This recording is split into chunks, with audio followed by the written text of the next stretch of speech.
What is up, YouTube, Facebook, Twitter, Twitch, Apple, Spotify, and everyone tuned in on the Texas Sports Unfiltered app? Welcome in to another edition of Bucky and BK, live on Texas Sports Unfiltered and on the free TSU app. Today is Tuesday, January 28th, 2025, and the Buck and I are with you for the next 2 hours. On today's show, Brian Schottenheimer, officially introduced in Dallas, will bring you the top moments from his introductory press conference, including Jerry Jones telling you he could have been a football coach if he wanted to, of course. We'll also go around the NFL. There were 3 other introductory press conferences in the National Football League yesterday. We'll talk about those. Texas Longhorn football started winter workouts down on the 40 acres yesterday. We'll touch on that. We've got some Texas baseball news, some Texas basketball news, some NBA conversation to get into. And, of course, we get the chance to dunk on Gen Z again, and we always take those opportunities when we get them. So much to discuss over the next couple of hours on a Tuesday edition of Bucky and BK. Good morning, Buck. How are you? Oh, it is misty out this way this morning. Foggy out here in Dripping Springs, a little misty. The rain is a-coming, folks.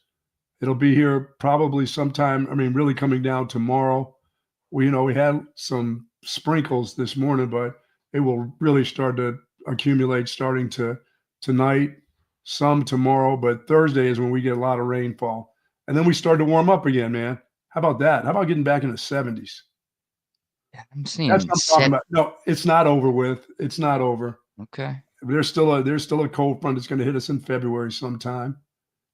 I'm just hoping it's not one of those 3-4 day 15-degree deals. It's all right if it gets to be 30, 35, and daytime highs in the 40s, but we'll get one of those. I think we'll have one more in February, and then we'll be done.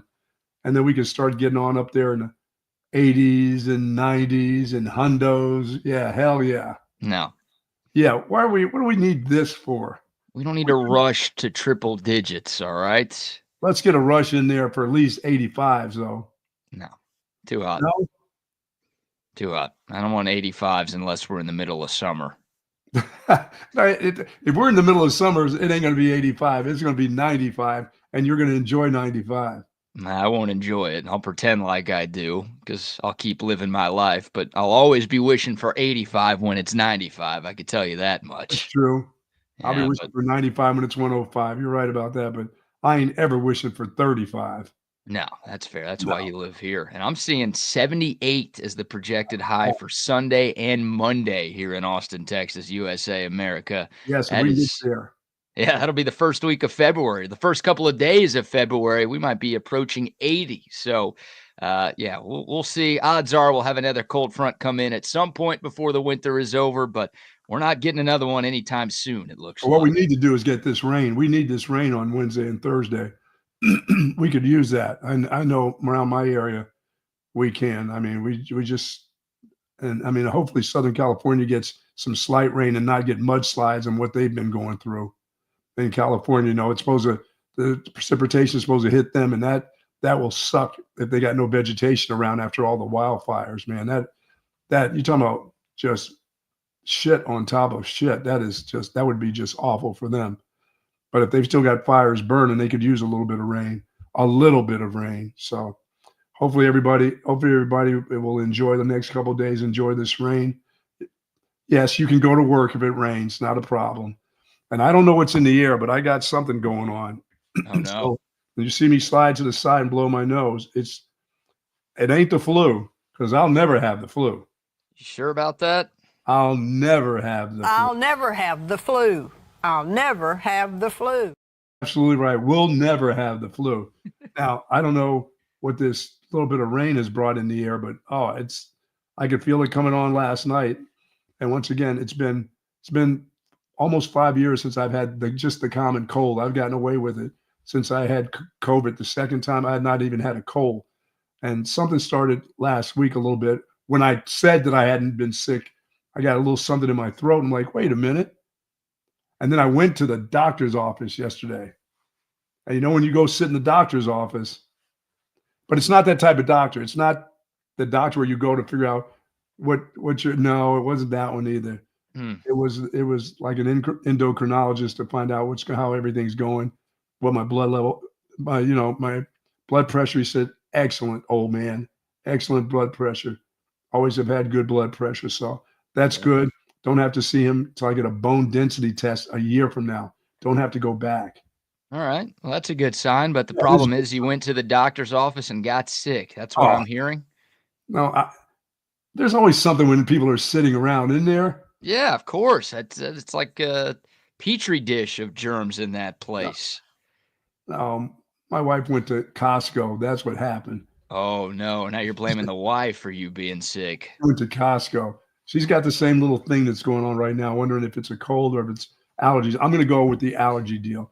This is around the time of the year where anything that changes in the weather, BK, and it gets in the air, it gets in my sinuses, and that's what happens. So I'm going to say it's allergies. Did she do the Costco dance? Did she bring the boom to Costco, or did she do that dance when she got home?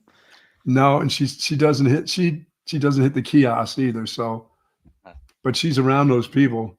They get all face to face and telling you where everything is. It's right over there, lady. That's where you get the germs from, Costco. They're touching everything. They're not buying everything, but they put their hands on everything.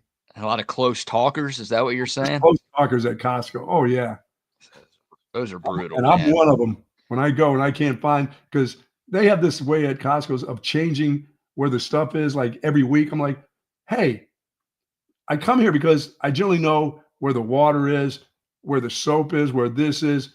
What is it? Why are you changing aisles? What's the big deal?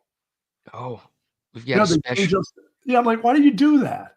We've got a special appearance from Kim Mulkey this morning. She might be able to diagnose what you've got going on. Let's hear from her. I ain't a sissy. I don't have allergies. I got some kind of cold. It might be COVID, but I ain't tested.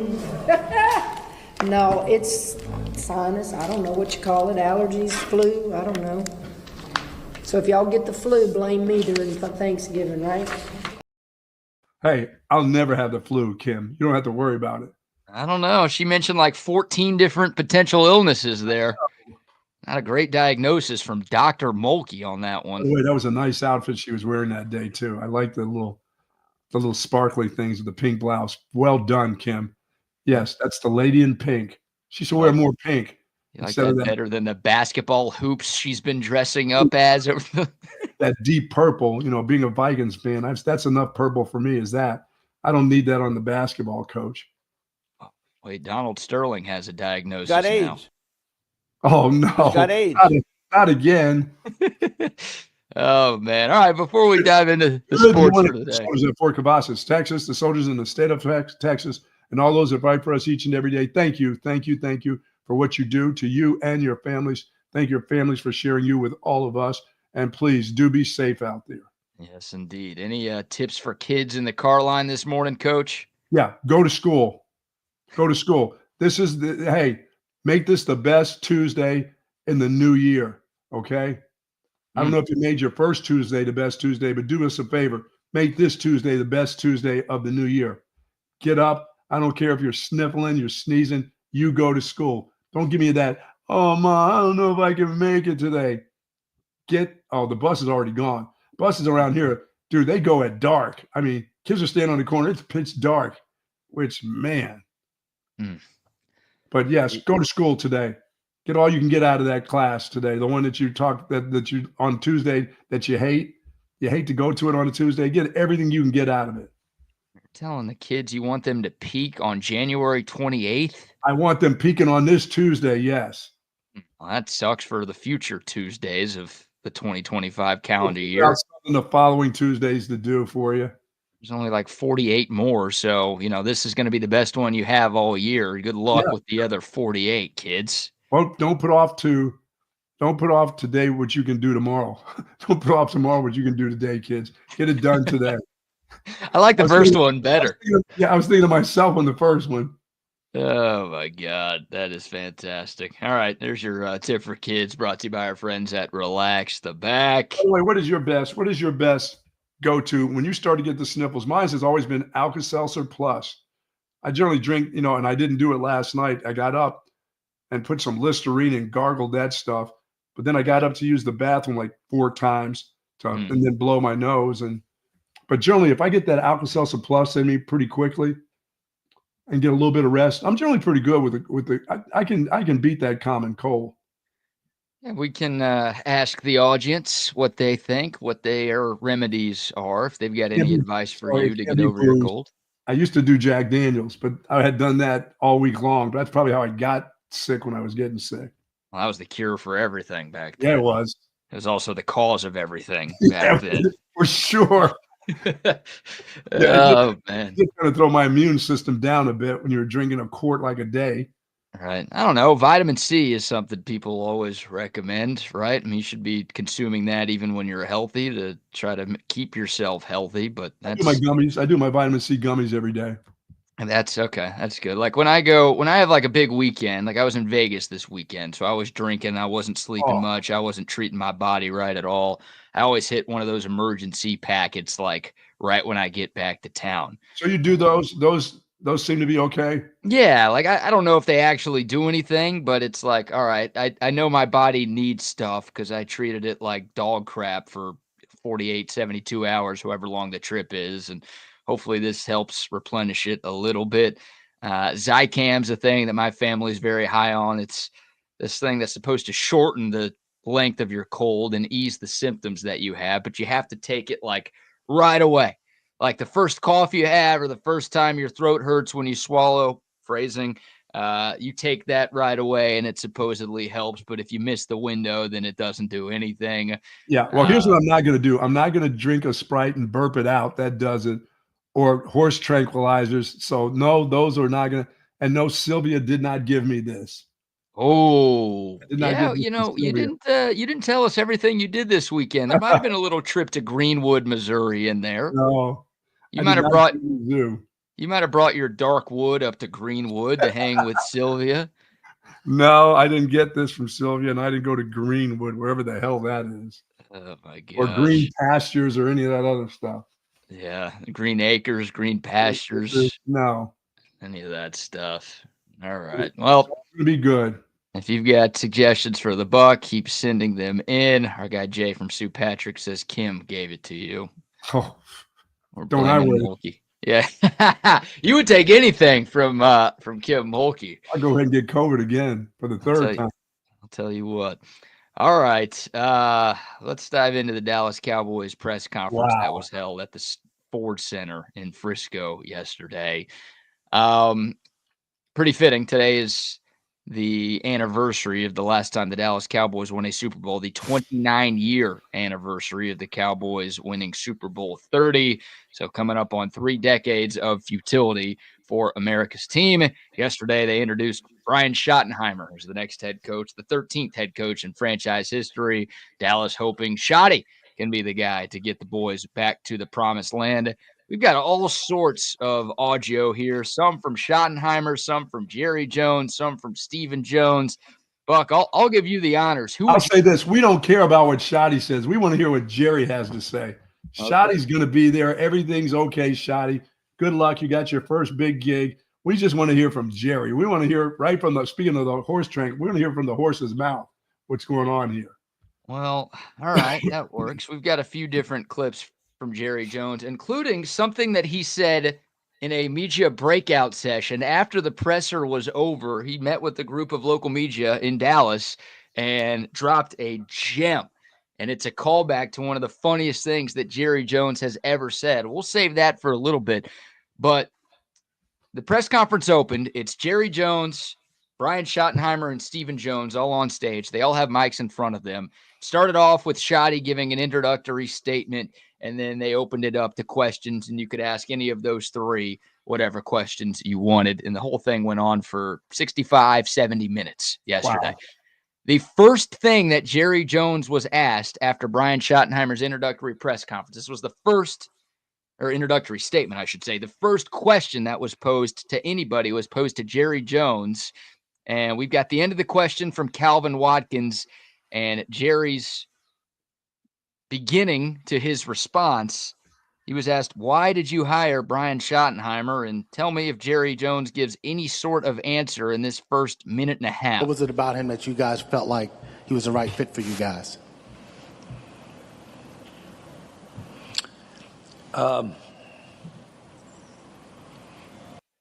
Promising start right there, right? He waits 5 seconds, drops an and then here he goes.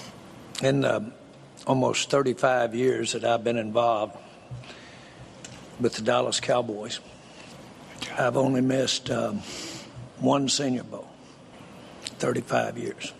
And I think I missed one combine in 35 years. At the NFL, over the last 4 or 5 years, the NFL, we want to come in a day early so that we can visit with prospective coaches for the future of my team and any of the teams.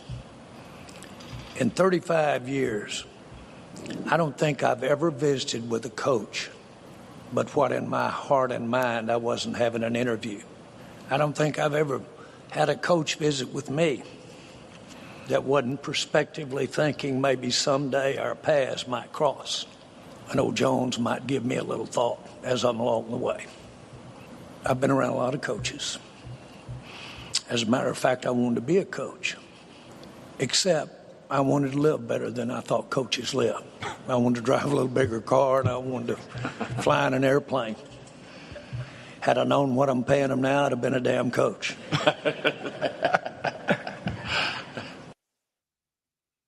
That was. Did he ever answer the question? Oh, he went on and rambled for about 5 more minutes, and we had to cut that at some points. But literally the first 1:50 seconds of Jerry Jones talking when he was asked, "Why did you hire Brian Schottenheimer? Why this guy? Nobody else wanted this guy. None of your fans wanted this guy. Why did you bring in this guy?" You get that answer from Jerry Jones, in which he ends that start of his response by saying, "If I knew how much I was paying these coaches, I would have been a coach myself." It seemed like a pretty simple question. Yeah, you had a chance to kind of galvanize your fan base and get people excited about this new hire that you just made. And instead, you start talking about how you've only missed one Senior Bowl and one combine in 35 years. It's like nobody cares. I mean, I don't care. No. Can you talk about what kind of coach shot he is, his offensive philosophy, what he's going to do differently from Mike McCarthy, the guy you just walked away from, really the guy who just walked away from you? Can you give us any of that, or no, we're just going to get your personal stories instead? We're going to get that you didn't make it to the combine. It's so disappointing the one time that you missed, and the Senior Bowl, how important that is. So you can line up coaches that you can meet that are never going to get an opportunity to coach for you, but you're talking about your path will cross. No, it won't. No, it's not. That's just such a bunch of bunk right there. There's more from Jerry Jones. We got video to accompany this one because Jerry, for some reason, got emotional.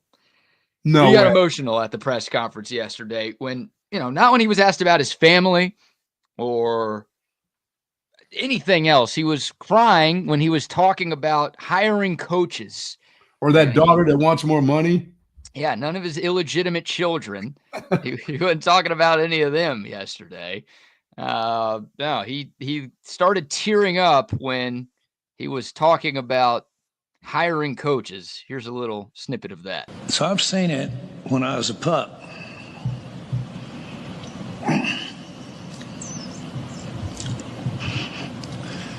I have a good background in the makeup of what a coach is.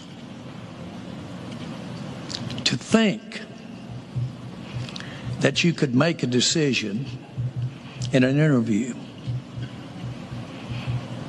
and not have talked, if you didn't and hadn't ever communicated or had a visit, I wouldn't dare have had an interview unless I talked to many, many people. Getting emotional. I'm sorry, folks. I'm about to be 70. I'm sorry if I ramble on sometimes, but I really don't get that bad. Please tell me I don't. You can tell me that I'm close every once in a while, but please don't tell me I'm there. That is just, I'm not getting anything. Why is he crying? I don't know. It's like, was he sad that people have called him out for doing a horrible job running the Cowboys? And, he just let his emotions boil over in that moment. But what Like, don't you guys don't think I could hire coaches, and that's really sad. And look see at is my the onion background. the onion that he has underneath the desk there, and he puts his head down and just gets that onion in his eye. You think that's what it is? I think it's a hooker under that desk. Dude, there is nothing.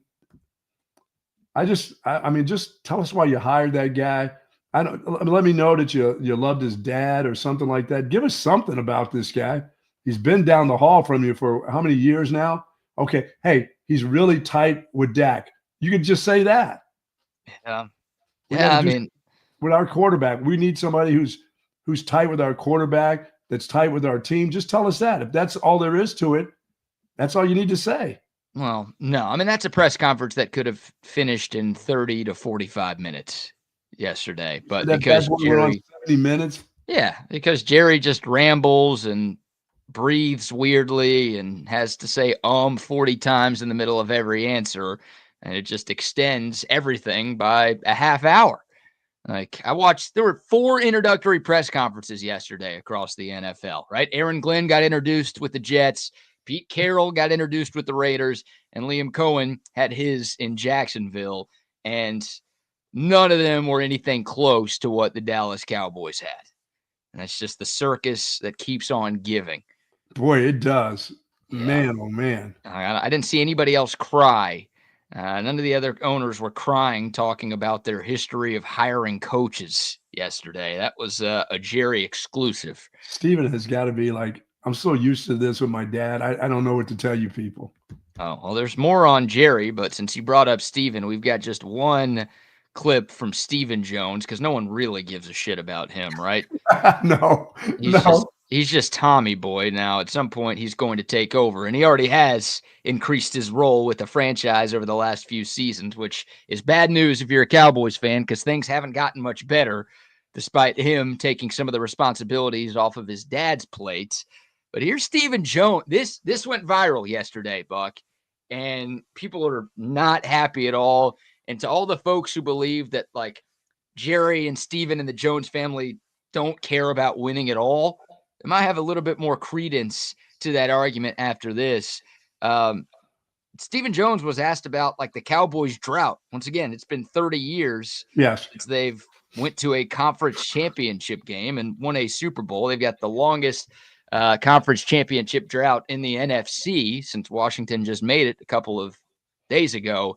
Here's Stephen Jones when talking about the Cowboys' futility. Obviously, we're also evaluating where it didn't go right, in terms of, this drought that people say we're in terms of a championship game or a Super Bowl. What were the quotes for? What were those for? He did air quotes. If you're not watching, you can't see that, obviously, but we'll play it one more time. Obviously, we're also evaluating where it didn't go right, in terms of, this drought that people say we're in terms of a championship game or a Super Bowl.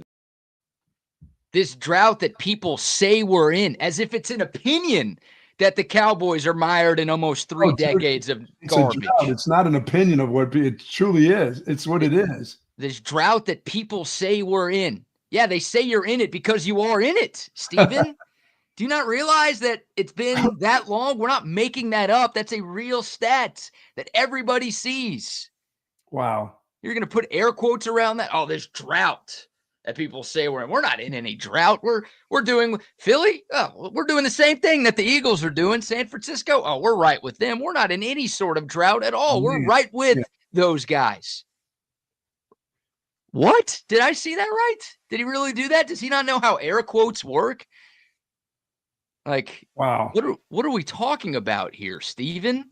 Yeah, I mean, it's like, as some of the texters are saying, it's gotten to the part now where it's just, you just do these things for the laughter of both the son and the dad. They don't give any substance to what they're trying to do or what the plan was, or, I mean, you could have told us what Mike McCarthy didn't do, and this is what this guy does a little bit better right now. You could have said 50,000 other things.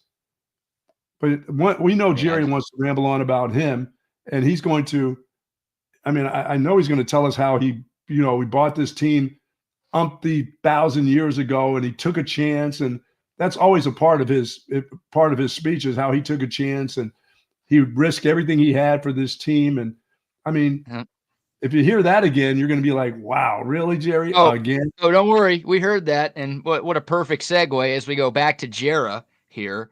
By the way, I don't know if you watched any of this press conference, but here's what Jerry Jones was wearing yesterday at the Ford Center. I call him a terrorist, and he was dressed the part yesterday. That is a real picture, not AI generated, I promise. Yeah, it's part of the Taliban. It's the Jerry Bond over there. Man. But here's Jerry, to your point, people have gotten on the Cowboys really for a while, but especially with this hire, Brian Schottenheimer, and said they don't take risks, right? Like, you didn't go out and bring in an up-and-coming candidate. You didn't go outside of the building or out of your comfort zone. You just literally hired somebody who's been here the last 3 years. You're not really changing anything. There's not much risk involved here.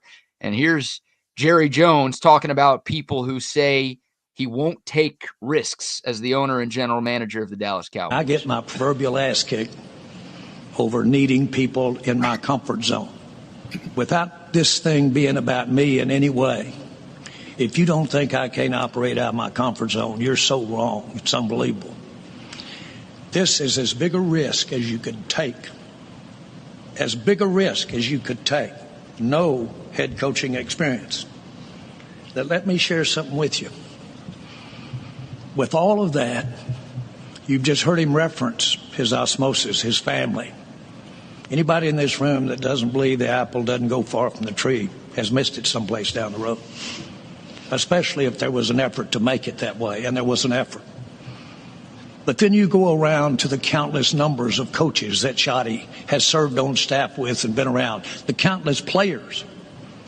How often do you have someone that has 25, I'm going to say 25, it may be 26, of years of working through the human relationship and aspiring to learn, have his ears and eyes wide open and looking for techniques and looking for things that make coaches better. He's not a brain surgeon, Jerry. Just a football coach. He's not a brain surgeon. He's not going to save lives. Well, maybe. Again, it's like, I love the way the apple doesn't fall from the tree. And I was thinking of Steven right off the bat. I'm like, oh boy, when this old dude dies, you're going to be in for the same old stuff. It's not changing. Yeah, you're right. I felt the same way. When I heard him say that, I'm just like, oh, shit. And the apple doesn't fall far from the tree. And I'm thinking the other guy on the other side of those two is like, wow. Like, we've already known that, right? The apple hadn't fallen far from the tree in terms of Steven to Jerry Jones. But to hear him take pride in that, it's just like, oh, my God. Yeah, even though Jerry might die soon because he's old, we're still going to have to deal with this for a few more decades because Steven's going to take over when he does. Reminds me of the Michael Scott meme where he says, sometimes I'll start a sentence and I don't even know where it's going. I just hope I find it along the way. Yeah. That's Jerry Jones's life right there. That's every time he opens his mouth. That's what happens. It's just rambling nonsense. And we saw it on full display. And oh, by the way, again, I mentioned this before we played the first bit of sound from the press conference where Jerry Jones was asked, why Shotty? And he started talking about a bunch of nonsense, how he would be a coach if he knew how much money coaches were making nowadays. Instead of, again, explaining why this is a good hire, why we're doing something right. Oh, nobody else wanted to hire Shotty. Here's why we hired him. Here's why this is going to work. Here's why we're right and the other 31 teams are wrong. Jerry Jones says, this is as big of a risk as you can take. I don't want to hear that. And hey, by the way, you think Brian Schottenheimer, like hearing that sitting beside the guy, this is as big a risk, like, oh, you suck. I suck. You just what kind of backhanded compliment is that right there? That's awful. This is as big a risk as you could take. No, please don't say that. Please hire somebody who actually has a chance. That's not so risky. Right, I don't want to hear that. Like, people are getting on you for saying this is not very risky. Don't say you did this because you think this is as big of a risk that there possibly was. You just wanted to prove everybody wrong who said you don't take risks. So you hire this guy who has very little chance of actually doing something right. because you just wanted to show that you can take a risk from time to time. Don't say that. Yeah, I wish the guy all the luck in the world, but I just don't. The people that you're surrounded by it's tough. You're surrounded by a bunch of delusional people. I mean, just that don't see what the reality is of the situation. And I don't know how Jerry's going to do. Jerry's still got friends that are probably on that coaching staff that Brian Schottenheimer's probably ready to get rid of and move along and try to find some new blood. But Jerry's going to be right in there too on who he hires, who's been hanging around that Cowboys organization for so long or whatever. Those guys are still going to be a part of it. You're not going to have any new blood in there. You're just going to have a bunch of the same old stuff. Same old. Yeah. And we knew that. I mean, and we kind of knew that. I mean, I thought he's waiting for Kellner more. I should have known better than that when he's got a guy right down the hall. Well, Brian Schottenheimer kind of came out of nowhere because, excuse me, this wasn't talked about, during the season at all. This wasn't talked about at the beginning of the offseason, right? Sure. I mean, you looked at the Vegas odds once Mike McCarthy and the Cowboys parted ways. You didn't see Brian Schottenheimer anywhere. And then all of a sudden, you hear reports that the Cowboys want to talk to Schotty. Then you hear that it's like a 4-hour conversation. Then you hear that, literally the next day they had another long conversation. And it's like, oh my God, this is actually happening, isn't it? Yeah, I got to believe that he tried to get in touch with Sark's people to talk to him. I got to believe he's not that dumb to have a guy who's right down the road from you. If you're taking risk, because I mean, because that's the biggest risk. He's right. You're right, Jerry. That's pretty risky for you to do that after 30 years of not getting to the Super Bowl again. This is what you do. This is what you do to your fans. And wow. He literally hired Jason Garrett, and it's not an identical situation, but it's pretty close to where, Wade Phillips was on staff. Now Wade got fired, but Jason Garrett took over from inside the building, right? He was the offensive coordinator. He was the interim coach. Then he got made the full-time coach. He had 0 head coaching experience before that happened. It like, you kind of did this. This ain't, this isn't something completely new or outside of the box. You're trying to show everybody that you're willing to do something different or step outside your comfort zone, to use his words. Like, this is pretty similar to something you did when you hired the coach right before the last coach you just got rid of. Well, I mean, if he was going to do that, he should have just hired, Dan Quinn last year and told Mike McCarthy, bye, just see ya. Well, sorry. He doesn't like paying buyouts. Remember, he's very cheap with the Dallas Cowboys. Another reason why people don't think he actually cares about winning. He won't pay a buyout to get rid of Jason Garrett, or he wouldn't pay a buyout to get rid of Jason Garrett. All that coaching money, that kind of money that they make, like, he doesn't make any money. Yeah, he's hurting. Clearly, that guy's hurting for money. He makes it sound like he's pretty illiquid these days. Yeah. And well, he likes driving really nice cars and flying airplanes and stuff like that, and ships. I mean, really? You got some more sound. That's just amazing. That's the owner of an unbelievable franchise. It's an owner who's a very wealthy guy. Once again, I've listened to that guy talk, but when he talks about his team, he doesn't sound like the same businessman I heard years ago talk at Hall of Fame, induction Hall of Fame deal about being a CEO of different companies. He sounded totally different. I mean, this thing is a toy for him. He says this is the family business, but it truly is. He treats it like a toy. That, he does. Get some parts. That part's broken. Let me fix this part. I'll go stick it in the shop and get it fixed. He treats it like it's a toy. He doesn't treat it like a business. Well, he treats it like a business because it's making a lot of money. Like, he finds ways to make sure the Cowboys make money. I mean, they bring in more revenue than any other team in professional sports year in and year out. Despite the fans just not getting what they need to get. That's the thing. Like, if you just want to talk about owning a business, he does a great job of owning a business, but it's not owning this business. And obviously, because he's the general manager, his job is supposed to be to put a competent group together that can compete for Super Bowls. And everybody knows he's failed miserably at that for going on 30 years now. So, like, from a just ownership standpoint, the business aspect of the Dallas Cowboys, Jerry Jones has done a tremendous job. You could argue he's doing the best job of any owner in football. But no doubt. this owning this business is different than owning other businesses. Yes. And obviously, again, when you're the general manager, like you're completely failing at that aspect of the job. So there are some bad owners out there, but they have good people in place to be general managers and to coach and to do other jobs in the front office, to where ownership is not like the Hunt family in Kansas City. Oh, yeah. Right? They are incredibly cheap. The Chiefs have some of the worst practice facilities, some of the worst training staff. Like, they skimp on so much stuff. And you hear they do those anonymous player surveys every offseason, and the Chiefs perennially finish at the bottom of those surveys when it comes to just quality of life that the players get. The Hunts, I don't know if they're great owners, but hired Brett Veach, who's a great general manager, the best in football. Hired Andy Reid, who's a Hall of Fame head coach. They let those guys do their jobs, and now the Chiefs are 2 weeks away from becoming the first team to ever three-peat. So you can be an average owner if you just hire the right people to do their jobs, and Jerry, the owner, won't fire Jerry, the GM. Oh, my goodness. Hey, do you remember this one, Buck? I want me some glory hole. Oh, yeah. Uh-oh, we had a repeat of that yesterday. No, it's not back. Oh, it's back, baby. It is back. We'll get to that in a second. A few more audio clips from yesterday's madness at the Ford Center and DF Dub. But before we dive into the rest of the Cowboys thoughts, and we'll get Texas football, Texas basketball, other stuff as well. It won't be 2 hours of Cowboys. Let's give a few sponsor shout-outs. Say hello to our friends over at Relax the Back with their two great locations. My back feeling good. I may have a little bit of a cold or whatever's going on with me, sinuses.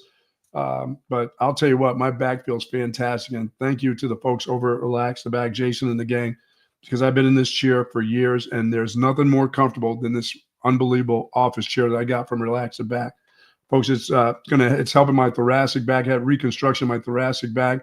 And for those that are having lumbar area problems, shoulder problems, neck problems, it doesn't matter. If you got hip problems, go by Relax the Back and check out some of the different types of chairs that they have: office chairs, recliners, Tempur-Pedic pillows, and mattresses just for you. Two great locations in BK's at the Hill Country Galleria across from Whole Foods, and in North Austin at the Gateway Shopping Center across from the Container Store. Live pain-free like the Buck at Relax the Back. Yes, sir. Yes, sir. Shout out to Olipop as well. Rocking the Olipop lid There you go. this morning. I'm actually going to the store today. I keep putting it off because I don't love going to the store.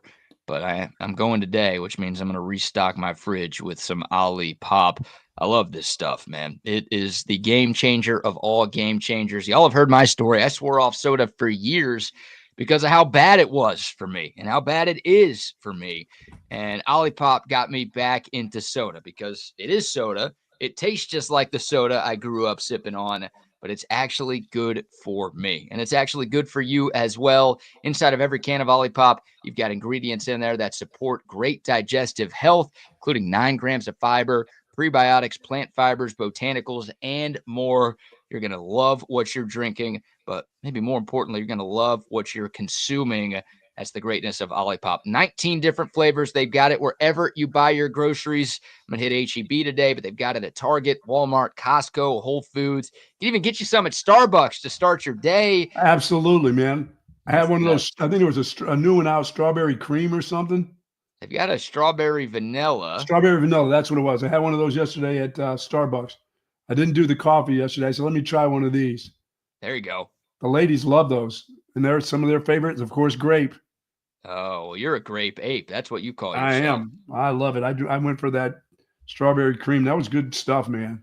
Yeah, 19 different flavors. There's got to be at least one. There's probably 10 that you like. Oh, yeah. This stuff is awesome. Get you some Olipop the next time you're at the store. And also a quick shout out to our friends at McCall Custom Homes. Hey, if you're ready to upgrade your home in the new year, reach out to our buddy Mike and his great team at McCall Custom Homes. They've been around Central Texas for 40 years. They are custom home builders. They are custom home renovators, and they can turn your home into something truly special in 2025. Remodel a bathroom, renovate that kitchen, maybe add a second story to your home if your family's growing a little bit this year. Doesn't matter what it is. McCall Custom Homes has your back. Don't just take my word for it. Check out their 5-star reviews online and go to their website, McCallCustomHomesATX.com. Look at the gallery of projects they've done over the last 4 decades. get some ideas for your place, and then make the call to our buddy Mike. 512-633-9580. That's 633-9580. Or again, find them online, McCallCustomHomesATX.com. It's McCall Custom Homes. We build value into your home. I still can't believe that Jerry gave us, I haven't missed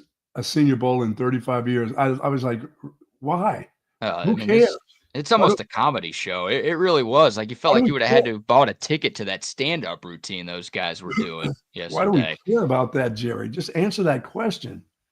So we've got this. This is the OG. I want me some glory hole. Yeah. I don't know if anything will ever top that. But yesterday, after the presser was over, Jerry Jones held a little bit of a media breakout session where he fielded a few more questions from local reporters. And, well, he gave us this. There's a very low percentage of this that is smiles and glory holes. Very low percentage. Jerry Jones saying there's a very low percentage of this that smiles and glory holes. So he was talking about it not being happy for everybody. There's a lot of tough times in the National Football League. And there's a very low percentage of this that is smiles and glory holes. Very low. Jerry behind the Commanders in their first-year quarterback and a first-year coach there already. Wow. Is that an expression that people use? There's a very low percentage of this that is smiles and glory holes. Never heard of it before. I heard it through Jerry. No. Like that's twice. I figured he would have moved on from that one. No. But that's still something he apparently likes to say. It just, smiles. I've heard of like sunshine and sparkles or cupcakes and rainbows. I've never heard of smiles and glory holes. No, that's what he tells the people up on the ladies up on Harry Hines. Oh, there's a lot of that ends in glory hole, I think. That's what he tells them when he stops at the stoplight there. How about that glory hole? Yeah, running an NFL franchise, not as much glory hole, but running down Harry Hines, you can get yourself plenty of holes. Plenty of glory holes. I want me some glory hole.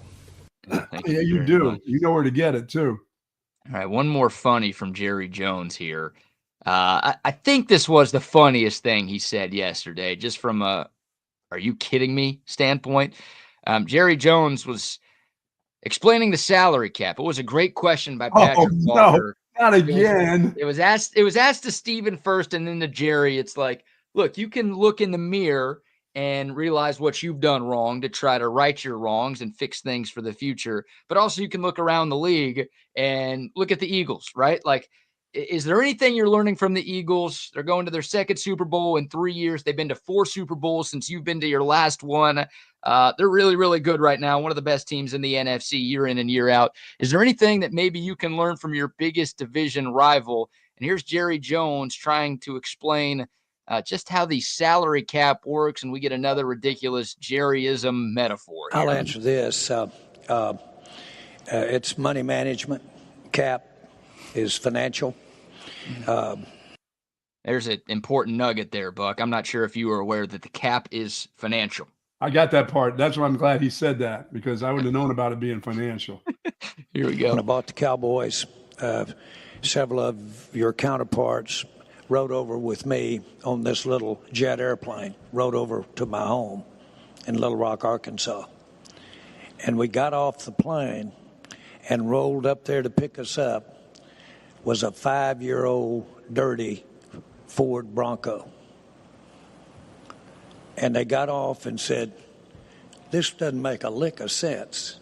You just bought the Cowboys and you're flying a jet and you drive up here in a 5-year-old dirty Bronco. And I said, it makes perfect sense. You can't have it all. You got to sacrifice someplace to get the other.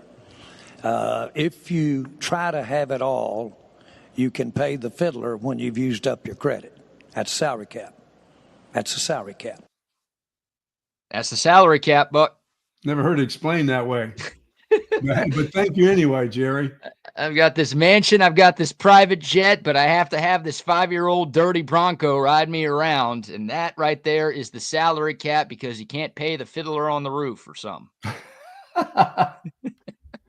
What is And of wrong course, with that? There's so you much talk- wrong with him. You talked about it earlier. Like Jerry Jones always has to reference the time he bought the Cowboys. Like he cannot hold a single press conference, whether it's a new coach or it's just after a game. He always has to go back to when he bought the Cowboys. And everyone thought he was crazy for doing that. And it's like, dude, that was almost 40 years ago. We don't care. We do not care. Everybody else has moved on. It's time for you to do the same. He cannot move on from the fact that he spent his last pennies on buying the Dallas Cowboys. It's the family business. I took a chance. Now, that's a risk right there. Surprised he didn't say that yet. Well, no, Jerry, you're way past that. You're past Broncos. You know, you're a little old jet and a little jet. They flew the guys up there and, yeah, okay. I mean, I don't know if that's worse. And I'm mad at myself for not recutting up the Mahomes analogy where Jerry called himself an option quarterback like Mahomes, as if Mahomes is even an option quarterback. But the fact that Jerry compared himself to, maybe the second best quarterback of all time already is hilarious in itself.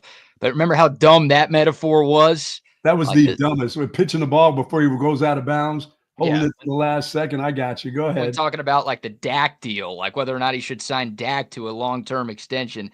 That was pretty dumb. I don't know if this one was dumber, but this was pretty stupid. That's your general manager right there talking about the salary cap, acting like he's breaking ground by telling you it's financial.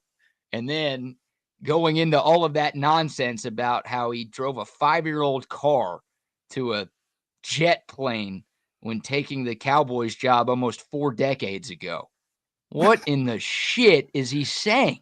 That is so dumb and stupid sounding. I don't know. Again, God. I don't even know how Glory Hole got back here. I think that should have been a one and done, Smiles and glory holes, Buck. It ain't all smiles and glory holes for the Dallas Cowboys. And we always knew that you wanted to be a coach. I should have been a coach. You still want to be a coach. If you could coach the team, and I don't know why you haven't. I don't know why you haven't just said, you know what? I'm not hiring anybody. I'm coaching this football team this year. I don't know why he hasn't done that yet. What is holding that dude back from doing that? I don't know. Honestly, I don't know. He's already got 1 foot over the cliff. All he has to do is just lean a little bit and just go ahead and do it. You're right. We joked about Jerry Jones being like Jackie Moon from the movie Semi-Pro. Yeah. Where Will Ferrell's character is the owner, the coach, and a player on the team.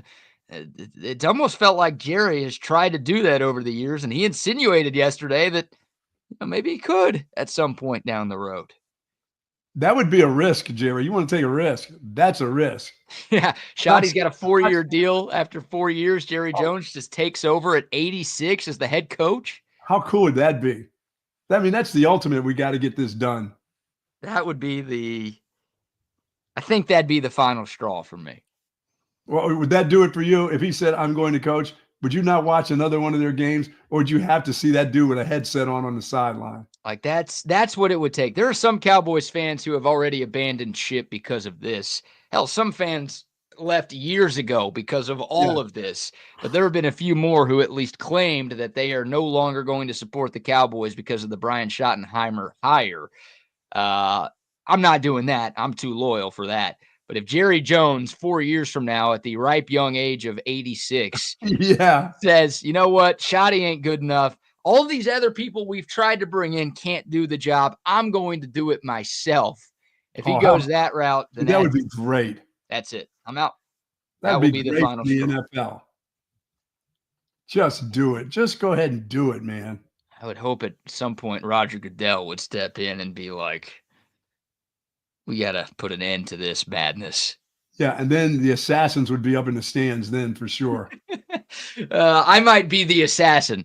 That might be the last you hear from me after that happens. I don't understand.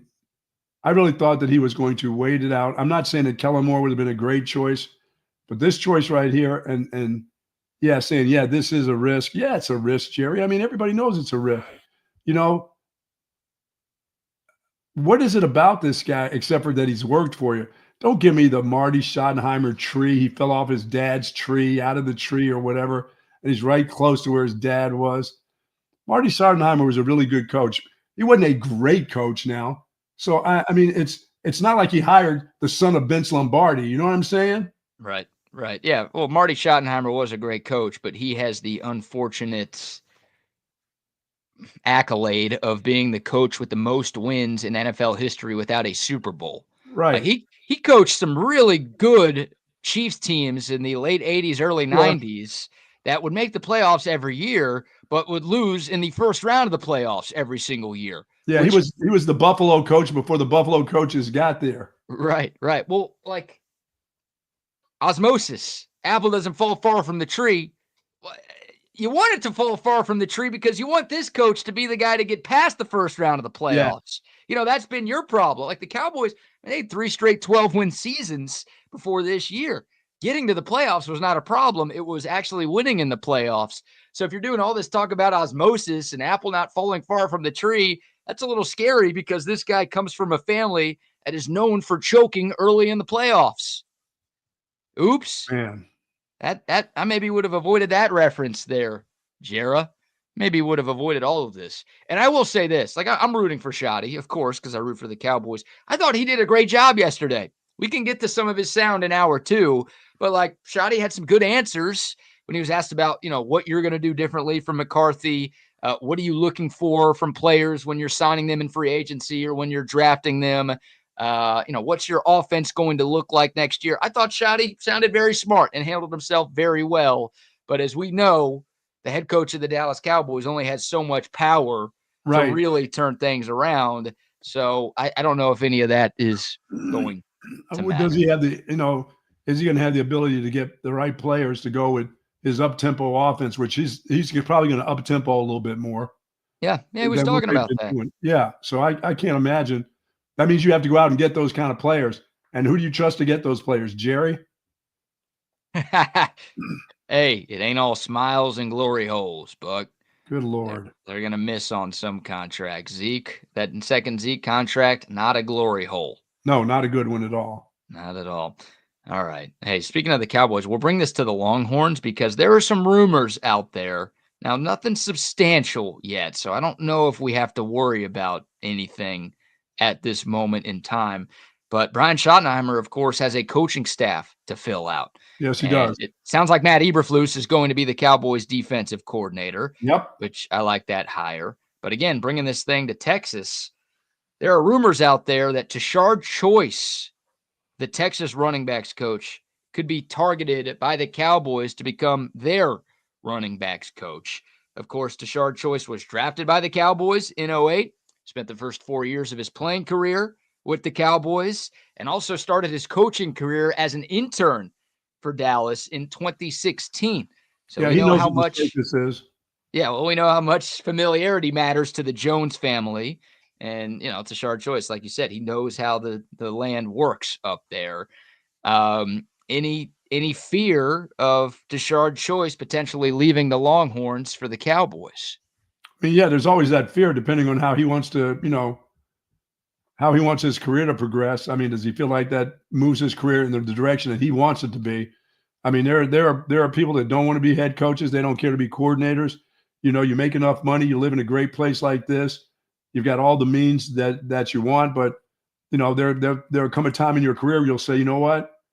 Maybe it is time to make that other step. So there's always, when places like the Dallas Cowboys call you, you got to look at it. I know no matter what the circus is, certain groups that call you, you go look at it, Yeah. San Francisco, the Dallas Cowboys, you're the running back coach. You're going to go take a peek, see what they have to offer you. Yeah, that's the thing, right? But like I said, he knows what the circus is there. He knows exactly the mess that's up there. He may not want that. He's got it pretty good right here. Yeah, exactly. Like there are 3 reasons why I think Tashard Choice stays, and there's 1 reason why I could see him going. So the 3 reasons why I think he stays: stability. Like Steve Sarkisian is signed through 2031. Tashard Choice isn't going anywhere. If Choice wants to be here for as long as Steve Sarkisian's here, I'm sure he can. Texas is on the rise right now, right? Like the Longhorns have been to the college football playoff the last 2 seasons. It feels like this is a program that is about to start a really, really successul run. And they're going to open up next season as a top 3 team in the country. So the Longhorns are going in the right direction. The Cowboys feel like the dumpster fire of all dumpster fires right now. So it's a bit. Go ahead. They're all getting raises at UT. That whole staff's getting raises. I mean, that's just the way that goes. It's back-to-back years. You're getting raises. You're getting more money. Well, speaking of, Tashard Choice made $700,000 this past season at Texas. He might get a raise in general because, Sark just got one. Right. And, the Cowboys are interested. Well, that might get you a raise too. But I think Tashard Choice would have to take a pay cut. Like NFL running back coaches typically don't make $700K. No, and we've talked about something. They're in the 200s. Yeah, 250 to 400 maybe. Yeah. Like that's kind of the average that I saw when doing some search yesterday. Oh, by the way, Jerry Jones, we've talked about him being cheap. It's a big reason why Shoddy got the gig. You don't have to pay Shoddy as much as he would have had to pay Deion Sanders or and any of his other coaches that he kept that are around Mike McCarthy that are still going to be there. They're going to be getting less than they got before, and they're going to like it. Yeah, I think so too. And Jerry's cheap. Would you want to take a pay cut to go to a less stable situation? And then on top of that, I don't know what Tashard Choice's career aspirations are, but look at the guy who was the running back coach at Texas before him. That's Stan Drayton. He got a head coaching job from that. He didn't have to become a coordinator and work his way up. He went straight from running back coach at UT to Division I FBS head coach at Temple. So I don't think you get that if you go to the Cowboys. You're not going from NFL running back coach to NFL head coach or NFL running back coach to college head coach. Only thing you go from there is if you do a good job there, Jerry, you could end up being the head coach of the Dallas Cowboys in 3 years. Maybe. That could happen. Now, that could happen. You know that. I guess so. I guess it could. Shoddy was the offensive coordinator, right? He wasn't a position coach, so he didn't skip that step. But, yeah, it's happened before. Guys have gone from position coaches to head coaches. Like Dan Campbell was one of those guys. Yeah, you get like I said, if Coach Choice wants to, depending on what kind of level of football, if he it's going to be hard for him to get an upstart job like Kutztown State he doesn't want to. He's already past that stage in his life. He'll take a pay cut to be a head coach at certain places, you know? And he doesn't. Who the hell wants to do that? Nobody wants to do that. Even to become a head coach, you're not going to step back, take a pay cut just so you can have that moniker is, I was a head coach at Moravian College or Lehigh or something. Who the hell's going to do that in this day and age? Nobody's taking a pay cut for that. When the kind of money that's out there, when you're making $7 bills at the University of Texas, just stay there as long as you can stay. Agreed. Yeah. Those you three go to reasons. Dallas, there's a lot of other things that would have to come with that. I'd have to believe. Jerry himself would have to sit you down and said, you are the assistant head coach, that kind of stuff. And it can't be, no, you don't have to be the coordinator. If you've never been a coordinator, we're not going to put you under that. Head coach is going to call plays. But if something were to happen in the interim, you would be the next head coach right here as an interim. That kind of stuff, that draws more money. Yeah. That won't happen, though, to Tashard Choice. He's got some skins on the wall as a running backs coach, but he hasn't done enough to be named assistant head coach or coach in waiting or anything like that. I don't think that would come with the gig at all. So, yeah, those kind of things happen for you in college. They could happen here. Assistant, yeah, that's just a moniker, just assistant head coach. That doesn't do anything. That just puts more money in your pocket. Right. I don't think Texas would do that with Choice. I don't know. The only reason Tashard Choice would leave is he just doesn't want to deal with college football anymore. Right? He doesn't want to recruit, which, by the way, he's on the road recruiting right now. Yes. He doesn't want to deal with NIL. He doesn't want to deal with the transfer portal. All of the stuff that goes along with college football in 2025 that doesn't go. Well, yeah, you don't want to deal with these kids and their attitudes anymore. That's it. That's the only reason why you would leave Texas for the job with the Cowboys right now. Said the same thing with Steve Sarkisian, right? You make more money, you've got better career growth, you've got more stability, all things people look for in a job. You get more of those in Austin than you do in Arlington right now. So the only reason Tashard Choice would even consider this is if, he just doesn't want to recruit and deal with college kids. And maybe the fact is when I said it the first time is he knows the deal about the Dallas Cowboys. Maybe that's the biggest factor why he wouldn't take the job. I know what that place is like. No thanks. Also, what's the, by the way, Noe, you're the man. Thank you, very Noe. much for the super chat this morning. Much appreciated. Hook 'em indeed. Yes, I get that the Dallas Cowboys are the Dallas Cowboys, but can we talk about the Cowboys running back room right now? Yeah. Like, you got, maybe Rico Dowdle. Rico's a free agent, so we'll see if he's even back. But that was the number one last year. You got Deuce Vaughn. You had decrepit Dalvin Cook. You had old, washed-up, fat Zeke Elliott. Like, the Cowboys were a bottom 5 rushing team last year, bottom 3 in some categories. They're you want to do that? They're taking somebody in the draft. They're going in the draft and taking somebody. They're not bringing any more washed-up old dudes in there. They can't do that. And Rico, best thing he can do is, off the year that he had, get somewhere as quick as he can away from that place.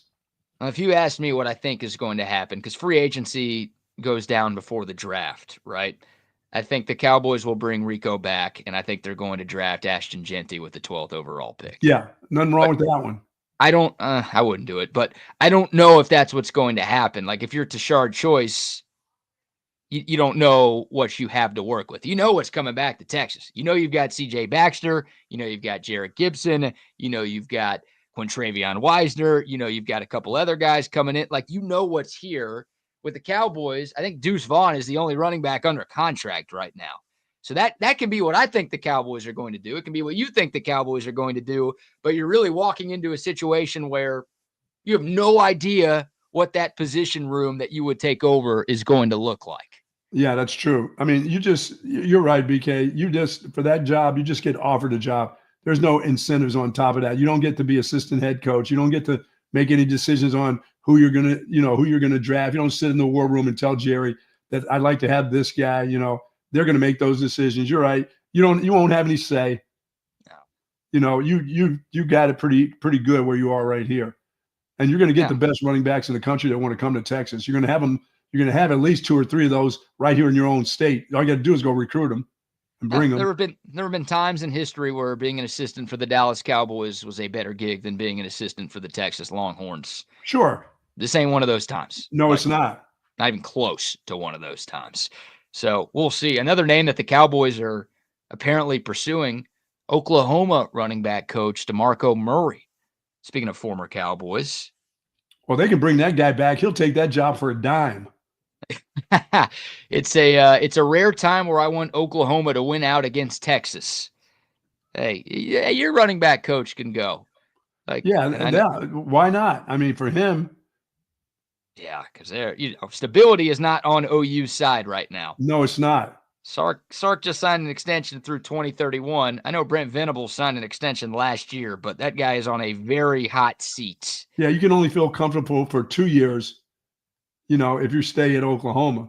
Or you got at least 2, I believe, with the Dallas Cowboys. I don't think they'll make a on Shoddy. They love him so much. I think he'll get at least 2 years. I do too. And again, Shoddy's contract is 4 years, and Jerry doesn't like buying contracts out early. He's not going to be there. If they suck, he's not going to be here for the full 4. He'll be gone after 2. They'll be looking again. Jerry will take over at 84 instead of 86. It'll be his time. I'm telling you, that's the next move. It's logical the way he talks, isn't it? It doesn't get it's a risk, but it's you got to take a risk sometime. Risks are good things. And in this case, it's the best risk of all for the fans, for NFL football, for that guy to be on the sideline with a headset on. I know one thing, somebody better be in charge of him getting hit, because if he gets hit, it's over. At 84, then he can't take a hit. I'd like to see it happen. You'd like to see him take that hit? I would like to see Jerry Jones take a hit. All that facial stuff, all that stuff would just come falling all over the place.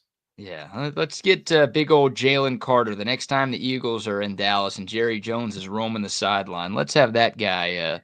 He's already, basically killed somebody once. Why not do it again? Oh, my God. Oh, my God. Sam says, what running back group? Some guys that have potential but no superstar. I assume you're talking about the Longhorns, Sam. Look, I don't know if there's a proven superstar with Texas football in that running back room right now, but you do have Trey Wisner coming off a 1,000-yard season. C.J. Baxter was the number 1 running back recruit in the country 2 years ago. Jarrett Gibson was the number 3 running back recruit in the country last year. Like, you've got potential superstars there, and you sure as hell have a whole lot more than the Dallas Cowboys do at their running back room. Yeah, I mean, you got an opportunity with guys getting a little bit older. I mean, Gibson's going to be much better. No, the second year around. You know, he didn't have to get any bigger. I don't need to see him any bigger. As a matter of fact, I like to see him a little bit lighter. But he's going to get quicker and stronger, and he's going to understand what what the schemes are all about.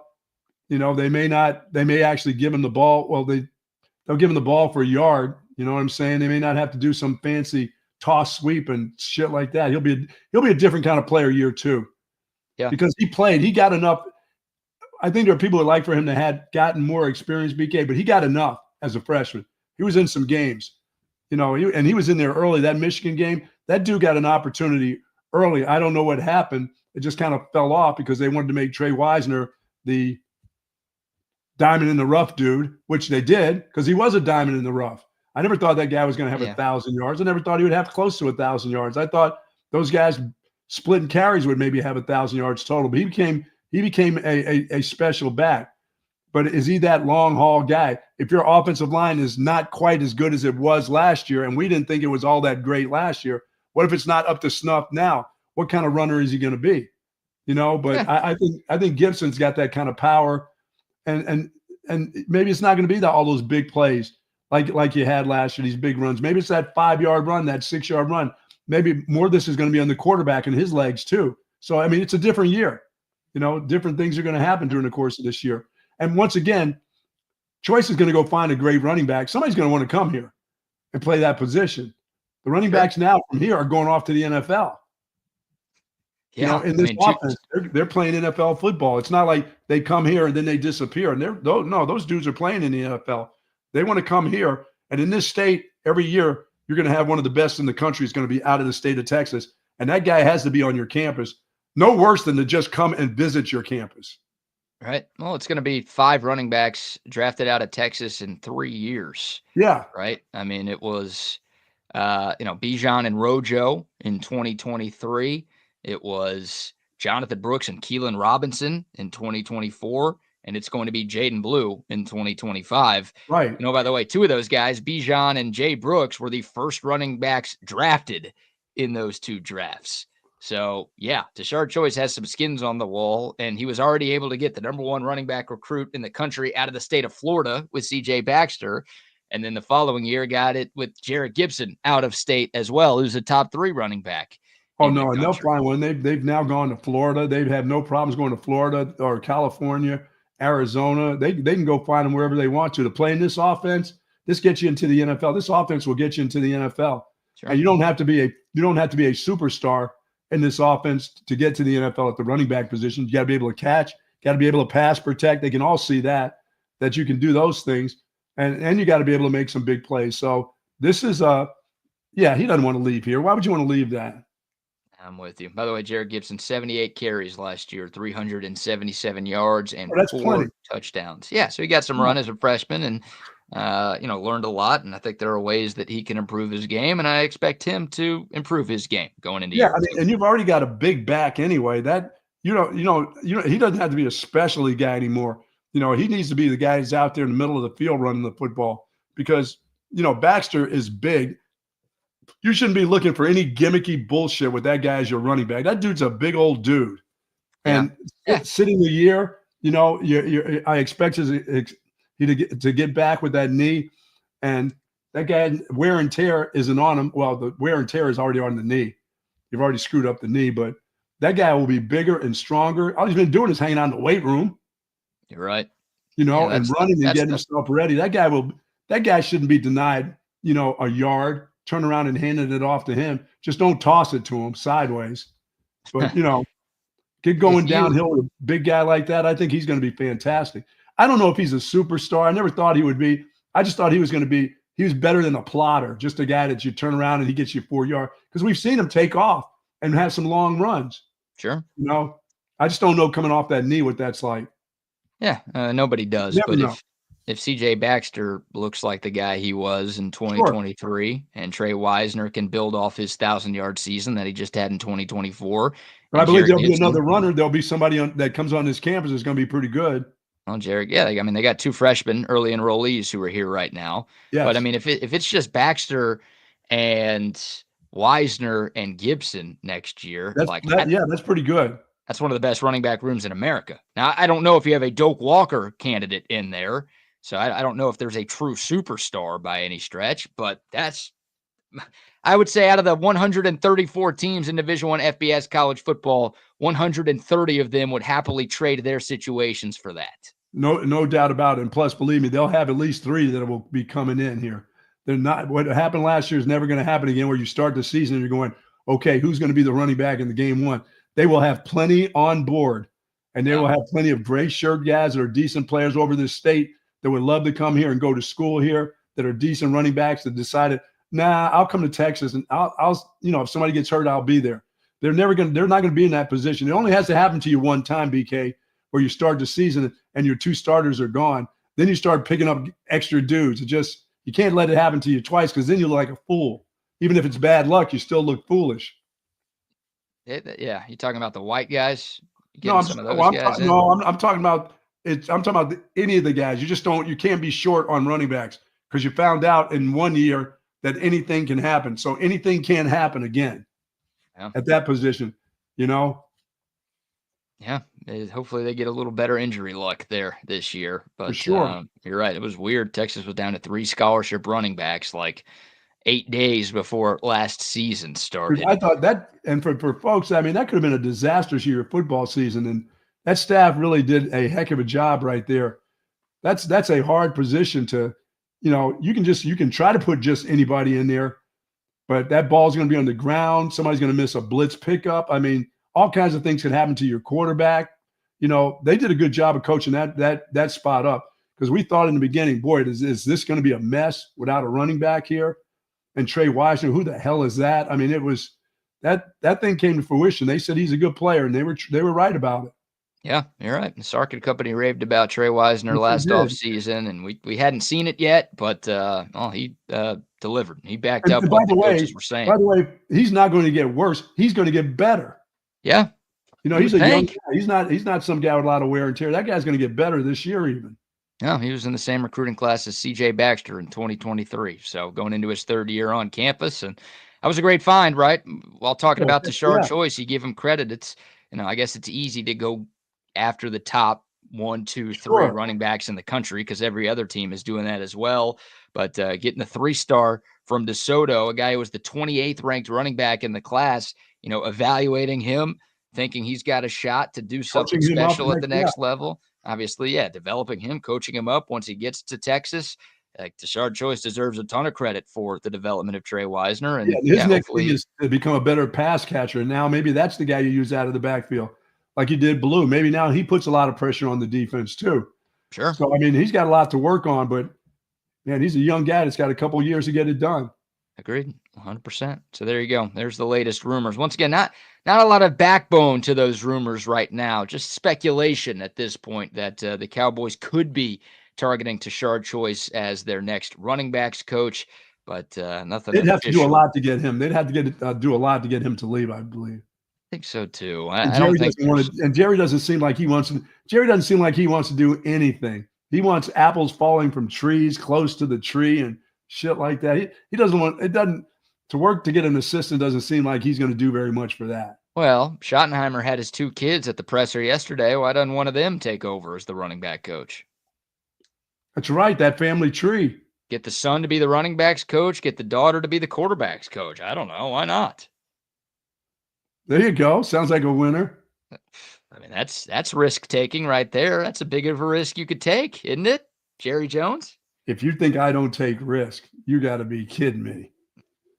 Wow, Jerry. There's a risk when I bought the Cowboys 40 years ago. If you don't think I take risks. There's a risk when I didn't pitch that ball right away, when I ran it out to the corner and I waited till the very last second before my guy stepped out of bounds and I pitched it to him when I was at option quarterback. That's a risk right there. All right. We'll get back into that. Talk some more Texas football. Winter workouts began yesterday. 22 early enrollees, 4 transfers got their first taste of Texas practice. Winter workouts. Yeah, we'll talk about that. We'll also get into some NBA. The Houston Rockets, maybe the biggest story in the NBA right now. We'll talk about them. Plus, Jimmy Butler has been suspended again. But before we get to any of that, how about another round of sponsor shout-outs? Folks, if you're seeking that specialized patient-focused orthopedic care, do contact our friends and the experts at Texas Orthopedics. Their physicians offer surgical and non-surgical orthopedic care for children and adults, spinal care, trauma care, sports medicine, joint replacement, rheumatology, and more. Dr. Christopher Danny and Dr. Christopher Stockton are dedicated orthopedic surgeons there, and a couple of great guys for sure. And their goal is to get you right back into good health and the great quality of life that you deserve. Texas Orthopedics is the largest independent practice in the state of Texas. For more information, go to txortho.com. Yes, indeed. Now a word from our great friends at Audio Visual Consultations. Hi, this is Tom McKay, owner of Audio Visual Consultations. We've been providing custom electronic systems for Central Texas for more than 36 years. And Old man, I think they all know who you are and what your company does. This is Camilla McKay. The old man believes in big fun and big ideas. He can make dreams come true, so why not dream big? I've been up in Boston, but I know the old man and all his friends and fellow radio heads have been spreading the holiday spirit here in Texas. Why should we stop there? Keep spreading the good feelings all over. Audiovisual Consultations carries all major brands of televisions and stereo equipment at prices you can't find in stores. And you don't have to leave your house. Just like Santa, they deliver the gifts to you. yeah, I like that, kid. Throw a party, hang out with your friends, catch a concert. That's all fun and good, but can we get back to the business? You can give us a call at 512-255-8678 or visit our website at avconsultations.com for some cool electronics. Oh, now you're forgetting something. And as always, hug your kids. We only pretend to be annoyed. Watch some games with your friends and make love to whoever the hell you want. Thank you. You can still get that hookup before the 31st, right? Yep. If you call them this week and get it done by the end of the month, they will make sure you're ready to roll for the Super Bowl. Yes. 1 week from Sunday. Great service, great products. They got the 85 inchers, the 98 inchers, the 150 inch projection screens. Love it. They'll turn your home into something special. That's for sure. Speaking of special, centextickets.com. If you want to attend a special event in the not too distant future, there's only one place you need to go to get your seats. That is centextickets.com. Make sure you use the promo code Centex10. You are going to get 10% off of your ticket purchase, any ticket purchase. That's not a one-time code, but it is a code that's exclusive to our TSU audience. Centex10 at centextickets.com. Be there with Centex Tickets. Nice. All right. What do we got the basketball coming on? What do we got for this? Where's the next basketball game being played for the Longhorns, for the men's? Oxford, Mississippi. Oh, boy. It's the Beard Bowl tomorrow night. Man. 8 o'clock, Texas at Ole Miss. Now, Ole Miss has had their struggles too, right? They haven't been on that. They haven't been that smooth sailing that they had in the beginning of the season where they were just destroying everybody. They've had a few bumps in the road lately. Yeah, they've lost their last two. I was a little surprised when the new AP poll came out yesterday that Ole Miss was still ranked. They are number 23. But yeah, they lost a couple of times last week. They blew a huge lead to A&M. It's pretty funny because A&M obviously blew the huge lead to Texas in Austin over the weekend. Ole Miss was up by 8 with 2 minutes left and somehow lost that game at home to A&M. And then Ole Miss followed it up by losing on the road to Mizzou. So they play the same teams Texas played last week, just in a different order. Texas went 2-0 against those teams. The Rebels went 0-2 against those teams. So if you're a fan of the transitive property, then maybe you feel good about Texas's chances tomorrow night. But yeah, they got to go on the road against another ranked team. The Longhorns will be dogs. I haven't seen a spread just yet. We'll have that tomorrow, but they will be up against it, going up against their former coach, Chris Beard. Yeah, they're going to have all hands on deck there. They got away with it the other day against the Aggies, who were just win Aggie after being up by 22. But they need everybody to be able to play on Wednesday for sure. It's actually 3 straight losses for Ole Miss, dating back to their overtime loss on the road to Mississippi State. Yeah, all pretty good teams, all ranked teams that they've lost to, but it is 3 in a row for Ole Miss. So maybe Texas is catching them at the right time. Looking at KenPom right now, Ole Miss a 6-point favorite according to their analytics. So that's you can expect the line to be somewhere in the 5 to 7-ish range tomorrow night. We'll see if Arthur Kaluma returns. Obviously, he did not play in the A&M game. A late scratch. Like you said, Texas is going to need all hands on deck. You can't bank on Trey Johnson going for 30 every single night as much as we would like to see it. So getting Kaluma back will help. Well, yeah, I mean, look, he's going to have to. If Kaluma's not playing, Trey's going to have another great game. No doubt. And even if Kaluma's playing, for Texas to feel good about their chances, they're going to need Trey to play decently, for Trey to play decently well, excuse me. But, yeah, that's the next one. Tomorrow night, ESPN2, 8 o'clock. It's the final game of the month of January for Texas. And then again, the schedule does get a little bit easier in February. Still some really tough games. You got Bama and Kentucky, who are two of the best in the country. You do get both of them at home, but you also get games against LSU, 2 against Arkansas, 1 against South Carolina. Those are like the 3 worst teams in the conference right now.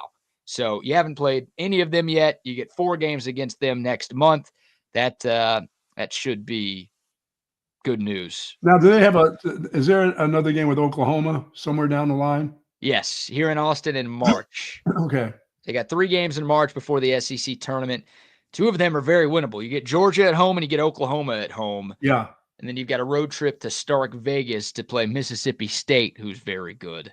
But, yeah, it's a relatively easy, all things considered, ending to the regular year. And we're coming close to baseball season. We're just around the corner. Yeah, speaking of, I had this written down. Written down. You got it. Thank you. There's that UT education right there. The Baseball America preseason poll came out yesterday. Texas ranked number 14 on that one. One of 9 SEC teams in the top 25, and Texas A&M number 1. They're college baseball makes no sense because there are 3 polls. There's not like one that everybody looks at. So the 3 polls that came out, Texas is number 7 in one of them. They're number 14 in one of them, the one that came out yesterday.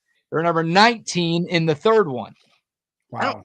That's a ridiculous range. And it tells me that no one has any idea what they're talking about. And, for the folks who think preseason polls are a waste of time, here's your Exhibit A right here. And what are the Aggies? 1, 2, or 3 in all 3 of them? I think they're 1 in all 3 of them. And I will say this again, maybe a couple of times over the course of college baseball season. So I'm sorry if I turn into a broken record with this. I'm just trying to warn Texas fans here what's going to happen this year. The Aggies are going to be really good. And, yeah, bold call. They're the number 1 team in America. You're saying they're going to be really good. Good job, BK. They're going to be better than Texas this season, I think. And you're going to hear it from A&M fans all year long about how they've got the better coach. Because remember, Schloss left A&M for Texas, and Michael Early came to Texas to be one of Schloss's assistants. Right. Then A&M a couple of days later hired him to be the head coach. They poached it away from us. Disrespectful. How could you steal a coach from a rival team? I can't believe it.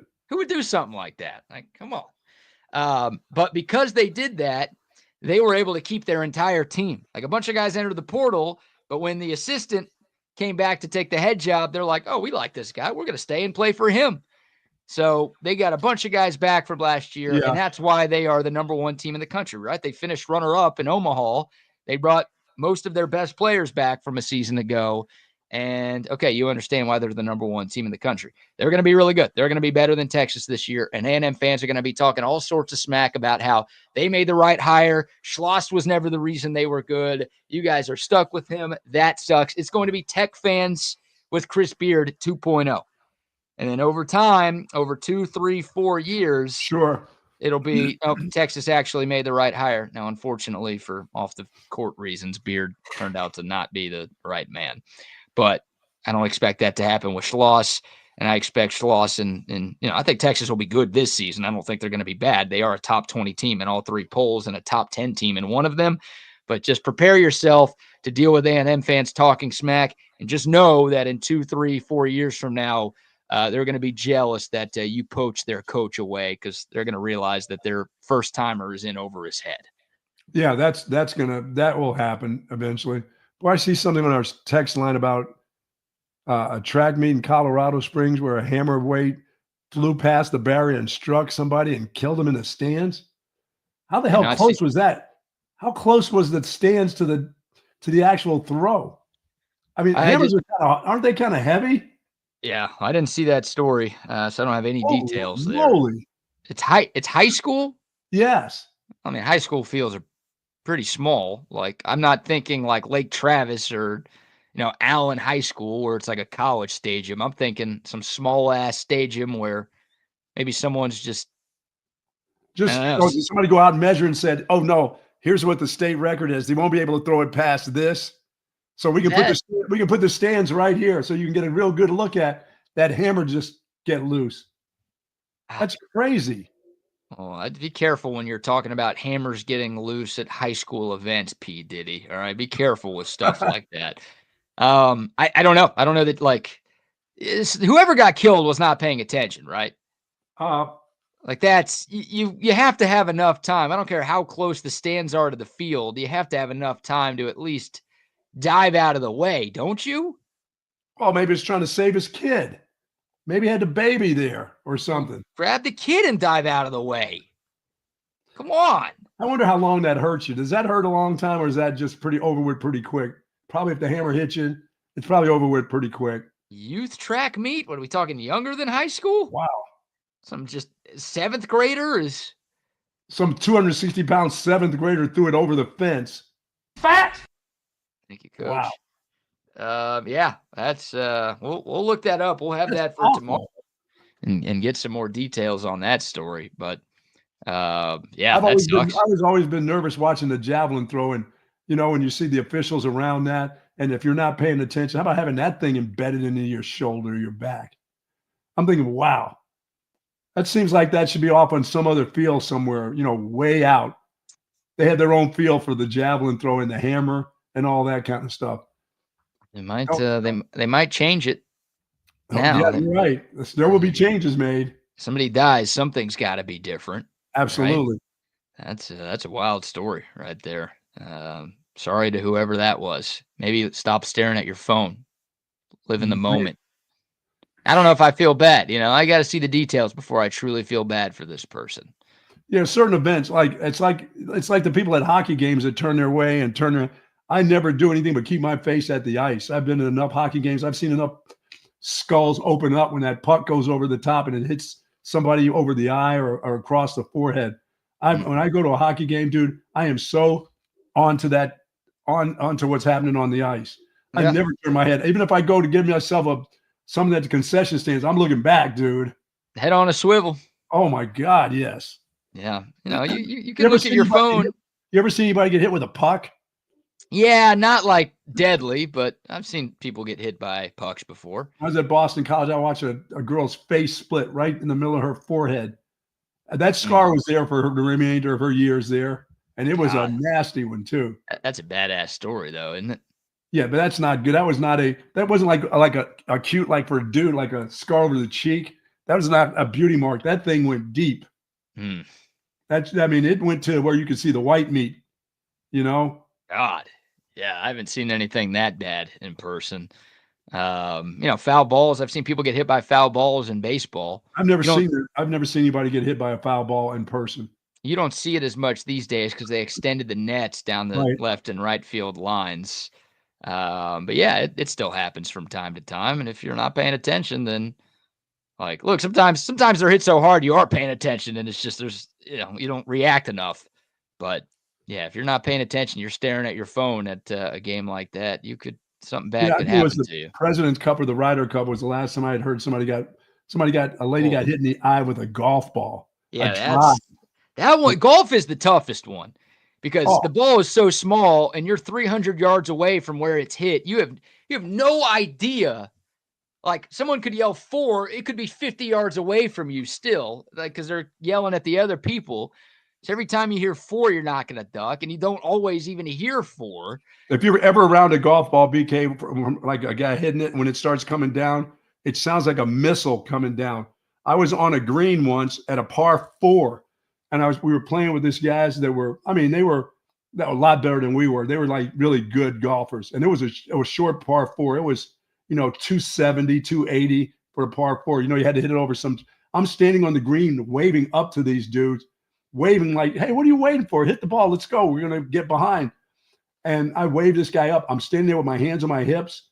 All of a sudden he hit, and I hear this sound. And like, shh. and it went between my legs while my hands are on my hips. It went right between my legs. If this thing is up a foot, I mean, if it hits me in the pelvis, it's probably going to kill me. But if it hits me in D's, it's over. I mean, it went right between my legs with my hands on my hips, being the big guy telling him to come on. He landed that thing right between my legs on the green. These nuts? Oh, it wouldn't have been these nuts. I mean, it would have been, it would have gone past that. Those things have been crushed nuts. If that thing hits you, if it just hits you in the stomach or the pelvis, it's going to break something.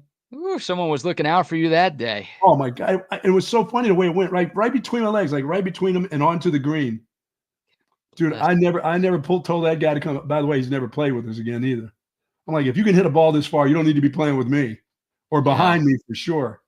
That is wild right there. Yeah, I mean, think about that. You heard it, but if you're at a PGA Tour event, you know, there's people talking. No. There's so many people around. You can't hear the ball missiling by you.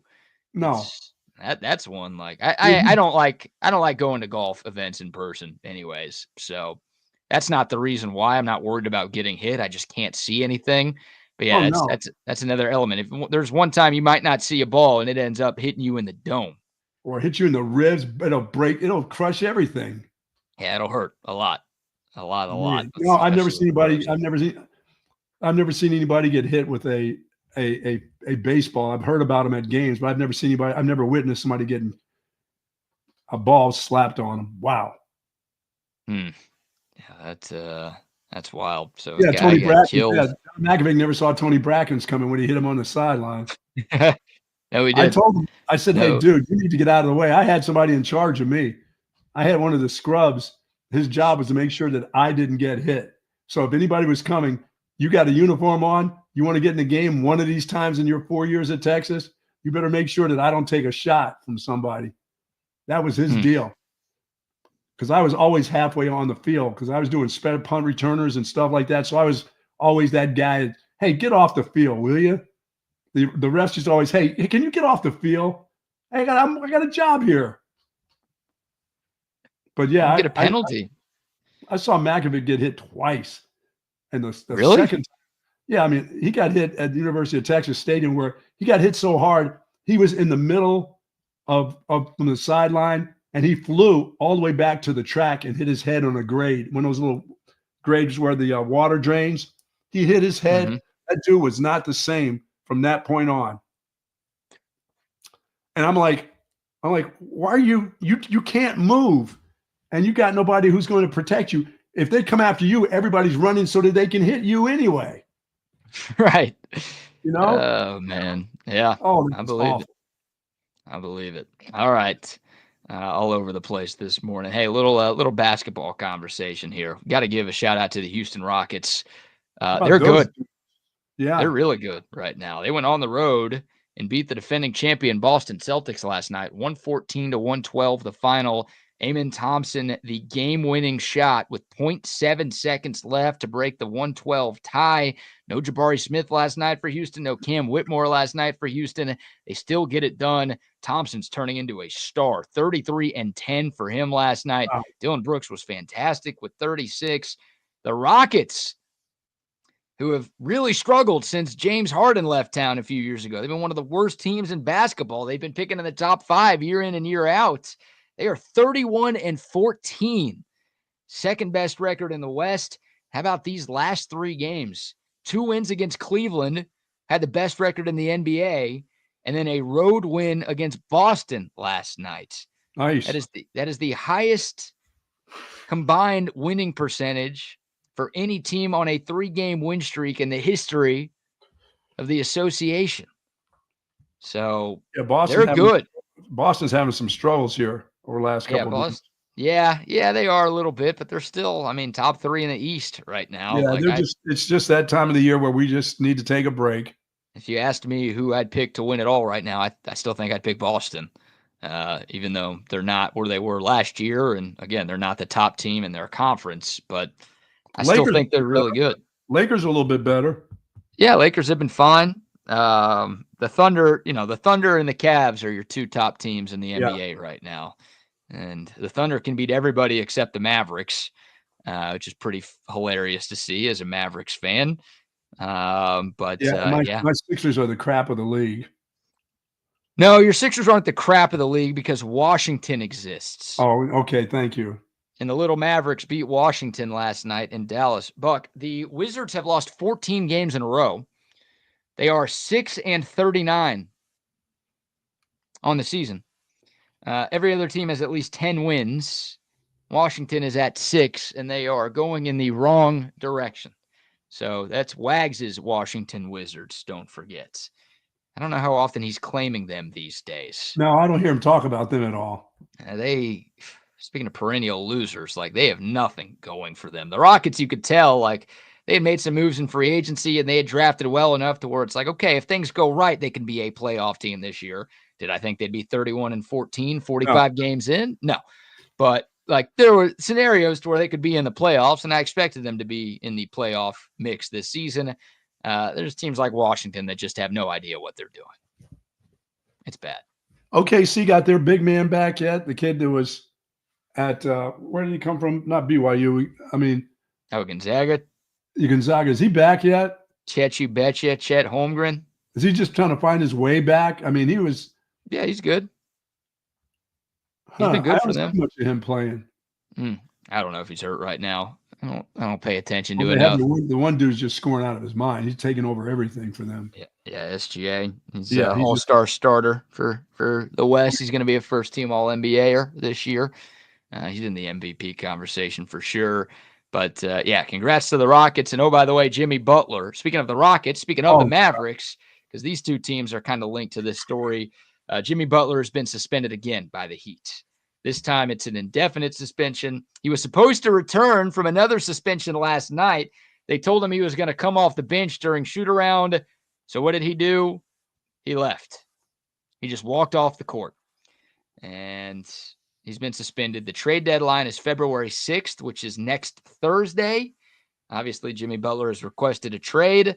The Heat have not traded him because they don't want to get nothing in return. Oh, you got to get something in return from him, but I mean, he doesn't become, he's going to go to your team and become a cancer if thing doesn't work out for him.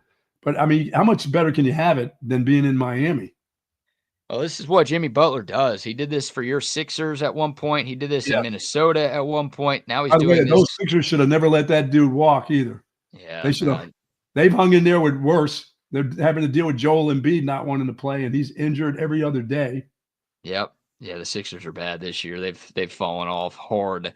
But yeah, this is who Jimmy Butler is. Like, he's really good. He's one of the better players in the league when he's locked in and engaged, but just feels like everywhere he goes at some point he wears out his welcome. Yes. And this happens. So, there's a way it works. He wants to go to a contending team this year. Houston's a team that he's apparently interested in. Dallas is a team that he's apparently interested. Phoenix is a team that you hear a lot. So I don't know if any of those teams want to deal with him because of all of the headache that he brings, but he's still a very good player. He can play now. And I look at Kyrie Irving. Like, a lot of people were skeptical of the Mavs bringing in Kyrie Irving because he's similar in that regard, where he just causes problems seemingly on every team he ends up on.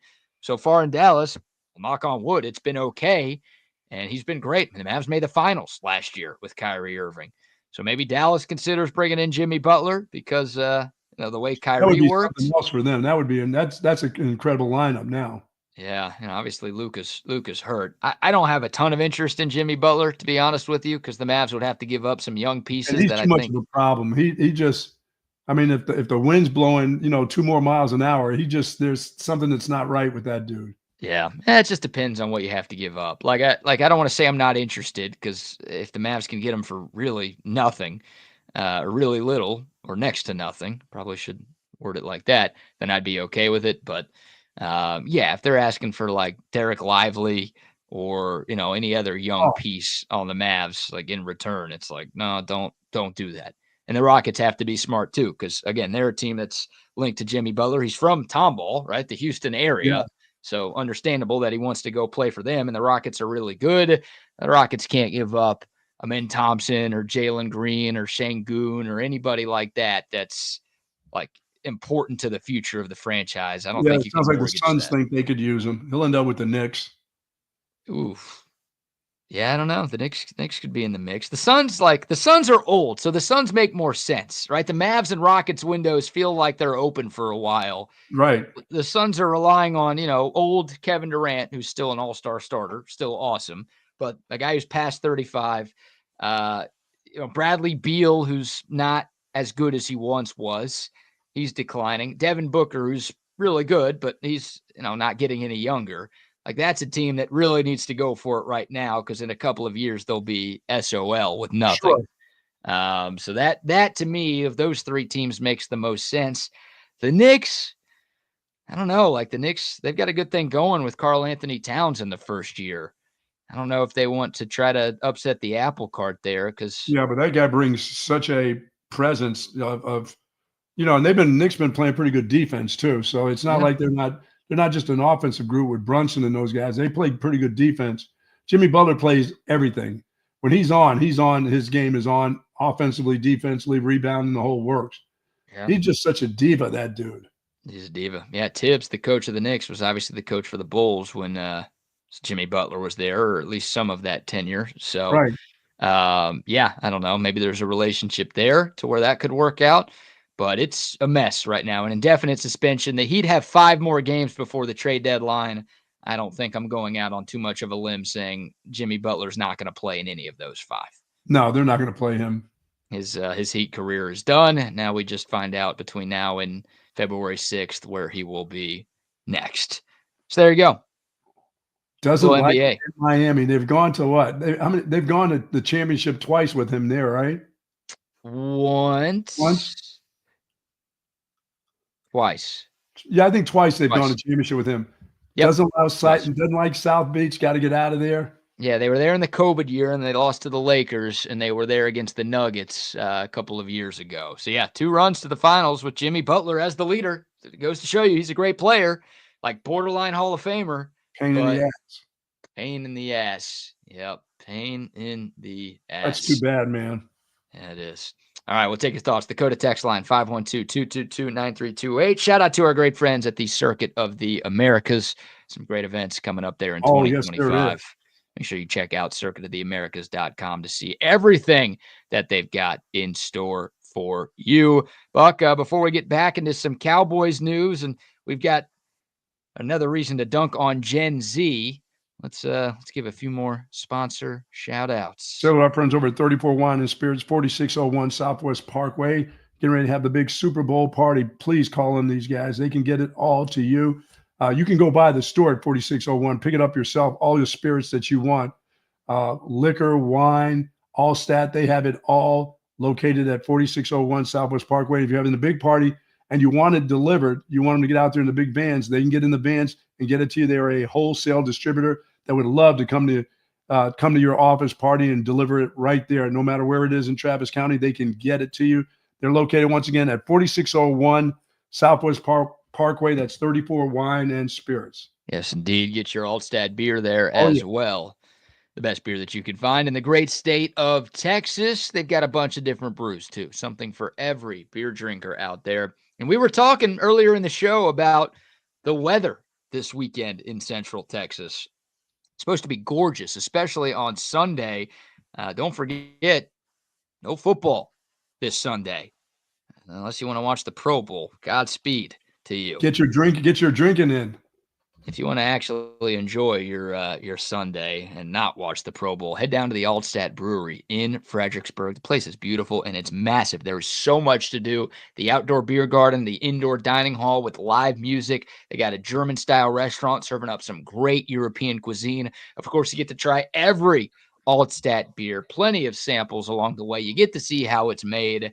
It's the perfect day trip for the beer drinkers in your life, and maybe you're one of those beer drinkers in your life. Treat yourself to a trip to the Altstadt Brewery in Fredericksburg, and they've got a great Valentine's Day dinner coming up. Guys, Valentine's Day, 2 weeks from Friday. Make sure you get your plans done soon. Altstadt Brewery will tell you more about their great Valentine's Day dinner that they've got coming up, but if you're looking for something fun to do this weekend, a trip to the Altstadt Brewery never disappoints. Also, a shout out to our friends at Covert Bee Cave. We'll let you hear from and see our friends at Covert Bee Cave right now. It's really a family experience. I walked in the showroom today and everybody greeted me by name. How are you doing? What's going on? How's everything going? From a price standpoint, from a customer service perspective, just conversation when you come in, it feels no pressure. I want to buy cars here. The family buying car experience, one of the best that you will ever have. Come and experience it for yourself. Covert, born and raised in Austin. So Bijan made the Pro Bowl. Is he a Pro Bowler? Bijan Robinson? Yes. And Gibbs has got to be one then, I would think. Well, no, they can't have. I mean, you got Barkley and all those guys. Everybody can't make the Pro Bowl as running backs this year. Yeah, the Pro Bowl rosters came out yesterday. Saquon Barkley and Jahmyr Gibbs are Pro Bowlers. Yeah, how'd you like to have those two cats in your backfield? Yeah, I'll take one. I'll take one of them, please. Wow. Saquon obviously won't play, so he'll be replaced because his team is in the Super Bowl. But Jahmyr Gibbs will be there, I would think. Yeah, Pro Bowl rosters came out yesterday. I'd be lying if I told you I spent any time looking at these. But a quick glance, I see Joe Mixon and Nico Collins. They are from the Texans. I also see Danielle Hunter and Derek Stingley. They are from the Texans. And for the Cowboys, CeeDee Lamb is on there. Oh, Deuce Vaughn. No, just kidding. Tyler Smith is there as well. Micah Parsons. Yeah, I'm doing box score ratio right now, so we're not talking anymore about the Pro Bowl.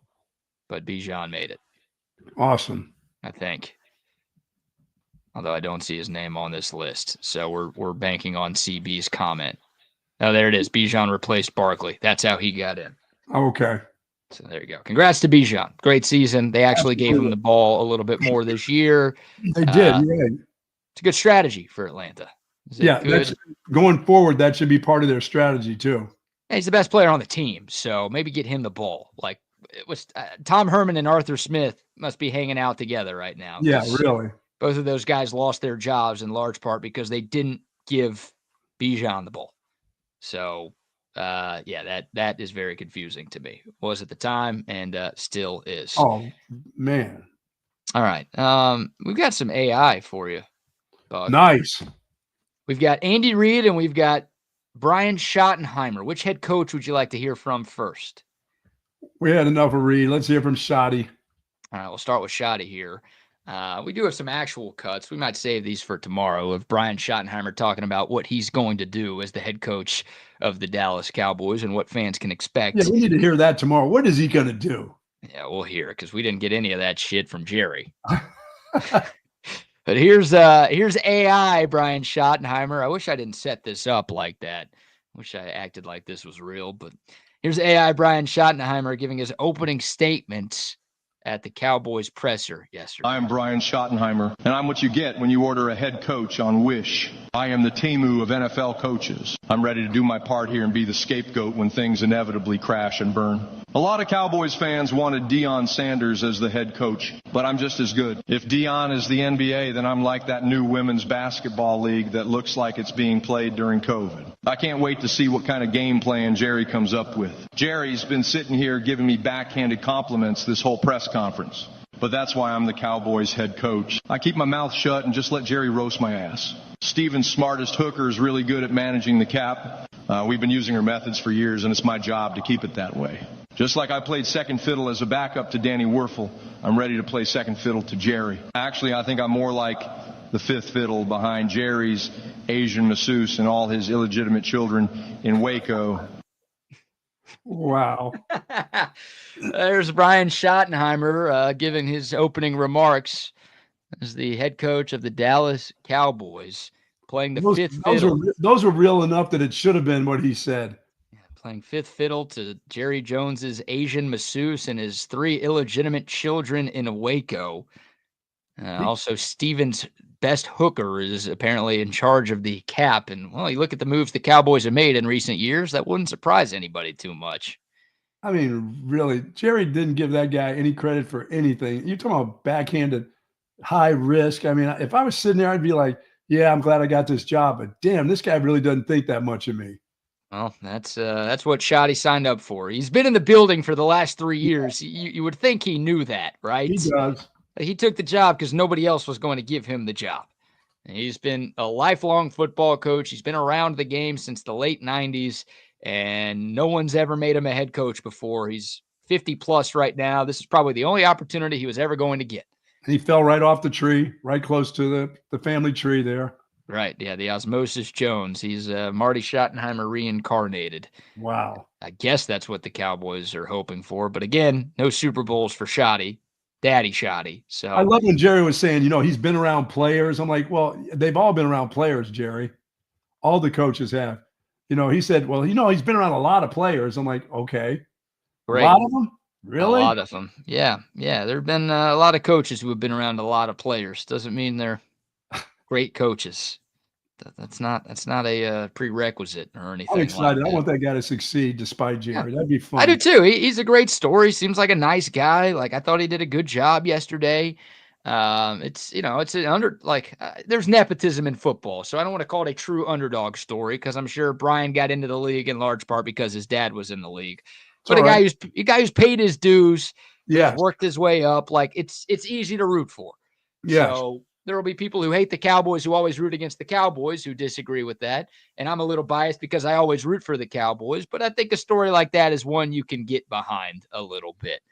Well, I know this. You'll be able to tell the difference in that football team immediately. It won't take you like 6 games into the season to see what they're going to be. The Cowboys generally show you pretty much who they are in the first 3 weeks of the football season. Yeah, it was weird. They started last year with a bang. Well, we thought it was a bang because Cleveland was supposed to be pretty good. Right. The Cowboys in week 1 went on the road and beat Cleveland pretty handily. And it's like, hey, nice win. It's a good win against a team that made the playoffs last year. On the road, the Cowboys were dogs in that game, and they crushed them. Only to find out that Cleveland was garbage. And then I was like, what? They came home, and the Saints put up like 80 points against them. That's when the point thing started happening to them. Yeah, and then the Ravens came in and put up 80 points on them. And then like everybody who played at Jerry World put up like 40 plus against Dallas. And it's like, what? The Cowboys were undefeated last year at home in the regular season. They obviously got smoked in the playoffs by Green Bay. But then like that just carried over as the longest hangover of all time to where every game Dallas played at home was just disaster. Yeah, I that's the hard one to see is that home field advantage turning that quickly. I mean, it caved in on them. Yeah. That was a hard place for people to win, and it became a hard place for the Cowboys to win. Yeah, that's hard to believe. Yeah. Here's the Andy Reid AI. Okay. For the people. Andy Reid, this has never been heard before, post-game sound from Coach Reid following his team's AFC Championship win over Buffalo. Andy Reid talking about that victory and also talking about heading down to New Orleans for the Super Bowl. Patrick Mahomes is the greatest thing since ketchup or maybe pizza. Actually, he's the best thing since food. People think I'm chewing gum on the sidelines, but it's actually just brisket dipped in melted Jolly Ranchers. I love these refs so much, almost as much as Stromboli. And I guess my wife, too. Maybe I could wrap my wife in a Stromboli. That sounds sexy and delicious. Is Chris Jones still crying? Like, have some self-respect. It's a first down conversion, not your grandma's funeral. I'm happy we made the Super Bowl, but I'm even happier it's in New Orleans. I mean, crawfish and jambalaya and grits. Oh, my. I like to take a bath in that beignet powder. That sounds like one of my wet dreams. This might be the first time a head coach misses the Super Bowl because he drowned in a vat of red beans and rice.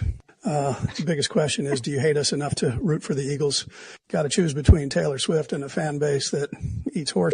Even I've never been that hungry. I also want to say hell of a game to Coach McDermott, but we don't negotiate with terrorists. I think it just came down to us having Jesus Christ and them having a law.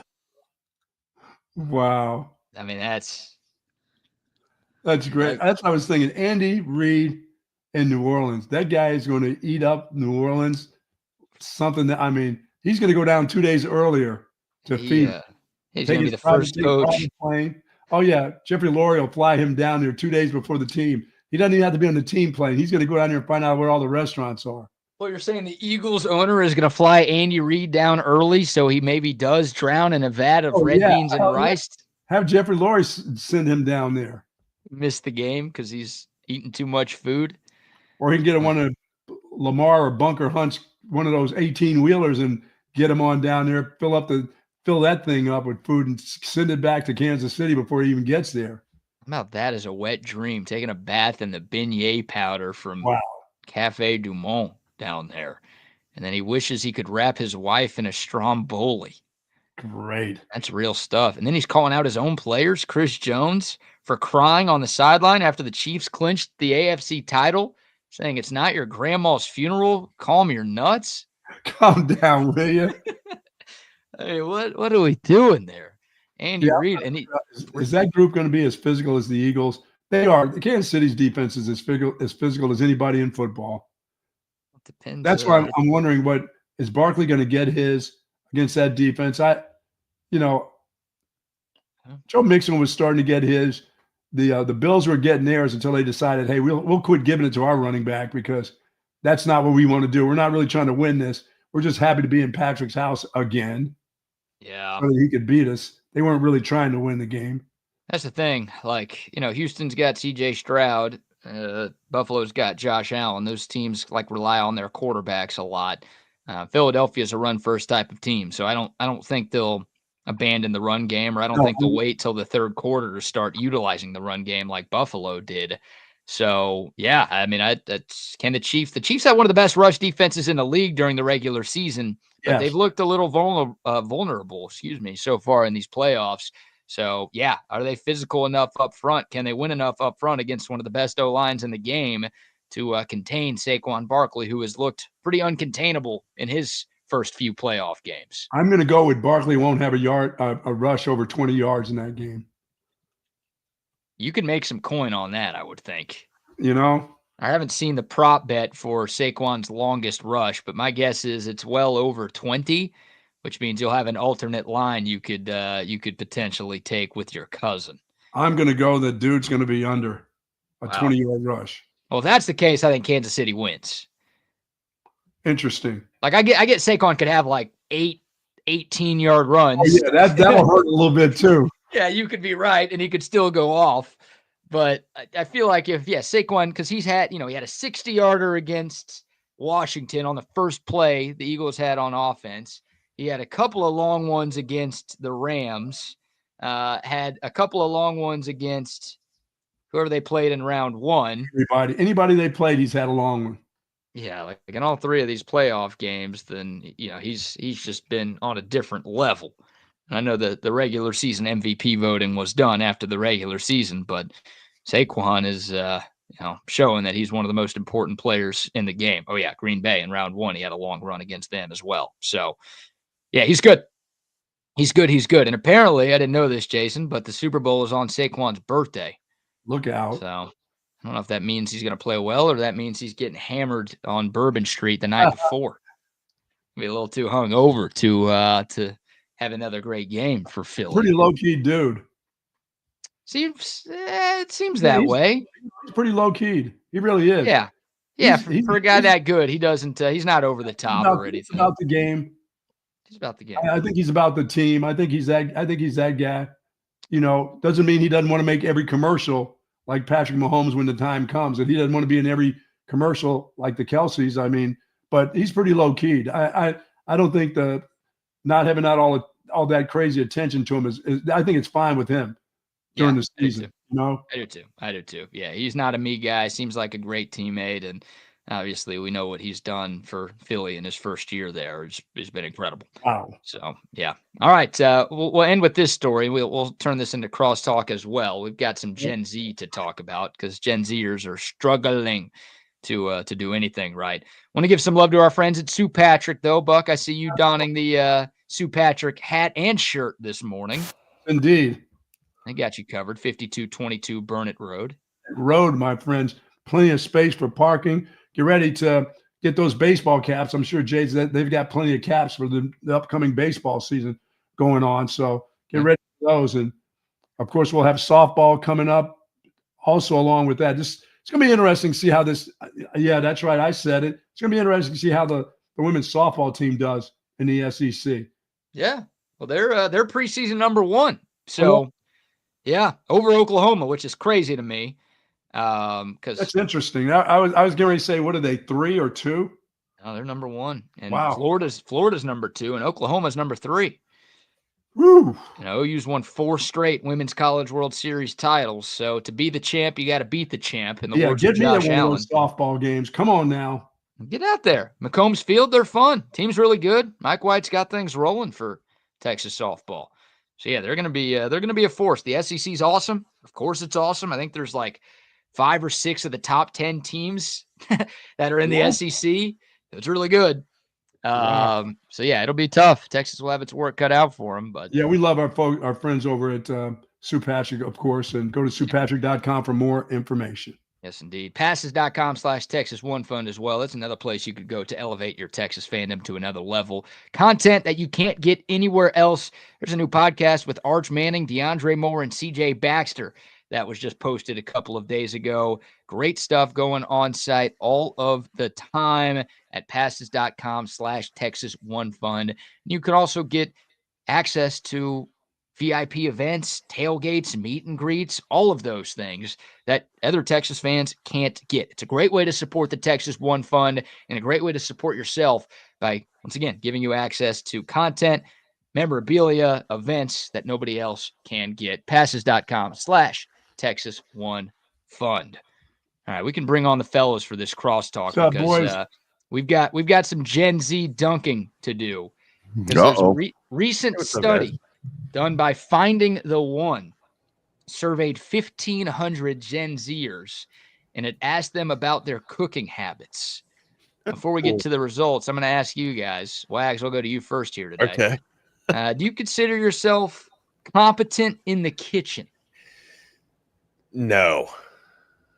There's only a few dishes that I can make. Like at 43 years old, you should be able to make more than just a peanut butter and jelly sandwich. Wow. You know what I mean? Like, no, I mean, I'm embellished. I can make a lot more than that, but hell, there's you can make soup out of the can, right? You can warm it up. Soup right out of the can. Just warm that sucker up on the stove for about 2 minutes, baby. We're good. Give me a loaf of bread and we're fine. You know what I mean? That's what we used to eat back in the day. Just a loaf of bread with some soup, and you dip it into soup, basically. All right. But no, it's like at 40, I shouldn't be burning steaks. Like I should know how to make a steak consistently all the time. Like there's times where I'll make like a drop dead steak, but then there's like just the other day, I burnt the damn tops of it, right? Like I had the flames too hot, and it's hard to control a grill when it's the old school coal grill and there you go instead of the gas grill, right? But yeah, like at my age, dude, I should be well versed, well skilled in the damn kitchen. Wags, I found out I'm sometimes afraid to be the damn grill master at my own house. You can take that steak and put it in the air fryer, and then you know what? It still comes out really kind of bloody in the middle, and then put it in the microwave for about 2 minutes, and it's just perfect. Hold on, you've air fried a steak?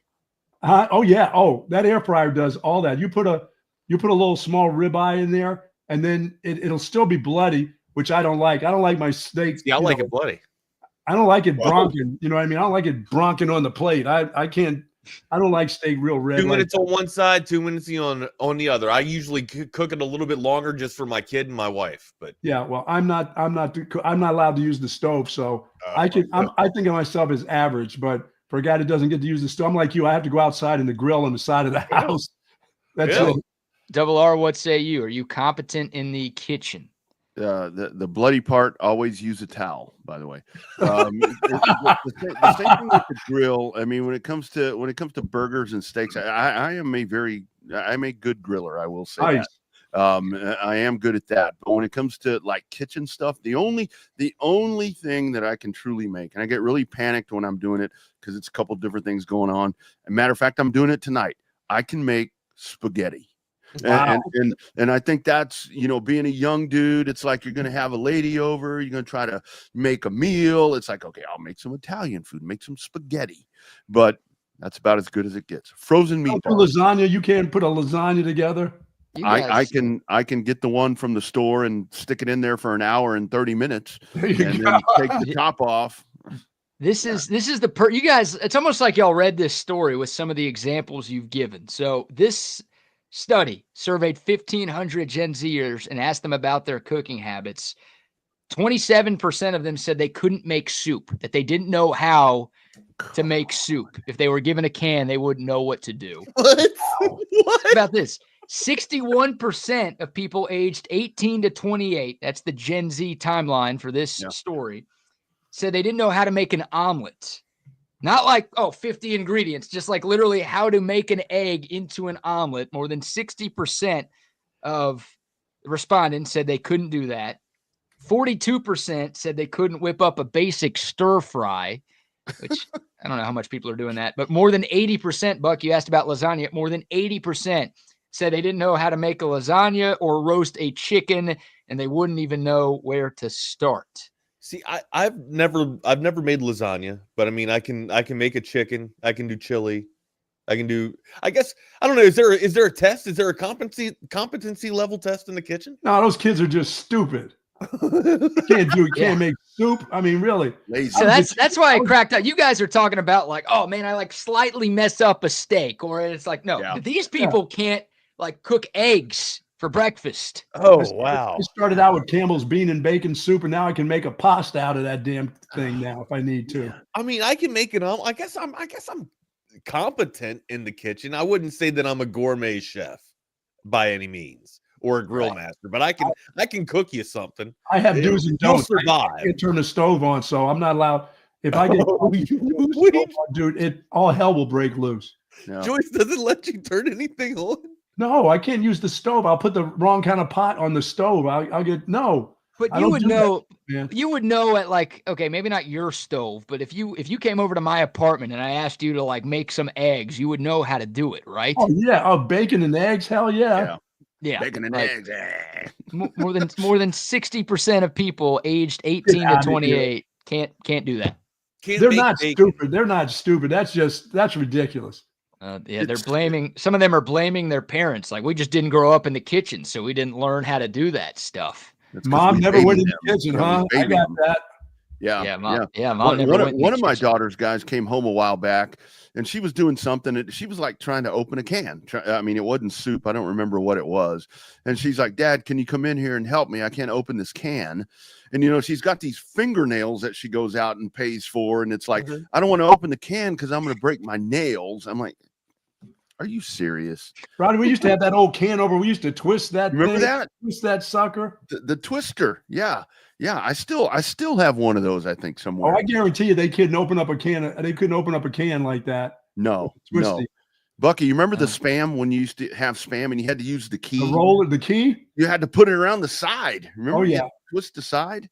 Oh, these kids have it. That was our MREs too. We had to get this. Yeah. Oh yeah. Like that. In the last response to this poll, more than 99.9% of kids admitted that they could not correctly prepare a baked potato. Buck, you think you could? I get you the best baked potato. Are you making that up? Yeah, I'm making that. I'm making that up. And I will give you the trimmings that go along inside of it. And that's up to you if you want to put a little sour cream on it. But I suggest you don't. Oh. No. If you mix that in with my baked potato, that's going to be quite the treat at Thanksgiving. Oh, God. I'm gonna walk it back. I'm gonna say I'm competent in the kitchen, but I'm not nowhere near a gourmet chef at all. No. After these results, that's most people. That's probably the four of us, right? Like we can all cook a few meals pretty well. We can all screw something up in the kitchen. We're not chefs, but we're smart enough to cook soup or omelets. My deal is I don't pay attention. I don't pay attention to instructions. I was the worst instruction guy. I mean, my kids would have like bikes and tricycles at Christmas. I just put it together. I wouldn't even look at the directions. You end up with screws after. Show me. What does it look like on the box? Okay, I can get that done, and then everything would fall apart in 2 days. Yeah, I'll tell you what I can do really well in the kitchen. I can clean. I'm a cleaner. Can you do a good job at that? I clean. I like to. I mean, I don't like to, but I mean, I'll wash dishes and all that. We got the dishwasher. Growing up, we didn't have a dishwasher, so it's like. Just wipe that off and put it in the dishwasher. I'm like, you know what? I'll just clean it and put it up. You know, Wow. so I was like an assembly line. I was the oldest of 8, so it was like an assembly line at my house. And guess who wasn't in the assembly line? Me. I wasn't part of it. I was gone. I didn't realize we were doing a show with Regina Rodriguez today instead of That's Rodney. it. There it is right there. All right, listen, boys, have a good rest of the day. Y'all be safe. Later, brother. Be See good. y'all. Later, BK. There they go. Here we are. Welcome to Chaos Theory. We're talking a little bit about our competency level in the damn kitchen. So, yeah, Rodney, let's get into it. I'd like to continue this conversation. Yeah, just for sure. Welcome everybody into Chaos Theory. If you haven't hit that follow button, make sure you follow us up. Hit us up on our socials. I'm at Not the Fake Wags on Twitter, brand X. Rodney is at the Rodney R on Twitter, brand X. And then also I'm at the Wagner Wire on InstaFace. Rodney's at the _Rodney R on InstaFace. Smash that subscribe button if you hadn't done so already. Make sure you're getting a part of this conversation. Hit us up on that Coda text line 512-222-9328. All right, my dude. So the one pet peeve I do have about the kitchen, and this is where I am pretty damn good at. I clean. I have a pet peeve of cleaning the dishes or doing the dishes as I'm going, right? To where my wife, she'll let the things just pile up all damn, throughout the entire damn campaign of the dinner, right? That shit drives me nuts. All of it stacking up. It gives me anxiety just thinking about it. Like I have, as a dish gets done, or as I'm, get done making the meat for the chili or whatever, I got to wash the pan immediately right away and then get it done, get it out of the way. I can't have a disaster or just chaos in the kitchen, man. I can't have clutter around me in a small spot. And our kitchen isn't that huge. It's a medium-sized kitchen, I guess, or I would say small, probably on the side of the smaller kitchen. But yeah, I can't have clutter. I'm with you. The video, guys. Remember, like the video. Yeah. If I'm alone, I mean, I'm doing that. Like the spaghetti thing that I'm talking about. When I do that later, I'm gonna ground some meat, and I'm gonna do all of that. And then when I put it where it needs to go, I'm gonna go wash that saucepan. I'm gonna get that cleaned off, get it out of the way. I mean, I'm the same way. And then, once you put the shit in the strainer, I'm going to clean the strainer. I'm going to put that up because one thing that really drives me crazy is that, where a lot of people they have dirty dishes and they put some water in there and then they just set it in the sink. And I'm like, okay, you're halfway there. The water, it just smells. It just sits there. Yeah. And the whole thing about it is, how it gets around here where we live. Our hoods are pretty damn adjacent. In the summertime, you got mosquitoes, you've got all this shit that's flying, and they can get in through a dog door. And it's like, come on, man. Now, see, I will sometimes if there's a lot, like if there's a like clumps or a whole bunch of residue left over in a bowl, like I'll let the water sit for maybe like 30 minutes to soften it up a little bit before I scrub. But yeah, it doesn't stay in longer than 30 minutes, amigo. Yeah. And here's, great question right here, because I know that there are a lot of differentiating opinions on this. Steak. I mean, like Bucky was talking about, right, or you were talking about with the blood and all that. Yeah. Some people will set a steak down, and I'm with them at a business thing, and they set that thing down, and I'm like, that motherfucker has a heartbeat. You're really going to eat that? Yeah. I honestly prefer it like that. I think if it's overcooked, you cook the nutrients and the vitamins or the minerals, whatever it's in the proteins in the steak. Yeah. I think you cook it out.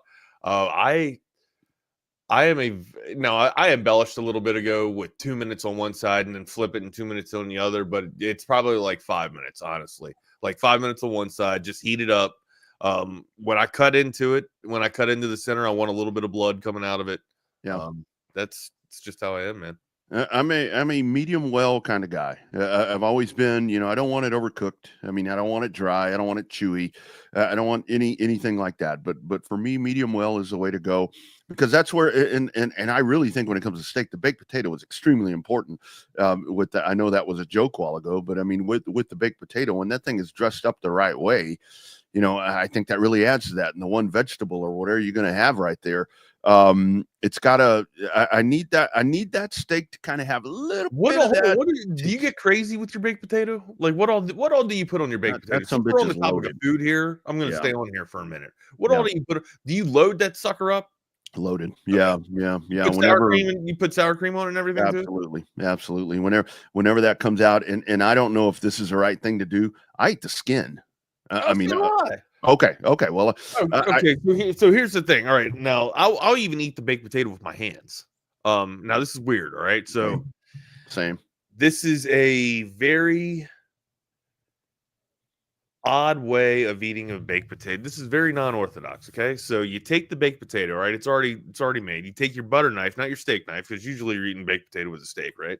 So you take your butter knife, you cut the potato from the center, the core, basically out, right? And you basically dump it on the plate. You have your potato skin. It's still basically the shell of the skin. It's just a little bit of the potato with the skin on the outside, but it's hollowed out. You take butter, you put butter inside the potato, you put salt, you put pepper, whatever you want to put. Now you got yourself like a little, it sounds weird, but you got yourself like a little potato sandwich or whatever. And then you can take the heel of the potato, push your loose ends of the mashed potato that's out, or the pulled potato that's falling out of the middle. I know it sounds like a lot that's going on, but it's delicious. The butter sits there, it melts because the potato is still hot. It's warm, and the butter just kind of seeps in there. Congeals. It's fantastic. Yeah. And like I say, with the skin right there, I mean, I'm going to eat especially if I'm eating out. I mean, I don't care where it's at. It can be the fanciest, whatever. You can't really do that if you're eating out. Like, it gets a little messy. So you want to go to utensils. I don't care. They give you the I know you don't care, but I do. But I'm the same guy. Or if I go to the sporting event and I go buy nachos, I'm licking that tray. Where you have a little bit of that nacho cheese. And I don't care who's looking, Wags. I mean, I'm going to take it and I'm going to lick that tray because that's really, really good nacho. That Rico's cheese that is still stuck. It's gas station nacho. It's nacho cheese that you would get from a 7-Eleven, Rodney. I don't give a damn. But the thing is, if you go to a concert, if you go to a sporting event, you probably paid $10, $12, whatever dollars for that nacho cheese. I'm getting every morsel of that shit down my palate that I paid for. You know what I'm saying? I sit there and lick that thing. When I go to Whataburger and you finish up the little ketchup thing, my tongue is going to lick that little cartridge to get every little piece out of there. I'm a classy guy, man. No, I hear you. Apparently so. Yeah. So weren't you saying, like, didn't you go out and buy your own like little nacho cheese or the cheese like a couple months ago? Didn't you do that? You went out and bought that whole damn I guess the nacho cheese that you would get at a 7-Eleven. You actually bought the can of? You can get it at HEB. You can get it in a small can. It's called Rico's cheese. I mean, Rico's nacho cheese. I mean, it's got the same thing on the can that you see over at. You're looking Rico's Famunda cheese. Yeah, it's the same thing you see at the event, and then you can get the big like industrial brand of that shit. And throw it on the stovetop. Put whatever you're going to put in there. Add some jalapeno. You got to thicken it up a little bit. I put a little cornstarch in there, kind of thicken it up. That way, it's not real runny. Like an egg yolk, and drop that on there. It's just like being at the game, dude. It's just like being at the game. Nah, what are we going to talk about today? We got some Cowboy talk. What are we getting into? The Dallas Cowboys. And again, great talk yesterday there. You think Jerry's competent in the kitchen? You think he's more competent in the kitchen than he is in the front office? I think Jerry is probably one of those dudes that could probably grill you up a pretty damn good steak. And I think that Jerry probably likes burnt ends, like when you go and get barbecue where you get the burnt ends on it. I mean, doesn't everybody ask for burnt tips? Like burnt tips? Some people don't. It's, everybody kind of has their own little different nuances of eating things, or whatever. Like the outside's got to be charred a little bit though, right? Absolutely. Right. Absolutely. And that's, I think something we had to talk about next week is people need to tell us what they're going to eat for Big Game Sunday, because I'm trying to figure out what. Well, yeah, that's usually like the five little server, the 5 entrees, or 5 little, I don't know, gourmet or hors d'oeuvres that you have at a damn Super Bowl. I don't even know if you have hors d'oeuvres or if you actually have like pizza. You know what I mean? Just go ahead and make it simple and just get pizza. That's where I'm like, Ike. Yeah. Help me out, brother. We'll be calling Ike on Super Bowl Sunday. Yeah. It's like, Ike, I can't deal with this. I need your help. So that may be the call. And it is Domino's Pizza, our man Ike Coronas. If you were going to be in that spot, you need to message him right here and do some commerce with him. Lago Vista isn't that far away. It's really not that far. It ain't that far. I mean, it's really not that far. But yesterday, Wags, we had the conversation with RJ Ochoa, and we knew what was coming. You knew what was gonna come out of this. But just the simple fact that Jerry Jones gets on those tangents, starts rambling, he's got to turn it into everything about himself. He's got to talk about himself. That's the sales pitch right there. But it's like, once you finally get him into the heart of, like we're talking about the steak, once we get him into that juicy red part of the steak, he's sitting there trying to validate and convince everybody why this is the hire and why it's going to be a good hire. I thought he was convincing himself, honestly, Rodney. Right? Isn't that what it seemed like to you? Because it's like, okay, here we go. And there's who the hell are you talking to? Who you talking to, Jerry? You talking yourself into it? Yeah. And when you're sitting there and you're talking, I mean, how does Shoddy, the way they're, we have a shot with Shoddy. Come on, man. I can come up with better stuff than that. When you're sitting there and you say, this is a gamble. It's not a Hail Mary, but this is a gamble. If I'm Shoddy sitting there, I'm like, son of a bitch. Come on. And then talking about the one part where Jerry said, all the different coaches that Shoddy has worked with. And I'm like, yeah, that have fired him or removed him from I was going to say failed time, right? Look, there's some jobs that he could have possibly or potentially sought after or gone after, but be that as it may, that didn't really fall in his lap or come onto his plate. But now he's now he's the head coach after 1 year as the coordinator. He's the head coach of the Dallas Cowboys here. Now he said some things in the press conference that, I mean, it's kind of like no-brainers, right? Like, what are you guys going to focus on? And I'm paraphrasing here. We're going to work on what we do well. All right, we're gonna do the stuff that we do well. All right, and what the hell are you supposed to do? And also, let me ask you a question: like, what do you do? What do you do well right now? What do you do well besides market your team or be in the damn headlines of or even being maybe you guys talk pretty well. You guys get on podcasts for quite frequently. But what else? No, of course, I'm being an ass right now. Like Dallas.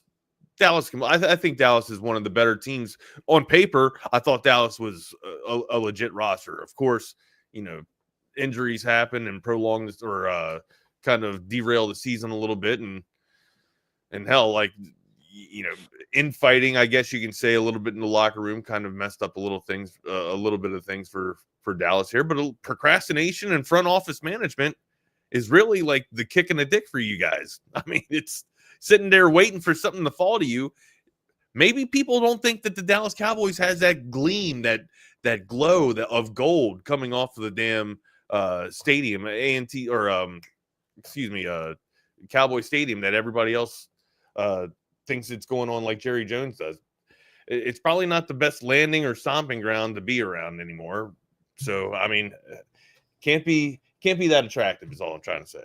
What I was really hoping to hear yesterday, whether it was Jerry or Steven or Shoddy, I don't care who says it. I mean, I really don't care who says it at this point, was that, the philosophy, and we got some sound here on the offensive philosophy that Shoddy plans to implore. And I'm sure it's the same shit that we just saw. It ain't changing much. Yeah.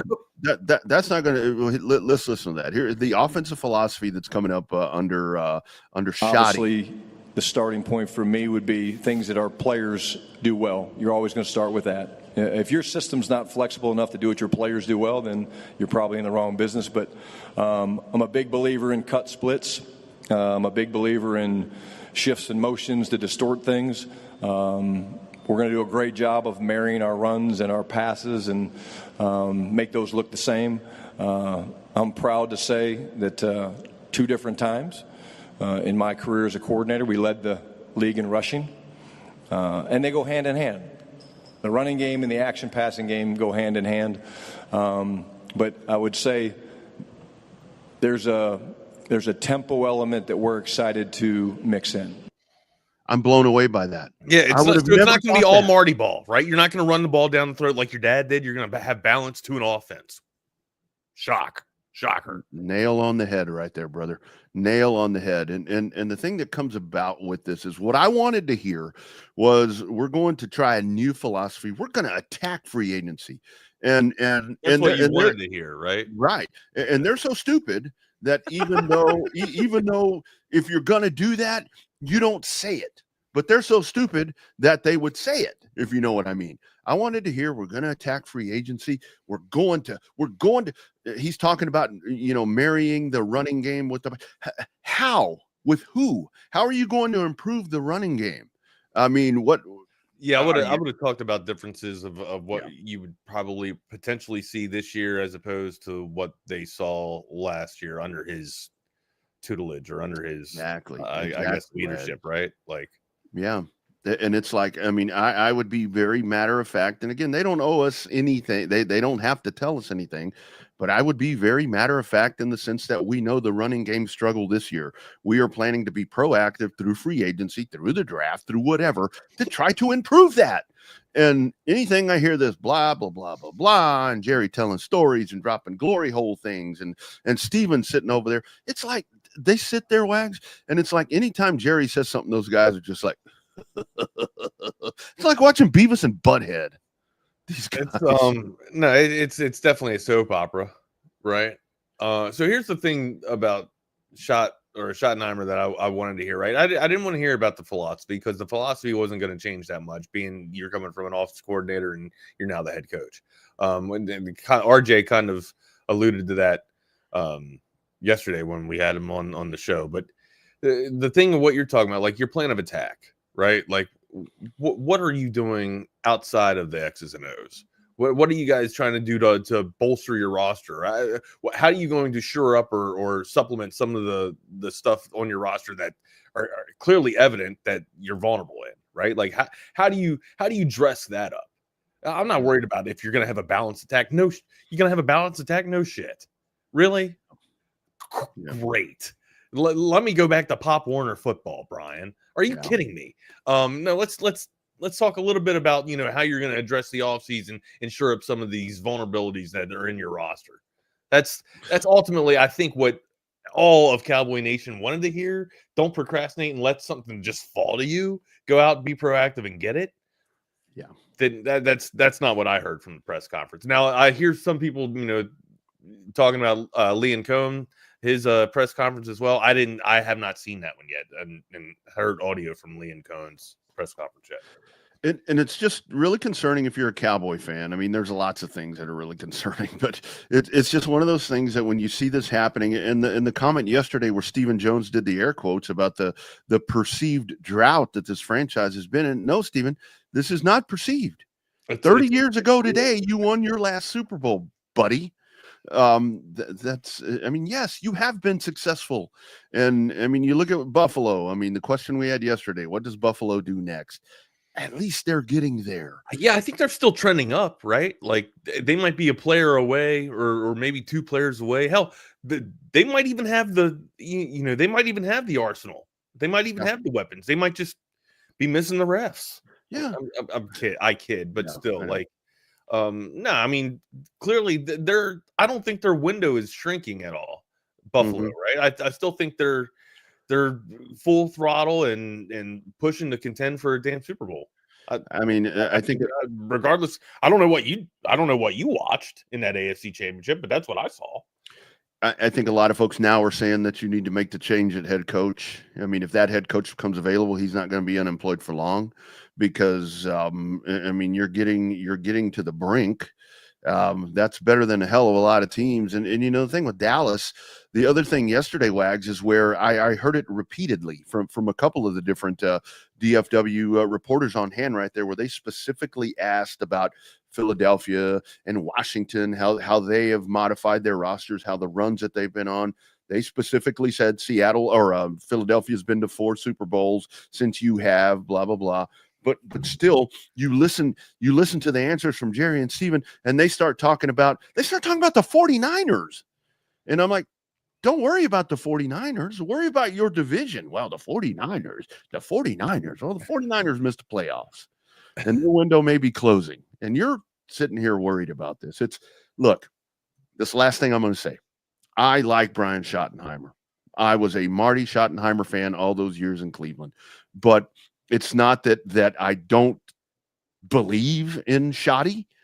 I just think that he's being put into this situation. I don't want Schotty to fail. I will be tickled pink if it works out. I just know better. I'm trying to honestly think how much difference it's going to be in the offense or in the philosophy from last year to this year. That's what I'm trying to think. I don't think there's going to be much of a difference. Honestly, if Dallas stays healthy, then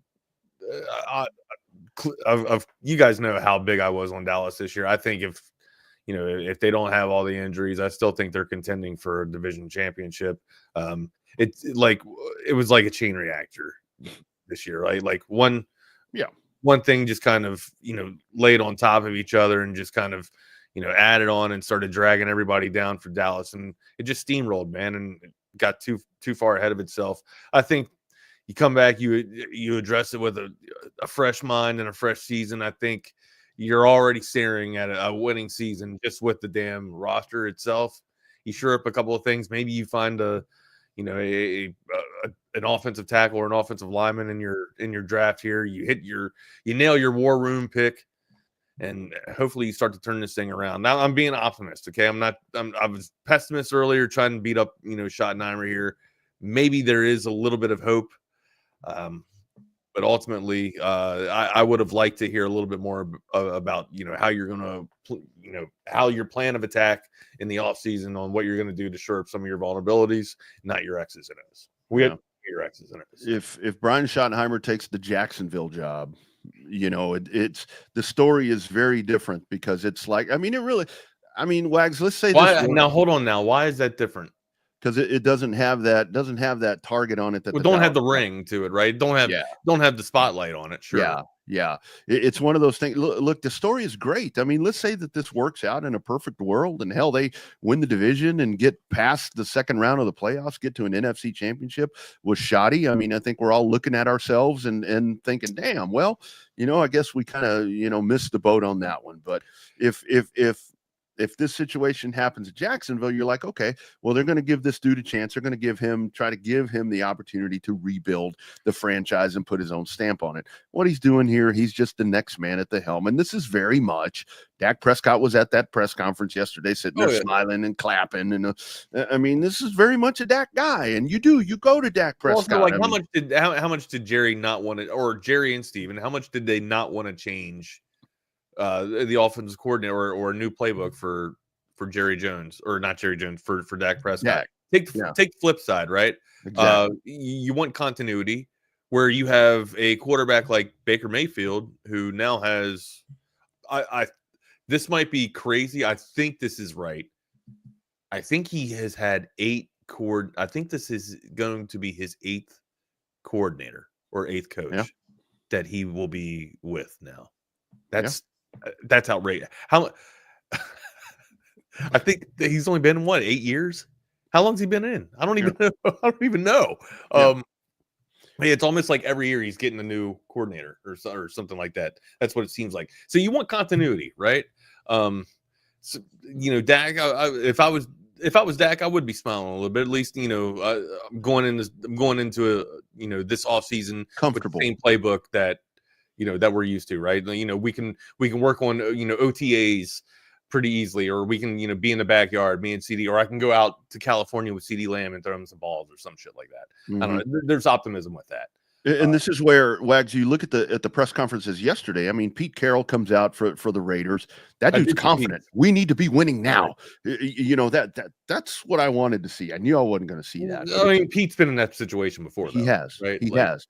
Yeah, and then I would say that Pete also did not have the administration breathing down his neck. Like he also kind of had the autonomy to basically have his own press conference. Like anytime you do any first press conference of the Dallas Cowboy head coach, you're going to hear from Jerry first. Yeah. Right. Then you're going to hear from the head coach. You're going to hear from Steven. Then you're going to go back to Jerry. Then you're going to get closing remarks from the head coach. Then you're going to get closing remarks from Jerry. Yeah. Yeah. That is the circus of the Dallas Cowboys press conference. And Pete's scenario in Vegas is Pete is coming in to build culture. Pete is coming in to stabilize. That's a bridge, right? Like hey, let's get a strong veteran coach that can kind of set this locker room up. You got Tom Brady coming in here, who I don't know how much influence he's going to have in the front office, right? But him and Shedeur Sanders have a really good relationship, or appear to have a really good relationship. Mm-hmm. That's why that's why I'm pretty high with the Raiders, kind of moving up to see what they can do. They didn't jump last year. They might jump this year to see what they can go get their damn quarterback. Now, I don't think that any quarterback is worth jumping up 6 spots and giving a return on investment of a Max Crosby or some shit like that. But especially like Brady as one of the greatest quarterbacks knows what wrecked him, and that was a defensive pass rush, right? Like if you have 4 down linemen that can get up and get after it, or an edge that can get up and get after it, why the hell would you want to get rid of that and not be able to counter like a highly passing attack or a highly touted passing attack like the Kansas City Chiefs? Mm-hmm. I don't think it's in the best interest to get rid of one of your edge rushers for the Raiders here, but there's a lot that the Raiders need to work with. What I wanted to go to real quick before we kind of got off of Dallas here, and I know it's been a heavy slate of the Dallas Cowboys the past 2 days, rightfully so though, right? I mean, it's when there's a change of guard, you kind of have to talk about it. Talking with RJ Ochoa yesterday, he kind of threw out there that it's like the next person up, and there's a victim of the person that's going to be falling on the sword, right? For the next Dallas Cowboy. Like we the Dallas Cowboy head coach, we know what we're going to get. We know what to expect. Do we? Like I wanted to question him immediately, but he was, going on a damn tear here. I wanted to allow him to get everything off, and we just kind of ran out of time. But is Schottenheimer going to be the sacrificial lamb? Like, he was talking about fall guys yesterday. Dallas needing a fall guy, and is Jerry setting this guy up to be the sacrificial lamb, or does this dude have the wherewithal to actually lead the Cowboys out of a little bit of the dark age? And that's where I look at this and I'm thinking, okay, is this a short-term plan to where Jerry has somebody in mind that he wants to be the coach, but other than himself? Because he said yesterday he always wanted to be a coach. Dude, who cares? But is there somebody? I don't think that there's somebody, because I would have thought that it would have been Deion Sanders. I would have thought that would have been the guy. And again, that's for selling tickets. That's for doing here. Talking about Pete Carroll, when I heard Pete Carroll linked a little bit to the Cowboys, because Shotty talked about yesterday that relationship with Pete Carroll. There is a very long-term relationship that he has had with Pete Carroll. That was my thought, where if I'm Jerry, you bring Pete Carroll in, that's a guy that's going to put eyeballs on your franchise. That's a guy that, very well-known, very popular figure in football. Bring that dude in, let him groom Shotty. I don't think Pete's a yes guy. Well, exactly. That's what it all comes down to, because Shotty, I keep hearing all the years of being a coach. I think he's in his early 50s. His boat passed. Look, but there's the thing about being a yes guy too, right? Like absolutely. And I agree. Like, I think Shotty's in a pretty damn good position to kind of take on the mantle of a head coach. I mean, people question, my question is NFL acumen. Look, you learn from, he probably learned, I'm assuming that he learned from one of the greats, right? His dad, Marty Ball. Dad, yeah. So I would expect a little bit more running, your ground and pound if you're Dallas, but he's talking about the balance. But I mean, look, this is a pretty damn good spot for Schottenheimer to be in, right? Like, how much expectation is on you to kind of have, a Super Bowl season right now? I know that Jerry expects to win the Super Bowl every year, but look at the tumultuous season that you just had. All right.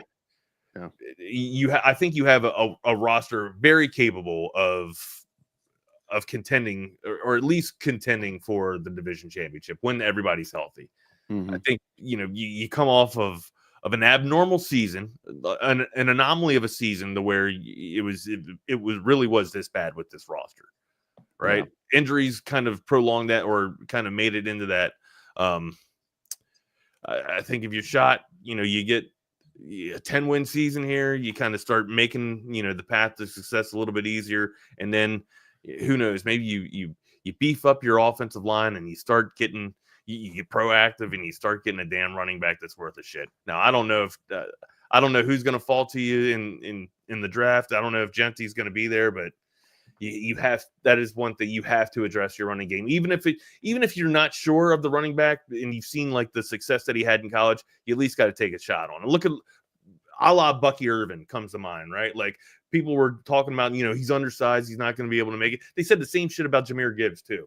And both of these guys are finding their way to, or finding a decent plan of attack for their teams for pay dirt. I think what's going to be really interesting to watch is I think with the Cowboys in this season coming up, it's going to be one of two things. You're going to be healthy. You're going to make some good moves right there. You're going to supplement some of the holes, and you're going to be a wild card contender. You're going to challenge for the NFC Championship, or you're going to implode. It's going to be one of the two. And if you have the implosion, I mean, then Shotty is the fall guy, because like RJ said something yesterday that was ringing in my head all night last night. I went back and listened to it 2 different times, where he said, by the time that we get to September and all this, it's going to be Dak ain't worth a shit. It's going to be away from Jerry, and then it will be Shotty's a horrible coach. It's not going to be about the hire. I disagree with that. I think that'll be the narrative out there, but I think everybody knows that everybody knows the kryptonite's Jerry Jones, right? Like, and RJ knows that. I mean, look, he addressed all the other organizations that have won until or since Dallas has had their Super Bowl in the 90s? When the hell was that? 30 years ago today, brother. 30 years ago today. 96? 27-17 over Pittsburgh. I remember it. It's like we're here comes Barry Switzer. That's the Larry Brown game, right? That was a Larry Brown game. 2 interceptions for a touch, Super Bowl MVP. All right, Larry Brown game. Neil O'Donnell threw him the gifts. Yeah. What a day! What a day! There's glory right there. But yeah, we'll see what happens. The move is made, but look, that was the last time. Oh yeah. 30 years ago today. Yeah, man. It's been a hell of a dry run. But it's the other thing, one last thing. When I was talking about one last thing that I was really hoping, again, I knew what I was going to get out of this press conference, but like you were talking about, we were talking about the comfort level with Dak and all the different things right there. Aaron Glenn yesterday. The comfort level is important. Though. Sure it is. Aaron Glenn takes the helm yesterday, takes a podium for the Jets, and that dude's like, well, he didn't back down at all, did he? Yeah, that dude's like, I don't know. We've talked about Aaron Rodgers. I don't know. I mean, that dude. Now that sumbitch right there is coming in, and he is planning to make. Yeah, he's coming in with flames. He is well prepared to address he is meeting the New York media's fire with fire. And I think that Aaron Glenn coming out of the Detroit system, because so much of it is Dan Campbell and all this, that, and the other. It's like, I think he and Ben Johnson, not the guy on the Coda text line, not our Ben Johnson, but I think that those guys are like, okay, it's all system.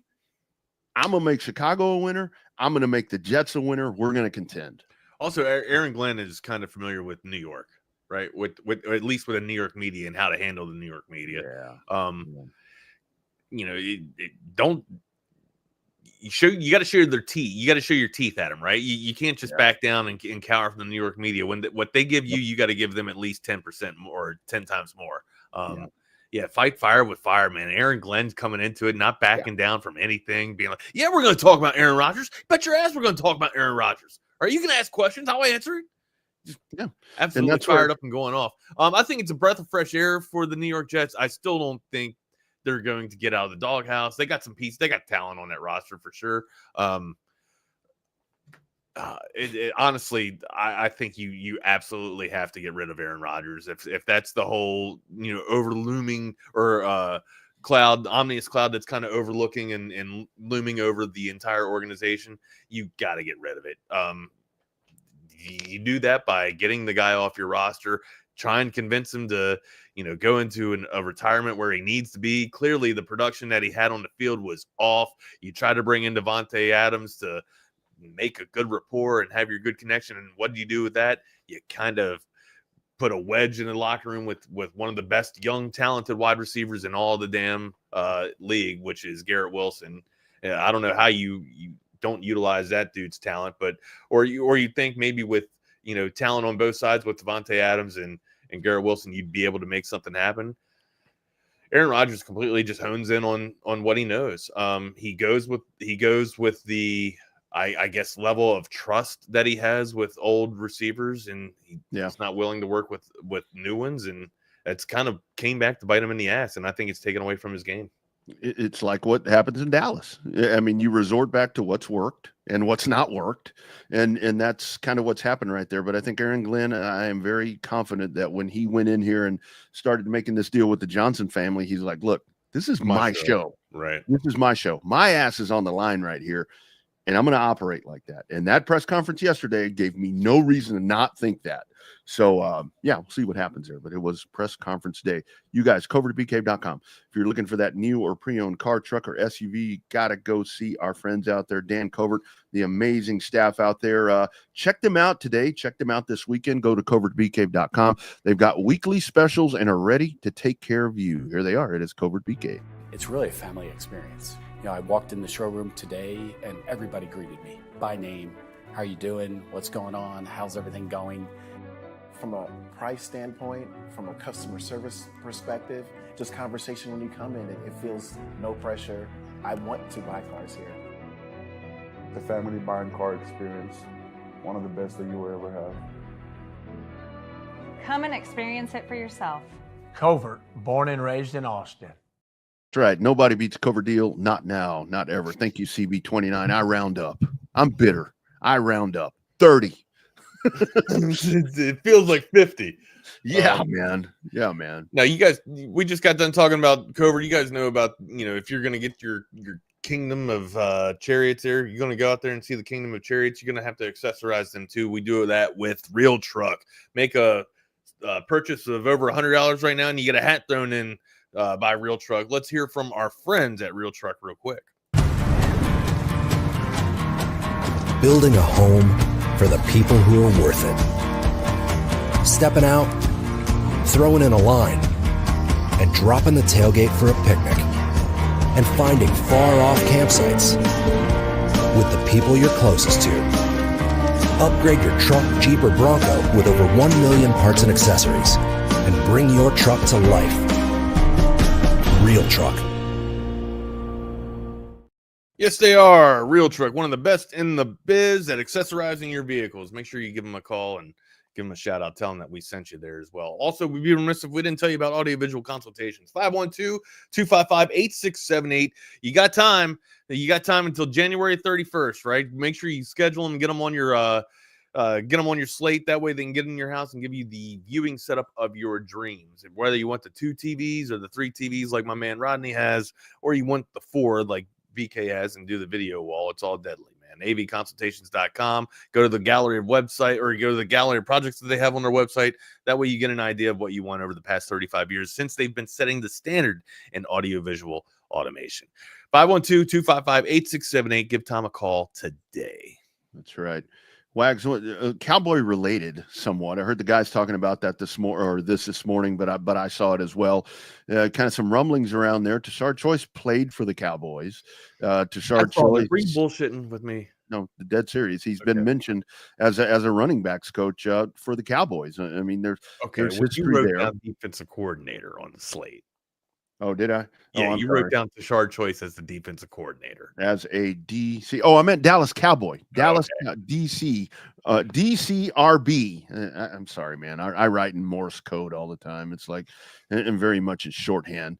But so you asked me this a while back about Steve Sarkisian. If you're Tashard Choice, do you leave this and go be a part of that? Especially because if they told you, Tashard, Wags, you come over here You be in control of what we're going to do with the running back room, and we're going to pay you less.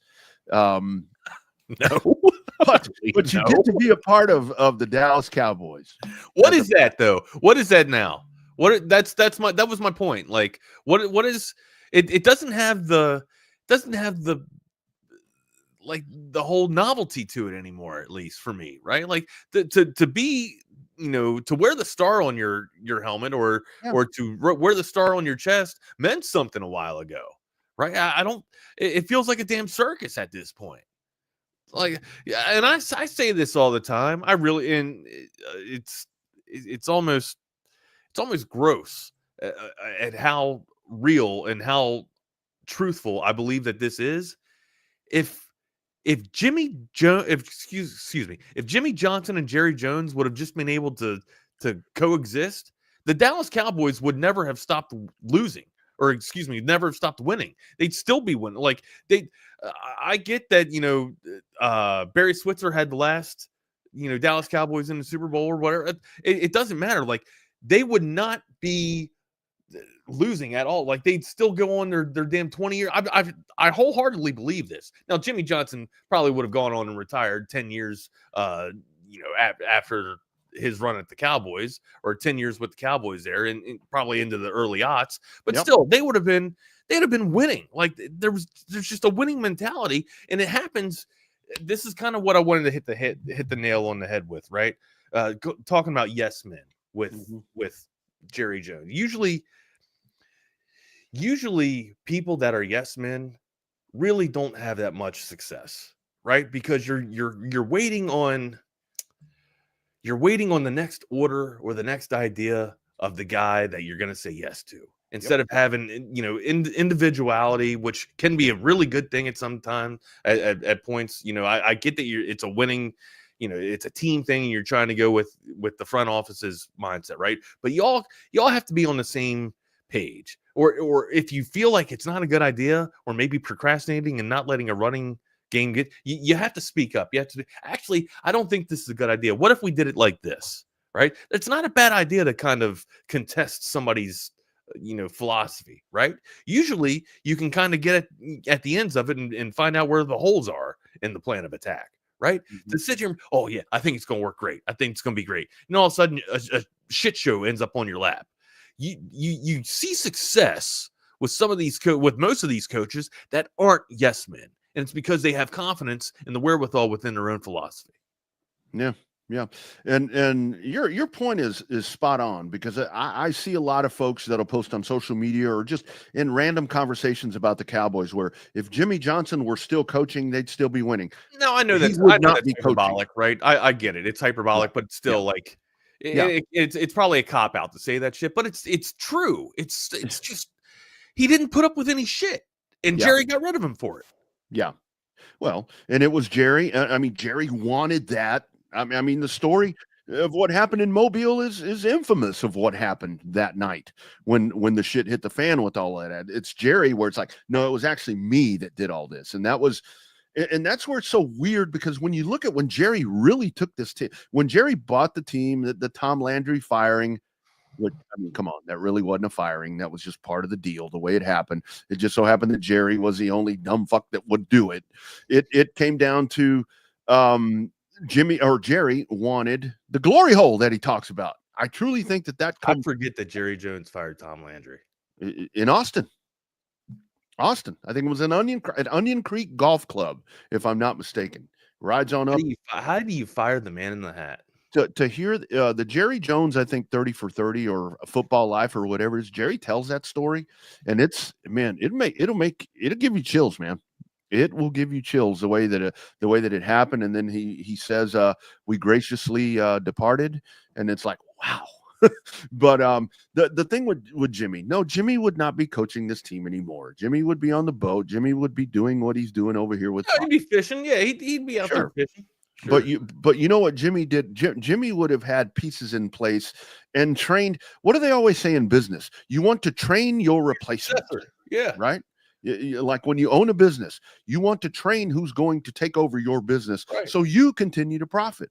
And the two best examples that I go back to, I mentioned them the other day, Dave Wanstead and Butch Davis. Those guys were amazing assistant coaches, and they get the opportunity to go out and do whatever. Hell, Butch Davis still can't get it right.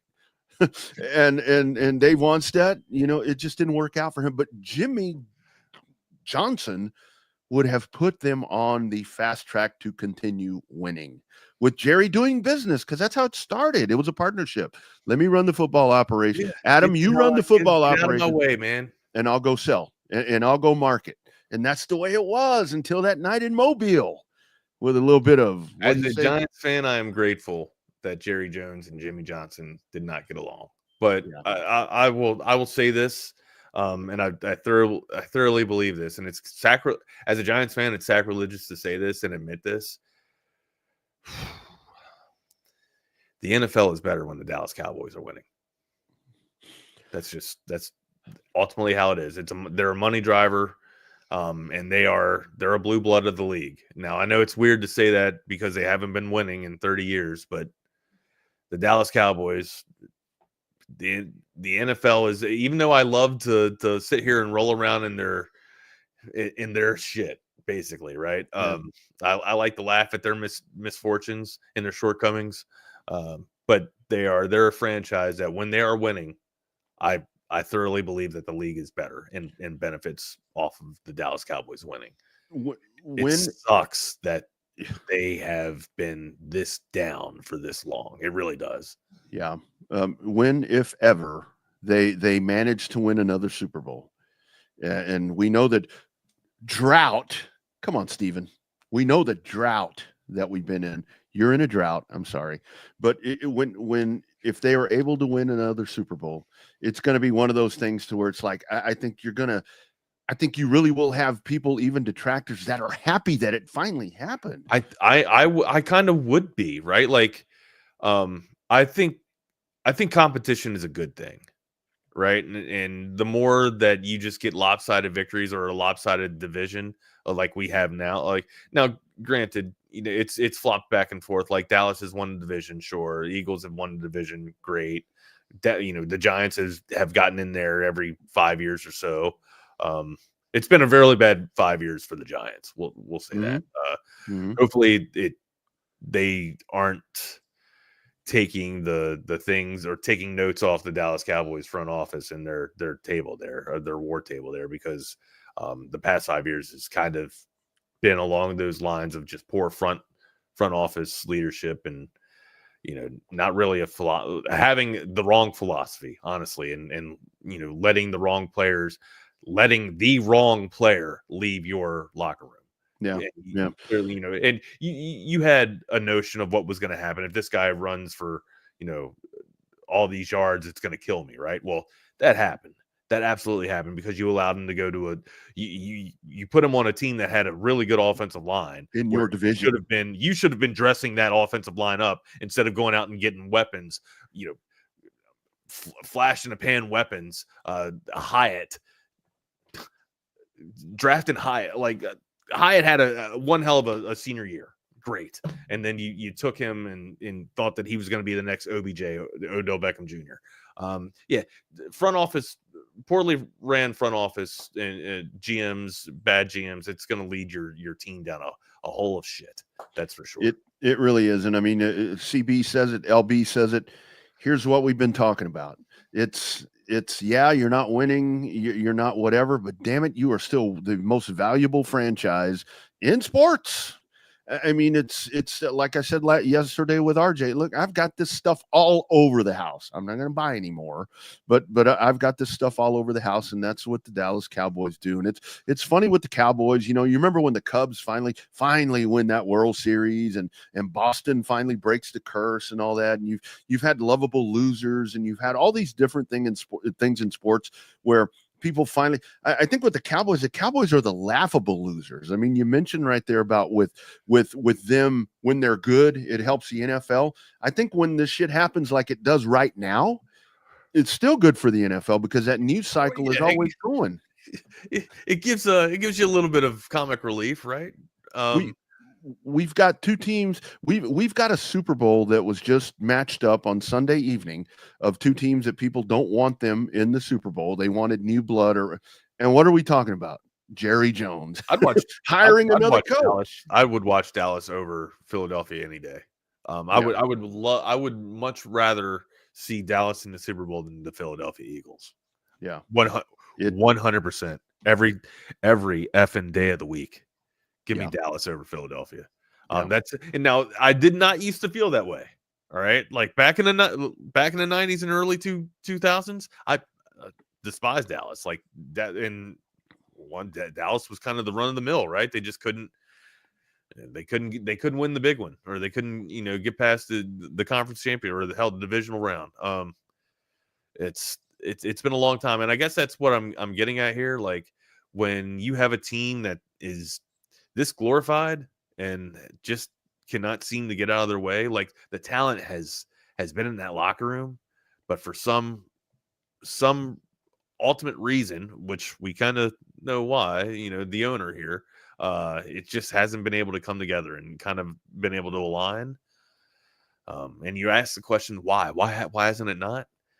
You got to put pride over yourself, or you got to take away the pride that I guess you have for yourself, rather, and kind of put winning first. And ultimately, Jerry Jones and Stephen Jones, they don't do that. They want to make it all about themselves instead of making it about a team that's supposed to win a Super Bowl. Product on the field. Yet we keep getting this. I want me some glory hole. Yes, sir. Yesterday. Absolutely. Good conversation. A lot, again, dominated by Dallas, dominated by the Dallas Cowboys, but still rightfully so. You kind of had to. We can get into other coaches, tomorrow if you want to get into that, go down that line. But a lot of NFL to dissect. Yeah, a lot of it. Did want to mention, Wags, I know that this week we got the Senior Bowl. I mentioned Mobile there a couple of times. You've got the, I guess it's Reese's, still Senior Bowl that's going on there in Mobile. You got some horns over there, I think, with some opportunities for them to hopefully increase their draft value. Alfred Collins, breakout year for him. Really glad to see that. What's your estimate round on Alfred Collins right now? Collins? What are you projecting? I think Alfred Collins could maybe be a third round guy. Third round, fourth round. Yeah. I think if maybe he gets out here and shows out, and of course you got the Shrine Bowl going on also. And of course, all of the Shrine thing as well. Shador's not going to size, Rodney, and they like size. He's got size. He's definitely got size. You got Vernon Broughton is there. Gunnar Helm is there. I think this is a great opportunity for Gunnar Helm. Baron Sorrell. Andrew Makuba was supposed to be there.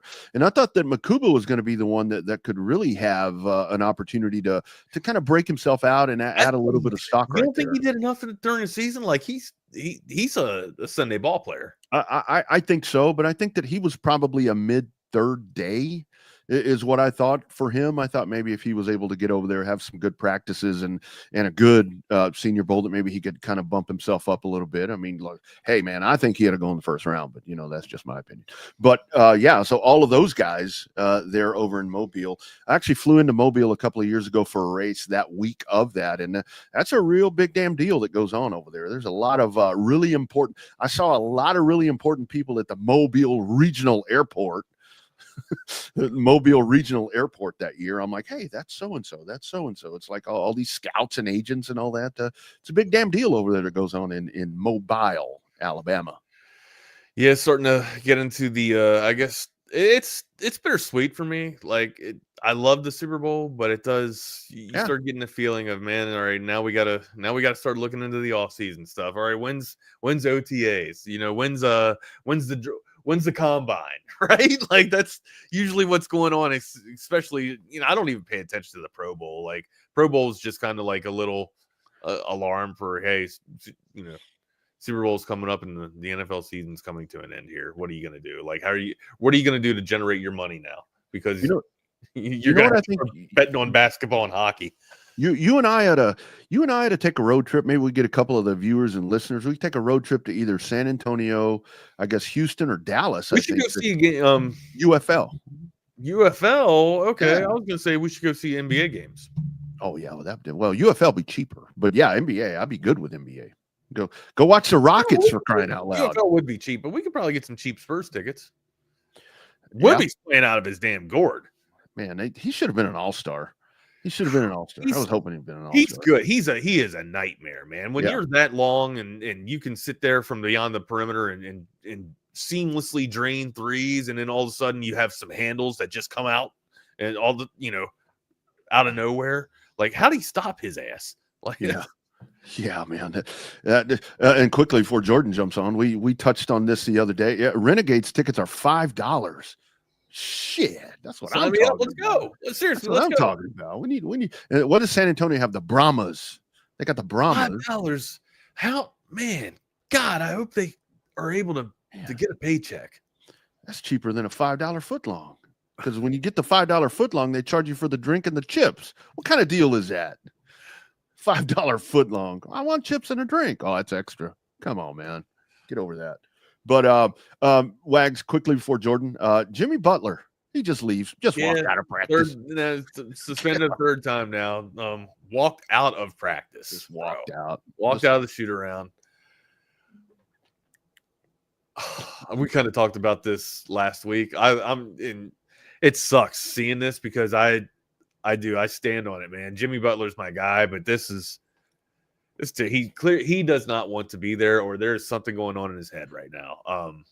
Mental illness is a real thing, and hopefully he's not mentally ill. Hopefully he's just being seriously. If he's just being an asshole and not wanting to be with the team, you can fix that. You can adjust that. But if he's going through something, man, again, I'm not in Jimmy's corner here, or I'm not in his in his house. I don't know what the hell's going on behind closed doors, but these are bad optics, and it don't look good for Jimmy Butler.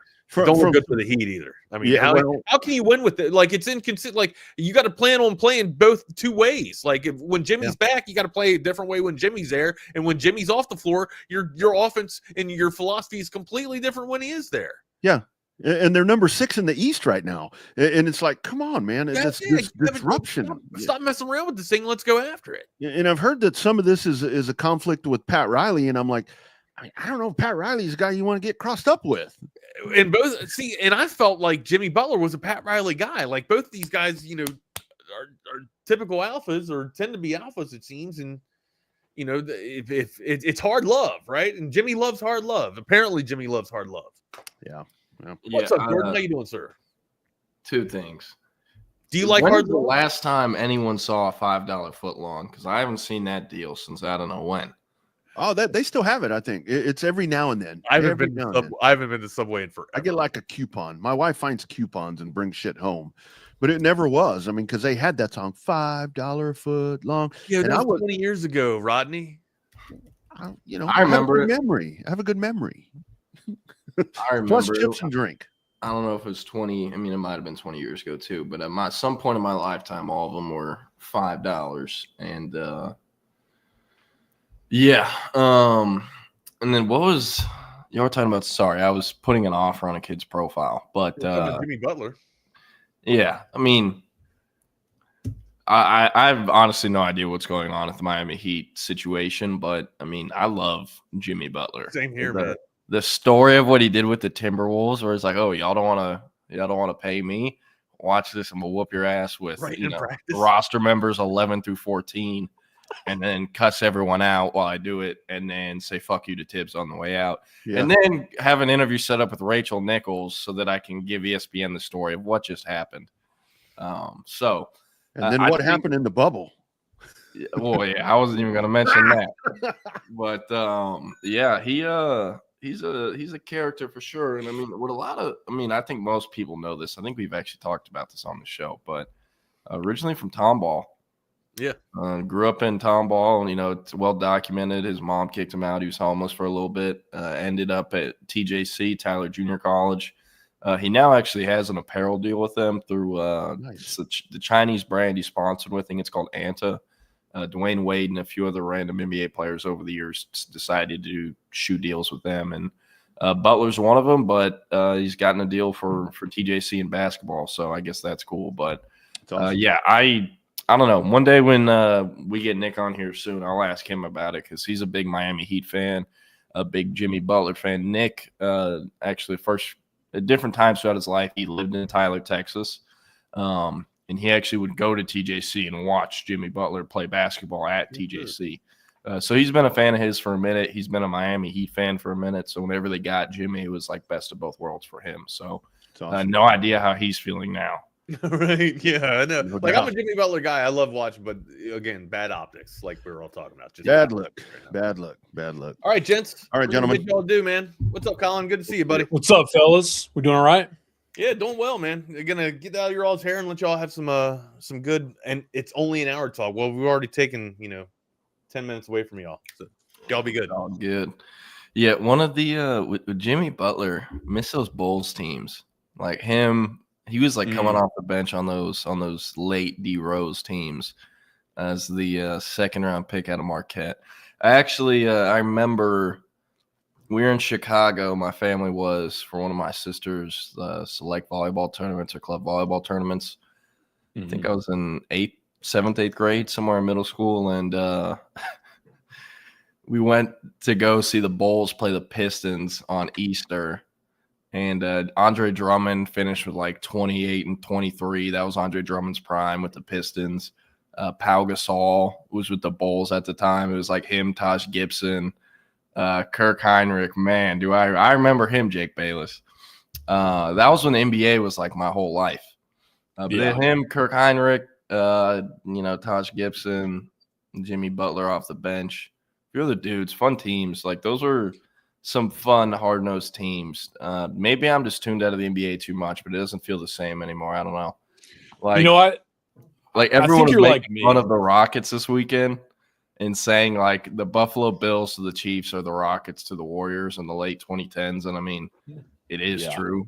It is a pretty good comp. So, man, Mike Dunleavy, I could come on here and name random NBA players from that time, and we'd be on here for a long time.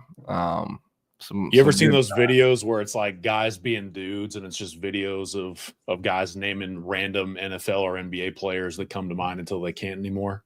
Yeah. I live for that. Videos.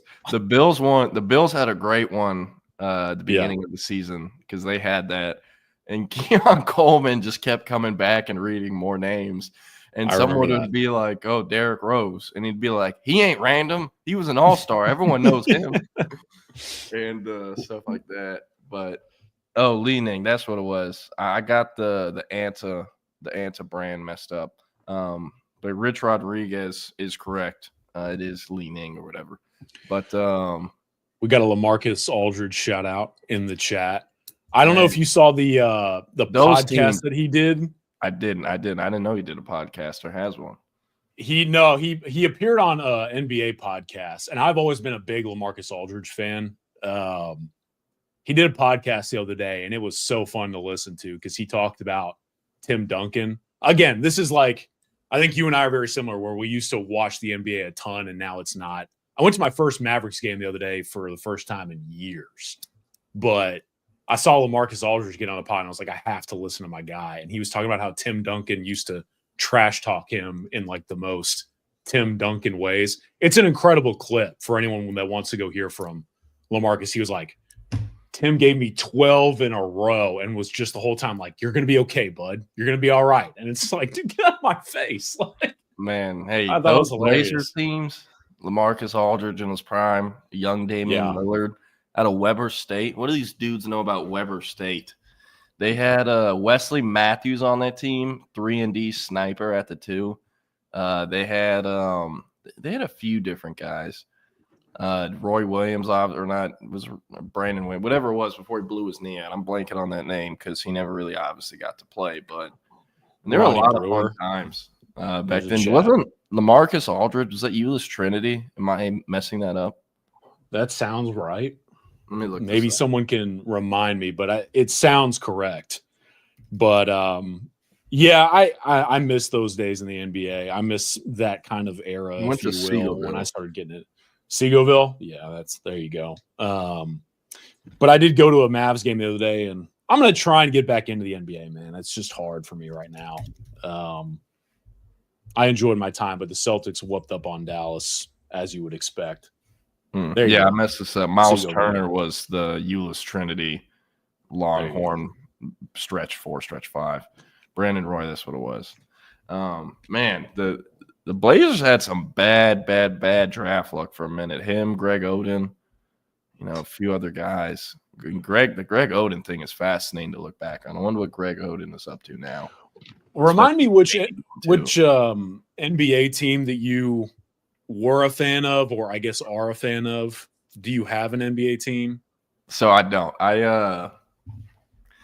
So first sport I ever played was soccer. And then around like first grade, I think I got into baseball and basketball. Baseball was my best sport, but it was super boring to watch and boring to play, even during like coach pitch. So I fell in love with basketball and became a huge LeBron fan. I don't even really remember or know how it happened. My aunt is originally from Cleveland, and at the time when it was LeBron's first stint in Cleveland, and they were good, they'd be over, they'd have it on TV, and I just became a LeBron fan and a Cavs fan. He ends up leaving for Miami not too long after, and keep in mind, I'm like 7-8 years old at this time. But he leaves for Miami. I obviously follow him. You're a 7-8-year-old bandwagon. So I follow him, become a Heat fan for 4 years. Goes back to Cleveland, become a Cavs fan for, I think it was 5-6 years. And then he went to the Lakers. I watched the Lakers a bunch, like the first half of his first season there. And then that was my freshman year of high school. And that was the last time I was really super invested in NBA basketball. But now I don't even watch regular season games. I'll watch the playoffs now and then if it's like game 5, 6, or 7, or if it's something that everyone on Twitter is talking about or whatever. Because, around the time of the playoffs and in late April and May and early June, there isn't shit going on in the sports world besides the NFL draft late April. So, and like I said earlier, baseball is boring as hell for me to watch unless I'm like in the ballpark with a beer in my hand or something. So, that's I guess me and basketball. But now LeBron is like my childhood. Love those teams, and I used to watch like a ton of regular season games all throughout that. Never had NBA League Pass. I wasn't that much of a sicko, but luckily LeBron and Heat and Cavs were on national TV a lot of the time, so you didn't even need it. But Ronnie Brewer and Nazir Muhammad. Man, there's some good ones. I also love the random college basketball players. Like I saw on Twitter, it was a screenshot from a broadcast, but it was like, where's NC State's starting 5 from last year? And the dude that everyone fell in love with, the big fat post they had, is playing in like Italy or France or something right now. One of them is an analyst. The other one is like selling insurance. He just said, I'm not even trying to do basketball. I saw there was a Florida basketball team kind of on that note that I fell in love with several years ago. And then the other night I was watching a college basketball game and this guy pops up on the screen. I'm like, that guy looks really familiar, but he was in a wheelchair and everything. I was like, that's Patrick Young from back when like Florida made a run to the Final Four. And I love those kind of moments where you're like, that's where that guy is now. That's crazy. Yeah. Hey, Jake Bayless, I completely blanked on his name, but forgot about that nickname too. DJ Burns is Gen Zebo. But were you a Mavs fan the whole way through? I knew, you grew up in DFW. Yeah, I'm a Dallas area sports guy outside of hockey. So like the Mavericks, I fell in love when the Mavericks were Dirk, the Jet, Jason Terry, the Serbian Sniper. That kind of era of basketball was great. But I also loved a lot of other teams in the league. Some of those Trailblazer teams that you mentioned. I miss when the Clippers were kind of Lob City back in the day. Caron Butler and those kind of guys mixed in with Chris Paul, Blake Griffin, Chauncey Billups. I was a big Chauncey Billups fan. Yeah. Well, hey, I love this. Brett Greenberg in the chat talking about Patrick Young. See, like you gotta rewind a little bit. Scruggs might be too young to remember Patrick Young, but no, I remember. I remember when the Mavs got Darren Williams and everyone's like, "Oh, he's coming home," and nothing happened.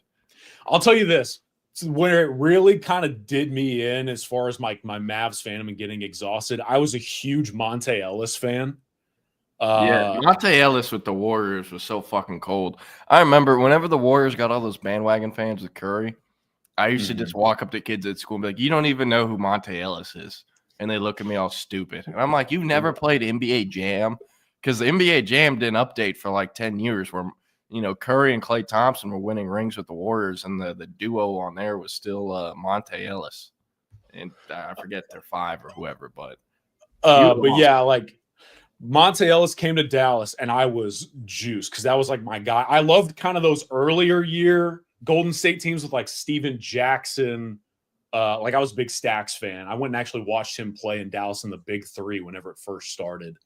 Real balling over. I went to Big Three games back in the day. Stax, and then Monte came to Dallas, and they put together this team. You might remember it. They put together a team. It was like Monte Ellis, Chris Parsons, Samuel Dalembert.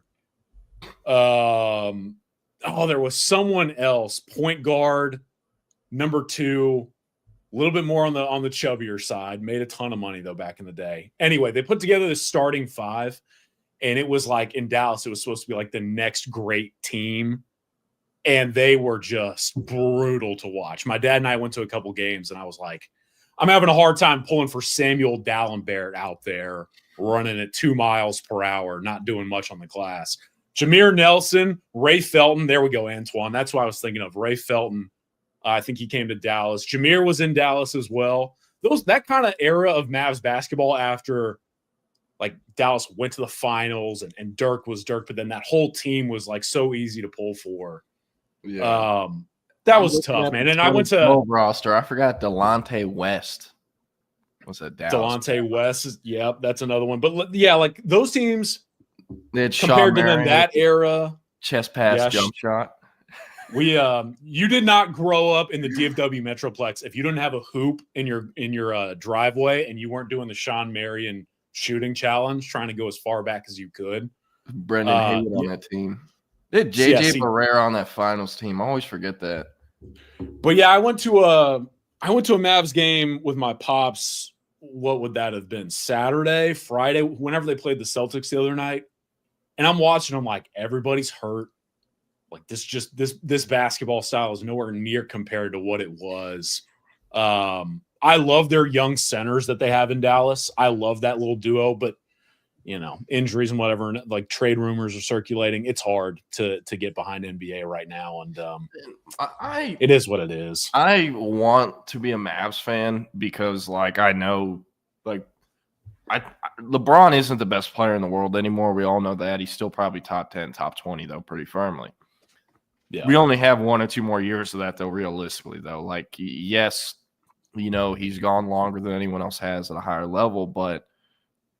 He is 40, 41 now. So wear and tear on the body. He's played 82 plus games for however many years in a row because he's deep in the playoffs every year pretty much. And I mean, it's hard to expect that. So I do want to find a team. I want it to be the Mavs considering I live in Dallas, but like I can't, there's no bone in my body that can find itself rooting for Luka Doncic. And, like, I know this is so hypocritical because LeBron is, one of the biggest floppers of all time. But, like, man, if Luka gets, like, brushed, like, it's just too much. It's too much. And I know LeBron is bitching and moaning at the refs. It feels like Luka does it 48 minutes a game.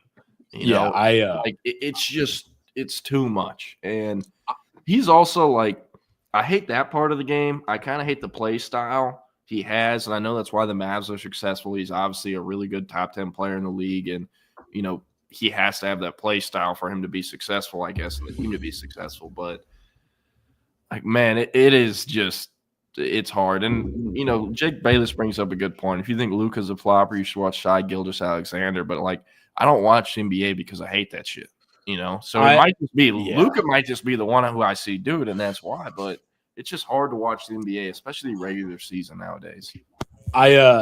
Brett, by the way, this is another one for you in the chat. Scotty Wilbekin of those Florida teams, the guard back, that's one of my all-time favorite college basketball players. He was electric. But to your point, and I feel like I can speak on this in a little bit of a unique way, being a Dallas guy who then lived in Oklahoma for 6 years and came back.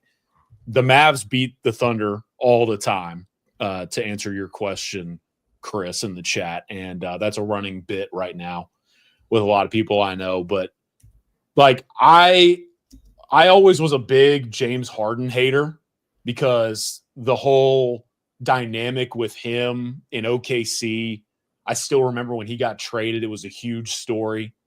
Same day, if I remember correctly, that Oklahoma lost to Notre Dame. But then, like, I have never been a James Harden guy. And then Luka Doncic comes to Dallas, and everyone's like, aren't you a huge Luka fan? I'm like, no, this is the European James Harden. I can't stand it when he's out there. Like, and I love those Thunder teams because they're yes, they have SGA, who's kind of a flopper, and I get it, but like the Thunder group is way easier to pull for than like Luka, who there's a lot of Harden tendencies there. It's tough for me to get behind that guy as like my guy in Dallas, you know? It's tough. Yeah, Luka is also just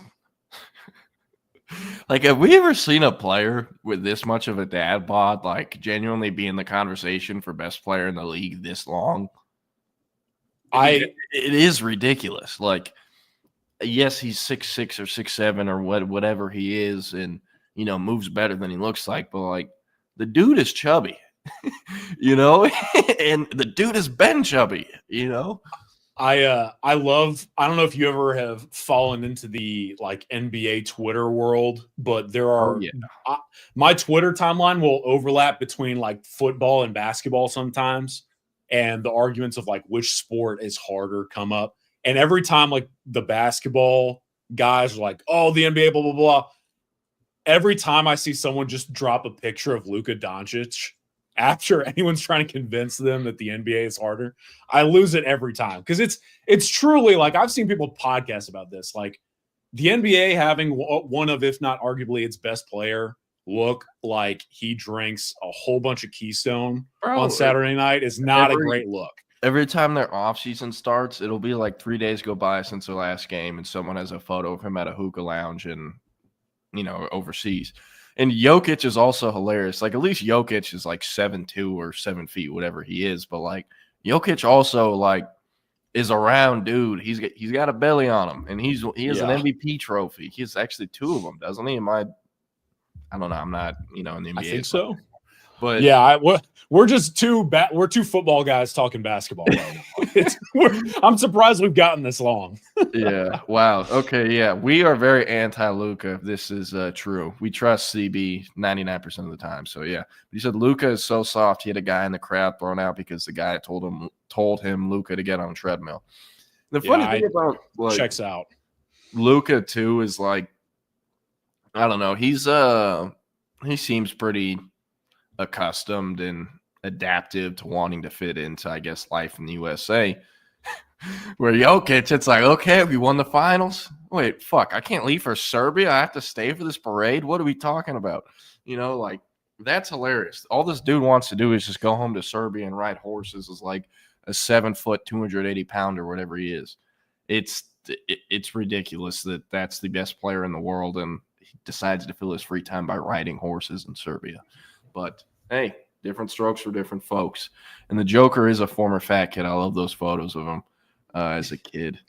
Some of the best stuff. But no, we're actually going to do our jobs a bit now and talk some recruiting and all. Actually, real quick before we do that, before we do talk recruiting, I just want to play this video because I think it's worth playing, at least for a little bit. We don't have to watch the full video, but we talked about it earlier, and I think some people should see this video. It's worth it. Oh. Sebastian, Michael King Sasha Vujacic, DJ Levenko, Cliff Livingston. What? Who is that? Who is that? Cliff Livingston. Look him up. Dirt. Kwame Brown, Forrest Green, Luke Walton, Deshaun Prince, Martian Gortat. Hey, that's a good one. Why you tell me? We can go back and forth. Norris Cole. Lou all day. What? Tony Snell. What's the time? Sam Mitchell. Tom Lucas. Norris Cole. Darren Williams. We already said that. I knew that ball hit. Mike Miller. Oh, George Hill. George Hill is a good one. Those Pacers teams back in the day were awesome. I love those groups. Randall. Ray Allen's like a well-known dude. Everybody know about Ray Allen. Shane Bettier. That's a good one. Birdman.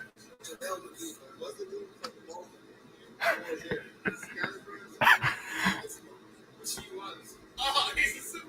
Nah. Hey, he gotta work. Rick Fox. Just icon. I can get my bag right now. Let's get him. Sean Barry. North Sport. Jason Terry. I like that one. I like that one. Jason Ricks. Shane Batty. All right, that was about half of it, but I love how some of them just get Keon Coleman so excited. He's like, "Oh, that's a good one," and he daps him. Yeah, I love Michael Kidd. Michael Kidd.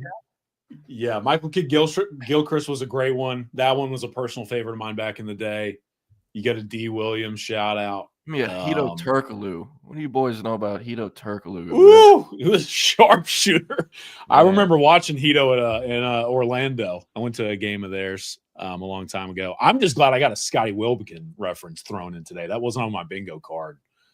But anyways, yeah, we're gonna do our jobs and talk about the sport we get paid to talk about, and that is football and not basketball. Yeah, Can I throw something out there before we talk about a Texas recruiting update that I have for the gang today? Yeah, can I pat us on the back for talking about Valdon Sound potentially getting a Texas offer, and lo and behold, Valdon Sound gets the Texas offer 1 week later. So yes, sir. Texas getting involved there, but we've got a lot to discuss. Where do you want to start? Want to actually ask you about some draft stuff. CB asked which Longhorns actually showed up to Mobile. He's referencing the Senior Bowl. I don't think any of them did. I know Gunnar Helm isn't there. I know Drew Makuba isn't there. I know Vernon Broughton isn't there. And I think there might have only been one or two more. But I'm pretty sure every single Longhorn showed the Senior Bowl. I thought Baron Sorrell showed up. I think I remember seeing Baron Sorrell's measurements pop up yesterday. Okay. Yeah, I get. Is that what you're looking at right now? Yeah, I'm pulling up the rosters because I don't have time to scroll through all of the measurement tweets that came out yesterday. But if I remember correctly, Baron Sorrell was in attendance. Luckily, they have this in alphabetical order, so I should be able to get this. Yeah. Okay, Baron Sorrell's the only one there for Texas. Yo, by the way, did anyone see this morning A&M's defensive lineman Shamar Turner, who was the 5-star D lineman who came out of DeSoto, the same exact cycle as Byron Murphy? He's also the dude who uppercutted the Ole Miss lineman's nuts last year. There was a viral video, if y'all remember that. But he's a likely top. This is according to Ian Rappaport of NFL Network. Texas A&M D lineman Shamar Turner, a likely top 50 pick, had to pull out of the Senior Bowl after learning that a stress fracture from camp that needed a rod inserted into it never fully healed, sources say. Turner, who played on it all season, was advised to have no impact on his leg for 3 to 4 weeks to let the bone finally heal. He plans to do combine interviews and perform at his pro day. A&M is not letting starting D-line's leg heal with the rod inserted into it, and he played on that. Like, how much Toradol are they shooting him up with each week? And how did this not come out until now?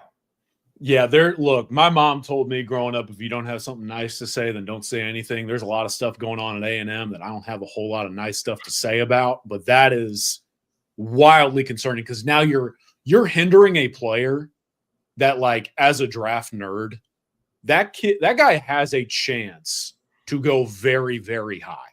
And now with this not being addressed, this is an issue. Like, this is hindering his ability to go make money.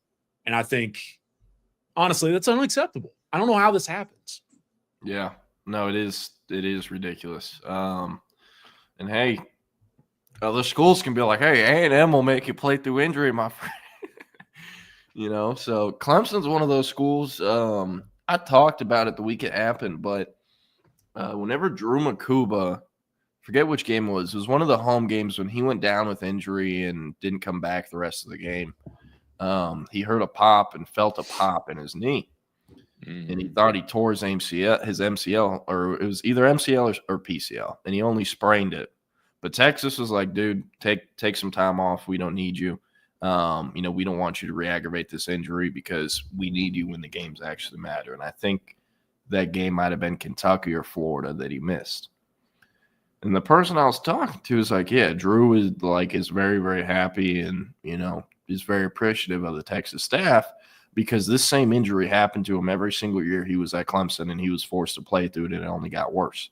That's why if you go to his Clemson career, his freshman year is the best season he had because he played like 10 of those games fully healthy.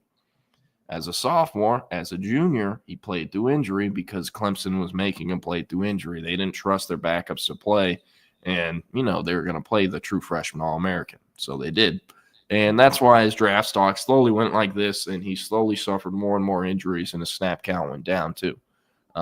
Eventually, the wheels are going to fall off. So, good thing for him coming back for another year and going to Texas where I guess, they trade injuries differently. They also have a bit more depth, I'd say, than Clemson does, considering Texas uses the transfer portal. And then also, with Drew and these other guys not going to the Senior Bowl, they just got done playing not too long ago. That was a 16-game season. They just played an NFL season. Yes, they're getting paid a lot, but the NFL money or college money isn't what NFL money is.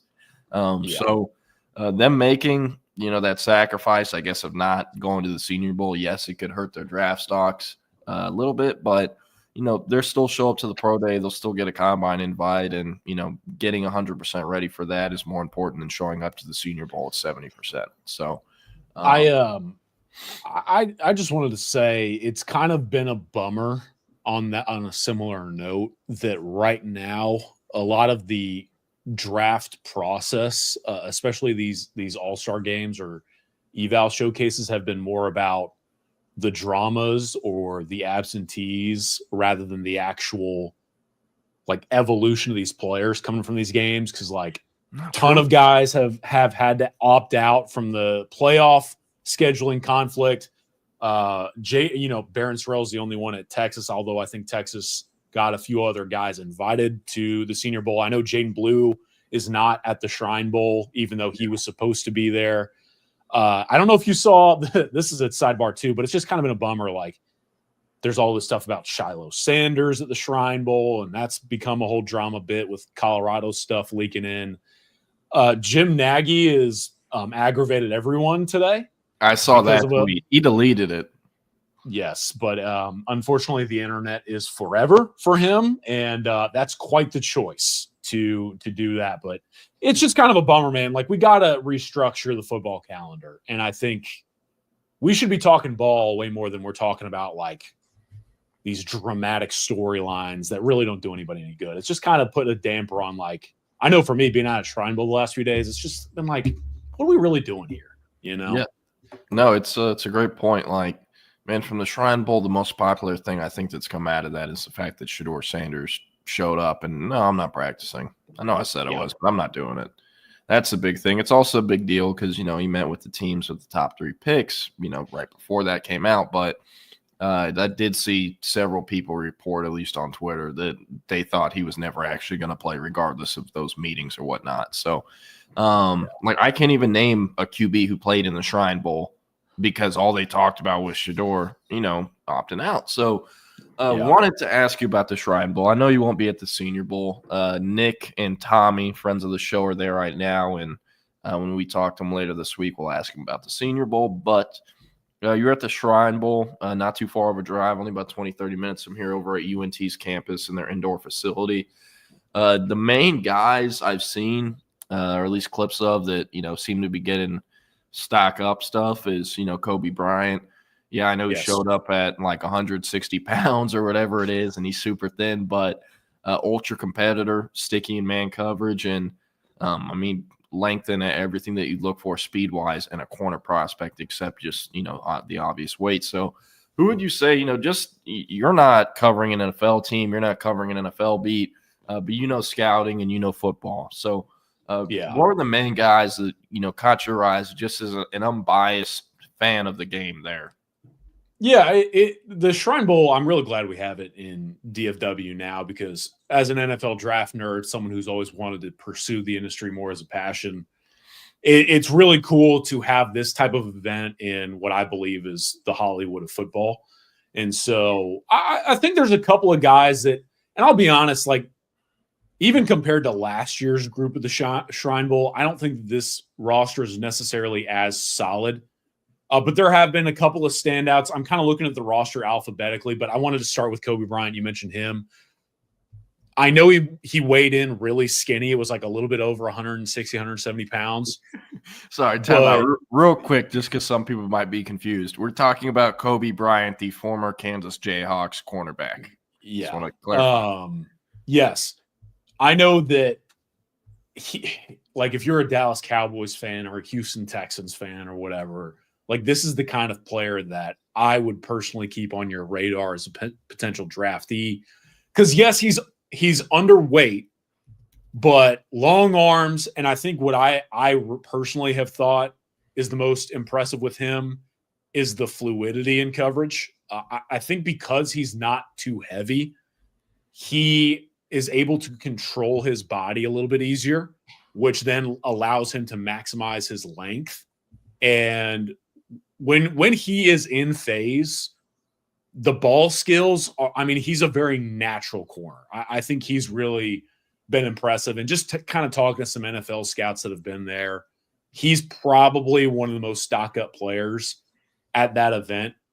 I know I mentioned like the Colorado guys are out there.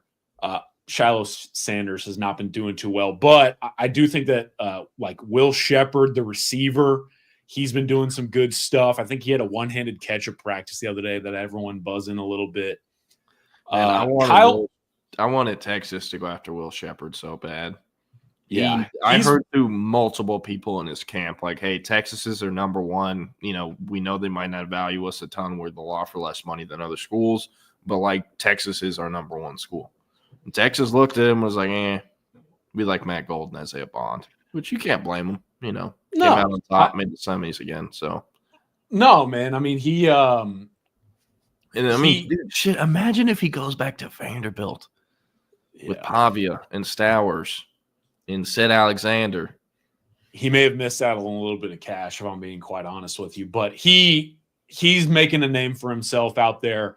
Maryland has had a couple of guys that have looked really impressive. Yeah, so is Lyman. Yeah, man, built like a fire hydrant. Coach O and I were talking about him when we were watching the one-on-ones. He's been killing it. Rutgers has a couple of players out there that Rutgers has like one of my draft crushes in Kyle Monungai, the running back. He's 5'9", 210 pounds, and arguably the best pass protector at running back in this draft. But their offensive tackle, Holland Pierce, he's like every bit of 6'8" and 320 pounds, wears a neck roll. Like this dude looks like a creative player in NCAA or something. He's been great. Madden franchise.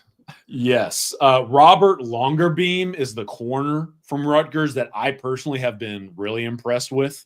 He's an undersized guy, but I think he's helped himself a little bit. This will probably be one that Texas fans will perk their ears up at a little bit. Been watching Jabbar Muhammad as much as I can. I think he's been okay. I was talking about it with someone there. How short was he? I think he measured it in at 5'10" and a half, maybe 5'10" and a quarter. I can't remember on his tippy toes. What?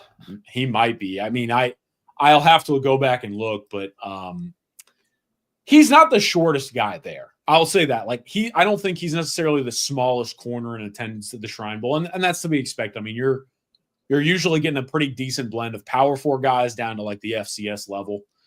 He's been okay. The big thing for him will be whatever his wing is, because you know if you're sub 5'11", you got to have long arms. At least get drafted somewhat high. I'm beating myself up. I don't have the measurements in front of me, but I don't remember people saying he was wildly undersized. I was talking about this with a couple of folks that were at the event. Like he's a corner that's going to have to play games, right? Like he's not going to be a cross scheme player. And that's part of the evaluation process with Jabbar. And that's okay. The Boston College guys have looked really good. Just a couple of names that come to mind. You asked me about quarterbacks. Kyle McCord from Syracuse, formerly of Ohio State. Maybe Kyle McCord's your top quarterback in attendance. Might be a little bit loose. Jalen Conyers, little throwback, tight end from Texas Tech, who hopped around a little bit. He's been pretty solid. So, yeah, just a quick rundown of guys. Again, it's not the most stacked roster, but there's some talent there. Did Tyler Barron actually show up? Maybe. The Miami edge rusher? Taj Brooks is there, right? Yes, Taj is there, but I don't think I've seen him out at practices too much. I think he might be nursing an injury. Barron is there. I now remember him having a pretty good day that first practice that I attended. He was pretty solid. Chris Paul. Diggs. I forgot Fidel Diggs existed. Chris Paul is a linebacker from Ole Miss. I'm not sure how familiar you are with him, but he is Arkansas player. Yes, he's been really solid. He, to me, is someone who could find himself picked in the top 5 of the linebackers in this draft. I think he's that solid of a player. Let's see. Kane Madrano. Did he actually show up? He's there, but he's not going through workouts or anything. He's just interviewing with teams. Stock down. But that's to be expected. Cade Madrano is a linebacker from UCLA too, who's had a couple of really good days. What about Jimmy Horn? I don't remember him standing out much. I'm not even sure that he's going through. I remember Shepard has kind of been the guy at receiver that's been killing it for them. And to no surprise, I feel like you would know if Jimmy Horn is balling out because a lot of the Colorado media is out there. So they are they're all over it this week. What about RJ Mickens? How's he looking? I haven't seen too much of him. Isaiah Nayer's at this thing? I thought he went in the portal. Nayer is there, and I actually talked with his agent for a while. I had a cross connection to his agent, and we ended up just talking ball for a while. Nayer's doing well, man. I'm actually really happy for Isaiah because I've always kind of been partial to him. I feel like he's been a player who's kind of got the short end of the stick, a couple of times in his career, but that's okay. How's Rocket Sanders doing? He just running through motherfuckers' faces in Denton, Texas right now. He's not been out there much, really. You're just running my parade right now. At least tell me, Shiloh Sanders has been getting cooked. Yes, he has. Sweet. On his downfall.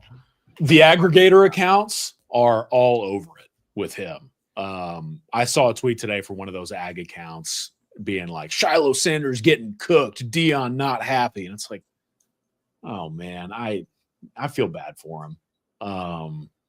Yeah, I do think he got a lot of his haters by just all the shit he talks and the fact that he hospitalized a security guard however many years ago and then is acting like they don't have money to pay it when he's making hundreds of thousands in NIL. So, you can understand how that will have some people turn against you. Yeah. If you are in Dallas-Fort Worth, though, the game is on Thursday night, and I've heard that, the ticket deals are insane. So if you guys have any interest of going. It's in the Star? It's in AT&T Stadium. So it should be easy access to the game. Get off the highway and go park in that giant parking lot. And I think you can do, there's a ton of deals out there for buy one, get one free tickets. So if anyone wants to go to the game, feel free to check it out. So might do that.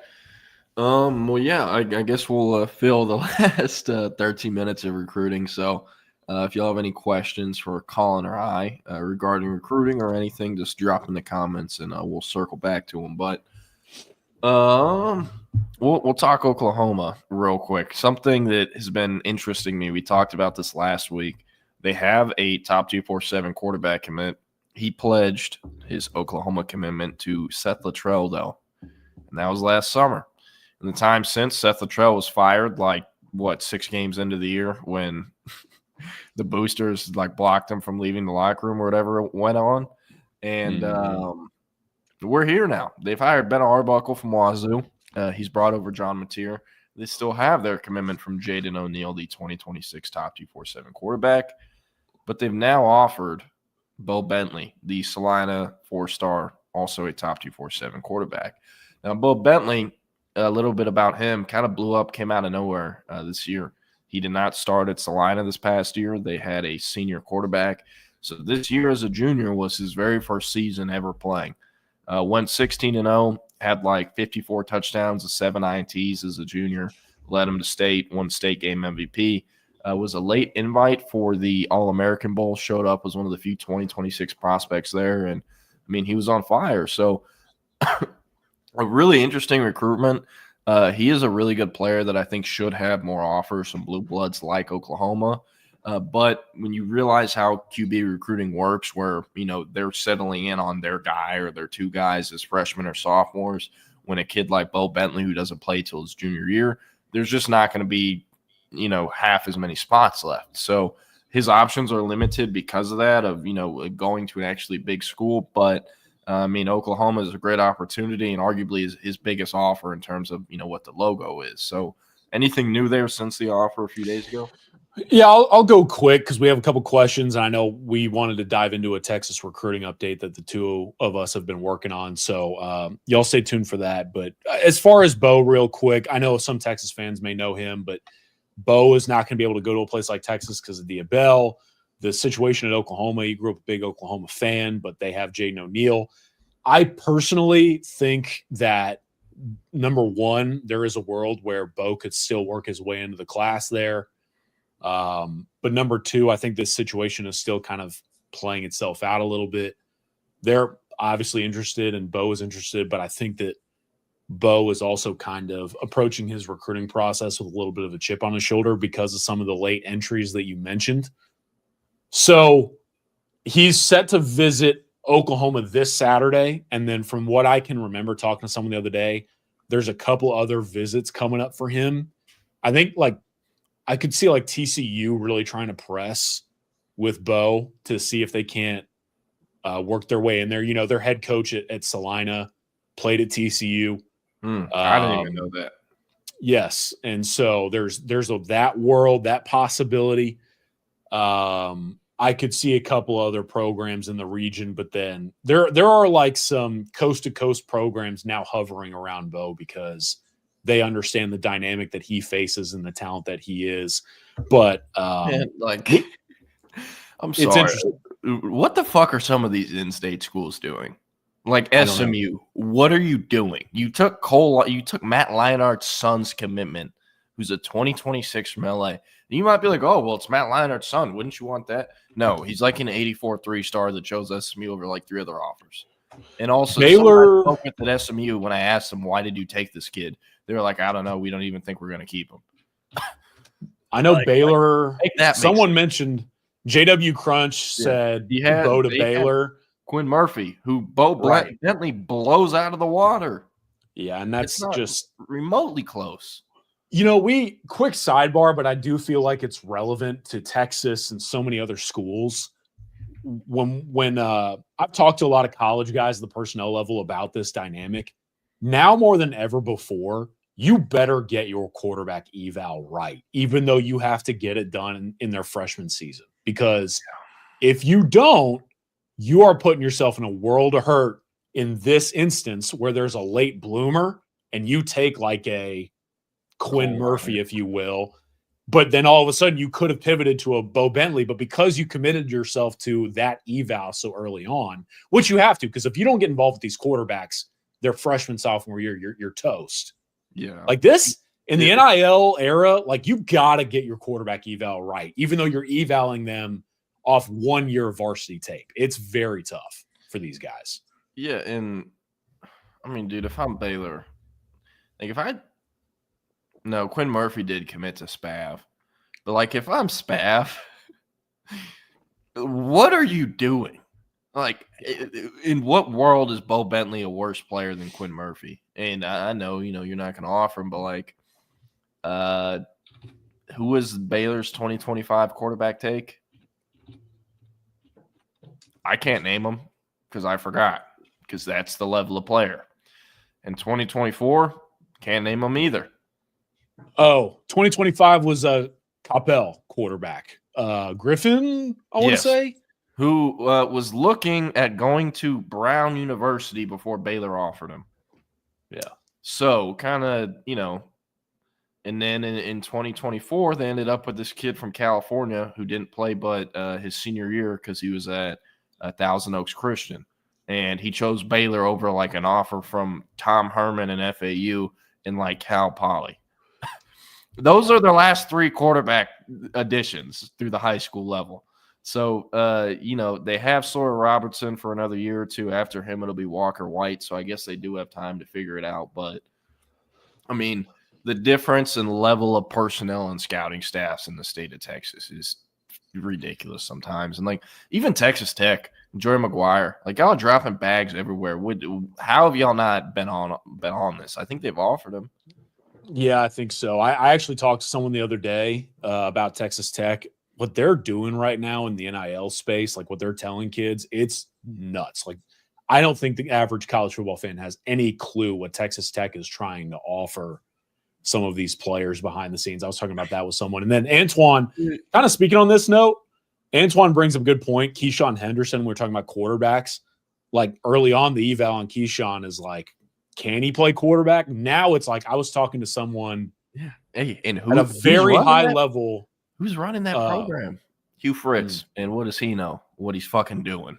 Yeah. Right? I was talking to someone at a very high level Power 4 program in the personnel office yesterday, 2 days ago.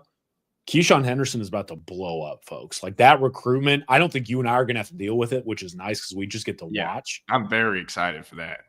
Dude, Keyshawn is about, like, some of the schools that I've heard are already kind of like getting their stuff together for him.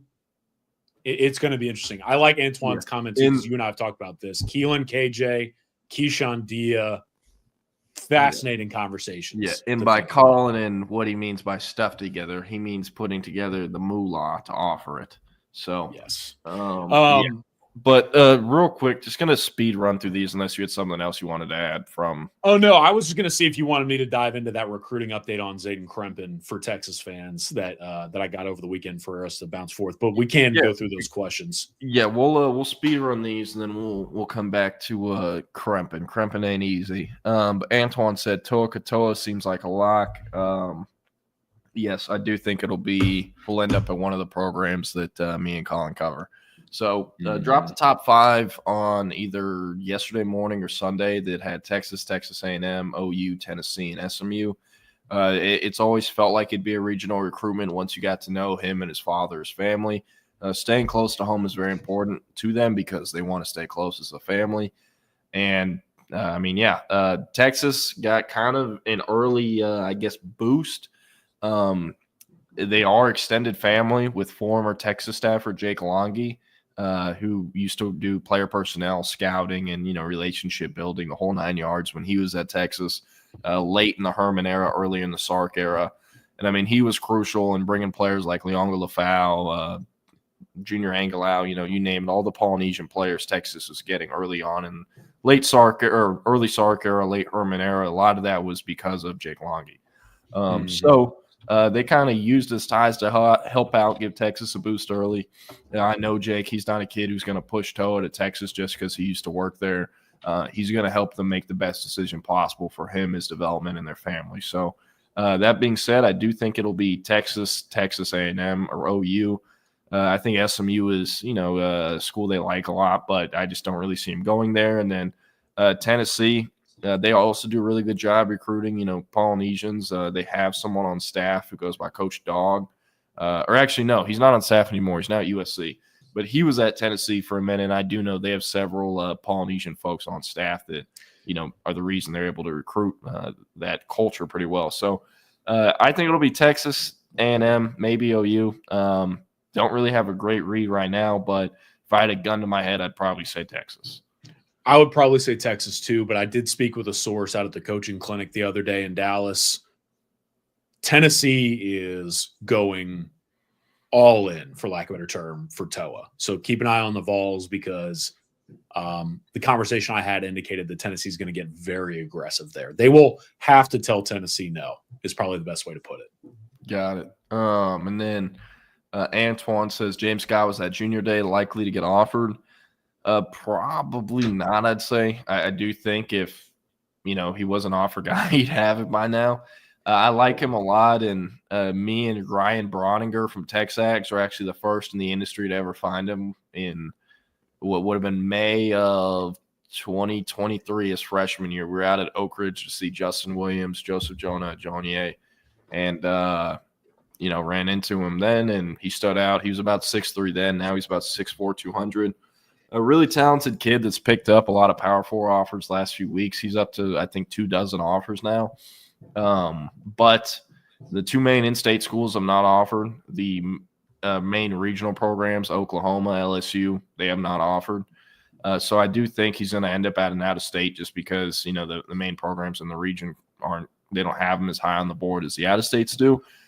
Worth bringing up, this region in the state of Texas produces, more receivers than, an Arkansas or state of Mississippi does, who might be more interested in a James Scott.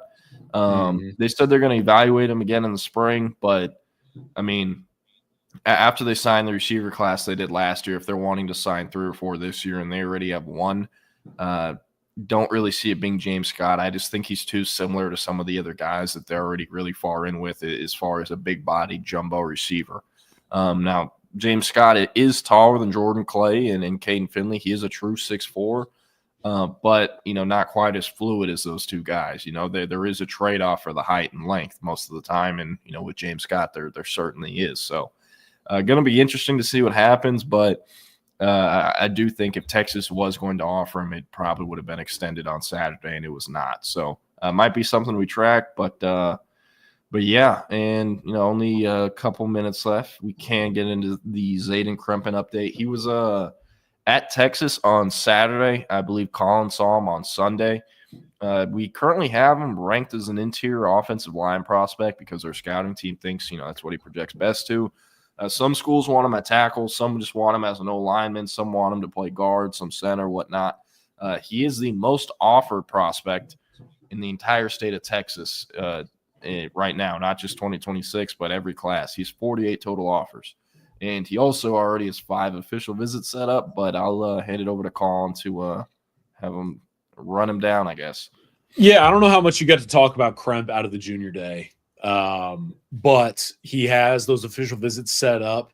It's Texas, Texas A&M, SMU, and the 4th one is Michigan, correct?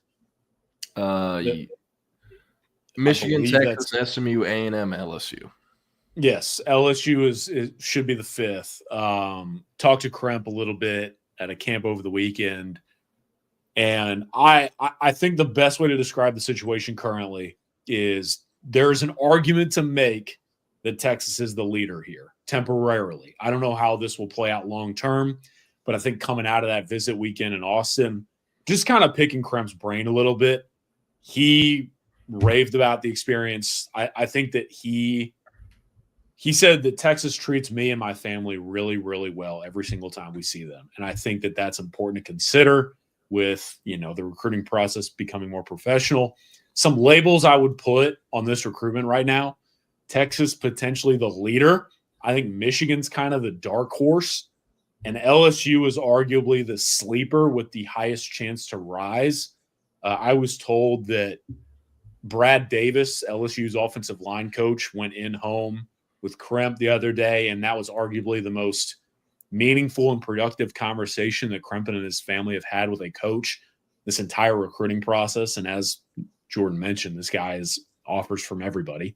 But then also I was told that Krempin is talking to Will Campbell, formerly of LSU, and Will is helping LSU recruit while Will trains out here in the state of Texas. And so Kremp's been kind of picking Will Campbell's brain a little bit. I think LSU has a chance to really make a move here, but I do think that they have to catch up with Texas.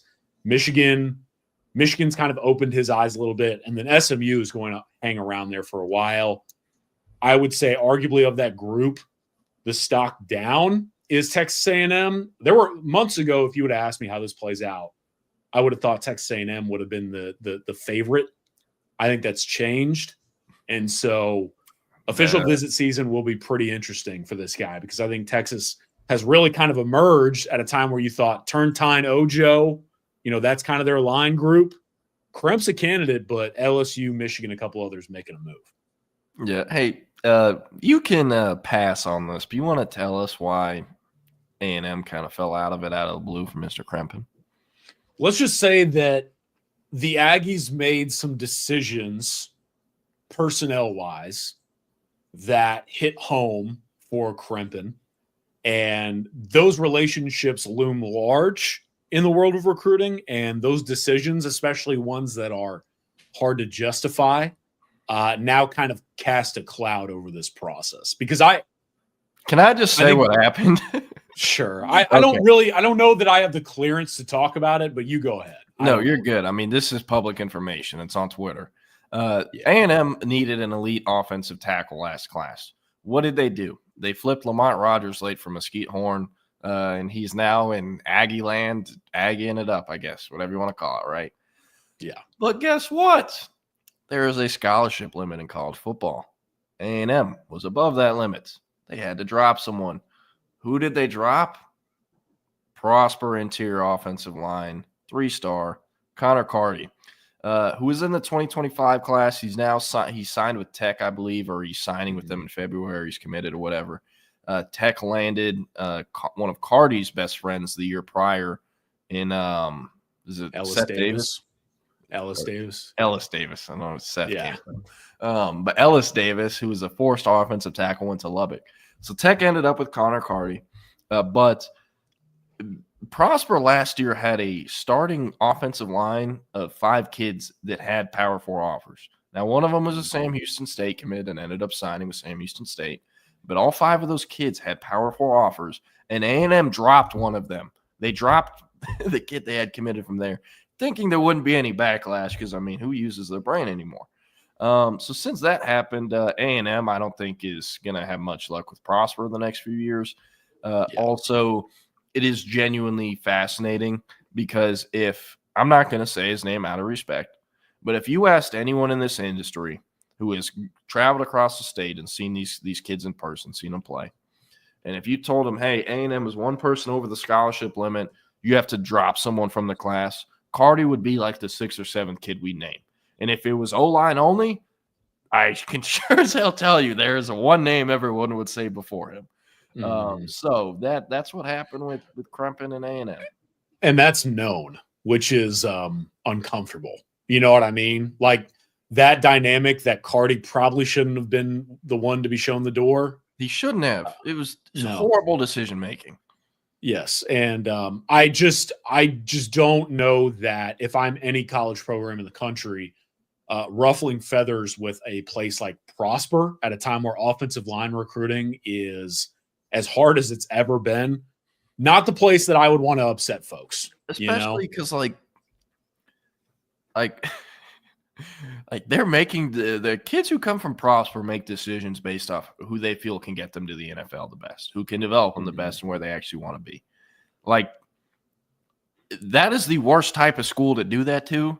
It's not like you can just, the next year come around and money whip them. You can't money whip kids from Prosper, right? So it's fascinating decision-making by Mr. Mike Oko and that staff. But we'll stop talking about the offensive line and bring in the guys. Keenan Womack, Eric Henry, Trey Johnson's apparently a top 5 pick now.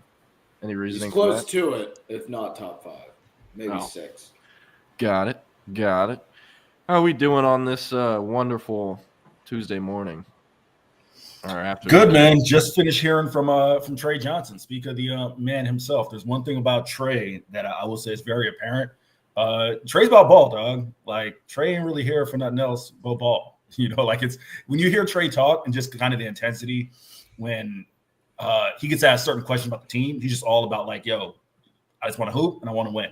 It's as simple as that. So that was a quick conversation. Although, Jordan, Colin, what up? Keenan, I'm sure you guys will be not surprised at this.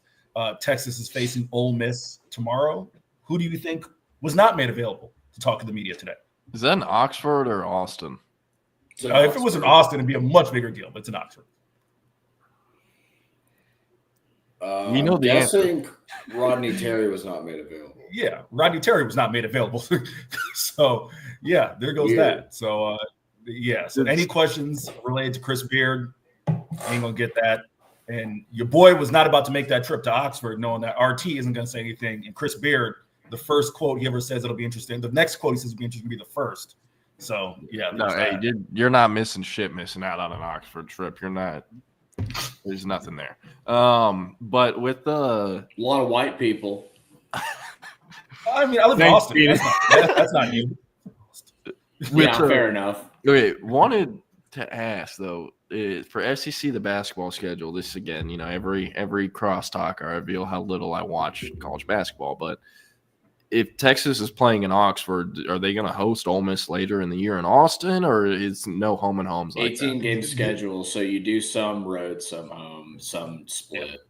Got it. But they're playing OU and A&M twice each, right? Yeah. Same with Arkansas too, right? Okay. Yeah. Got it. Okay, Colin, real quick, wanted to ask you because all I see on Twitter for OU fans is them just trying to bury the grave for Joe C. I'm not going to try to pronounce his last name, the AD for Oklahoma. What's the deal with the basketball program? It seems like everyone's pretty fed up with them. Do you have, I know you cover the football program more so than basketball, but and are a casual watcher of them like I am, but anything from like a 30,000-foot view of why the Oklahoma football and basketball, the two main money-making sports in men's athletics, are so down right now, or I guess why basketball is? Porter Moser's boring and they don't pay a lot of money. I don't know what you want me to say. Like, it's just kind of it's the awkward elephant in the room. I mean, they flop in every big game that they play. I feel like if OU doesn't make the tournament, they're going to fire Porter. Yep. Um, I just left for DePaul. Yeah, he was like flirting with leaving for DePaul. I was shocked they brought him back just because of that. I mean, I guess knowing you're going to get fears helps, but like, the fan base was pushing him to the job. They were like, "Yeah, go for it, dude. Like, you should go take that job." Yeah, but Colin, it's interesting. You don't have to answer this if you can't. But had someone in our workspace reach out to me this morning and kind of shed some insight on the how can I say this in a vague way? The NIL spending across the SEC. All right. Yes. And they gave an idea of where Texas is. And I'm not asking you to confirm or deny. I'm just saying if you had to guess, would Oklahoma be amongst, if there are 18 teams in the league, or 16 teams in the league, would Oklahoma be top half in terms of NIL spending with basketball or bottom half? For basketball, it is without question bottom half. It might be bottom quarter.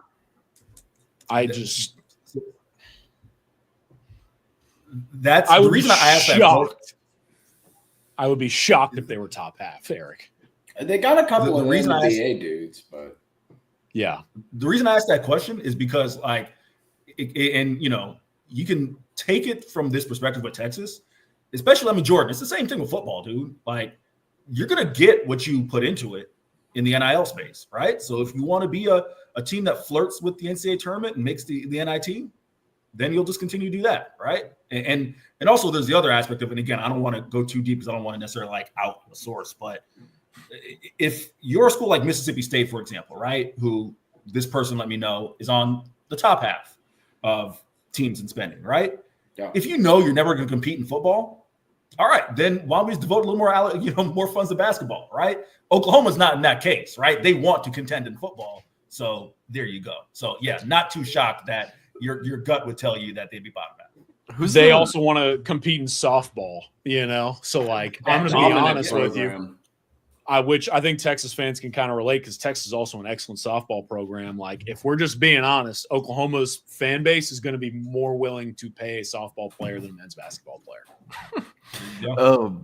It is what it is. Last cool NBA player to come out of Oklahoma is it Trae Young? Buddy Hield. Trae Young. Or Trae Young. Buddy. Trae Young was after Buddy. Because it went Trae. Well, Buddy, Jeremiah Fears is going to be a top 15 pick too. Which I'm gonna be honest, like when I learned that, I was like, "What?" He's just like a super skilled, like can play on or off the ball type of guard. I'm a basketball guy first, Colin. So I do NBA draft boards every 10 days or so. I drop a new one. I have Fears like 12th or 13th. Austin Reeves is a I great pull. completely forgot about that. I forgot he went to OU. He's great. Yes, can I tell you guys, like, I used to be on the basketball beat heavily, and covering Austin Reeves was the most infuriating thing I've ever done in my career. I've never seen a player take such awful shots and then act like everyone else is wrong more in my entire life.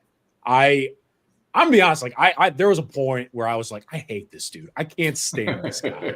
And to see him succeed in the NBA has blown my mind. I never saw that coming. How was he dealing with like media? Was he like the classic, like just cocky, plucky white boy? Yeah. He was the definition of like, I think I'm too good to be here. And everyone is like, do you know what you look like? It's like respectfully, you are not Trae Young, my guy. Like, let's go ahead and get a little bit more out of this quote. Yeah. Yeah. Well, Colin, I appreciate you filling in with me today, and we'll get out of here. Leave out to it.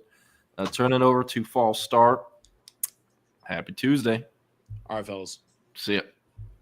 Appreciate it, fellas. That was Colin Kennedy, Sooners Illustrated, part of the 24/7 network, the illustrious 24/7 network, and Jordan Scruggs taking you up to around midday. We are indeed False Start. I am Eric Henry, Horns 24/7. He is Keenan Womack, and he has Trey Johnson in his top 5. And he also looks as if the baby's crib has been built. Is that what's behind you, dog? It is. It is. There we go, my guy. Hell yeah, there we go. dude. How before we get to the show, man? How's that? Because that's a lovely great. thing to see. I got to come so by and excited. visit. Great, yeah. great Come by and visit soon, man. We'll have you over, man. this or next week for sure, man. Come over, get some pizza, watch some ball. Yes, listen, your boy has plenty of. I don't know. Are you a VIA 313 guy? I am a huge VIA 313 guy. Your boy still has plenty of VIA gift cards from making those remotes, dog. So let's do it. Yes, sir. That sounds like a plan, dude. How did the baby crib come about? Like, was that Caroline's idea, or you guys just like, yo, we need to just knock it out? Like, father-in-law hooked it up. I ain't got no kids, so let me. Father-in-law was like, I got you on this, and he hooked it up. Gotcha. So it got delivered like 3 weeks ago. Okay, so y'all just had it delivered. Y'all ain't worry about put it together, nothing like that. Oh hell no, I don't do that. I can't put things together, Eric. I'm a modern man. I'm not an old school man. I was just about to say, yo, is that an indictment on you as a guy? Like, yes. I will. Yeah, it is for sure. I will shout out CJ Vogel. Quick shout out to CJ. Good dude. CJ tweeted out, he was like, yo, to change the oil in my car, you could charge me $25. You can charge me $125. I don't know the difference. I just get the oil changed. And low key, I want to be like CJ, my guy. Oil changes are pretty easy.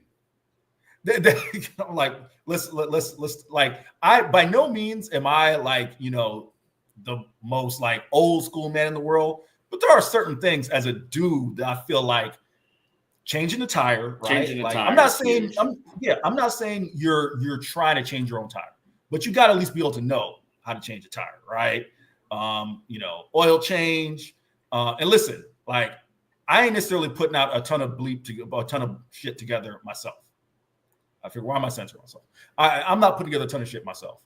However, there are some things like the mounting of this TV right here. I did that myself, Really? That's impressive. That shit is kind of hard. Yeah. The thing I don't do, the thing that I'm like, listen, and I don't think this is a male or female thing. I think this is you reach a certain age and it's like, we ain't doing it. Moving. I pay movers, dog. Oh, yeah. Of course. You have to pay movers. I ain't messing around picking up stuff. Nah, we pay movers, dog. Yeah, especially because like I'm gonna drop something and break it. What's up? It's just gonna happen. Yeah, exactly. And that and I will tell you this: moving, believe it or not, was a little bit more. I don't want to say enjoyable, but like it wasn't as tedious when I was living in Chicago, and you might get a 60-degree day. Man, I ain't trying to move nothing when it's 105 degrees. Oh, we moved in August, brother. It was like 108 outside. It was like, yeah, I'm paying somebody else to do this for me. Even though it costs like $500, I don't care. It's so much better. it's always my luck when I would move in Florida. It'd always be somehow during the summer, dog. It'd be 8,000 degrees. You sweating. You chugged like 3 Gatorades. You know what I'm saying? Doesn't even matter. You're still sweating it out. Anyhow, we got a jam-packed show for y'all. We were going to have Hook'em Lacey from Twitter.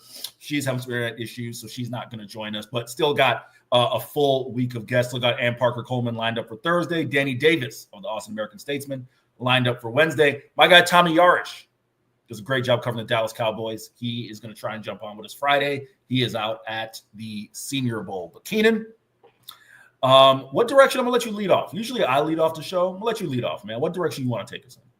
Well, first of all, I did want to mention, if I look tired, I was out till 2 a.m. doing stand-up. So sorry about that. Let's not breeze past that. How was the set, man? Where were you at? I did 2 sets last night. I did one at Shakespeare's and I did one at Creek in the Cave Comedy Club. And what was great, you'll appreciate this. So the Creek in the Cave set, which I did at like 1:30 in the morning, was you start off doing 30 seconds of karaoke and then you do your set. Like that was just the gimmick of the night. I did R.I.P. by Young Jeezy. R.I.P. Stuck in your wheelhouse, right? Yeah. Stuck in your wheelhouse. I opened the set with sorry, that song makes me emotional. We played it at my grandmother's funeral, which got a good rise out of the crowd. But yeah, it was a lot of fun. I got it. Yeah. I went out for Kill Tony. It's hard to get it, so I mean, I'm just gonna keep trying until I get it. But yeah, it was a lot of fun, dude. Yeah, man. Like I said, what direction do you want to take? And usually I'm leading off. What direction you want to get us going in for the show? Well, since you just left Trey's presser, let's talk a little bit about that. If you want to talk about that, I feel like that should be some. Yeah. Don't have any sound from it, but as I kind of talked about in the crosstalk with Colin, the Texas Longhorns coming off a 2-game win streak. They're heading to Oxford, Mississippi on Wednesday. Actually, the team's just getting ready to catch their flight, so we have to rush through that real quick. I will not be making the trip. It was like a $600 flight to go to Memphis, and your boy was not trying to drive from Memphis to Oxford. Like, I do not 4 hours, right? Nah, it's like 90 minutes. It's like 90 minutes. It's really? Not that bad. Okay. Why did I? Yeah, it's not that bad, but like maybe I was thinking Nashville. I just don't. To Oxford. Yeah, I think that Nashville's probably further. Yeah, because Memphis is right there. I will say this. I just don't like driving. There's certain states I just don't like driving through. I'm not always keen on driving through Mississippi. Yeah, understandable. Your boy got the ticket when he drove from where the hell was I in Oklahoma? Tulsa to Arkansas for the game. In Tulsa to Arkansas for the game. It's a place I was not keen driving through. It's like when I go to Baton Rouge, the boy's gonna fly. I initially want to drive through Louisiana. So I will not be making the trip. Anyhow, Rodney Terry did not address the media. That's no shock. What is he going to say? I don't know if that was an RG decision. I don't know if that was, to be honest, anyway, put you this way, that was not like a Texas Comms decision. I'm sure that came from higher up as far as, RT not addressing the media entering this game. I will say I would have been curious if it were a home game, if Rodney Terry, would have addressed the media. I think at some point, I don't know how you feel about this, Keenan. Chris Beard's going to return to Austin, and at some point they're going to have to address it. Now, maybe Rodney Terry's not the coach, and then there's nothing to address, right? Because it ain't going to happen this year, right? And there is no matchup, as we talked about in the crosstalk. It's only the game in Oxford. But no shock that RT didn't address the media. So Trey, really what came out of him, just typical Trey, man. Trey is a likable guy, but you can tell, like, just intense basketball, winning. And I think that's legit. Like, some guys you can tell is phony, I remember, Keenan, I'll tell a quick story.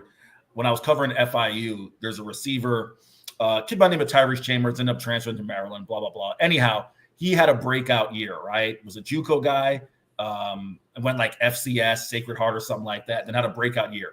And I remember him walking into the post-game press conference room, which, again, this is FIU, so only me and one other person. And he had just established a new program record for receiving yards in a game.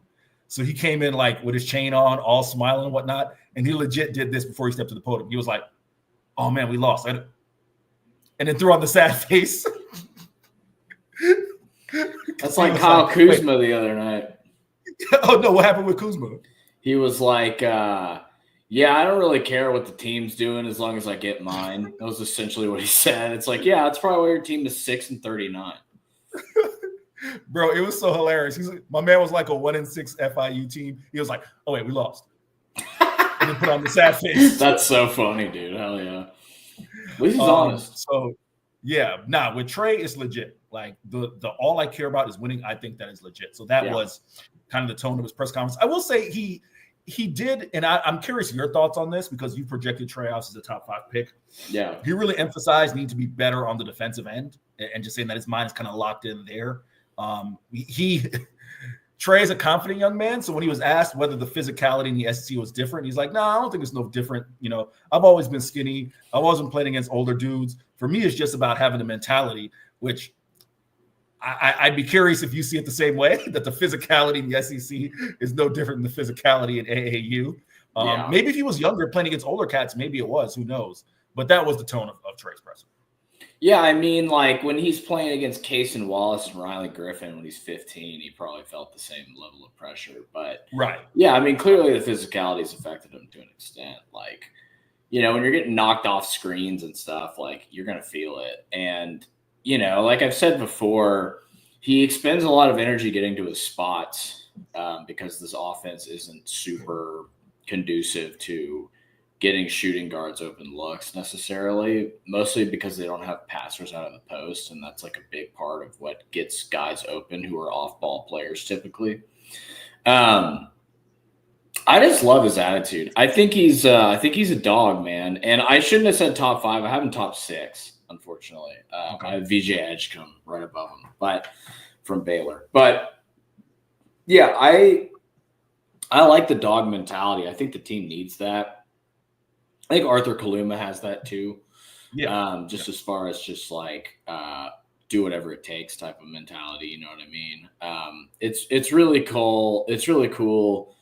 It's really redeemed the season to have this guy on the team because, you know, he's been inconsistent to an extent, but he's still averaging like 19 points a game, something like that. 19 a game. Yeah. I mean, top scorer in the SEC. That's unreal for a true freshman in the best league in the country, especially with an offense that doesn't particularly lend itself to guys scoring a ton of points individually, right? Like they score a lot of points because when they get into transition, that's kind of their move. And that's what I've been saying all year is they should pressure passing lanes, blitz pick and rolls, stuff like that. Just try to force turnovers to get into transition because their half-court offense stalls a lot. But when they're in transition, they look really good. They score a lot of points. I don't have the numbers in front of me. I'll look it up on Synergy tonight before we do the show tomorrow so I can have those numbers. But I'd be willing to bet they're like significantly more efficient on transition possessions just because they have decent athletes that can run the floor. Keenan, I was just about to ask you because I tweeted this out. It feels to me like this team, in terms of offense, are significantly better when they get shots early in the shot clock, regardless of whether it's transition, fast break, or just their half-court offense. Yeah. Would you say that's fair? It's probably – go for it. Go for it. No, go for it. I was just going to say it's probably because they're at least trying to run sets at the beginning of possessions, right? Like when you're, 22 seconds into the shot clock, it's like you only have a limited amount of shots you're going to be able to take, and like you're going to have to throw something up at some point. So I wouldn't be surprised at all if the numbers reflect that. It's kind of like how the Suns in like the mid 2000s, like 04, 05, the Nash, Amare Stoudemire, Sean Marion Suns, they were in the SSOL 7 seconds or less type of 7 thing. seconds or less, baby. Yep. Yeah, and that is completely like revolutionized basketball. I mean, that's where Daryl Morey got Morey ball from, basically. That's like kind of an amalgamation of SSOL. I find the history of NBA offense is just absolutely fascinating, like from the triangle to the transit, you know what I mean? Like just the way it's changed over the last 30 years and the uptick in three-point shooting, and not just three-point attempts, but the ability to connect on threes consistently has changed basketball so much. And some people hate that, but I just think it's a revolution of the game. That's just how it is. But threes and freeze. That's what they call it, right? That's the Daryl Morey system. It's like get to the rim or shoot a three. There's no mid-rangers. And like there are exceptions, obviously. You have guys like Kevin Durant, Bradley Beal, who are excellent mid-range jump shooters, Kawhi Leonard. But that style of basketball is starting to die out. You know what I mean? Like if you're not an efficient mid-range jump shooter, there's no reason to take that shot. Like get to the rim, get fouled, or take a three. Keenan, I'm going to go to a couple comments here. CB noted this, which I saw on Twitter a little bit. Aggies are acting so childish with their behavior towards the guy who called the game on Saturday. It is Tom Hart. Did you happen to see that, Keenan? I didn't hear the game. I watched it, but I was at work, so I was like watching it on my laptop. No, was he homering?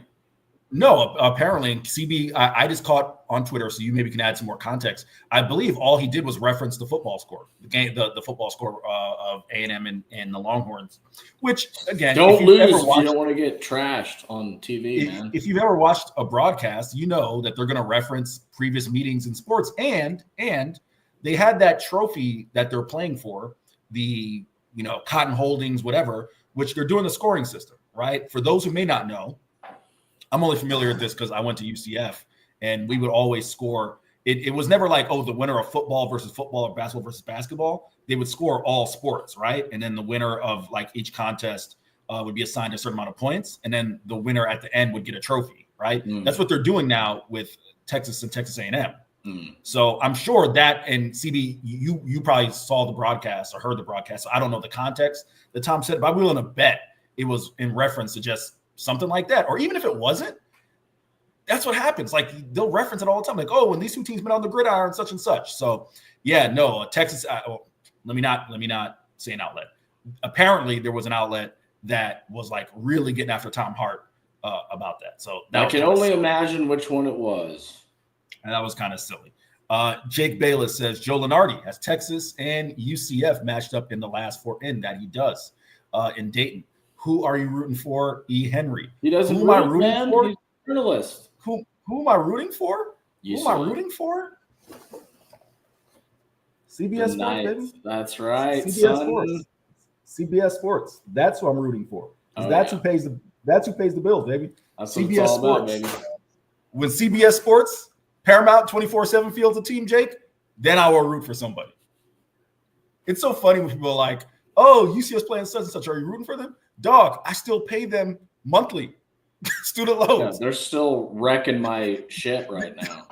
They're still wrecking my bank account, dog. So don't think I'm just because I went to the school, I'm about to root for them. But no, I don't root for anybody because I'm covering the game. He is neutral. I am neutral as can be. I did want to dive into this really quick before we transition to a couple of things I know you want to talk about. I referenced Texas's NIL, and we don't have to go too long on this, Keenan, because it may be like very, very deep inside baseball. But there were a lot of comments on our message boards, Horns 24/7, which, by the way, check out on our board right now. I dropped a note. I talked about it in the crosstalk with Colin. I will say this publicly since it is on the board. I had a source confirm to me that there are 16. Well, the source didn't confirm that there are 16 teams in the SEC, but there are 16 teams in the SEC. The source confirmed to me that Texas is 6th in men's basketball spending in terms of NIL. Okay? Keenan, that's going to get you what it's going to get you. And it's going to look a lot like this, right? Especially when you're not looking, and this is not breaking news. Keenan has talked about on the show over the offseason, when you're not willing to shell out the money to go get a JT Toppin or Brandon Garrison, and it's going to look like this. And I've had sources tell me that part of the issue there was when Trey Johnson came in, and we won't say the number. Keenan and I both have an idea of the number. We won't say it unless Keenan wants to, but I won't say it. That no reason to. That Trey was the high mark guy. He was the high mark, right? And no one else could really be above that, because then you're going to have an issue. Not necessarily, and this is my opinion here, not necessarily that Trey is going to have an issue with it, but just natural negotiating. They're going to go back and say, okay, well, if you brought this guy in to be the man, and then now all of a sudden you're paying this other guy more, then why is he not getting Trey not getting more, right? So that made it difficult to do some of those things. So yeah, that is what a source confirmed to me, or source told me.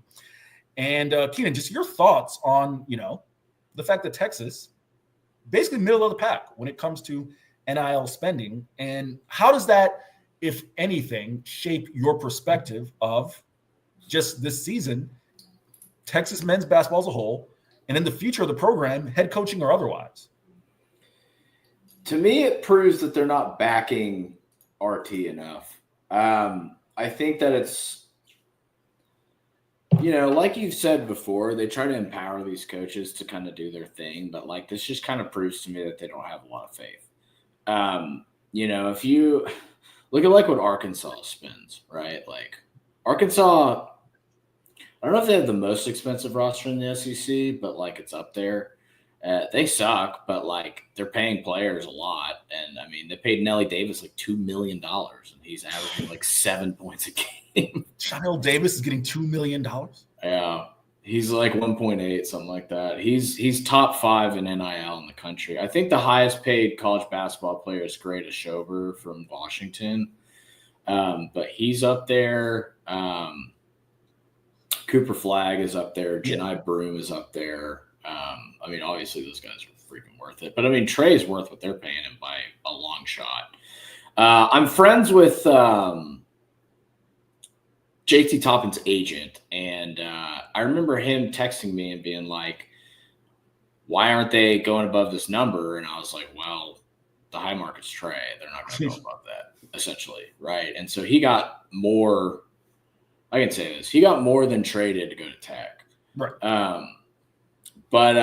Yeah, that is true, CB. BYU just paid $5 million for AJ DeBansta, who is Paul George, basically. He's a stud. He's like a 6'9" Paul George. I guess Paul George is like 6'9". But either way, yeah, I mean, college basketball spending is crazy because you get them for 1 year. So it's like, how much are you going to pay a guy who can completely change a program for a season, right? I mean, you look at BYU now and the roster they have right now, and it's really good. Igor Demin, who's like probably a top, like probably a lottery pick, and Kanan Catchings, who's another borderline first-round guy, another freshman. I mean, the spending is crazy. Like, if you want to build a good roster in college basketball, you need to drop $10 million. I mean, that's just what it is at this point. You know what I mean? And you said $10 million if you want to build a good roster. That's a rough estimate, but yeah, that's fair enough. First off, as I said, keep an eye on Horns 24/7. There'll be some stuff in the insider from Chip, based on the source that both he and I spoke with. But let's just say this: I will not say the number. The number will likely be in the insider. Texas is not spending $10 million. Let's just say that, right? So that kind of, Keenan, we've had this discussion on, and again, it'll pick up later in the season when we see where things, play out. But I will maintain this. I'll say it on the air. I think Rodney Terry's coaching in one way with his hand behind his back, hand tied behind his back. No, I agree. Now, does that mean that you should get more out of what you have? Sure. I think that's fair to ask. That's fair to want, especially when you have a premier player like Trey Johnson. Yeah. But I saw that comment there. But if the expectation is we're going to go compete in the SEC, you got to do what it takes to compete in the SEC. Because guess what, Keenan? If it were football, we'd be having this conversation, would we not? Oh, yeah. Yeah. I mean, you look at the football spending, it's insane. I mean, especially compared. I mean, baseball spending is crazy. Yeah. Yeah. And like Colin said, they're at OU, they're probably more likely to go pay a softball player than they are basketball, right? So yeah, which I don't know how they got Fears, to be honest. Because Fears was like a guy who was an Illinois commit in the class of 25, and he reclassified and went to OU. I guess he figured, like, I'm not going to start over Kasparis Yakuchonis. So, I don't know if it was – I mean, it's the right move for his NBA career. He's going to be a lottery pick, but they're not going to win much this year. I mean, they have him and Jalen Moore and a bunch of nobodies, a bunch of Jags, essentially. And, OU basketball is really cooked, man. I mean, their football team's cooked too, but like their basketball program it's not where it needs to be. They need a new arena badly. That place is a dump. I'm sorry to all of the OU listeners we have, I'm sure, but no. Respect Lloyd Noble, whoever Lloyd Noble. That place is a dump, dude. I think this basketball program for Texas has a lot of potential, right? Like you have this brand new arena. You have good NIL backing to an extent, but I think with the right hire, with more confidence in this hire, the NIL spending will increase. Because there's no reason Texas shouldn't be where Tech is, right? Like Tech has been better at Texas than basketball for like 10 years now, other than like a couple of exceptions. And right now Tech is a lot better than Texas. They're top 15 in Ken Palm in like every category. Grant McCaslin, maybe Texas should just take their coach again. I don't think he would leave. I actually think McCaslin's one of the best coaches in the state of Texas. I think Kelvin Sampson and Scott Drew are the two best, and then I think Grant is third. But yeah, I mean, it's just going to take a revamping of this NIL because if you look at their upcoming recruiting classic, they don't have a Trey Johnson coming in. You know what I mean? They're going to have to kill it in the portal. They're going to have to group together a bunch of 4 stars because like all these 5 stars they wanted keep going elsewhere. Kingston Flemings went to Houston, right? And that was a guy they really wanted, and he's a Houston commit now. So yeah, I mean, I don't know how many of these guys are gonna stick around if RT does lose his job. Again, I don't know that. I'm not saying that that's gonna happen, but it depends on how the rest of the season goes, obviously. Would you like to address that, sir? Yeah, I was gifted a Synergy subscription. I share it with a few people, and it's not cheap at all. It is.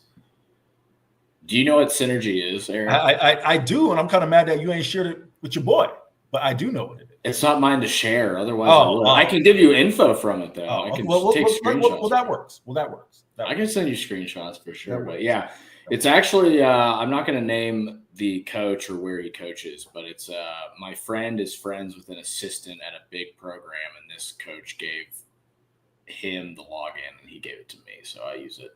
It's great. It has every game you could possibly imagine. It's how I scout Europe. I watch European games on there all the time. It's how I watch NBA replay. It's how I watch college basketball. It's really hard to write about the NBA draft if you don't have it because it has so many details about like transition shooting or like shots inside the arc or like percentage of shots taken at a certain position or like turnovers out of the pick and roll. Like, it's just like, it's a wealth of information that is invaluable to me. I couldn't really do my job without it. So there you go. Keenan, I will say this before we have you talk about how to improve your sleep. It's funny you talked about being gifted that by a coach. I recently came across, hopefully this doesn't give me trouble at work. I recently came across some of the comped subscriptions that were given out over the 15 years or so of Horns 24/7. Yeah. The amount of people whose email address ends in Hotmail. No. Well, there's that. But the amount of people whose email address ends in .texas or texas.edu or utexas.edu, it's actually comical. That's hilarious, dude. Yeah. If you think they don't read, they read. That's what I will say. That is what I will say. But Keenan, let the fine folks know how they can get a good night's rest because you, sir, eyes a little red. You know your boy was out doing a stand-up thing. But I know you're going to want a good night's rest tonight. And you're going to want a multitude of good night's rests before the new edition comes. Tell the folks know how they can improve their sleep.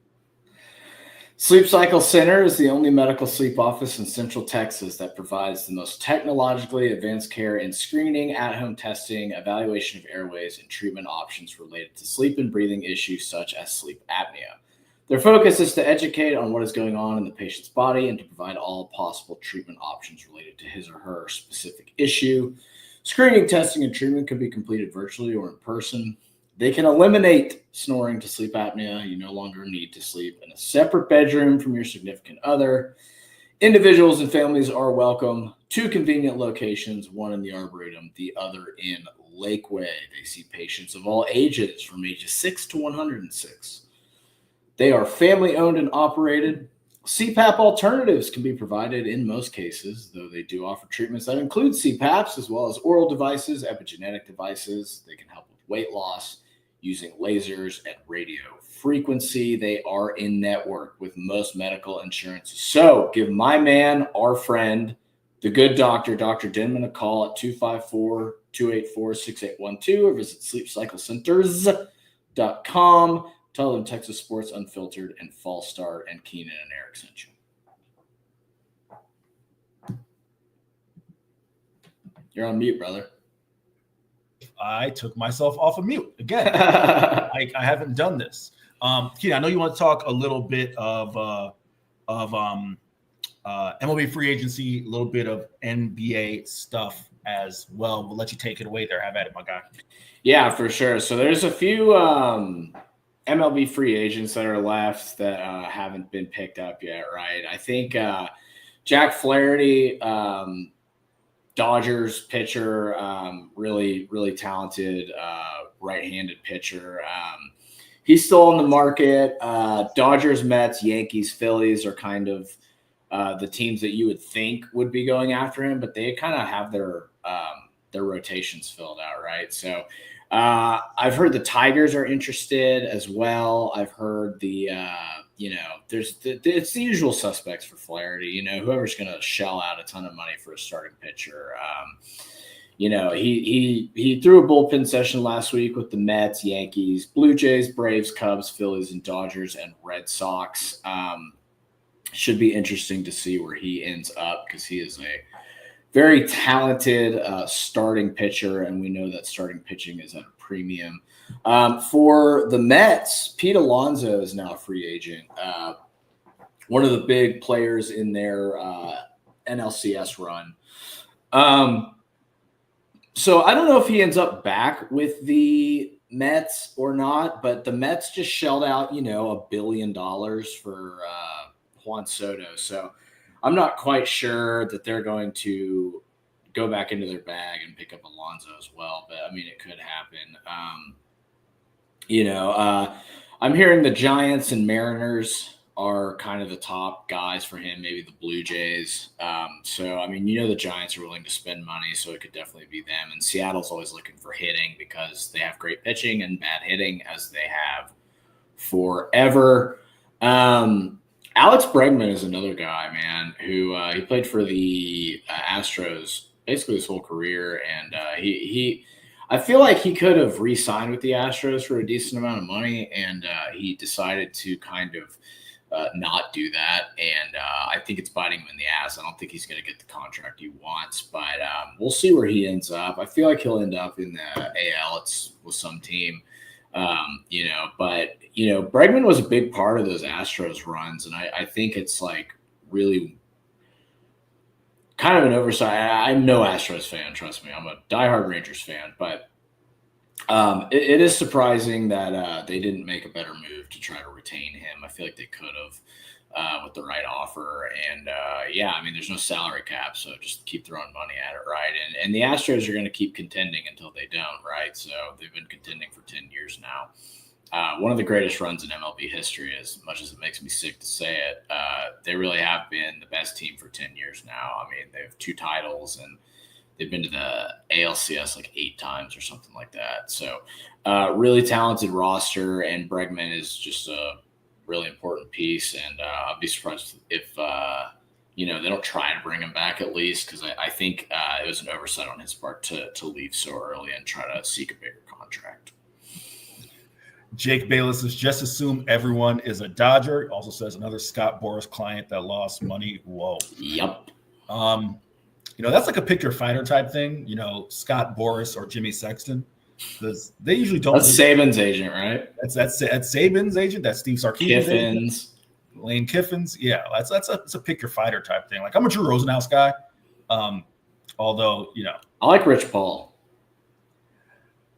You know what? I shouldn't even do that, because I kind of hesitated at first. I was like, but I can't be mad at LeBron basically helping his boy come up. And I don't mean helping like gifted him, because like Rich Paul obviously put in the work to become like, a serious agent, right? But yeah, I can't hate on that. I can't hate on that for sure. Where's the NBA stuff you want to get to? Yeah, man. So this Jimmy Butler thing is a mess. I know you're no fan of the Heat. I am. You are. I am not. Magic I am fan. not. No, that's what I'm saying. You're a Magic fan, so you're not a big fan. Yeah, they just suspended him again. I mean, he just keeps leaving practice and just being a real.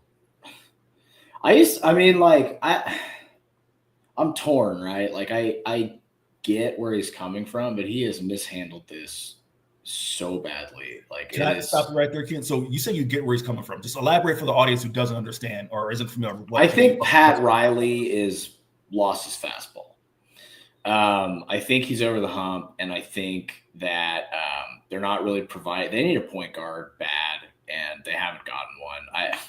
I don't know if you heard the reports today. They're like, we cleared out $80 million in cap space for Luka Doncic. I was like, yeah, I don't think that's happening, man. I don't think you're going to get Luka from Dallas. I mean, he's signed for another 3 years. So I don't really understand where they're coming from. I think the perfect fit for the Heat would be James Harden, to be honest. I think if they could get James Harden, they could compete. But and yeah, I like Butler. I did, but this is really I don't know. It's embarrassing, man. I don't know what to say. For the audience, Jimmy Butler essentially has had frustrations with the Heat surrounding the team, but also the fact that he is a pending free agent and wants to be paid. Yeah. And that's a third contract. He wants a third contract. And that's been the source that, Keenan gave that information. That's what has kind of been the genesis for all this. And why I asked you, hey, what do you get where he's coming from? Dog, you're going to be 36 years old. How many 36-year-olds are getting max deals? So you're what, 40? Nah, like that's not how that. So I usually am pro player on these things. I just would love to hear, and I'm not like CB says stop rewarding Jimmy Butler for his bad behavior. Yeah, like I usually am very pro player about these things. But I've yet to hear anything from Jimmy Butler that's been like, yo, I took a hometown discount and they promised me on the back end that they would take care of me, and now they're not living up, or just something, right? It just sounds like Jimmy Butler just wants to be paid, and he's upset that they're not going to pay him. Yeah, it's a Klay Thompson situation, but Klay Thompson handled it way better. Go ahead, Keenan. No, I was just going to move on to something else. Amen Thompson, I mean, good God. So I had him second on my board in 2023, over Scoot, over Brandon Miller. Huge fan of his game. He is like a more athletic, more efficient, more locked in version of Ben Simmons, basically. He's not quite as tall, but just like a multi-positional athlete. He can literally play 1 through 4.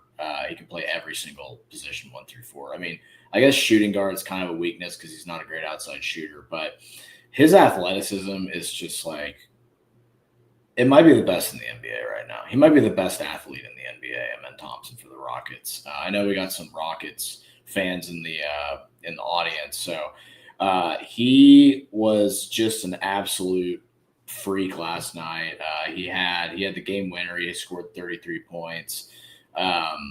They beat the Celtics, right? Like this, I mean, the Rockets are the number 2 team in the West right now, and I think they could compete for a championship this year, which is so ahead of schedule for what I thought about this team. I thought it was going to take a while.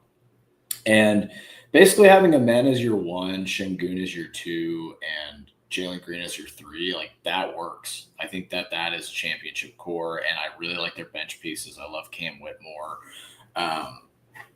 I really like Tari Eason. They just have so much depth, right? And the way Ime operates things, like they defend really hard every possession, so you have to have depth in order to do that, and they have that. And they have several guys who are excellent perimeter defenders, right? Cam Whitmore and Tari Eason are great perimeter defenders. They're also big enough to body guys in the paint. Şengün is an excellent kind of a Sabonis light type of player, right? Like a passer out of the post who can score and rebound. He's a great rebounder. And Amen Thompson, I think, can be the point guard of the future, right? Like Fred VanVleet is kind of the point guard right now, but I think they can put Amen at the 1 and just have him run the offense. Now, again, he's not a great shooter. If he But man, if he develops a pull-up jumper, like it's over for the league. Like that guy's going to dominate if he can pull up off the dribble and hit shots from the mid-range, because he's going to be unstoppable. Because it's one of those things where it's like there's no way you can guard him at that point. It's like, because if you sag off of him, he'll be able to hit a pull-up jumper. If you're too tight on him, he'll beat you off the dribble and drive to the rack and score. So I'm a huge Amen Thompson fan. I think his brother can get there too. He's just been dealing with health issues. But I mean, I've been a big Amen Thompson fan since he was at Overtime Elite. Like I watched him a lot at Overtime Elite. I was like blown away by his athleticism and just like, and the other thing about him too, and I'll move on after this, is he's getting better so fast. Like he's just improving so quickly. It's like when you first watched Joel Embiid in college and he was just like really rough, and then by the end of his freshman year, he was just dominating. Like that's kind of what we're seeing with Amen Thompson, where he's just getting so much better, like exponentially. It's really cool to watch, and I'm no Rockets fan, but I have to give credit where it's due, and Amen Thompson is a baller. James Cox says Jimmy buckets for the dub, referring to the Jimmy Butler situation. CB says that he has frustrations with every team that he's on, and that seemingly seems fair. I do agree with this comment by Jake Bayless. You put James Harden in Miami with them titty bars, yeah, that guy's not coming to work. That is a good point. That is a very good point. He had a run in Houston with that. He likes the ladies, man. What can you say? Here's the thing about James Harden that kind of frustrates me, right? Like, and I'm just, it's nothing basketball related. Remember how jacked up James Harden's grill was when he was at Arizona State? Yeah. So James Harden is like and I'm not calling him a herb, all right? He's not Drake, all right? I ain't calling him no square. Yeah. But he's like every dude who kind of, was, the overlooked guy, blah, blah, blah, and then they get some money, and all of a sudden they think they're the man. It's Mike Jones. This is the now I'm hot, they all on me. Now I'm hot. Back then they didn't want me. Now I'm hot, they all on me.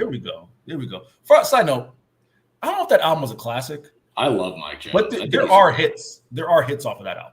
Dude, you know the song Screwed At? That's like my favorite Mike Jones song. That beat goes crazy. Off the top of my head, no, but I'm sure I'll send it to you after the show. Yeah. You gotta bump it. Yeah. It's a good bump in the whip type of song. You know what I mean? No, I mean for sure. But yeah, that's the thing that frustrates me about James Harden is like he's the guy who like is a strip club, Hall of Famer, right? But he's retired his jersey. Retired in the strip club. Oh yeah. But you were that dude who like, if you couldn't pull girls before, or you wouldn't like really have it like that before, and it's just the money that again, I don't want to. It's the future Kodak Black line where Future's like 13 strippers, James Harden. It's one of my favorite Future lines ever. Correct. So funny. James Cox says Mike Jones was legit. Now he played my fraternity in college. He killed it, and he was a great guy. We hung out with him before the show, and he was just like the nicest guy in the world. And he took pictures with us and just like shot the shit. He's a very cool dude. I like the guy a lot. I can see it. I can see Mike Jones being the down to earth, very down to earth dude. Yeah, he was cool as hell. But that's kind of my thing. Like Mike Jones didn't really get out to Florida. I mean, the hits got to Florida, but Screwed and Chopped and Screwed got to Florida a little bit, but not like out here in Texas, right? So yeah, I mean, who's your favorite Houston rapper? That's a fun question. Favorite Houston rapper? I mean, I won't lie. I used to rock with a Chameleon Year, Slim Thug. Slim Thug played my fraternity too. Like I used to rock with the Houston rappers, but I had to think of favorite. I have mine, but I'll probably go Chameleon Year. I was a Chameleon Year guy. I'll probably go Chameleon Yeah, Year. he rocks. Zero is mine, but Zero. Okay. I love Zero. Zero goes crazy in Texas, man. They love him here. Super talented singer too, just like very talented. I like the ABN, Trey the Truth, and Zero. Trey the Truth. That's another one. Yeah. Those are fun years, man. What them singing dudes out of Texas too, like the Frankie J, Baby Bash, them dudes? That was a banger. I only know one song by them, but God, that song slaps. That's I think they're from Texas too, right? Like and Fat Pat. And, Fat Pat. Fat Pat was awesome. Big Mo was great. I was listening to Big Mo yesterday, actually. We, again, side tangent just to close the show here. We always about like favorite rappers, and to me, it's kind of categorized, right? Because my favorite rapper for me, is the person who I can throw on their album, no skips or very few skips. And like, for me, you know, top to bottom, their discography is just like, no misses, right? Yeah. So for me, that guy is Jay. Yeah. And I know if Coach 420 is watching or listening, he gonna end up chiming in, trying to trash Jay. You know, I want to hear that. But for me, that guy is Jay. That doesn't necessarily mean that like that's my favorite rapper. You know, like if I'm going with the homies, Jay isn't necessarily always the go-to because he necessarily have, you know, like songs that's gonna get you right. You know, like. But for you, who is that guy who's just like their catalog, their discography is just top to bottom? It is what it is, and it's just no misses. Future. Also, Chris Bennett, yes, it's 281-330-8004. That's Mike Jones' phone number. I was going to say, can we even use that number anymore? Because it's probably been reassigned to someone. No, if you call it, it's like it was when we called it in middle school or whatever. It was like an album promo. Right. Like Mike Jones dropping. Yeah. I don't know. It's probably not a connected number at this point because so many people would get. Oh, Ghetto Boys is great. Versus Ghetto Boys. Forgot That's who he's rocking with out of Texas. Yeah, like I got to make more of an effort. It's on me, banger. I got to make more of an effort to listen to more like recent Texas hip hop.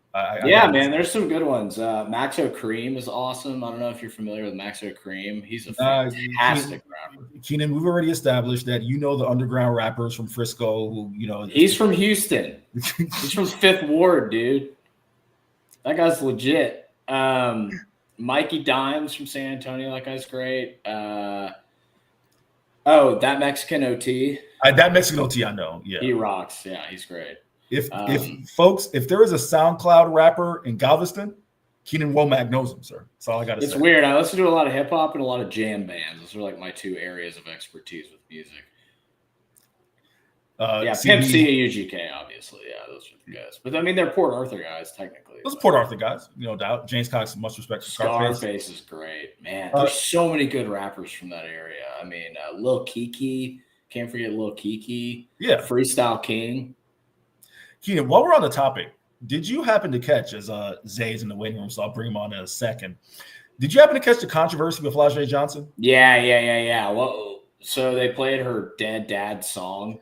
So for those who don't know, I'll just kind of, provide the context here, right? So Flau'jae Johnson, the LSU superstar, they played at South Carolina. Gamecocks ended up winning last Friday night. At the end of the game, good game. CJ T.O. is the name of the DJ, played the instrumental to Camouflage's Cut Friends. Now, mind you, I had never heard of Camouflage ever up until reading this story. Apparently, like in that area, because our guy Brad Crawford at 24/7 Sports was like, I ain't heard of Camouflage since middle school. Which would make sense because Camouflage was killed on May 19th, 2003. He was shot and killed 6 months before his daughter, Flau'jae Johnson, was born. The DJ, she said that it just was a happenstance that she plays Camouflage's music all the time. But I think said DJ got in trouble because they kind of went on social. She went on social media and was defending herself like, what's with all this hate, so on and so forth. I'll say this. And again, I'm speaking out of ignorance. I'll bring on Zay because I don't know Camouflage like that. Maybe Camouflage is someone, that, like, I guess if you're in that region, you should know. That feels like a real deep cut, right? To go be like, yo, I'm going to go get Flau'jae Johnson's dead father and play that song. That doesn't feel like, I just played the J instrumental by accident, right? That I can buy, Keenan and Zay. Oh, man, I just happened to play some Future. I didn't know Future used to date. I'm making a hypothetical, right? That's like the Russell Wilson thing, right? Like if you play Future after Russ throws a pick, that wasn't happenstance. No, right? That's definitely a bit. So I think this is kind of foul, and said DJ was suspended for one game after Don Staley and company spoke with said DJ. Zay, you are making a face for those who are listening. Your thoughts? Yeah, it's cold-blooded. Like, I thought it was wrong, but I mean, Zay, your petty ass would do some stuff like this. I'm not gonna lie. A part of me is like, damn. A part of me is like, damn. Like, if this was men's basketball, would we be tripping over it like that? I don't know. I don't want to be that guy. No, that's a real question. That's a real question, Zay. And Flau'jae, she has a certain way to feel about it, especially after they lost by double digits. But yeah, man, look at it in the comments section. It seems like you guys are rolling with the hip hop today. You know, Yeah, we've been talking about our favorite Houston rappers, and I said mine was Zero. Okay. Yeah. Zero's up there. E. Henry, how about you? You know me, I'm a Floridian, so I also not a Texan, but I went with Chameleon Year because Chameleon Year is who I used to rock with heavy. His 2 albums, both albums. I like Lil Flip a lot too. Lil Flip, I forgot about Lil Flip rocks. Dude. I used to rock with Lil Flip too, but Chameleon Year was the guy. Sound of Revenge, and I forgot something Victory, Ultimate Victory, something. I think the album of the second album, but I used to rock with Chameleon Year. Okay. Oh, J25, thank you for correcting me. He said that Frankie J and Baby Bash are from Cali, but lived in Houston during their careers. Okay, because I said that they were from Texas. J25, thank you for correcting me there. I will Zay, bring do you know Maxo Cream? Maxo Cream, yeah.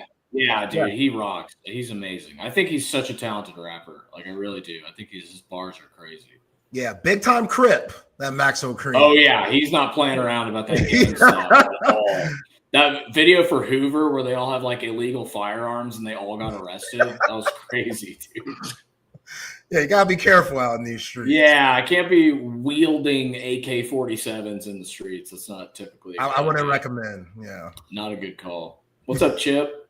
What's up, Alice? How you doing? How we brother? doing? We're good, man. All right. Chip Brown. I'd be willing to guess, Chip Brown's favorite rapper. He's from Detroit, so I'm guessing he's going Eminem. I'm guessing Chip Brown, we put a little Run DMC on, he gonna make it happen. That'd be my guess. I don't want to speak for Chip, but I'm gonna assume, I'm gonna assume Eminem, being Detroit guy, it's gonna be Eminem. Don't judge a book by its cover now, E. Henry. I'm not.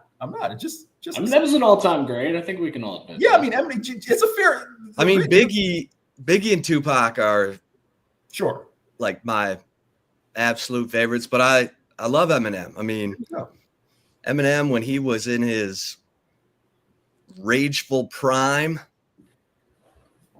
man. I will say this. Chris Bennett threw up Beastie Boys. I honestly have slept on Beastie Boys. They're pretty great. I said the same thing.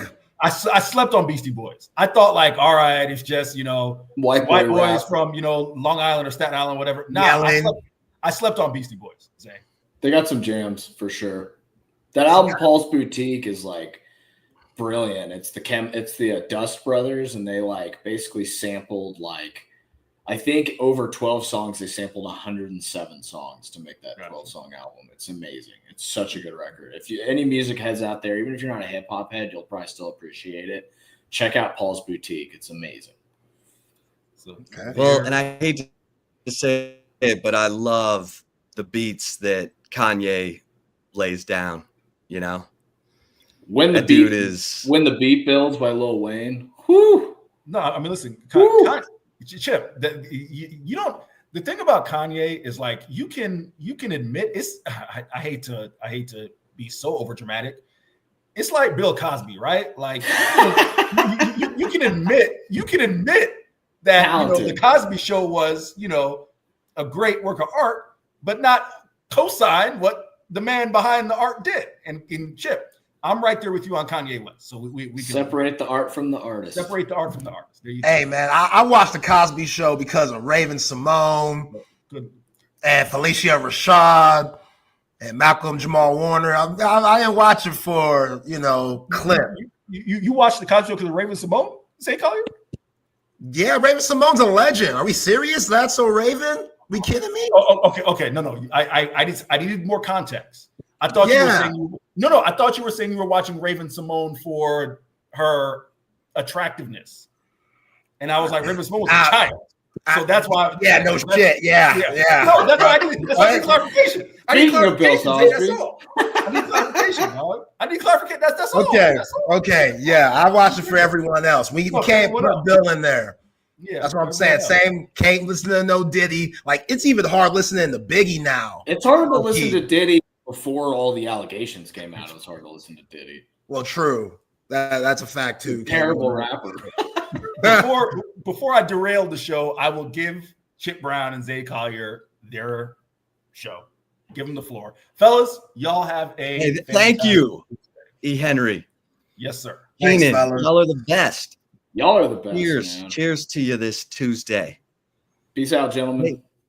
Hey, you too. In the immortal words of Judy Brown, happiness is a choice. We're happy to spend some time with us, Chip and Zay, right here in the midday Texas Sports Unfiltered. 1 to 3. If you're watching us on the YouTube channel, please take note of all these incredible sponsors around our faces: Audio-Visual Consultation, Salt Traders Coastal Cooking, Covert Bee Cave, Allstott Brewery, passes.com/Texas One Fund, Cover 3. I was just at Cover 3. Olipop, McCall Custom Homes, Woods Comfort Systems, 34 Wine and Spirits, Centex Tickets, and of course, 7-Eleven. I can't pass a 7-Eleven without getting me a Slurpee. I know it's bad for me, but I love it. You know what I mean? I love it. And sometimes you just got to do what you love, Zay. How's your Tuesday, my man? Not too shabby, my friend. Watched some good basketball last night. Crashed early. So at my age, boy's about to be 34 next week. Crashing early is always a plus. So, yeah, man. I'm doing good, feeling great. How are you? I'm doing good. I've run into some internet issues. I hope we're unaffected. Like just all of a sudden. And I'm wired in to the Ethernet, so I should be good. But everywhere else in my house, it's like, yeah. So I made a call. There's new equipment on the way. There we go. Could be here as soon as tomorrow. So, yeah. But all things. We've been trying to see you crystal clear all the time. You know what I'm saying? That's what the people deserve. So well, and you too, my man. Thank you. As my man Sean Adams used to say, trying to bring sexy back. Hey, nothing wrong with that. You know? Yeah. That's right. I mean, we do what we can. We do what we can. We got Senior Bowl practice going on right now. And Baron Sorrell. The only one. He's the only one. It was weird because Andrew Makuba, Vernon Broaden, Alfred Collins, and Gunnar Helm all accepted invitations to the Senior Bowl, and only Baron Sorrell showed up. So I sent out a text to find out, where'd y'all go? Why is Baron Sorrell the only one? So I have not heard back yet, but as soon as I do, let you know. Yeah, I mean, who knows who has to get season-ending surgery or just kind of get their body right. Like, Texas played a lot of games, man. Like, this is out of the norm for a normal college football season. We know that with the 12-team playoff. That's the most likely situation, Zay, is that you got guys who played 16 games. Their last game was, 17, 18 days ago. And their representation might be saying, hey, you know what? Let's get your body some rest, and then let's get you into training for the combine. And even though that Senior Bowl can be valuable, and it can be, it's it's not as important as the combine. Now, my man Jim Nagy, the Senior Bowl director, might take issue with that because you do have NFL staffs coaching the Senior Bowl, so you're getting direct input from NFL coaches. You're getting all kinds of NFL GMs, personnel directors, scouts are at the Senior Bowl pretty much for the practices. I don't even think they watch the game. But you've also got the East-West Shrine game going on Thursday night at Jerry World, and there's no Longhorns in that, even though they extended a bunch of invitations. So interesting, but I do believe, Zay, that it is because, in fact, one source did tell me it was because these guys have played a lot of football and they're trying to get their legs back under them before they really get into training for the combine. So interesting, but everyone's talking about Jalen Milroe's hand measurement because he's got small hands, and that can be the kiss of death. Yeah, he did have fumbling issues at Alabama. His hand measured 8 3/4. Anything under not that's anything smaller under, than Kenny Pickett. what's that? Is that smaller than Kenny Pickett? I don't. Let me see. Yeah, Kenny Pickett had small hands too. I mean, Kenny Pickett might win a Super Bowl, so can't hate that much. Maybe he went a little higher than he should have, and the Pittsburgh Steelers are still, licking their wounds for making that decision. But Kenny Pickett, 8 5/8 inches. Jalen Milroe, 8 3/4. Damn. Wow, Jalen Milroe. Yeah, it's a little shocking because, I mean, the dude's yoked. The dude looks like a freaking linebacker. So for this to come out, very interesting. I don't know who's the smallest hand quarterback to have success. Like, has there been any Hall of Famers in that 8-inch era? I don't know. Ricky Williams had 7 3/4 inch hands. That clearly didn't matter because he's playing running back. But well, it NFL scouts look at that too for fumble issues with running backs. But he had no fumbling problems. I'm not with that. All right, let me see if I can find the smallest hand size. Taysom Hill, 8 3/4 inch, but he plays tight end. Yeah, he ain't even a real quarterback. I ain't trying to hear that. Meanwhile, Russell Wilson, 10 1/4 inch hands. Damn, Russ. He got some oven mitts. Yeah, I bet you Sierra, she appreciates that. You know what I'm saying?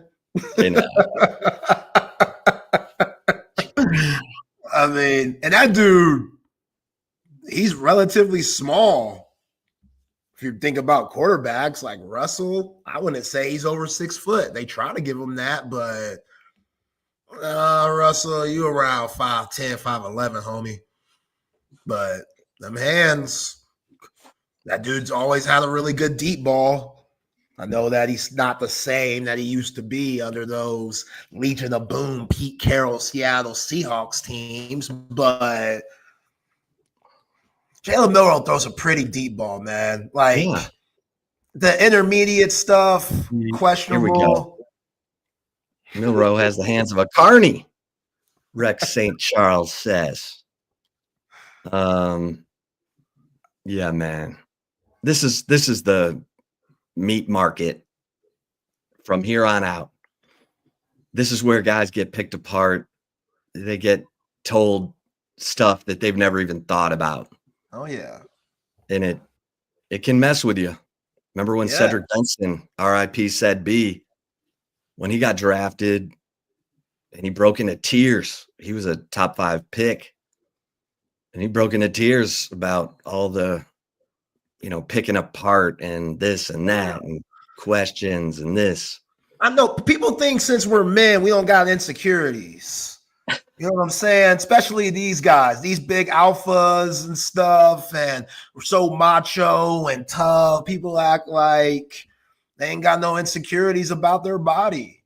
And when you get picked apart like this, like, I'm sure you've heard it before, but the quarterback face, Like, I'm sure there's been some guys that have been ugly as hell that might not have gotten a shot because they ain't have that quarterback face. When they walked in the room, people weren't turning heads. Ooh. You know? We heard Who's about that? guys. I don't know. I can't think of nobody right now. I'm sure people on our YouTube text line and Collier text line could let me know. But yeah, The hefty lefty? Guys, see, hefty lefty. Him being a little husky. He still got Jared? drafted, but maybe not as high as he could have been. But people start dissecting your woman or whatever you're into. And they look at that and be like, man, she ain't really a baddie. I don't know if he got that dog in him. You know what I'm saying? Like, I don't know if this guy's it because his woman don't look like Cindy Thomas, something like that.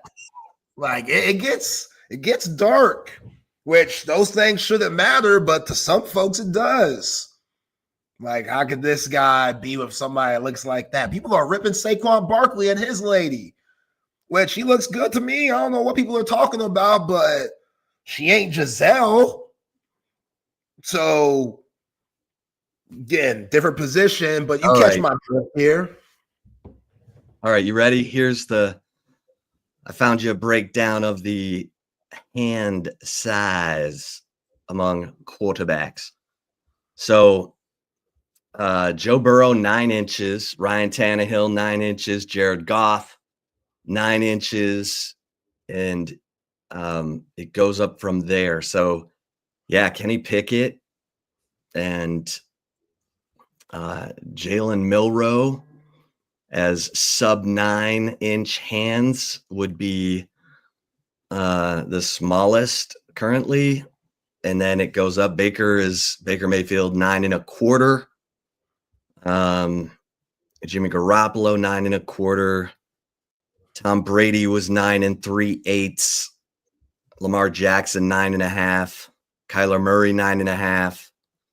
Mac Jones, 9 3/4, same as Jalen Hurts. Tua Tagovailoa, 10-inch hands. Carson Wentz, 10-inch. Trevor Lawrence, 10-inch hands. Justin Herbert, 10-inch hands. Dak Prescott, 10-inch hands. Matt Stafford, 10-inch hands. Aaron Rodgers, 10 1/8. And Russell Wilson, 10 1/4. So Jordan Love, 10 1/2. Okay. So there you go. Okay. Just what where else are you going to get that breakdown here today, huh? Other than Chip and Zay, the hand sizes of NFL quarterbacks.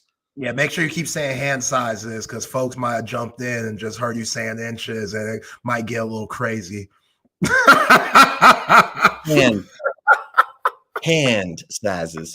Hand sizes. Thank you very much. Not Jamie Foxx and Jerry Jones sitting and talking at training camp.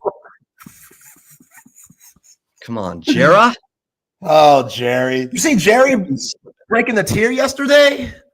Talking about O'Brien? That was deep. This man, he's still in actor mode. He's still in Hollywood mode. But it was authentic, though. I bought that, too. Just like in Landman, where he had John Hamm and the great Billy Bob Thornton. Billy Like, Bob. he had those guys. He had them choked up. Down too. Yeah. Like, what was Jerry shedding a tear over? Just talking about Brian Schottenheimer and just talking all this nonsense, 35 years. I wish I was a coach, but I wanted more than that. What? What do you mean? Like, you wanted to be successful quadrillionaire? Okay, cool. But we know you wanted to be a coach, Jerry. Like, you ain't got to tell us. We can tell that you want to be a coach. Like, that is very clear. But now Jerry's got a boat that costs more than what he paid for the Cowboys. Damn, is he even on that boat very often? I mean, doubt it. Yeah, that's what I'm saying. Like, I feel like that's a waste of money. That is a supreme waste of money. Yeah.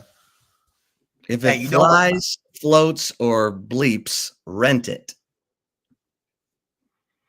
I mean, some folks need that private jet all the time. Or you can be like Quinn Ewers, who's got a marketing deal with a private jet company.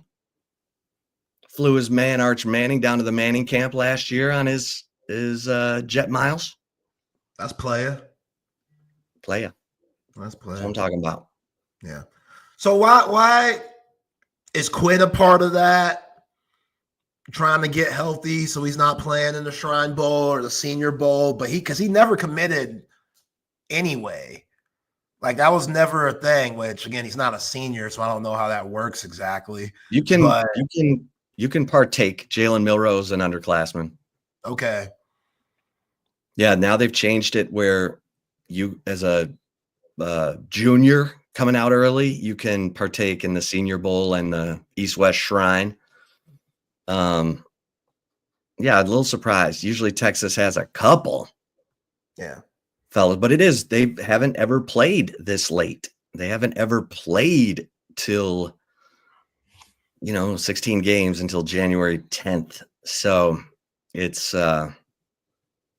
different. It's different. And yeah, Quinn Ewers, I know he ain't running from the smoke. There's gotta be something going on. He just chilling because who knows how that oblique injury is still.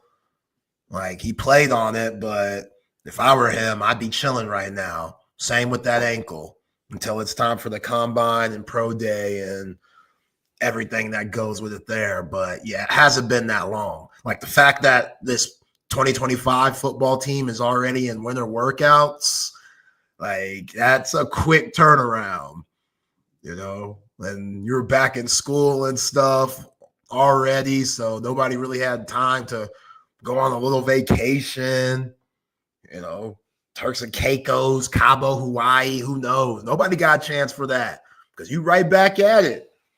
If I'm Mookie Taft, I'm letting Sark know what Mookie Taft, he'll never do this. This guy eat, breathes, and sleeps football. But I'd be like, yo, PK, Sark, just a little vacation, just a little bit. I'm coming back.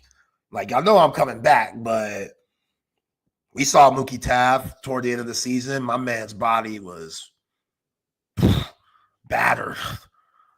So I'm sure he needed that. Whatever break they got, probably could use more, but he ain't going to tell you. But yeah, man, like it's such a quick turnaround.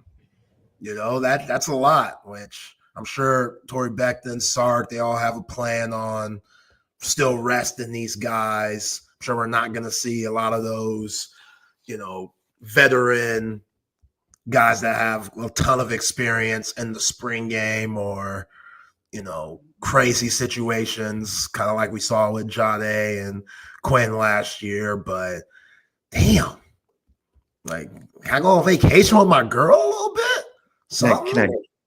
Can I get a minute? Can I get a minute to myself? Decompress? Something? This is frustrating. Speaking of the Cowboys, and then we'll move on.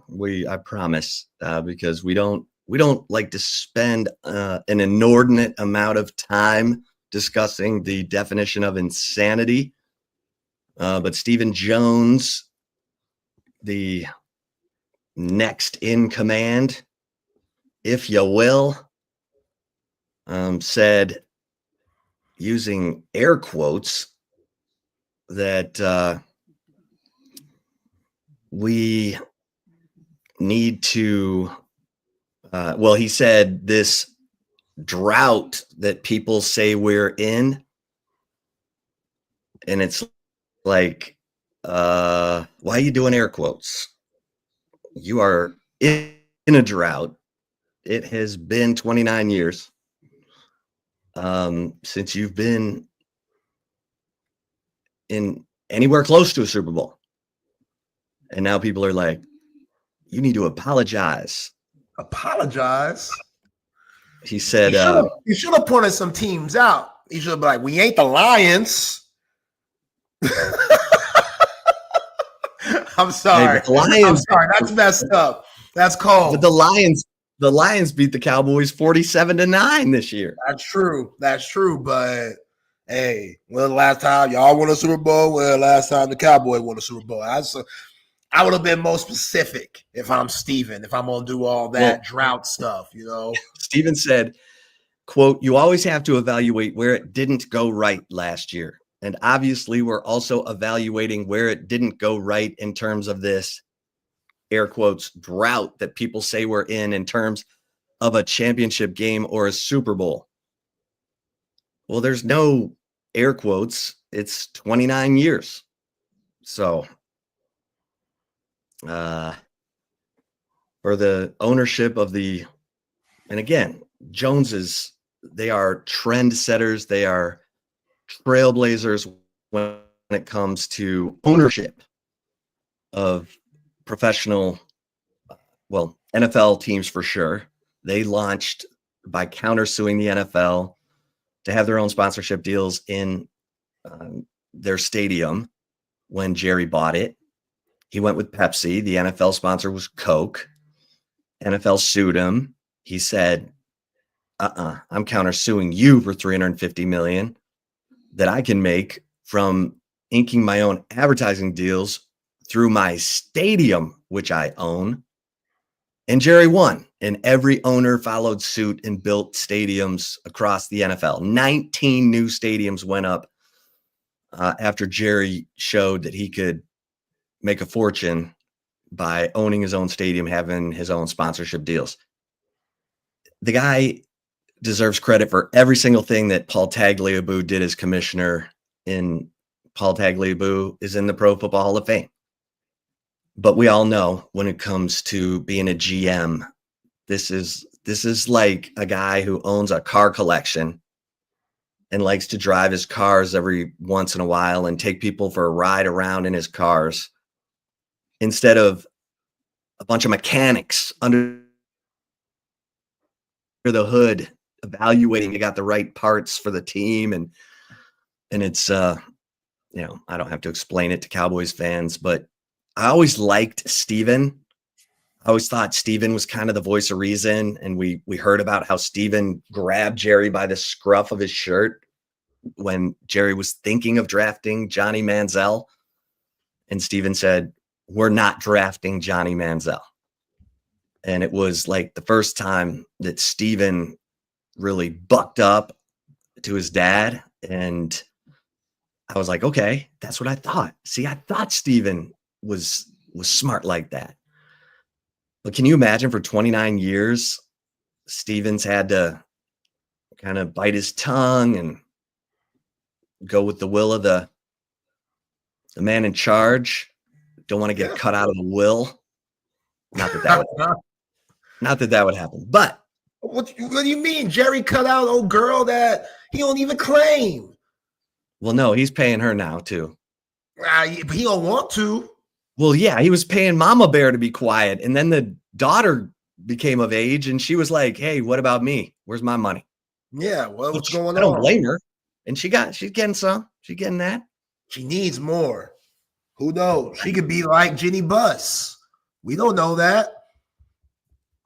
She could really understand the game. Help bring something to the table. Can you imagine that? I think she's the daughter of a Hooters waitress.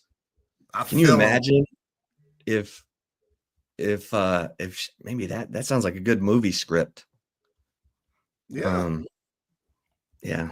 Maybe I I need know to write Jerry that. likes his women. You know, yeah. He be sitting in that chair making them dance while he sips that Johnny Walker Blue and stuff. You know how Jerry get down. He a player. I told you being a player. I told you that story about him walking into the Ritz-Carlton. So I'm in town for the Texas OU game, and we're meeting John Bianco, Kirk Herbstreit at the Ritz-Carlton bar. Of course, I would never go there, but I show up. I see my guy, Matt Mosley, who I worked with at the Dallas Morning News. And then Jerry walks in and he walks right over to me and Mosley. And he's looking around and he's like, why are there so many guys here? About 5 minutes later, he's talking to some 25-year-old with boots up to her thighs and a skirt. Yeah, ain't nothing wrong with that. Yeah, see, people think that that's a knock on Jerry. No, ain't nothing wrong with that. He's a man's man. Good for him. If he wanted to get some wings and then go home later with the woman who served him them wings, that's a prerogative. Ain't nothing wrong with that. Playa. That's exactly what I'm talking about. Get yours, Jerry. Gene, you got all that money for a reason? His wife, Jean, is cool all the with pictures. Well, you got to think there was. You got to think there was an agreement. Like, just don't embarrass me. No, man. You know what you married, Gene. How's that going? Yeah, you know what you married. In my opinion, everybody's got their own thing going on. Exactly. Probably still in love with that man. Ain't nothing wrong. He's probably still in love with her, but sometimes you get caught up having a good time. Ain't nothing wrong with that. She knows who she married. Oh, he's a good guy. My man. That's why I love coming on this show every day. I never know what I'm going to get from my man, Per se Hilton. Look, I don't know if I'm going to get Doomsday. I don't know if I'm going to get Per se, but that cracks me up. Because there's no explaining. There's no explaining the lifestyles of the Jones family. Yeah. But hey, lifestyles of the rich and famous. It always makes for good copy. Always makes for interesting talk. Even though when Jerry's getting all bent this year, he's like, "You want to keep your job on the radio?" Remember that? That was a bad move. That was tough. That was a tough listen. He was wrong for that. He was having a tough week. Yeah, that's when that Dak Prescott. That's when that Dak Prescott contract really hit him. He's like, "Why did I do that?" Yo, Dak looked happy at the Schottenheimer presser. Oh, of course. You look happy. That knee looks like it's healing. Dak's picking up those checks. Those $60 million a year checks. Yeah. Those checks ain't bouncing. You deserve it, Dak. You deserve it. Got the baby here, wifed up homegirl. Now you're just trying to get me all. I'm not trying to get you anything. I'm just keeping it real. He earned it. He deserves it. No. Come on. He could have gave some of that money back, but he said, "No, I got a kid on the way. I want her to live her best life. Anything she wants." That's a good father to me. That's just a man being a good father. Bravo Eugenia, which I'm sure is named for his wife, even though it's not spelled the same. But I hear Gene in there. Bravo Eugenia. See, he's naming boats after his woman. That's a good man. It's a good man. Don't embarrass me. You got your own boat. Hey, that's what that boat should be called. Don't embarrass. Just don't embarrass me. Because you're already embarrassing the family with your running of the Cowboys. So don't embarrass me in your personal life. That's cold. Cold. It's all the family. We love it's all Jerry. a part of the family. Hey, what Tom Herman say? Winning is hard. Winning is hard. Winning is hard. What you Even gonna though do? Jerry said 500 other coaches could have won the Super Bowl with the talent that the Cowboys had when Jimmy won it. Whoops. So disrespectful. That was a bad moment. Jerry's had some bad moments. I will admit that. That was a tough moment because old Jimmy Johnson, you don't find too many chips off the old block like that. That guy, one of a kind. So that was a petty moment. I get it. He's grown from that.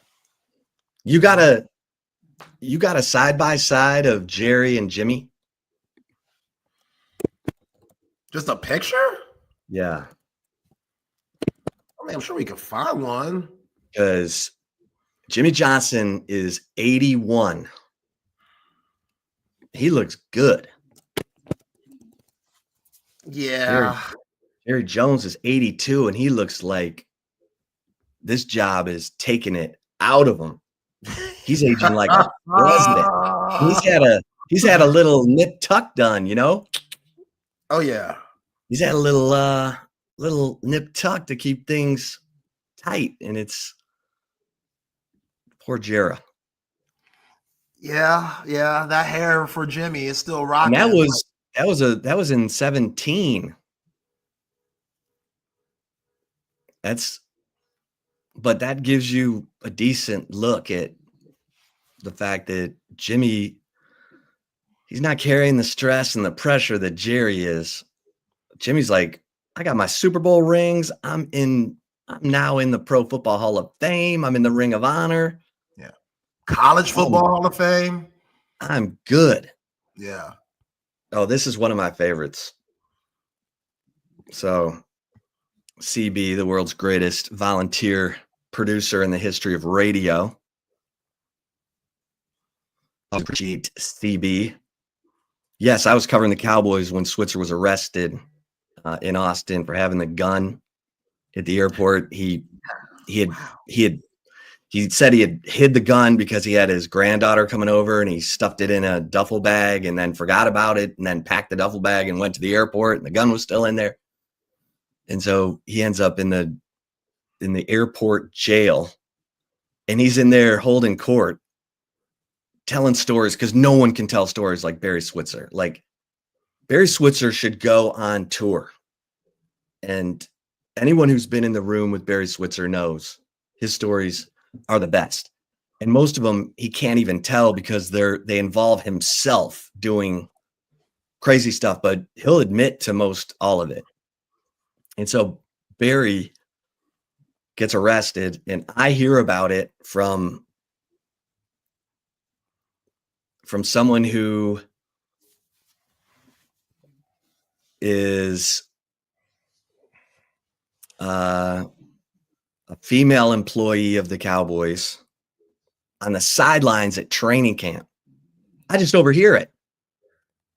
So I immediately go to Jerry, and I'm like, Barry, you gonna fine Barry? Is he gonna get suspended? And he's like, give me a minute. And so he did confirm to me he was going to fine him $75,000. He let me break the story. And you know, Jerry, I love Jerry. Like, I still, to this day, I was the first one to see him after he got the facelift, and I wrote the story, and it ended up on the front page of the Dallas Morning News, and I was mortified because I thought it was just going to be like a little note inside the sports section. It ended up front page of the Dallas Morning News above the fold. And I was like, oh God. And it was the first day of training camp.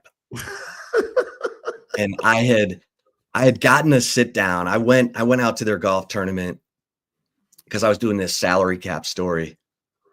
And I was, talking to Rich Dalrymple, the PR for the Cowboys at this time. And I'm like, Rich, I need 10 minutes with Jerry to iron out this salary cap story for our training camp preview.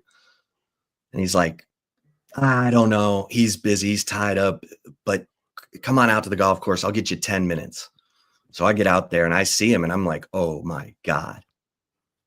Like, he was thin. His face was, and I immediately. Did you tell him to look good though?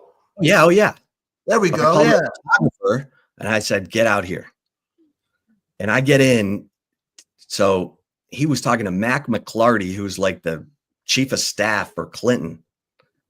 And Mac McClarty comes out of Jerry's, little area in the Dallas Cowboys golf club golf shop. Mac McClarty comes out and I go in. I got 10 minutes. But the first thing, all you can notice is how different he looks. I said, Jerry, how much weight have you lost? You look good. And he's like, 51 pounds. Stopped eating after 8 o'clock, smaller portions.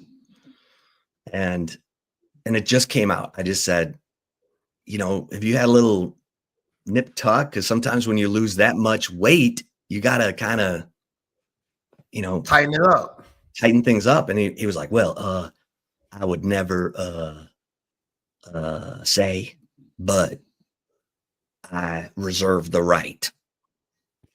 And I was like, well, that's great. I mean, you look great. So then I ask him my salary cap story. I go write both, but the facelift story, because we have before and after photos, it runs on the front page. I'll never forget my lead. I said, Jerry Jones has lost it, period. Next paragraph, 51 pounds. And the third paragraph was, if he's had a little nip tuck, he's not saying. And then I ran that quote, I'd never say, but I reserve the right. And by God, it went everywhere. It was on CNN. It was on ESPN. So then I go to training camp, and it's in Wichita Falls, and Rich Dalrymple sees me. He's like, oh yeah, mother, he was cussing me up one side, down the other. And he's like, I get you 10 minutes for a salary cap story, and that's how you do me.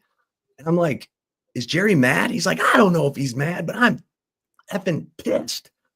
Like, you and I are off to a terrible start. Terrible. And I was like, well, Rich, I did the salary cap story too. And he's like, yeah, are you kidding me? And I was like, hey. And he huffed off, and I go to the press conference, and I'm sitting in the front row. Jerry keeps looking at me. Everybody's looking at him. I feel like I got a red dot on my forehead, like I'm about to get taken out. And Jerry comes up to me after the press conference, and I think, oh God, like I'm dead. And he comes up to me and he says, Chip, thank you for your sensitivity. Thank you. And he walked off. And so I go over to Stephen Jones and I go, is he mad? He's like, no, he's not mad. He's like, you got it out there. He doesn't ever have to answer another question about it again. Yeah. He's like, he's not dumb. I was like, okay, so he's not mad? And he's like, no, he's not mad. To be honest, you probably helped get Jerry some yum. Straight up. Everybody's seeing the new improved Jerry looking good. Now women are like, man, okay, look at this guy. Some yum. Yeah. Look at you helped them out. You put them on game a little bit, got it out to the world. Now look how good he looks. Those are the moments like that. I'm Jerry Jones, the person. Because I heard later he would joke with the woman who would, do his makeup for the Cowboys TV show. And he'd be like, do you see the little scar back there behind my ear? He's like, he's funny about it. He's not, like I said, I love Jerry Jones, the owner, and he's a brilliant businessman. And we all know he's the only one who can see that he doesn't need to fire Jerry, the GM, and that's tough. But anyway, I like enough that about story. those guys. I figured you would like that one because that one's like right up your alley. Oh, hell yeah. That's hell the yeah. That's why he Hilton. thanked you. He was like, thank you, Chip, because now it's a brand new ball game for me. I ain't even know it. So not only do I got this money to throw around, I'm also looking better too. And now the whole world knows I'm looking better. See, when women do it, ain't nothing wrong with it. If you want to, get that top area changed a little bit, ain't nothing wrong with that. Or that bottom area. Our girl SZA, that's a big reason why I'm excited about the Super Bowl. I mean, I'm not excited at like her performance. Yeah, you're not performance, excited. But like I thought about it. CB sent me something yesterday. It was like, yo, my niece loves SZA. And I really thought about it. And then she got this one photo going around that went viral where I was like, yeah, I need to get in better spirits about this because that's a fine ass woman. So she could get up there doing her thing, looking great. I'm good seeing that. I could put it on mute. That's fine. Ain't nothing wrong with that. I look at SZA, put it on mute for the time she's in there. And I like her music by herself, just the music with Kendrick Lamar. That's where it gets a little. But yeah, ain't nothing wrong with, getting some work done. Feel like it was more frowned upon back in the day. Now, just a part of the game. Yeah, people need to not get carried away, though. All right, CB says, Chip, you ever go to the infamous White House the Cowboys had? So I never went inside, but I know exactly where it was in Valley Ranch because you could see it when you walked out of the football complex to the practice fields. It was right over on your right over the fence line. You could see the top half of that house. And I mean, it should be like on a historical tour now. But that was, and I swear Jerry loved it. He loved it that he had players partying like rock stars, but going out on, work hard, play hard. He loved that because that's how he is. Jerry's going to work his ass off, come up with all these great ideas, guy can't stop making money. Every idea he has makes money. He likes a cocktail at the end of the day. I think he loved that he had players that were like that. I mean, those guys, they lived hard and loved every minute of it. If you've never read the book, Boys Will Be Boys by Jeff Pearlman. Man. That's a loaded wild title. Yeah. That's the tell-all. So if you've never read it, Boys Will Be Boys by Jeff Pearlman, that's the White House. That's everything about it. And oh yeah, it was wild. They was wallin'. Wildin'?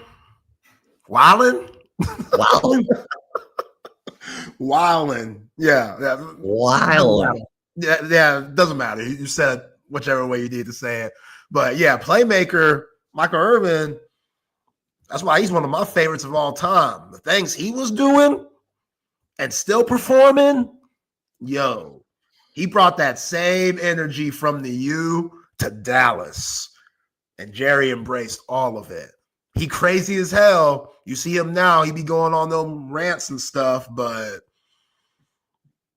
he was one of them ones. Michael Irvin could have gone to jail for assault. A lot of things. When he went, I mean, in the locker room. So Rich McIver, I think he was a guy who would cut players' hair.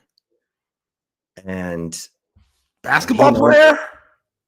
No, he's a football player. Okay, I'm thinking of someone else. Go ahead. And they got into it. Irvin and the scissors were flying, and McIver ended up with like a serious Everett McIver.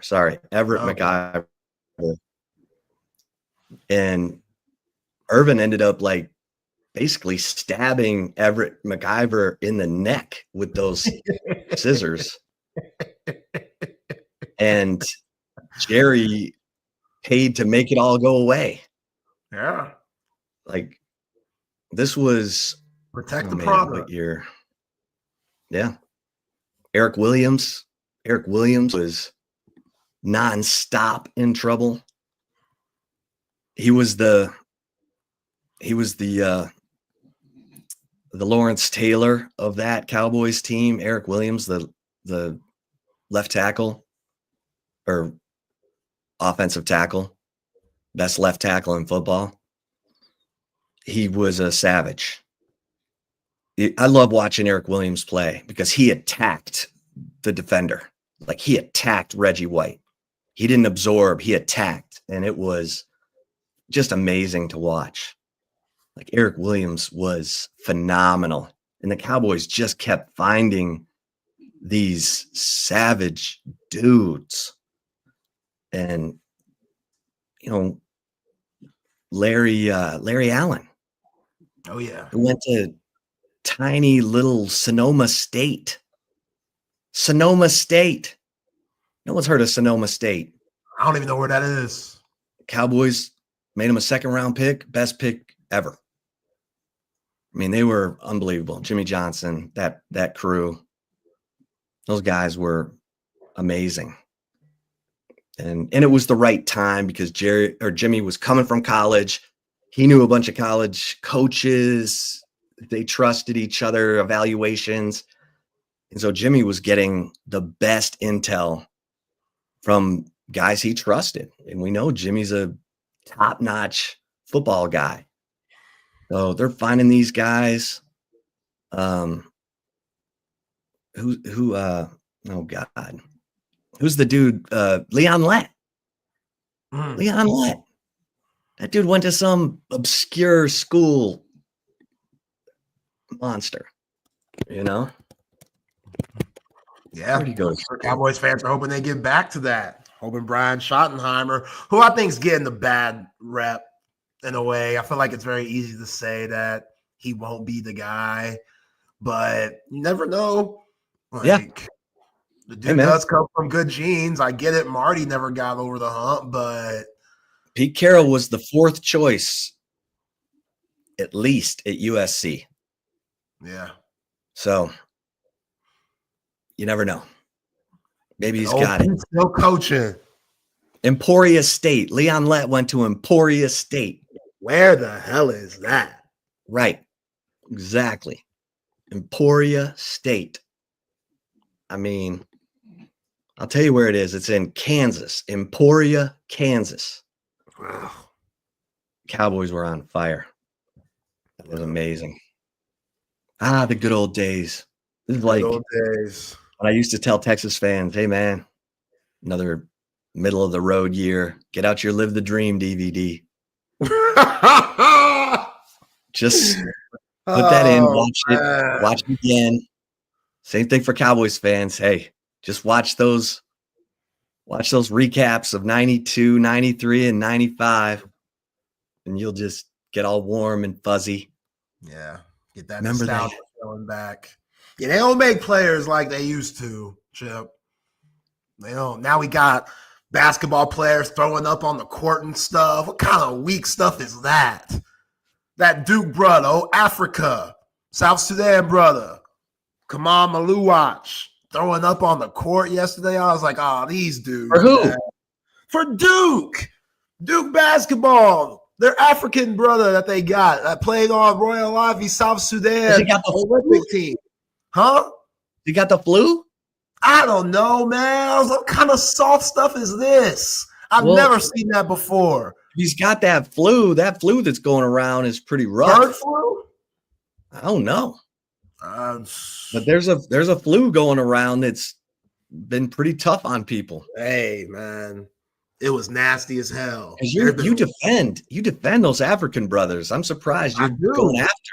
I do. This was a bad move. I mean, he went to Duke, so is he a big guy? Yeah, he's a big guy. Just yakking on the court. Like, bro, you don't feel that? Like, you should feel it. Like 5 minutes before it happens, you kind of feel, you should know. This ain't nothing new. Oh, so he threw up like right in the free throw. They running their plays. They on offense. Got a dude guarding them. Dude's playing help side D. Looks over. My man is spilling his guts on Coach Krzyzewski court. Bad move. I was like, these dudes so soft nowadays. And football, I get it. Football, we let it slide. You wearing all those pads. It can be hot. You're getting hit and stuff. I let it slide for football. That makes sense. This dude has this flu. Take your ass to the locker room. Go home. Right. He's trying to play. Nah. He's trying to play. He's trying to help his team. Even though he's got this flu that CB says is causing eggs to be in shortage and cost ridiculous amounts right now. Nah, you better make sure. My man could be deserving of a medal, and you're calling him a weak sauce. We ain't trying to see that, man. We ain't trying to see that. That's absolutely disgusting. Go find the bucket, trash can. You can run. He just stood there. You didn't go to any college parties and see your classmates throwing up some trash can punch? That's different. We're talking about you're on the court, bruh. Come on now. No, if I'm North Carolina State, we're blowing these dudes out after that. I bet it's that flu. Yeah, it might What's be this guy's name? It's hard to pronounce. Come on, Malua watch. Vomit. We can show it. For some reason, it's queued up here. I don't know who played it today. Come on, Malak. It's Maluach. Somehow that's Maluach. Yeah, here we go. I'm playing for you. You ain't eating none, are you? You good? I'm good. I'm giving everybody a warning. We're about to play something absolutely disgusting. If you're having lunch right now, look away. Just look away. Real life. Real life. Maluach. Yeah, Maluach.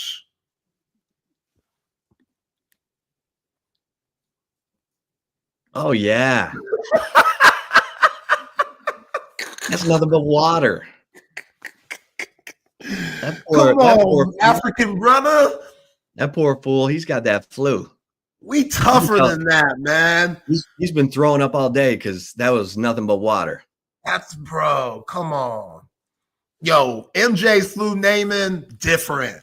MJ, completely different. That's what I'm saying. They don't make cats like that no more. MJ, we didn't see it. We heard he was doing it all night because them folks came in with the nasty-ass pizza in Salt Lake, them dirty-ass Salt Lake folks trying to corrupt the series, tied 2-2, Game 5, 1997. MJ said, nah, I ain't going to show it because that's a bad look. But y'all going to see me tired, dehydrated, and going through it, 38 for that ass. Yeah, that's here it is. He's that he drank too much Gatorade because he's been cramping. He's got that Tyrese Hunter deal. Drank too much Gatorade, so he threw it up. He said he was not sick. Dehydration. That's soft, man. And that dude's going to be a lottery pick. Zay has spoken. Come on, man. Oh, Cam Scalaboo. We didn't even see Cam Scalaboo. He was getting hit the whole game. Cam Scalaboo said, you know what? I'm going to keep this on the sideline. We ain't going to bring it to the field. And I'm going to show out still. Cam beat my man Scalaboo. Half, throwing touchdown passes. He might have been concussed. Yo, the hits that he was taking, I wouldn't put it past him. Hits. Yeah. All right, let's get a couple mentions in here before we bring in our man Hank South. Chris Hummer, unable to join us today, but we will get him later in the week. But a couple mentions like audio-visual consultations. My man Tom McKay, AV consultations. He's been putting everything audio, visual, big screens, the big screens of your dreams, media rooms, surround sound, surveillance, electronic shades, new lighting, anything like that. There's only one call to make in Austin, Texas, and that is to Austin's audio visual guy, Tom McKay. He's put, big screens and surround sound in 3 different houses for me. I cannot recommend Tom and his crew enough. And here's the great thing. They make it so simple. Great customer service, of course. You just call 255-8678. Of course, area code slow. 255-8678. And from the free consultation to installation, Tom and his crew bring everything to you he's going to come out, he's going to size everything up, make sure that you're getting exactly what you need. I wanted a 100-inch television. He said, no, not on that wall. You need like an 85-inch. So I was like, okay. And perfect. Like, he's not going to oversell you. He's going to give you exactly what you need. And that's what you want. This is a purchase you are going to be excited about. It's going to change the way you go about life in your own home. It's going to add value and you're going to love it. Yeah.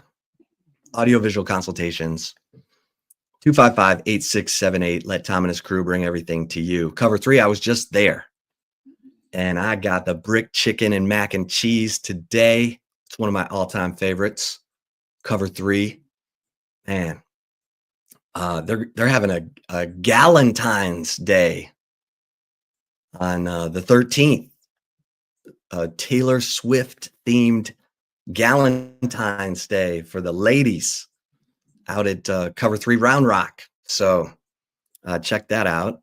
Our female listeners, we know we got a lot of them. But the food is amazing, and that's what it's all about. And they're just great-hearted people. I was over there meeting because we do a golf tournament to raise money for partnerships for children. These are the kids who are the most at risk. They are being taken out of troubled homes, and being put into foster care. These are great kids who, some of them have been in terrible situations, never even had their own toothbrush, some of them. So that's the kind of folks that, Doug Young, Katie Young, Matt Dotson, Kat Dotson, the founders, owners, Cover 3, great people. Check it out. Cover 3 Anderson, Cover 3 Round Rock, and Cover 2 at 183 and Lake Creek. And of course, passes.com/Texas One Fund. Longhorns fans, you want to help out with NIL, but get something in return? Just go to passes.com/Texas One Fund. They've got the Arch Manning podcast up for $25 a month. You're giving $25 to NIL for Texas, but you're getting the Wheelin' and Dealin' podcasts of all the UT student athletes who are interviewed. And right now, Arch Manning, that podcast is up. Just go to passes.com/Texas One Fund. They've got like a 10-day free trial going on. So you can listen to that podcast. But really, it's about, if you're a Texas fan, you want to help out with NIL and they need your help. I'll tell you in a minute what's going on there. Then go to passes.com/Texas One Fund, bookmark it. And Zay, that's good stuff. So, my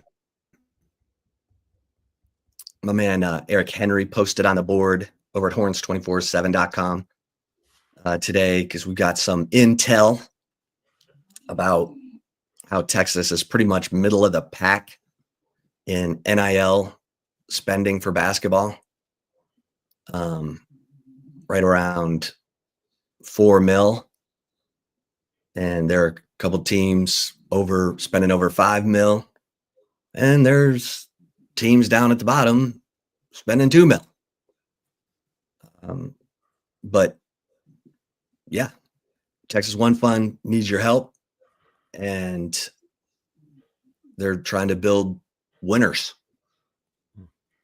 And I know it's an interesting time for Texas basketball, and you feel for Rodney Terry because he was the interim coach who got hired. That typically doesn't jazz up the fan base. It's not the wow hire. It's not like hiring Chris Beard, who's been to a national championship game and would have won it if one of his players didn't come off of the 3-point line to go defend a layup when the only thing that could beat him was a 3-point shot or tie the game, I should say. And sure enough, Virginia hit it to tie, went into overtime. Virginia won it. I know Chris Beard has nightmares about that a lot because he told me. And tomorrow night he got nightmares about other things too. Well, He doesn't waste time, though. I'll tell you that. He does not look back. I went up to him at spring meetings all by myself, SEC meetings. And Destin, I was like, hey, Chris. And he was like, hey, Chip, what's going on, man? I was like, oh, just checking to see how you're doing. He's like, I'm doing good, man. I'm doing good. And I was like, anything you want to set the record straight on with what happened at Texas? He's like, no, I'm moving on, appreciate it though, I mean, what else can you say? Right. It was an awful, worst point of his life, his public life.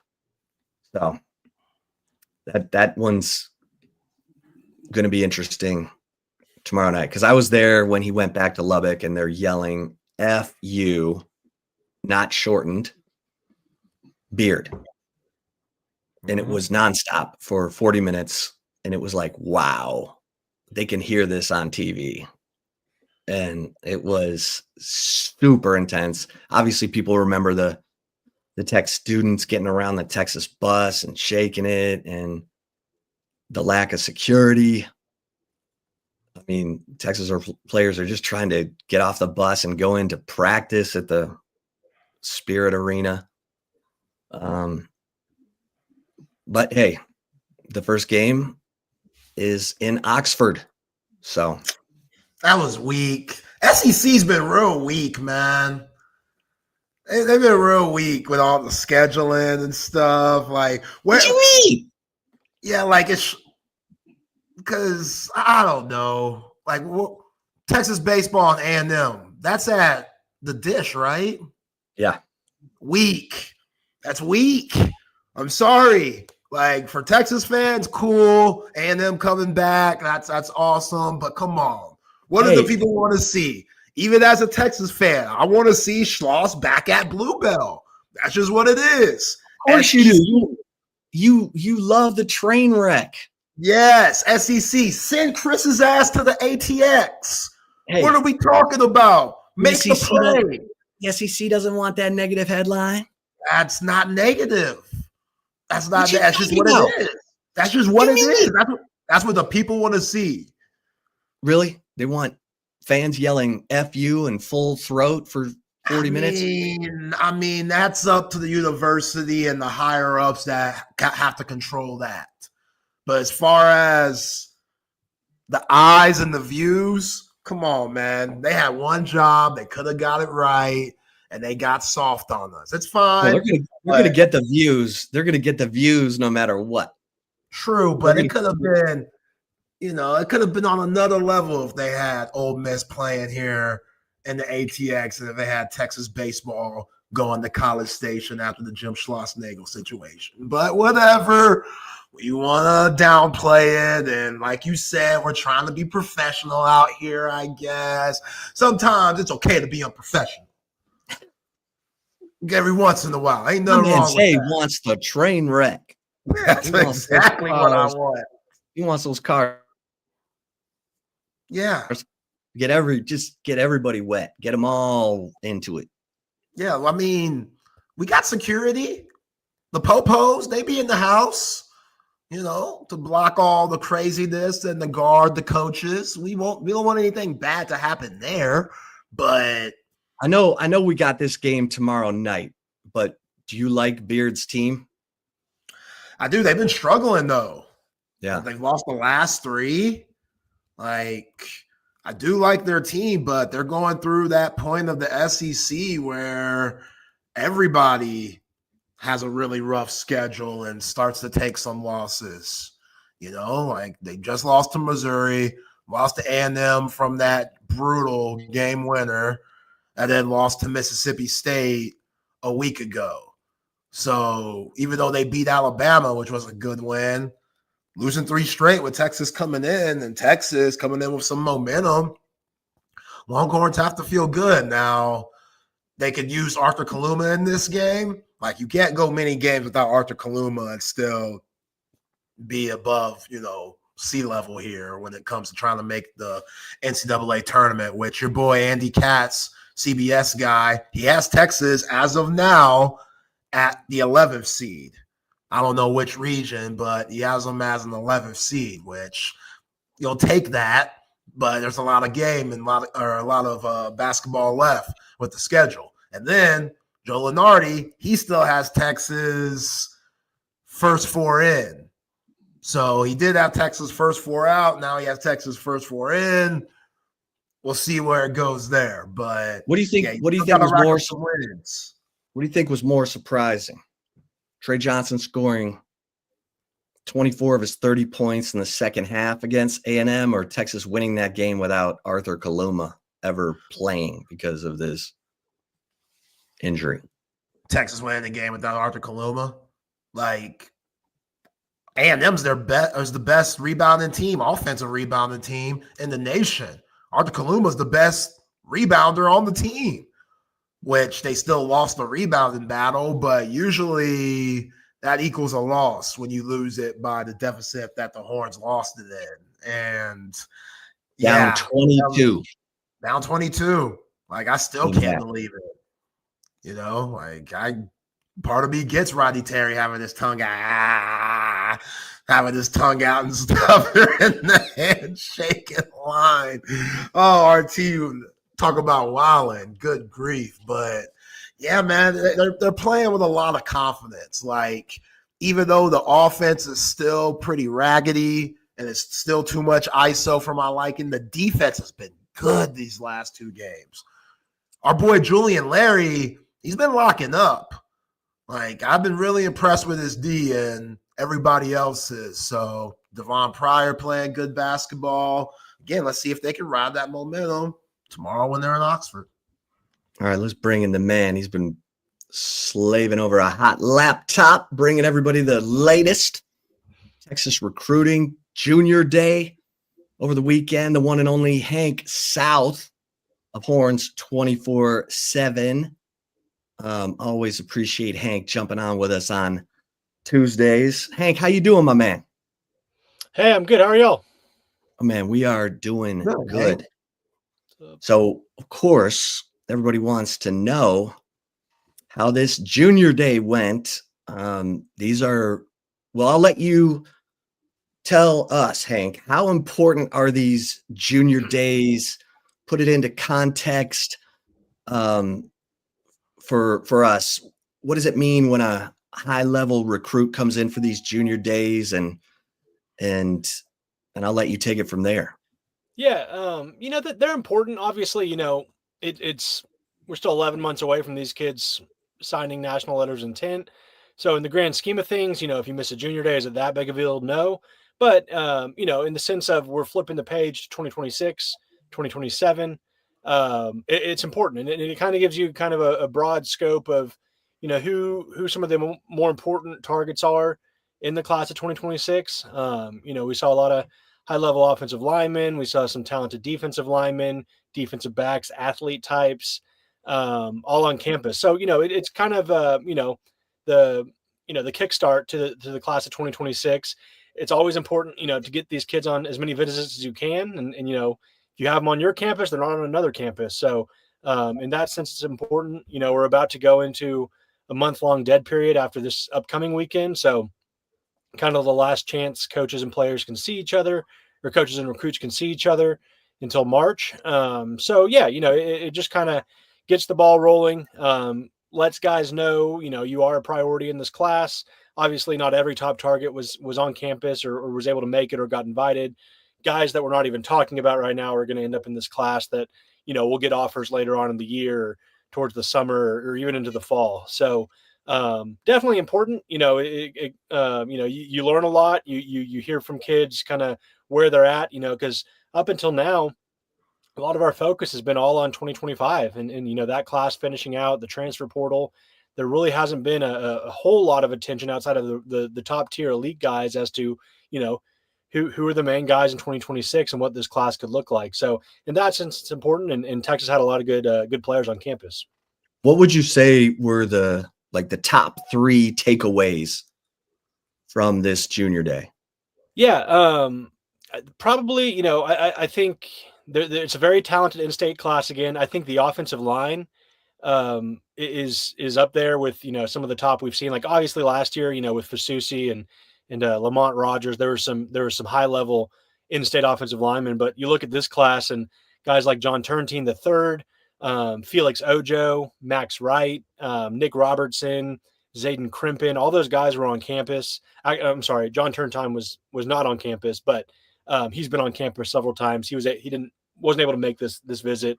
So I think that really stood out to me, at least in terms of this weekend.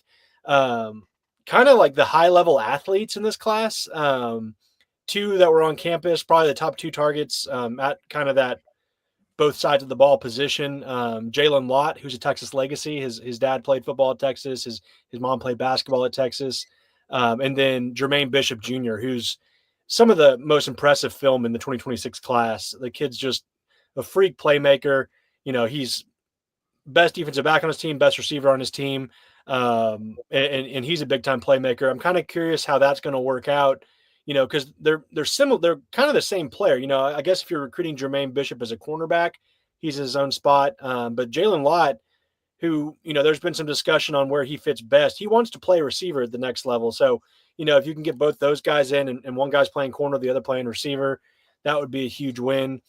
And then beyond that, I think just, some top defensive line talent. Jamon Winfield was a big takeaway. We don't really know anything about his recruitment leading into this weekend because he just got a Texas offer like 3 weeks ago. He's from Mississippi. He just moved to Richardson, and now he's playing at Richardson. He was from Meridian, Mississippi, and he has all the big time offers coming at him the last few weeks. And we've never really had an interview with him because he doesn't do a lot of talking, and he was saying all good things about Texas as well. So there's a bunch of different things I could probably get into, but in terms of like three takeaways I had from it, those were kind of the big ones that jump off the page right now. Jamon Winfield, he goes to Richardson. Yes. Yeah, he's. I think he could end up being. I know he just got offered, but I mean that he could end up being the top interior defensive line target in this class, and Texas is going to push hard to get him in the class. Obviously, probably thrilled that he moved to Texas from Mississippi to be able to recruit him a little bit closer while he's here. But yeah, Sark went to see him last week. I had to chase him down to interview. He got off the shuttle and was walking to his car, and I had to run to catch up to him. But he was saying, he loves everything about Texas. How could you not be successful at Texas with the resources they have? So Winfield's one to watch closely as well. Okay, so great. Oh, go ahead, Zay. Sorry.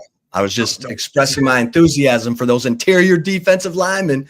Those guys are gold bullion. Go ahead, Zay.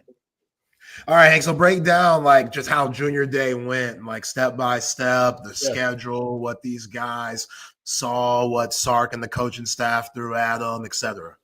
Yeah. So oddly enough, kind of a first in recruiting. Sark wasn't there. We hear he was a little under the weather. They said sick. I think everyone in Austin knows at least 5 people that are sick right now. So it does not surprise me that he was not feeling well. So it was kind of run by the other coaches. Obviously, Texas has plenty of guys that can step in and recruit. But kids got there about 9:15-ish Saturday morning.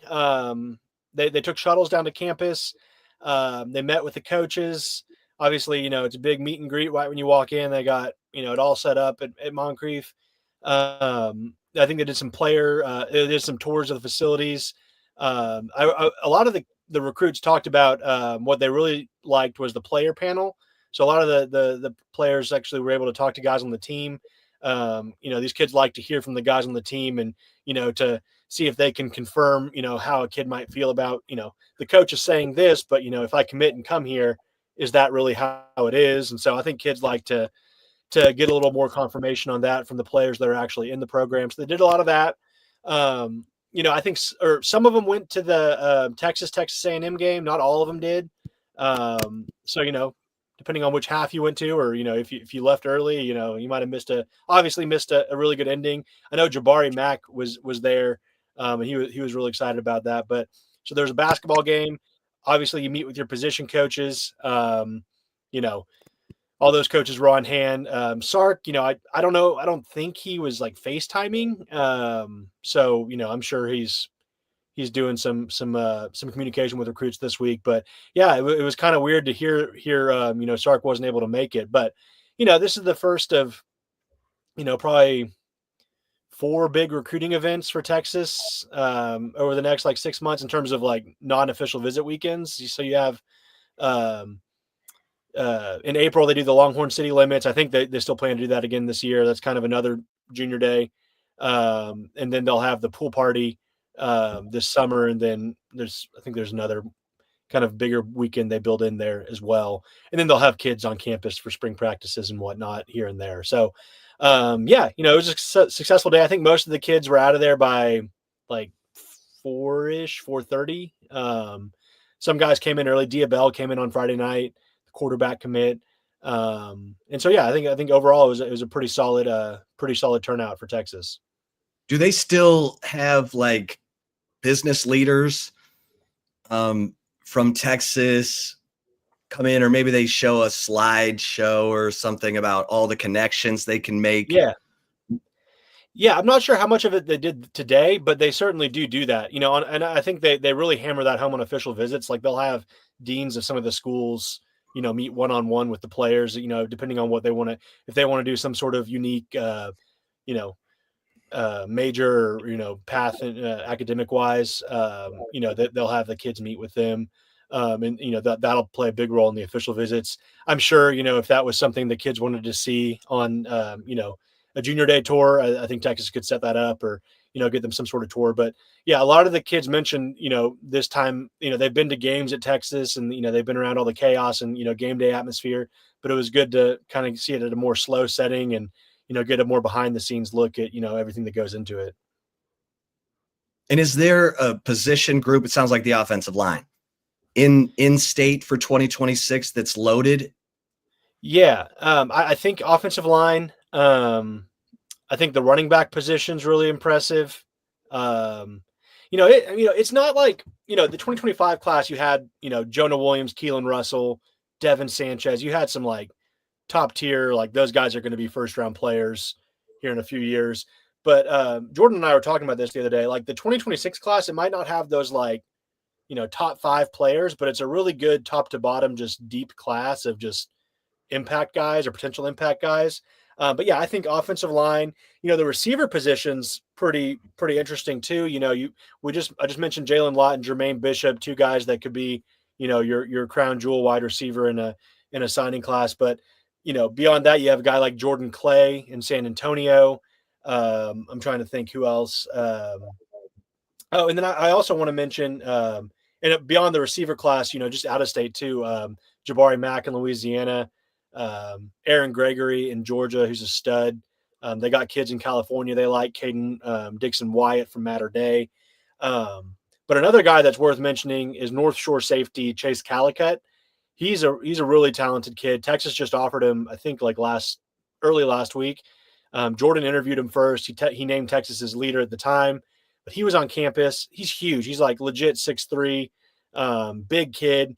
Plays at North Shore, obviously. So the level of competition is obviously very high, but he has Texas on top. He's been getting some predictions to land at Texas. I think that's a safe pick right now.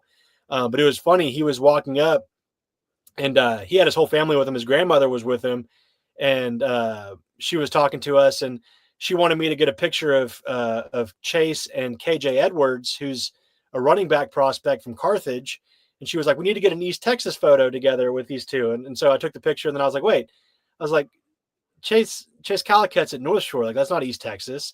And so I was like, are you from Carthage or East Texas? And Chase's grandmother grew up with KJ's grandmother in Carthage. So they were like best friends growing up. So like there's, you know, small world. So, you know, if that ever ends up being a situation where, you know, Chase and both KJ are in the class, you know, they have that family connection.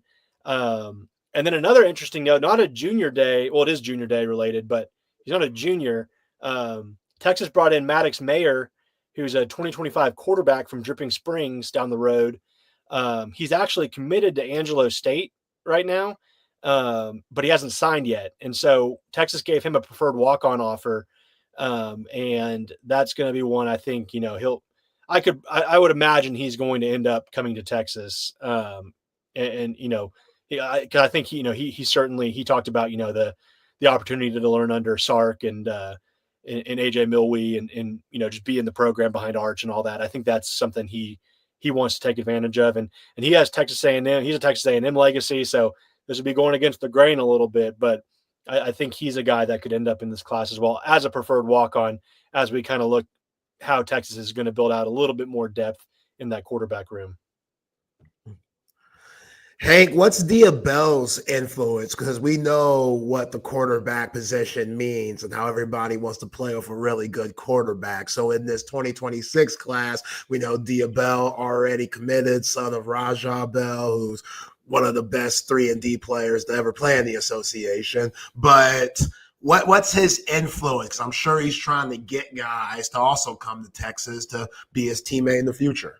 Yeah, I think he has a pretty big influence. And obviously, he's a national level recruit. Kids know who he is. He plays at a powerhouse school in South Florida. So I think just in that region alone, if Texas tries to put its foot in the door down there, obviously they already having him committed, but if they try to start, working on some more guys in Florida, I think that could help big time. But, we caught up with him. I didn't talk to him this weekend, but we just did an interview with him like a week and a half or so ago. And, he's already busy talking to other guys. One, for example, I already mentioned Felix Ojo, who's probably going to end up the top three offensive tackles in the class if he continues at the rate he's going in terms of just impressing at every stop, every chance he gets. But he was I asked him if he talked to Dia, and he said, yeah, Dia has been texting him here and there. He wants him to come. He said his quote was, he wants to come help build a train. He wants Felix Ojo to come help him build a train at Texas. So that was the message he left for him. And, when I interviewed Dia a few weeks ago, he said, he mentioned a handful of guys. He's talking to Chris Stewart, the wide receiver commit in the class already. But, I can't think of the guys he said off the top of my head, but it's all, Caden Finley, the wide receiver, Jermichael Finley's son at Aledo. He was actually at Notre Dame this past weekend, but obviously he's been at Texas plenty throughout his life. And then several other guys, he's going to try to have an impact on. But yeah, it helps to have your quarterback secured early. And when you have a quarterback of his caliber, it helps even more from a national perspective. Wow, way to make me feel old there, Hank. Jermichael Finley's son. Are you freaking serious? Good grief, man. It's crazy. There was someone else's son is coming up. I forgot. We're about to feel real old here in the next few years because there's more coming. So yeah. Is Felix Ojo, does he have a top 5 or whatever they have?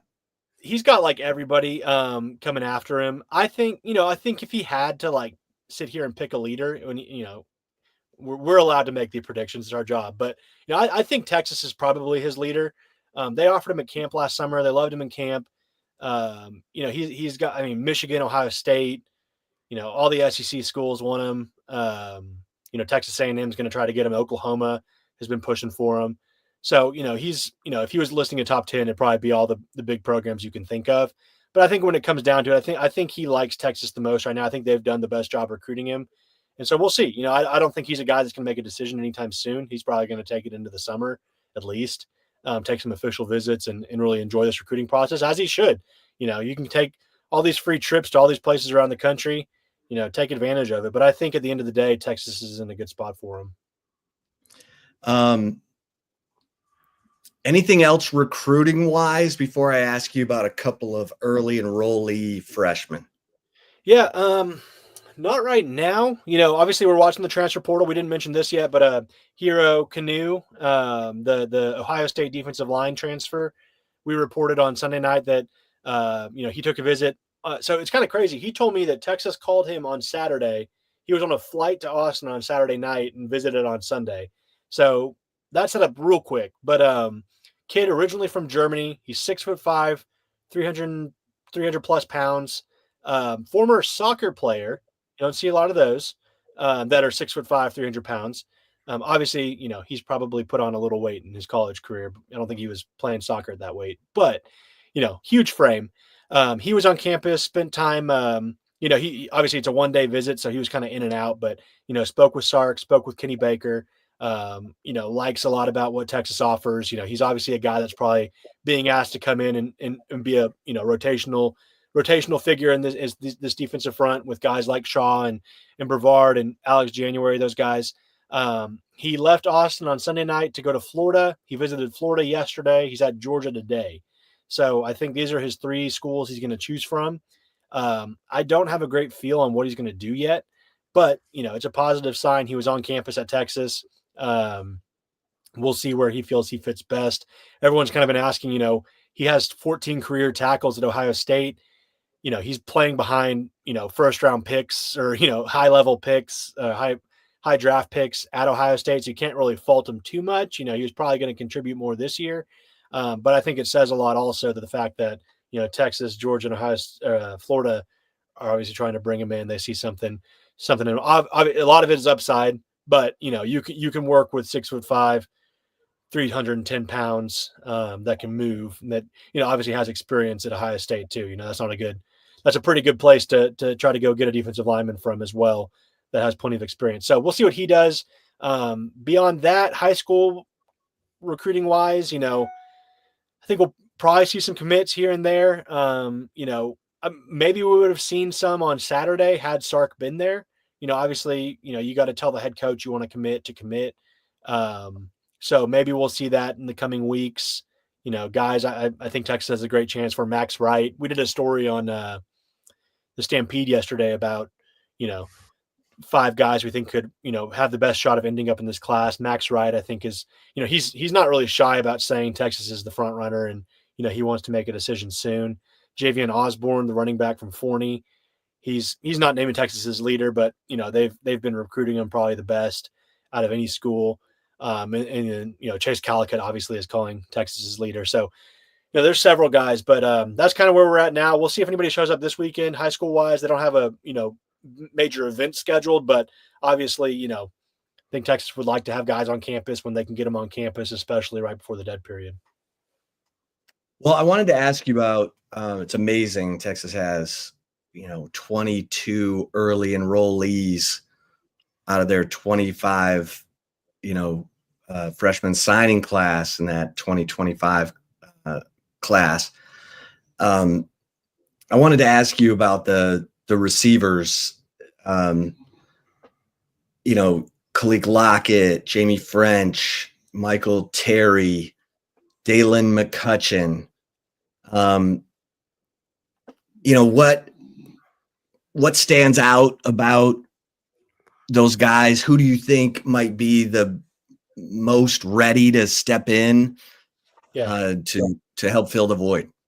Yeah, for a long time, I was, I was saying Jamie French. I thought and I still think he's probably the most polished wide receiver in terms of just route tree, his ability, to get in and out of breaks and I think he's most polished. I think, but I changed my mind this week and talking to Will Turboff at Junior Day. I'm feeling more towards Khalil Lockett at this point as being a guy that can come in and make an impact immediately. And it's more of what they're going to ask him to do rather, I guess, his potential. I think Jamie French could play early as well, but Khalil Lockett's a guy, you have your top 2 options in Ryan Wingo and DeAndre Moore. And this is obviously all dependent upon, if Texas goes and gets another starting wide receiver in the portal in the spring.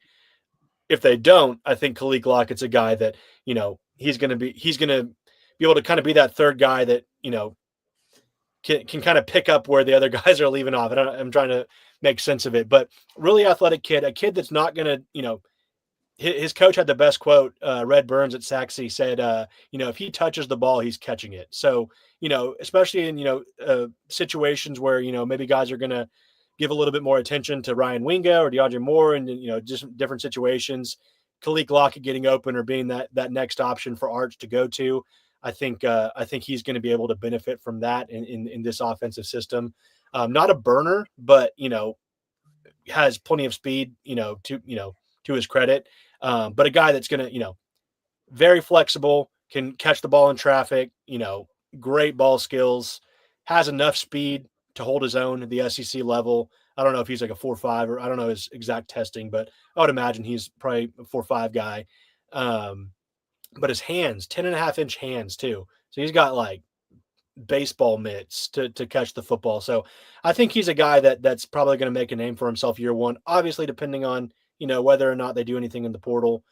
Even then, he could maybe find himself a role in this offense. Michael Terry, his versatility is going to help him year one.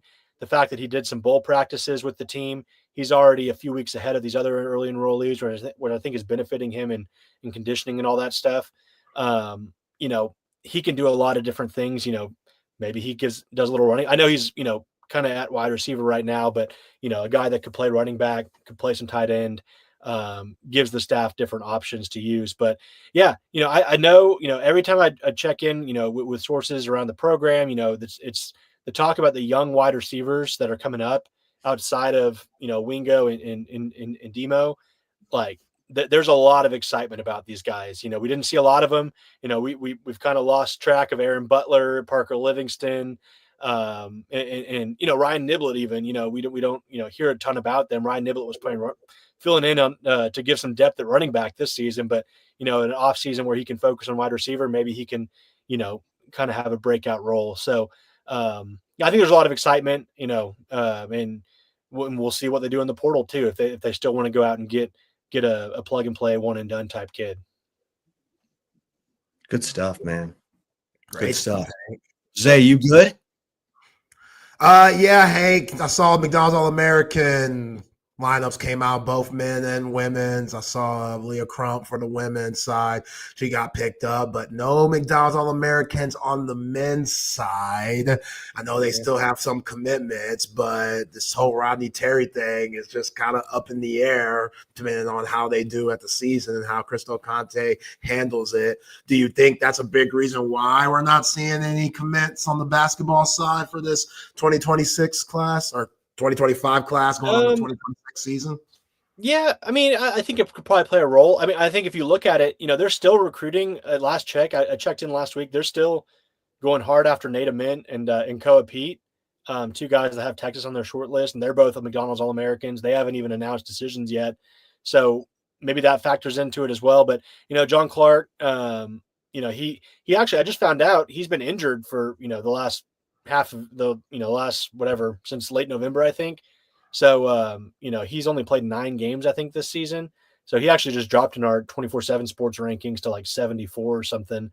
But obviously Texas sees a lot in him, the big from Houston that's playing at Link Academy. But yeah, it also seems more of a trend that a lot of these kids aren't signing early. They're waiting until the spring to do it. And, I think it's maybe wise on their part, depending on how you look at it, teams could fill up in the portal once that opens, or, you want to see what a team's going to do in the portal before you sign with a team to, see what your role, if your role changes after you sign in the fall, they go and get a guy ahead of you in the portal, then you're kind of stuck. So maybe that factors into it.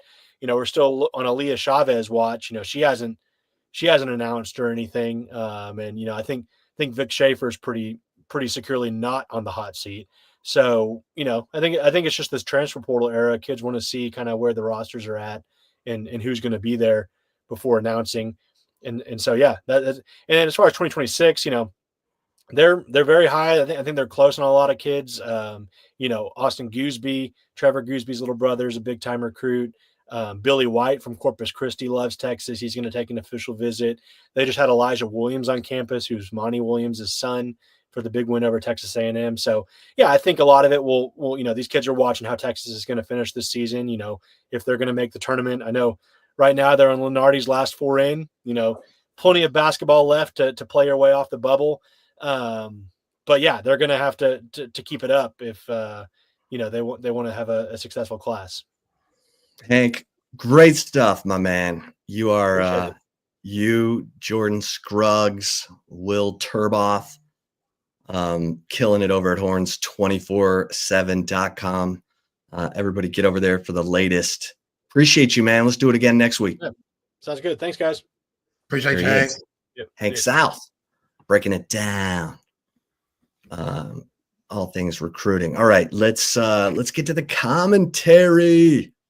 Real quick before we do that, though, Salt Traders Coastal Cook, and I hope some of you went for all night happy hour on Monday night. What a great date night. How about Valentine's Day coming up, fellas?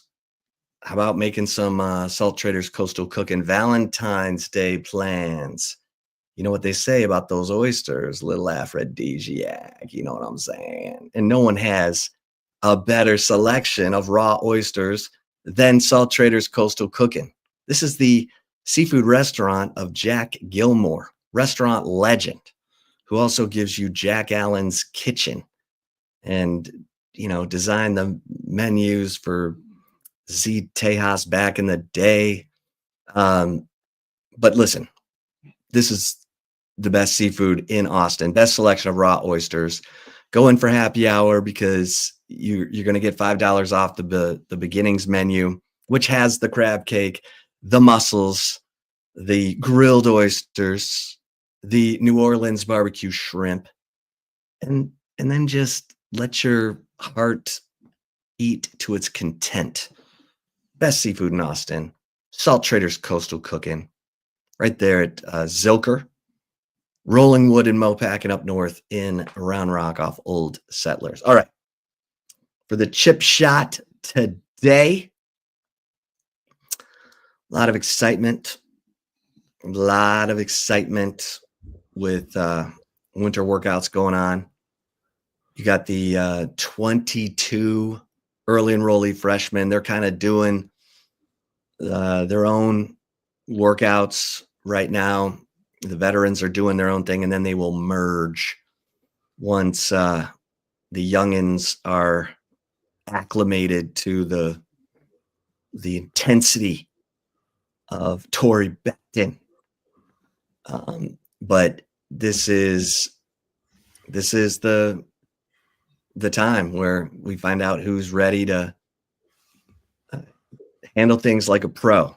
And already I'm impressed with Jonah Williams because he's doing both football workouts and baseball. And of course, Jonah Williams, the 6'3", 207-pound safety, who's the number 6 football recruit in the nation.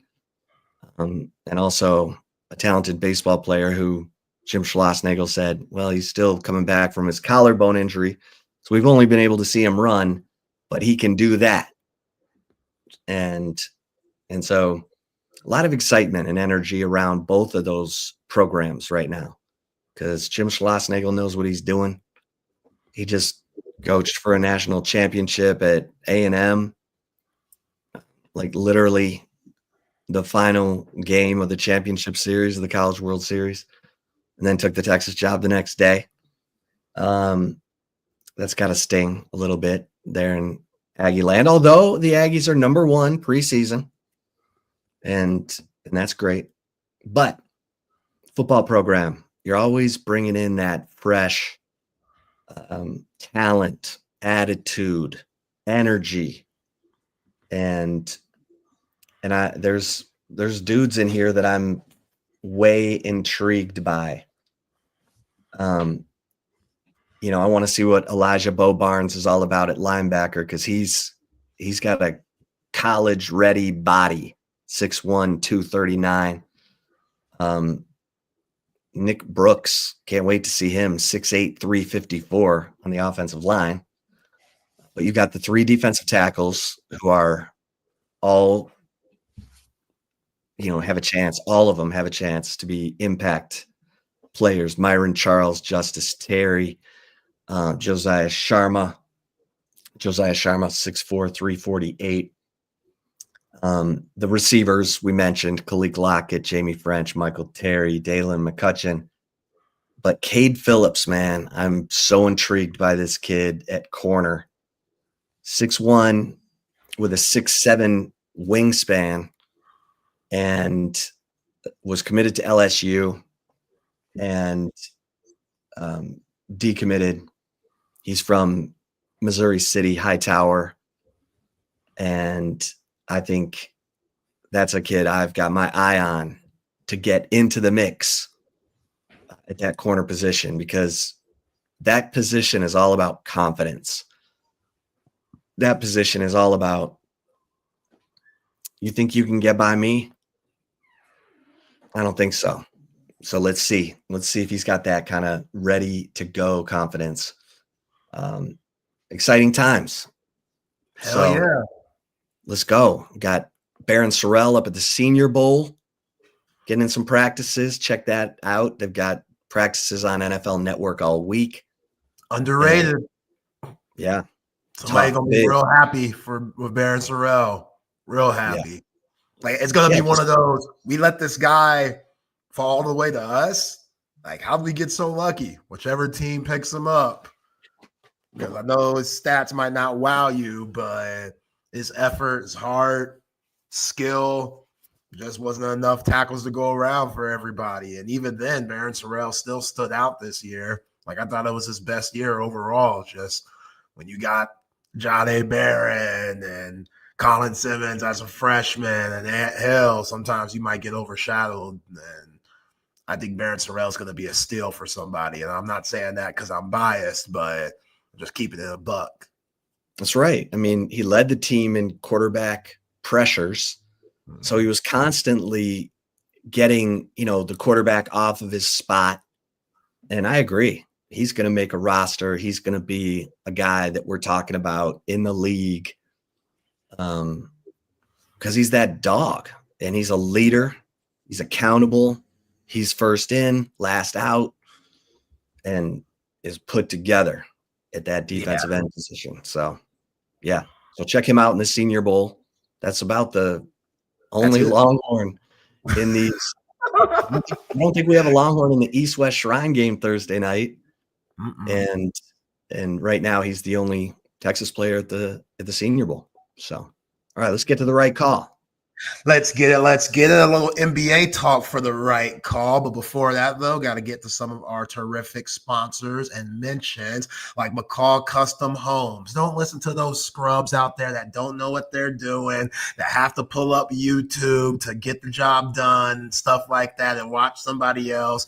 That's not what they do at McCall Custom Homes. Over 40 years of experience. If you're thinking about renovating your home, trust the experts. Trust guys that are all about quality and all about craftsmanship. The father and son duo have combined experience for over 50 years, and they can turn your home into something truly special. Plus, they're Austinites. Like, how can you beat that? You can't. So if you want to check out their terrific work and you don't want to necessarily take my word for it, even though you should, go to their new website at McCallCustomHomesATX.com. Hit them up on Facebook and Instagram at McCall Custom Homes, and give our boy Mike a call at 512-633-9580. That's 512-633-9580, or shoot him an email at mike@McCallCustomHomes.com. It's McCall Custom Homes. We build value into your home. And some of y'all, probably the same folks I'm talking about with McCall, out there driving around in buckets, check engine light on, you taking your car to the shop all the time, you got your kids driving around in a bucket or nothing at all, and they keep bugging you and pulling your leg for, man, mom, dad, I want something, you're tired of taking them to all these practices and all these responsibilities. Hit up Covert Bee Cave. Please do it. They've been providing the great Austin people with their terrific experience for over 100 years. That is a long time, and it's a long time because they do it the right way. So check them out at covertbeecave.com. If you're looking for new or pre-owned vehicles, they got both. 7 terrific brands to choose from: Buick, GMC, Ram, Jeep, Dodge, Chrysler, and Cadillac. My wife and I, we are Covert Bee Cave people, and we absolutely love our Buick Encore that they hooked us up with. Daniel, Marcus, Jerome, and the rest of the team couldn't be better people. And again, it's not about the quota. It's not about making that sale. They don't pressure you. They don't make you feel uncomfortable. It was a smooth process throughout the whole thing that only took a couple of days, because wife got there. She liked what she saw. We wanted to think about it, talk about it for a day or two, came back the next day, and we drove home in our Buick Encore. It was absolutely magnificent. So again, check them out at covertbeecave.com. Nobody beats a Covert deal. Not now, not ever. And Leaf Landscape Supply. If you're looking for a full-service wholesale and retail plant, nursery, and landscape supplier, they're your guys. 2 terrific locations in the ATX, one off of Pond Springs and up north, and the other one off 290 and Monterey Oaks. Just absolutely terrific quantities, large quantities of supplies, trendy house plants, collection of specialty plants, rare plants. Doesn't matter. They got everything you need. So check out their website at leaflandscapesupply.com to see everything that they have to offer. And remember, when you go in and you make a purchase, let them know you heard from the crew at Texas Sports Unfiltered. They will hook you up 10% off. Can't beat that. 10% off at Leaf Landscape Supply. All right, Ship. Well, Jimmy Butler walked out of shoot around yesterday. He said, I am not starting, or that's what Coach Spoelstra said. He said, I don't need this BS. I am gone. They suspended him once again. And this Jimmy Butler thing with the Miami Heat just keeps getting crazier and crazier. Just trade the guy already. Like, they cannot figure out a trade for the guy. I feel like every team in the NBA is up for the Jimmy Butler sweepstakes. I've heard Phoenix, I've heard Memphis, I've heard Philly, Golden State. Everybody and their mama would like Jimmy Butler, but Miami's being hella stingy. They're saying Jimmy Butler is worth more than what these teams are throwing at him. We know Jimmy Butler, Tomball, Texas. He's a petty guy. He still holds the whole Rick Barnes thing true to him. It feels like Rick screwed him over because he wanted to come to Texas and ended up in Milwaukee with Buzz Williams at Marquette. So he'll always remember. He will never forget. And he's trying to be as petty as possible. So I guess his stock could go down.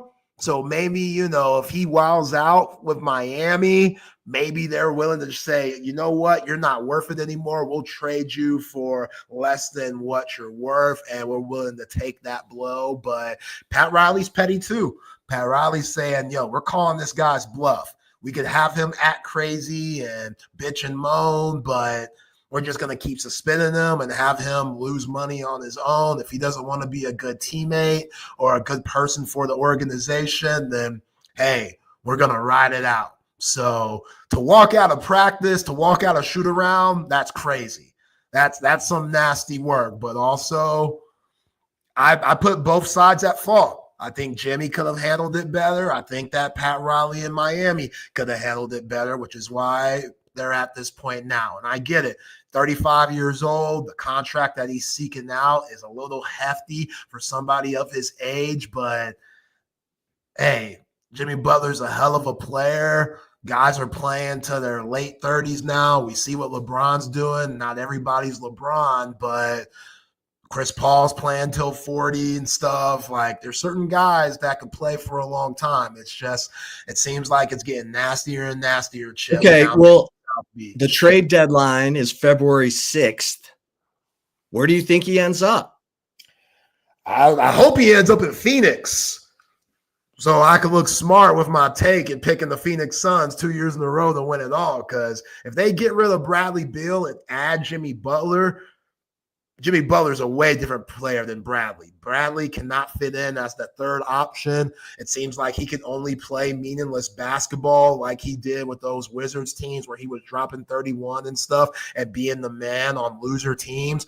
I think Jimmy Butler, when his mind is right, which a new atmosphere, new community in Phoenix, playing with KD because KD don't play them stupid games like him and Jimmy. If they got off to a bad start, we could see those guys fighting, but I don't think it'll come to that. Both of those guys were on the USA team in 2016 that won the Olympics down in Brazil, so they're very familiar with one another. I think it would work. I don't know who else they would have to get rid of, but with Devin Booker, KD, who I think Phoenix is 8-2 in the last 10 games. So they're starting to go on a little roll here, even with Bradley Beal. And KD's been absolutely terrific. He just got nominated for his 15th All-Star appearance, which is iconic. Like, that's just not a normal thing. Be a 15-time All-Star. We know how I feel about Kevin Durant, one of the greatest players ever. But yeah, I hope he ends up in Phoenix, but I really couldn't tell you where I think he's going to end up. It's just such a weird situation. And again, I feel like Miami, they're willing to wait to the very end. And Jimmy's like, yo, can we get this crap done already?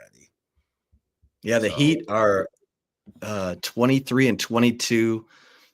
They're in 6th place right now in the East. They're 5-5 in their last 10. They have won 2 in a row. So with all this nonsense going on, they're playing some 500 basketball and still a playoff team. The Suns are 2 spots out of the playoffs right now. They gonna make it. But you're right. They're 8-2 in their last 10. Yeah. So, And Naaman, you asked me about the Rockets. I didn't forget about you, bro. Love the Rockets. Holy crap. They beat the defending champs yesterday. Amen Thompson dropped 33 and the game winner. Like, when you're getting the 6th man, well, he's not a 6th man because he starts, but like the 6th man on your rotation, basically, like the 6th option, dropping 33 and developing like Amen Thompson's doing. Yo, Ime Udoka, even though he messed up the Nia Long situation, this guy, he might be coach of the year because, which I'll never forgive him for that, Chip. Like, y'all have seen Friday, y'all have seen Nia Long, like that woman, he messed that up and it's going to haunt him for the rest of his life. But I digress a little bit. They're playing their ass off. Fred VanVleet seems like the perfect veteran point guard who has a ring, so he understands this process. They got toughness with Thompson and Dylan Brooks. Jalen Green is getting better each and every year. Like, he's starting to look like the number 2 pick that was chosen in a draft a few years ago. Şengün is like a baby Jokic. Like, the Houston Rockets, they're playing great basketball right now. I saw them live a few weeks ago when LeBron and the Lakers came into town and they beat LeBron. Me and my brother had to catch Bron live for one of the last times because you just don't know how many years Bron has left. But damn, I've been very impressed with the Houston Rockets this season. I did not think they would be sitting at number 2 in the Western Conference. And this is without like Jabari Smith. Like, he hasn't been playing much. I think Cam Whitmore is solid. Tari Easton is a solid player. They drafted Reed Shepherd, who a lot of people thought was going to get Rookie of the Year, but they don't even need Reed Shepherd right now because everybody else has been playing their ass off. So, yeah, salute the Houston Rockets, man, playing some really good basketball. And when you defeat the Cavs and the Thunder and the Celtics like they've had in the last few weeks, you know you're playing some good ball because all of those teams could get to an NBA Finals this year. So, yeah, it's going to be interesting to see how they look in the playoffs, though. Like I tell you all the time when it comes to the NBA, regular season and the playoffs, 2 completely different games. 2 completely different games. The way the refs call it, the speed of the game, the looks that you're going to get, the attention to detail. Like, sometimes when you watch the NBA during the regular season, you see a lot of coasting, and I guess that's why views could be down. But once playoff time comes around, some guys that like to foul bait and do all the flopping stuff, they don't call that in the playoffs. Like, you got to earn everything. And yeah, getting away with that stuff. That's why Oklahoma City Thunder struggled last year. Like, Shai Gilgeous-Alexander, he's good, but a lot of those guys, they were used to a lot of those calls they got in the regular season. The youthfulness came back to haunt them, and we'll see if that happens with the Rockets. But they look good right now. They're a fun block. Let's see if I like the fact that Ime Udoka looks like he can beat every other coach's ass. Oh, yeah, he's been in that weight room. Let's bring in Cole Thompson, who I believe resides in the confines of the Houston area. Yeah, can we trade for The one De'Aaron and Fox only- right now? Really? Yeah, I mean, he's going to be available after the All-Star break. Challenge reported it. Trade for him. Add him. Who would you get rid of for De'Aaron? Because he's also a Houston native, so he'd be coming back home. Well, Amon's off the table after last night, just the way he played. Oh, Immediately. Dude's locked in. Jabari's probably here just for his defense. Sengun's been always rumored to potentially be on the move. So do you get rid of him and do you add him in a big package to bring some bonus on in with you? And then get De'Aaron and some bonus as your backcourt and your front court. Jalen Green, getting the hell out of here. Totally cool with it. Everyone's been talking about him. No, get rid of him. I'm sorry. He's not been a part of the long-term plan. He hasn't. Name one time that we've heard somebody bring up that he's been a part of the long-term plan. He's kind of figuring it out, though, Cole. Okay, so trade him. Okay, so Chip knows this better than I do, probably. Chip in baseball, when you have a prospect that you finally see get hot, do you hold out hope for them to turn the corner, or do you trade them when they're at their peak? Well, it depends on if there's a player that you just love. Yeah, but let's just say it's a guy. You were cutting in and out. Sorry. I was saying, let's just say it's a random dude. Like it's a prospect that you don't have a long-term future with. You think that you can raise him on up to the majors. Here, Joey Loperfido for the for the Astros last year. He had no home at first base, had no home in the outfield. You trade him to go get Yusei Kikuchi, better your rotation. He now gets to go play every day in Toronto. There was a role for to get some better Coochie. To get some better, yes, exactly. We've all been there before, and we have upgraded. That sounds like a hell of a trade. It's a very good trade. Very good trade. You get rid of a player to go bring in the Coochie. Yeah.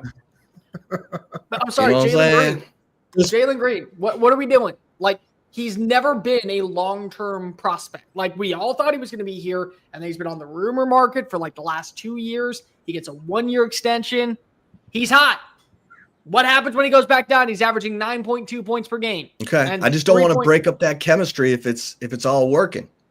Right, CP? But I want that deal. Cole's always wound up about something, man. He's always wound up. It's easy. Wound up like a top. I love the polar bear. Have a drink. Take a load off. I have water because I have things to do. Yeah, what you sipping on, Chris? You see where we're at. Were you in Knoxville? We're in Rocky Top. Dude, you know this UT, man.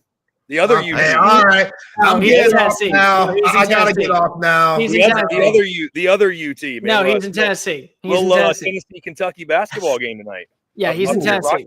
Okay. I can't wait to hear about that. We'll be in Austin soon, man. Dude, actually, fun fact, by the way, I don't know if you guys heard me shouting him out the other day, but Chinook Seeds, who's a pretty big, factor in the college baseball space. I didn't realize this. They told me their HQ is in Austin. I didn't know that. Really? We'll have to link up with those guys when we come down. So I don't know exactly when it'll be, but I will be seeing Texas opening weekend. So it'll be soon.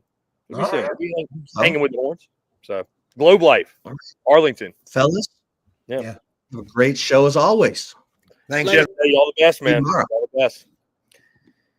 Cole, what's up, man? What's going on? Videos. Lots and lots of videos today. Trying to knock out as much as possible before I leave. Yeah, because you're heading out. I am next week. I will not be available. I will be available one day next week for PSU, and that's it. So I'm basically out the entire week, which is good. Fly out Monday, is that right? No, I'm driving. Oh, you're driving. Okay. Oh yeah, I'm driving to NOLA. I have to. It's easier. I can ride off in taxes for gas. I can go ahead and switch on over for free state. Oh, sorry, crap. Love that. How far is it from Houston to New Orleans? 5.5, depending on which way you go. That's not bad. No, that's not bad at all. I mean, from where I am to here was 3.5. So yeah, no, it's a pretty quick drive. You put on a couple podcasts, you listen to a couple of radio shows, you're pretty good. Anything under like 7, I can do. Really, I could do up to 8 and be all right.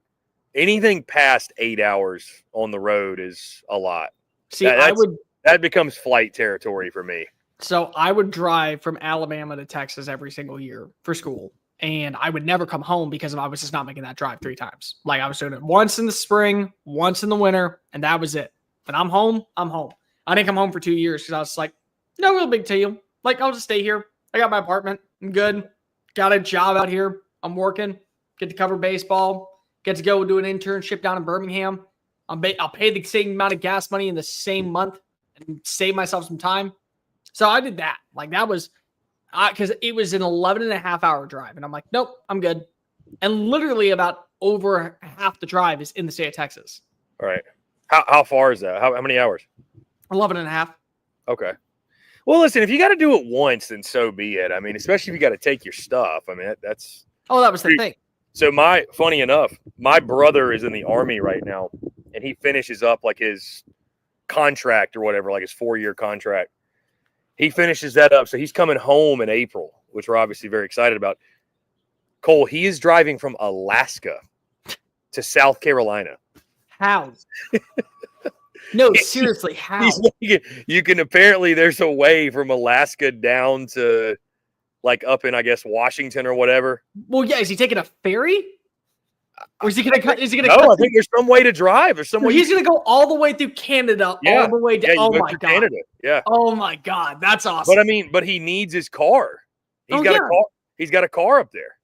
No, I'm not doubting him for doing that. I'm saying is he taking the ferry on over to California and then doing it that way, or is he going to take the drive from Canada? He's taking it through Canada, so he's going to be driving for like a solid 3 days, probably week. I say 4 days. Yeah, he's going to be driving. I don't know how much at a time. I mean, I'll tell you this though, that would be kind of cool if that's all you have to do and you can go cross country and see the country. That would be neat, but yeah, it'll be brutal. I'll make a trip out of it, but at the same time, remember that you're on a schedule. Because this is the thing that I always get bothered by when people are like, "Oh, I'm going to make the cross country tour." It's like, okay, are you just driving, or are you stopping and going to locations? Are you going to do some touristy stuff on the road? Because if you're doing that, then it's actually not a 4-day drive. It's like an 8-day drive because you got to spend 3 hours in one location, and at some point you got to sleep. So it's like that's the difference. If you're just driving, then yeah, you can do it in 4 days. But when you go make those little detours and you got to go stop off and get a nice meal and you're not going through drive-thrus and stopping and getting quick gas and in and out, then it is what it is. And that's what the problem resides at. Yeah, it's funny, man. The longest drive that I've ever personally made was actually last football season when I went from Fayetteville to South Carolina. That was the longest? 12 hours. That's wow. I've rode in a car. I've rode on a trip for a 15-hour Missouri to South Carolina. But yeah, the longest that I've ever drove myself, and I went nonstop, obviously, Fayetteville to South Carolina that Sunday. I came back and I don't know, man. It was just kind of like mentally, it's like when you just know you got to get back and you're like, all I have to do today is drive. And I think by that point in the season, I had our Sunday content routine so down pat that it was just it was easy. Sundays for us during the season, they kind of all look the same. Sunday fun day, drop the lines when they come out, drop some other, engaging, whatever. It's just I kind of knew at that point. So I just took off, man. Yep. That's off. Fair. Did it all in the car. So, but anyways, guys, appreciate you all tuning in. I'm Chris Phillips. He's Cole Thompson. As you can see, I'm not at HQ. We have started travel for 2025. I'll tell you this, Cole, you'll see it at some point. Or maybe you won't. I may never meet you in person. Who knows? But, and you guys will see it firsthand when the vlog drops. Dude, this new camera I got is wild. Dude, it is next level, man. This camera. How dare you say I'm never going to meet you in person? That's saying you will, but it's funny because I came to Houston and Austin and did not see you. I came to Houston. I went to where you work. I know. Which probably is the worst place to catch you at. Yeah. Is the place you work. Oh, God. What was so funny was when you got there, I was leaving probably what was it? Maybe an hour or two before. And I had to leave because I had to do the show and I had to do the live streams. And it was That's on me. I shouldn't have put you on TSU that day. That's on me. No, it's just it made me laugh so hard because I was like, we had the live streams and then we also had reactions to I think it was the Missouri game that day. Oh yeah, and so it was one of those things where it's it was the Egg Bowl. Egg Bowl. Yeah, we just didn't have time to line it all up because it was a Friday. It was BS because it was a Friday. I remember that because that's why you hate the Egg Bowl. That's why it's a piece of crap. That's why you don't go ahead and appreciate it. It's supposed to be on a Thursday. Yeah, I would have been sober. I would have been happy. We don't hate the Egg Bowl. We hate scheduling the Egg Bowl on a Friday. Yeah, because nobody's doing that. Oh, we want more views. We want more content. Who gives a care? No, you'll How get about Georgia Tech's officially confirmed for Black Friday? Whatever. At the Benz. Well, that's the problem. I don't really care it's on Friday. I care that it's at the Benz. I care that it's at the Benz. Dude, well, Georgia Tech's the one selling out. I mean, they need the money though. They need. I mean, they're like, hey, they're like, we don't beat Georgia anyways. We might as well get something out of this. Well, you should still have home and homes. I'm sorry, rivalries don't belong in neutral site fields. They don't. The Iron Bowl moved to Legion Field again in Birmingham. Watch as people riot because it's bullshit. It is. Imagine if NRG Stadium took over for the Lone Star Showdown, or God forbid, Jerry gets the nod. Like imagine AT&T Stadium. No, I'm not doing that. Fans would lose their minds. And they should, because of when you look at Texas and when you look at Texas A&M, they're bigger stadiums than what Jerry has. At least seating capacity. Yeah. It's bigger. It's a better atmosphere. College campuses. It's filled to the brim. Everyone profits off of that. And that's the thing I'm looking at. Like, have you ever been to Georgia Tech's campus?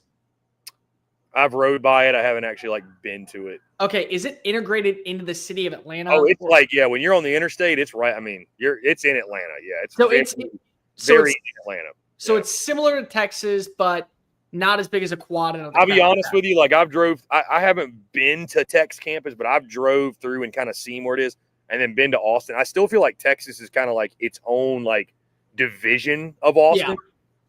Georgia Tech feels like it's just right in the middle of it. I mean, really meshed into it. So see, I hate that because of if you go to, there's Lone Star Showdown last year in College Station. You were on a quad.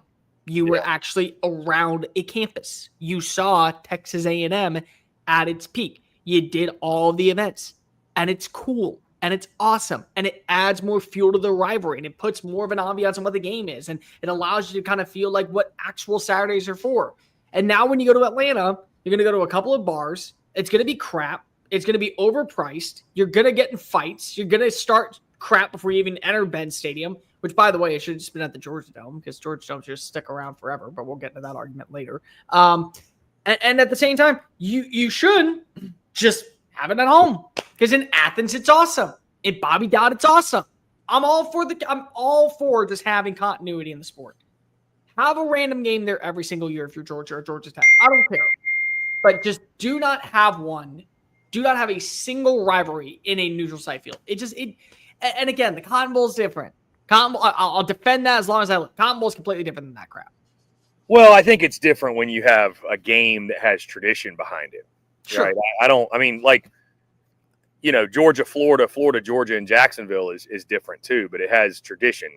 Right. If you're just randomly moving a game, that's historically not at a neutral site, that's where you have the problem. Sure. So, I don't know. I don't think there'd be any rivalry games out there where you look at and say, you know what? This game would be better at a neutral site. I think they tried that with A&M in Arkansas, and the fan bases hated it. Yeah, everyone hated it. Yeah. The only person that liked it was Jerry, and Jerry watched his team lose 9 times out of 10. So it's you didn't even like it. By the way, that was your contributions to Arkansas. They play that one, I think, in Fayetteville this year, right? I'm pretty sure it's Fayetteville this year. It's Fayetteville this year. Yeah. That's... God bless that drive. That was the one thing I could not help but appreciate being on the beat. I never had to make that drive because good God, that was a drive from pure hell. That is such a crap drive. And I mean it from top to bottom. It is a terrible drive. Anybody who has been to Arkansas, there are people that went to Arkansas last year for Texas. You know what that drive is. Yeah. It is hell. It is pure, unadulterated hell to get Not to a whole lot in Arkansas. Not a whole lot in Arkansas. Not a whole lot getting to Fayetteville. Not a whole lot in Oklahoma. Not a whole lot in parts of Texas. It is a crap-ass drive. Yeah, it's funny. When I went to Fayetteville, Cole, and I stayed in Memphis overnight and survived, by the way, which was a miracle in its own right. But stayed in Memphis, a nicer part of Memphis, by the way. But either way, stayed in Memphis. And driving from Memphis to Fayetteville, when you cross into Arkansas, I'm sure there are places that would beat it, but that's the most middle of nowhere I've ever been in my entire life. Get into the state. Dude, there's just nothing. Yep. There is nothing. I think like what school is it though that that you pass? What is it? Maybe is it Arkansas Pine Bluff? I don't know. I don't know, but man, it is just the middle of no. And when you're going through the Ozarks and all that, there's just nothing, dude. I mean, there's nothing. A lot of good hunting land, but nothing else besides that. Like nothing. So no, it sucks. Yeah, it's tough. It's tough. But I love Fayetteville. I mean, I had a good time, but yeah, getting out there is interesting. But anyways, guys, would love to hear from you. Again, I'm Chris Phillips. He's Cole Thompson. We're always with you 3 to 4. We always look forward to it. Big week this week as everybody gets ready for Super Bowl. Obviously, college basketball, the SEC basketball slate heating up. Like I mentioned, I'm on the road. This will be being the first of 2 trips this week. Going to be a little bit different than it was for football season. Obviously, we're not going to be on the road 15 straight weekends or anything. Thankfully, we'll save that until we get to the football season because that will absolutely be happening. But it'll be during regular season of baseball and basketball, just kind of hit and miss. We'll probably try to make 3 to 4 trips a month, maybe 2 to 3. Just really depends. But yeah, we're right in Knoxville right now, and then we'll be going to the home of the Bears Saturday, Tuscaloosa. So Are you going to go back to South Carolina, or are you just going to go straight to Tuscaloosa? I mean, I'm going to go home. Yeah, like tomorrow, I'm going back home to South Carolina where I live. Yeah. Yeah, and then I got to kind of figure it out because Dave and I are going Saturday. I got to figure it out whether I'm maybe going to crash with him Friday, and because obviously he's a lot closer to Tuscaloosa than I am. Because we don't need to make more than a day trip. I mean, it's a 4:00 tip on Saturday. Get in, get out. Is it 4:00 tip? I thought it was early. Saturday, yeah. I'm pretty sure. Alabama, Georgia is a 4:00 tip. I thought for some reason it was earlier than that. Let me see. I could be wrong. No, it's 4:00. Okay. Yeah, 4:00. Yeah, because I mean, if it would have been at noon, I probably would have went against that just because getting to Tuscaloosa, and it worked out well in Knoxville because I'm at my buddy's place up here in Knoxville, so I can just crash with them anytime. So staying overnight and everything made a lot of sense and worked out. But ideally for a basketball game, we're not staying like 3 days, for a basketball game. But you don't want to stay in Tuscaloosa for 3 days? How dare you? I mean, listen, you don't have to twist my arm to come in on a Friday, go to Innisfree Friday night. Go to the game Saturday. See, this is where you need run it back in Saturday night. This is where you need me instead of Dave, because Dave is gonna be like, "I don't want to go do that stuff. I'm an old man." It's like, no, okay, Dave. Okay, Grandpa. Father Dave. He is a father. You may not be. I may be married. Really a father. Yeah. I say I may be married. You may be single, but he is a father, which makes him the old man of the group. Yeah, he's truly a father. It's funny. I was talking to our buddy Cruz too, and he used to work at Ennis, and they've got that flag at Ennis that says Barstool Best Bar or whatever. Yeah. And I asked him, and Cruz said they'd greenlight it, so I might have to do it, man, because it'd be really easy. I was like, if I made a flag that said 2024 SEC Unfiltered Tour Best Bar, I was like, you think they'd hang it in the bar? There's a shot. He's like, yeah. So I might have to do that. There's definitely a shot. I would say if you didn't do it then, I would just do 2025 and go really early on in the season for one of the games and then put it there and then automatically claim it. Yeah, I mean, I just give it to them. I mean, I don't know. I mean, they may hang it. They should. Show some love to Ennis. Yeah, I don't know. Anyways, yeah, we're going to be traveling all over though. I'm really excited. I mean, as we get deeper into this thing, we get into February. Going to be traveling even more. March, we got huge trips planned with March Madness and college baseball, and April, same thing. And obviously football will come back around, and yeah, we'll be all over the place. So yeah, it's exciting stuff, man. And like I said, you're headed to New Orleans. So yeah, I actually placed my bet today. I took Chiefs -1.5. It's not the worst bet. Why wouldn't you? I mean, why wouldn't you at this point, bro? I mean, it feels like a conspiracy. They want them to win. I don't know if I'm going to touch the game. What I'm going to touch is all the prop bets. That's probably that too. I'll do that as well. Yeah, because I just can't. Because what's going to happen is it's going to be -1, and that's going to jump up to -3, and that's going to drop down to -1, and then we're going to have it be back and forth when we don't know who actually is what. But if I make the prop bets, I go heads or tails. Tails. Okay, perfect bet. I already won. $50 in my pocket. AJ Brown anytime touchdown. Okay, number 11's in the end zone. Great. Devonta Smith over 65.5 yards. Cool. Xavier Worthy, 3.5 catches. Cool. Lock it on in. Because at least then I can expect that to happen. But I don't know what to expect with this game. Because watch as Jalen Hurts outplays Patrick Mahomes the first time this year that he outplays a quarterback. And then they still find a way to lose. Because that's what's going to happen. That's what's going to happen. Well, I look at it this way, Cole. Either I win a bet or the Chiefs lose, and I'm happy either way. Sure. I think a lot of people feel that way. I'd be happy. You know what? I mean, dude, for full transparency to everybody out there, because we'll drop our picks for tonight immediately after Cole and I get off here for the basketball slate, which, by the way, if you're not tailing your boy yet, you should be, because we're hot. Are you hot? Yeah. Oh, dude, so let's see. After Wednesday, I was 7-1. I went 2-2 on Saturday, so I'm 9-3. That's pretty good. Since SECU FanDuel started. So I'm 9-3 right now. So yeah, I'm hot. That's hot. Yeah. Yeah. I'm hot. Where was I going with this? I have no idea. Oh, just for full transparency. My units, like what I bet, it's small. I'm betting like $25 a game. I'm not betting anything crazy.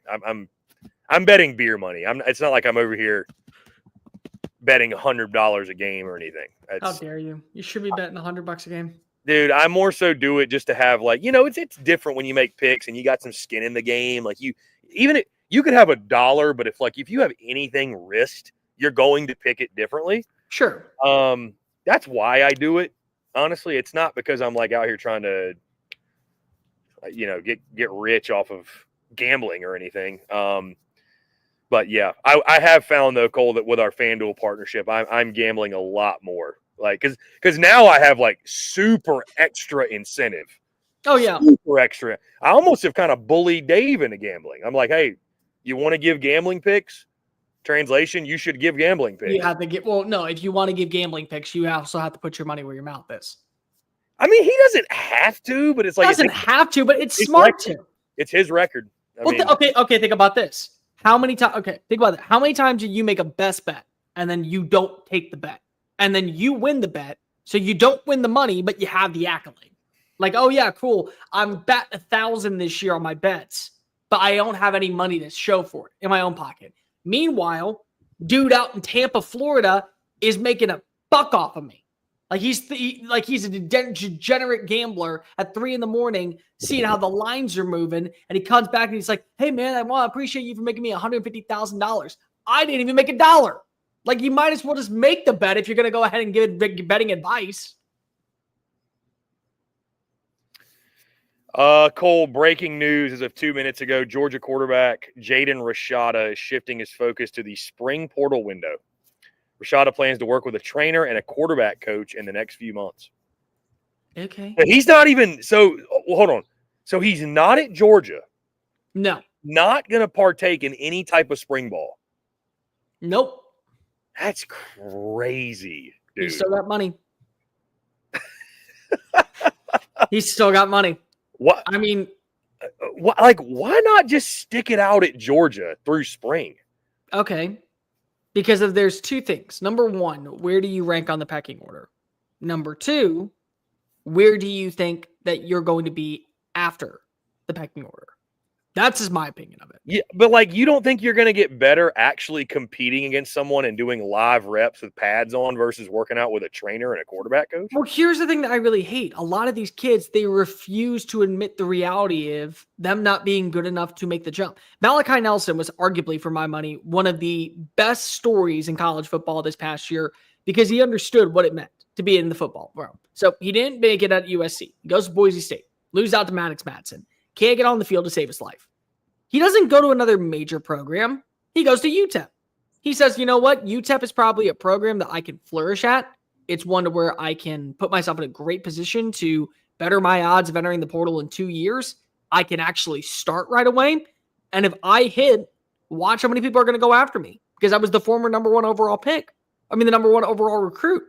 But all these other kids are like, no, I'm going to go play at Missouri, or I'm going to go play at Kentucky, or I'm going to go play at Virginia Tech because of it's not a premier program in college football, but I'm a premier player. And it's like, no, you're not. You're not. You were a good recruit that never flourished. You peaked in high school, bro. Time to go back down a little bit. take yourself off the pecking order. Like, stop living off a name alone. Yeah, I don't know. The Jaden Rashada situation, it's hard not to look at what his dad's done and really just shake your head. It's what could have been. Well, I guess what he still could be, but we got a comment which is really funny, I will say. Jake Bayless says Florida has a chance to do the funniest thing. They won't because they've got their guy in DJ Lagway. Rodney Smith, where do I find your picks to mirror? We will publish them on X, Facebook, Instagram. We essentially publish them every Tuesday, Wednesday around like 5:30, 6 o'clock at the latest, and it's in a graphic form. For the weekend, we'll publish them sometime Friday. But they're on social media. Yeah, you can find the picks there. I don't know, though, with Rashada. Yeah, you got your money, but I don't know, man. To me, it feels like bad advice. It's just to jump like that and to not even be going through spring ball anywhere. There's such a thing as being in football shape. At some point, chasing the bag goes wrong. So, I mean, he got his bag, but where's he going to end up? What's he going to do? I mean, do we honestly think he lands in an SEC program? I mean, does he land it? No, he doesn't land it. What SEC team's going to want to take a swing on a guy that, it's like, damn, you haven't really even played a football game in God knows how long, Nah, I mean, he's not going to a major program. That's the point. Like, he felt like a good fit at like an Arizona State. But then Sam Levitt. I know it's Levitt. I'm just saying like that tier of program. I'd go lower. Personally. And I'm not saying Arizona State's like a low tier program, but I'm saying like, I don't know. I mean, that felt like a good fit.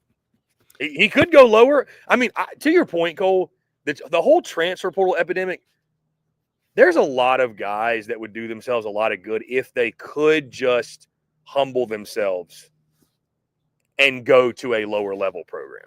They're really, and I say lower level, like, dude, there's nothing wrong with going to Appalachian State and being a star. There's nothing wrong with that. You know what I mean? I actually appreciate it more. Yeah, there's nothing wrong with going to Texas State, being a star, Well, think about it this way. Jaden Rashada goes to Texas State. Let's just use Texas State for an example. Plays well underneath G.J. Kinney. G.J. Kinney realizes I have 2 more years of eligibility with him. Let's say that G.J. gets a job elsewhere in college football. He goes to Baylor next year, or he goes to Arizona next year, or somebody comes and picks him up, and they have a phenomenal year. Well, you already know that you're going to work in that system. You're just going to follow your coach to the next location. And now you're back in another major school because your coach at a major school. You dominated and you gained that confidence. And now you're going to carry that confidence to your next destination.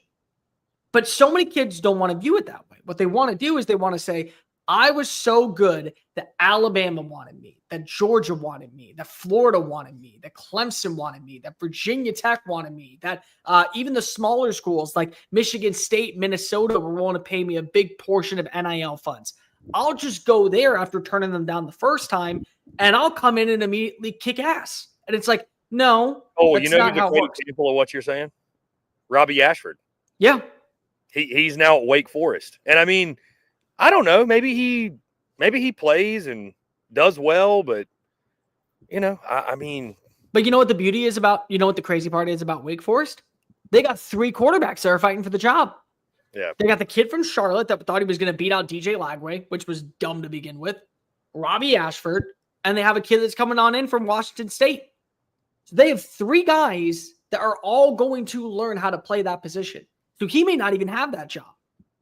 But if you went to a school like, I don't know, Charlotte, Louisiana Monroe, La Tech, and he balled out there, I promise you there would have been a school like a West Virginia or a Wake or somebody else that says, you're our guaranteed QB1 week 1. You're automatically it. But that's not what Robbie did. Robbie went to Oregon, and then Oregon didn't work out. So he went to Auburn, and Auburn didn't work out. So he went to South Carolina, and he was always back up at South Carolina. And he didn't cost South Carolina the game against LSU, but he didn't help out in that game against LSU, to say the least. And then we see him now go to Wake Forest. And it's like, if you just make that small stop in the minor leagues, it may end up benefiting you. How many times have we watched as major league players have sucked in baseball when they get called up and they go back to the minors and then they're traded to a new team and they fit their stride and then they become an all-star? Like, it happens. It happens all the time. And that's something that Jaden Rashada should look at. You tell me that he goes to Conference USA like Sam Houston and he balls out in Phil Longo's system and he leads the Bearcats to a Conference USA title. That there is not a team at the P4 level that needs a quarterback with proven production, runs a similar style of air raid offense that emulates what Longo does and says that could work for us for 2 years. It's like a free agency at that point. Oh, and by the way, don't kid yourself and say that tampering's not going to happen at the small school. It happens all the time, especially at the small schools. You're always going to see people go that way. Every single year you'll see it happen. I mean, you talk about tampering, Cole. I'd have to find the post, but maybe he covers Conference USA or whatever, but it was some guy. I wish I'd have sent this in our group chat or saved it or something, but posted this a few weeks ago. It was the All-Conference USA, like all-conference team. It was the all-conference team. And it was like all but like 2 guys have entered the portal. Like, essentially, if you're good at Conference USA, gone. You're good at the American, gone. Yep. I mean, it's just the big schools are like picking them apart. Cole, sticking with a note of football, I also do see your tagline. Is it September 1st yet? I know you're itching for kickoff. We're doing it again. Not we, actually. People. Do you know what I'm talking about? People are doing it again. Are they complaining? Oh, no. They're not complaining. We're the ones complaining, actually. Are they saying that it's off season that we're turning out? No. They're doing it again. And when I say they are doing it again, I mean Texas A&M hype is happening again. You saw the video, and I quoted it. And I was like, come on, for the love of God, it's bad. What is it? The PFF college guys, and I got number of respect for them. Like I used to have a guy. This was a few years ago, but I had a guy that I don't know if he still works for them, but he was on my show weekly. Like, they're smart people that do a good job. Maybe it's for off-season engagement. I don't know. But the question is being asked, is A&M a preseason top 10 team? The problem is that everyone's doing it. And it's like, guys. We're not doing it. I refuse to. I'm not doing it. I put them at number 19 in my way too early rankings. That's fine. Yeah, that's fine. I still feel that's too high. Because of again, I'm setting myself up that things are going to be different, and they're not. I would say this, Cole, if you're an 8-4 team, which is kind of how I view them, because it didn't really click for me until this past year, the Texas 8-4 jokes. Oh yeah. It didn't until this past year, where I'm like, yeah, we can just kind of expect A&M and kind of base. They're just going to go 8-4, 20-25. That's about where you should be ranked if you go 8-4, 20-25. That's about right. It's not that I want to see Texas A&M stay at 8-4. I actually want to see them once break through. And I like the staff. I do. The problem is I've been burnt so many times before in the past, especially by this team, by that damn school. And I've heard it from Nuno, and I've heard it from Olin, and I've heard it from Zane, and I've heard it from Broninger, and I've heard it from multiple people in the network that this is the year where it's all. It's like at some point it's not the year. Honestly, when it's going to be your year. When you finally say, you know what, 6-6 is probably going to happen, and then you go 10-2, and then you go 11-1. Because how many times do we go into the offseason and we say, look at what they brought in via the portal. Look at who they upgrade at wide receiver. Now you got Casey Concepcion, and you got Mario Craver, and Micah Hudson, and you got some good young up-and-comers. Terry Bussey's going to have a full year. You still have a good ground game with Le'Veon Moss, and now you got fully healthy Reuben Owens, and your offensive line is returning 4 starters. And then you get a quarterback that is actually a better fit for Colin Klein's system, and he's got a full year to be able to learn the ins and outs as QB1 in the offseason. Oh, and by the way, there's no competition for him. And your defense has a really good pass rusher in Cassius Howell, and you still have a good linebacker, and you have a solid secondary, and you went out and spent money in the portal to better your defensive line and replacements, and your schedule's manageable. And I'm just like, I've heard this every year since 2013. I've heard it every year about what they've done, who they have, what they brought in, how they replace talent, what's the upgrade on the offense, what's the upgrade on the defense, how their schedule is manageable, when you look at who they play and when they play them. And it's just like, it still is the same thing. They've had one double-digit win season since entering the SEC in 2012. One, which is the same amount as Texas, who just entered.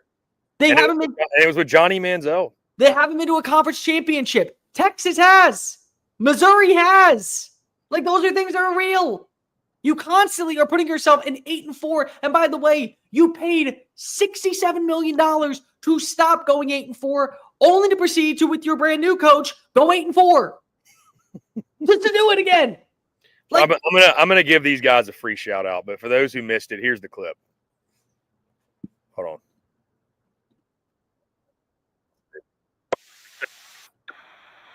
I don't know if they can hear it. Can you hear that? No, not at all. I know what it is. Hold on. I know what it is. I think when I shared it, I did not click share audio. That'd probably be a big deal. Oh, I got to share a tab instead of a screen. Okay, here we go. I love that we have our email pulled up. It's always fun when you do that. Now I see. Okay, now I see why. It's because I'm in two different browsers. Sorry. Now can you see it? No, still no. Still nothing. This is going. Hold on, wait. This is going very poorly. It's going very poorly. Don't Here worry. we go. Okay, now I've got it. Now I've got it. Okay. Starting at number 10, the Texas A&M Aggies, who finished the year 8-5. Solid year for the Aggies overall, Dawn, a team that, by no surprise for an Elko coach team, built around the defense, built around the run game, and they are going to have those two things working at a very high level next year. Absolutely. I mean, you talk about bringing back Marcel Reed as your quarterback, who's a dynamic runner, and honestly could improve a lot with a full offseason as a passer as their starting quarterback, because last year was supposed to be Connor Wigman, and now he's out transferred to Houston. They had all this success this year with a lot of quarterback.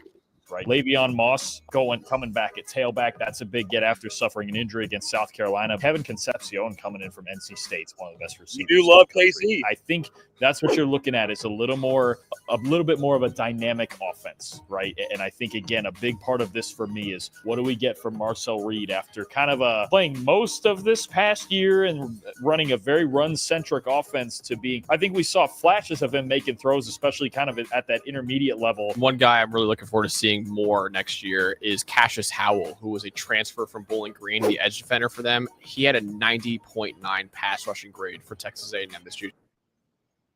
You do love KC, Cole. What did he say?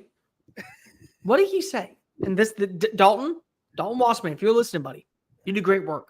I respect the hell out of you. You do a lot of research for a lot of your videos. What did he say? Are we going to see an improved Marcel Reed? How are we going to see a more dynamic Marcel Reed? If you don't know, you're not top 10. You're not. There's a lot. Yeah, there's a lot. Like if you're preseason top 10, you need to be like somewhat of a proven commodity. Do you know why I didn't put South Carolina in my top 10? Their defense is not a proven commodity anymore. They don't have a stable run game anymore. They don't have stability at wide receiver still. It's a new offensive coordinator. And I believe that they could go to the college football playoff. But they're missing a ton. You know who's not? Illinois. I got so much flack from Illinois people. Well, how can you have Illinois in there? It's because they have 80% of returning production. Because they have so much coming back. I can buy into that. I can't buy into Texas A&M because I don't know if he's going to improve. I have no idea what Marcel Reed's going to be. Yeah, you bring in all these weapons and you have a star wide receiver. Casey Concepcion, top 10 playmaker. I'm pissed off at myself that I kind of left him on the outside of my way too early top 10 impactful players of 2025. But still, I mean, does it change if you can't get him the ball? Does it? You know what I think it is, Cole, the thing with A&M too, now that I've actually been there. And I think that most of the guys at TexAgs, they do we're obviously buddies with those guys, and they all do a great job. All of them, all the TexAgs guys do. They're all great people. I think being there, though, what it is very easy. I found myself doing the same. It's very easy when you're there to kind of get drunk off of the A&M. Like, dude, I mean, you walk around the facilities for 5 minutes and you're like, yeah, this team's going to go win 10 games. Yeah. Hell yeah. Like because they got it all. I mean, they have everything. You know what I mean? Like, it's very easy to kind of get drunk off of that. But then you got to go play the games, you know, and you got to go make the plays, and you got to go actually win. That's the problem, you know. So I think most of those guys, you know, you mentioned like Richard Zane, they're all pretty level-headed, I think, over there in College Station. But yeah, preseason top 10, man, is just. I mean, I'm probably. I hate to be, you know, late January being like I know exactly where I'm going with my picks. It's going to be boring for me. I'm probably going to pick A&M to go 8-4 again. I mean, or I had them 7-5 last year. And see, I felt really stupid, Cole, when I had them 7-5 preseason, and then they started 7-1. But then I only missed the prediction by a game. And you only missed it because of they play. I mean, the only reason why you missed it was because they played against a G5 program. If they would have played against a Power 4 program, maybe you would have gotten it. Yeah, I mean, it's, and, you know, again, the goal is not to get every prediction right, although we'd like to, but yeah, I mean, I don't know, man. I don't know why.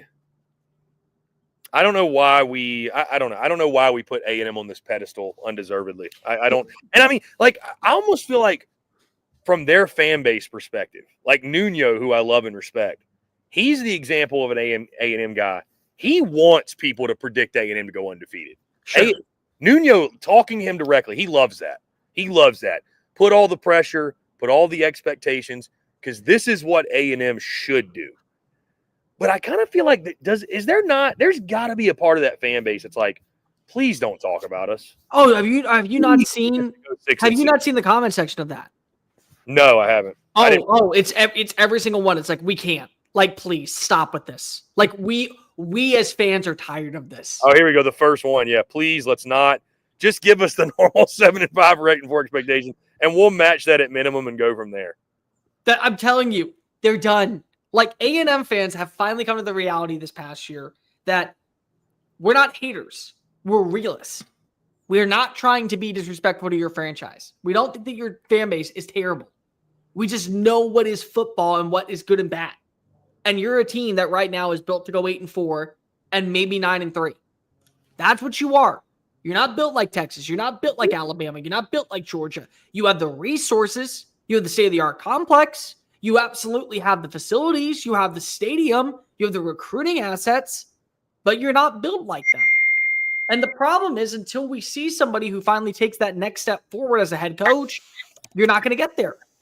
A&M is one of those programs where partially, they can say that they are right alongside Alabama and LSU and Georgia because of they've been able to swing and get a certain coach to go there. But the problem is that the coach regresses as soon as he gets there, where you can't say that about anybody else. Guess who got better? Les Miles when he left Oklahoma State. Guess who got better? Ed Orgeron. Guess who got better? Nick Saban when he went to LSU. Saban got better when he was at Alabama. Georgia, Kirby got better. Like, you get the big name, but then he still does the same results. That's the issue. And it was the conversation that I had with Blake Ruffino of AYS Sports, the clip that he had talking about the differences in LSU and A&M that generated 500,000 views on Twitter. So over the season. So yeah, people feel pretty passionate about that when you say that, you know, A&M is similar to so-and-so or whatever programs. I don't know. Because they are, but they're not. That's the problem. They have everything that you need to be like those programs, except the most important thing, the right guy. That's the issue. And at a place like Texas A&M, until you get to that level where it's continuously growing and you don't have to sell on that, you need the right guy. Like, I truly believe that one of the reasons why Arizona State, South Carolina, Missouri, Ole Miss, they'll all be right back in the same radar for the same record as next year. They have the guy. Shane Beamer eats, lives, and breathes Carolina culture. Eli Drinkowitz fits what's needed out in Como. Oxford needs Lane Kiffin. Kenny Dillingham is all vibes out in Tempe. You need that at those programs. You need that A&M. The difference is at A&M, you have the resources and the facilities that emulate Georgia, Texas, LSU, Alabama. You have those things there. But you don't have the culture the way that the other ones do. You don't. And unfortunately, until we see that happen, We're just continuously putting the wagon before the horse time after time. And it doesn't help when people that actually work in this industry that know this sport are projecting them to be in the top 10 and giving false hope. To your point, I think now that I've looked at the comments, I would say most A&M fans are like, yeah, let's it's time to cool it a little bit. I will say though, A&M, they haven't won a national title in a sport since like 1940. 39. Baseball this year is going to be the best shot in a long time. Yeah, and I'm thinking about this, Cole, because next week I'll be giving my we'll start. We're going to lock in official predictions. I don't know if we'll actually lock in like national champion. We'll lock in Omaha 8, and then we'll lock in SEC predictions. But I mean, A&M is the caliber of team where I will probably be sprinkling a little bit on a futures bet for them to win the College World Series. I mean, they're that good. Like I think they're going to be. I mean, dude, they're loaded. They're not losing anything. And what they are, they replaced. Loaded. Yeah, they're absolutely loaded. And they're a good vibes team. That's the other thing. Yeah, and I know everyone bought it.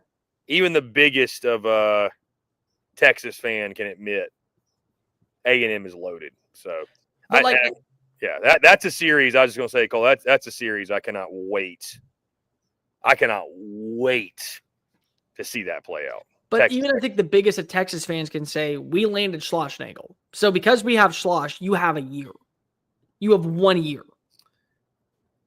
I mean, I don't know. I think in baseball, it's I mean, listen, if Texas like were to go farther this year than A&M, and you've got Michael Early, who's an unproven head coach, I mean, listen, I think A&M is going to win this year no matter what.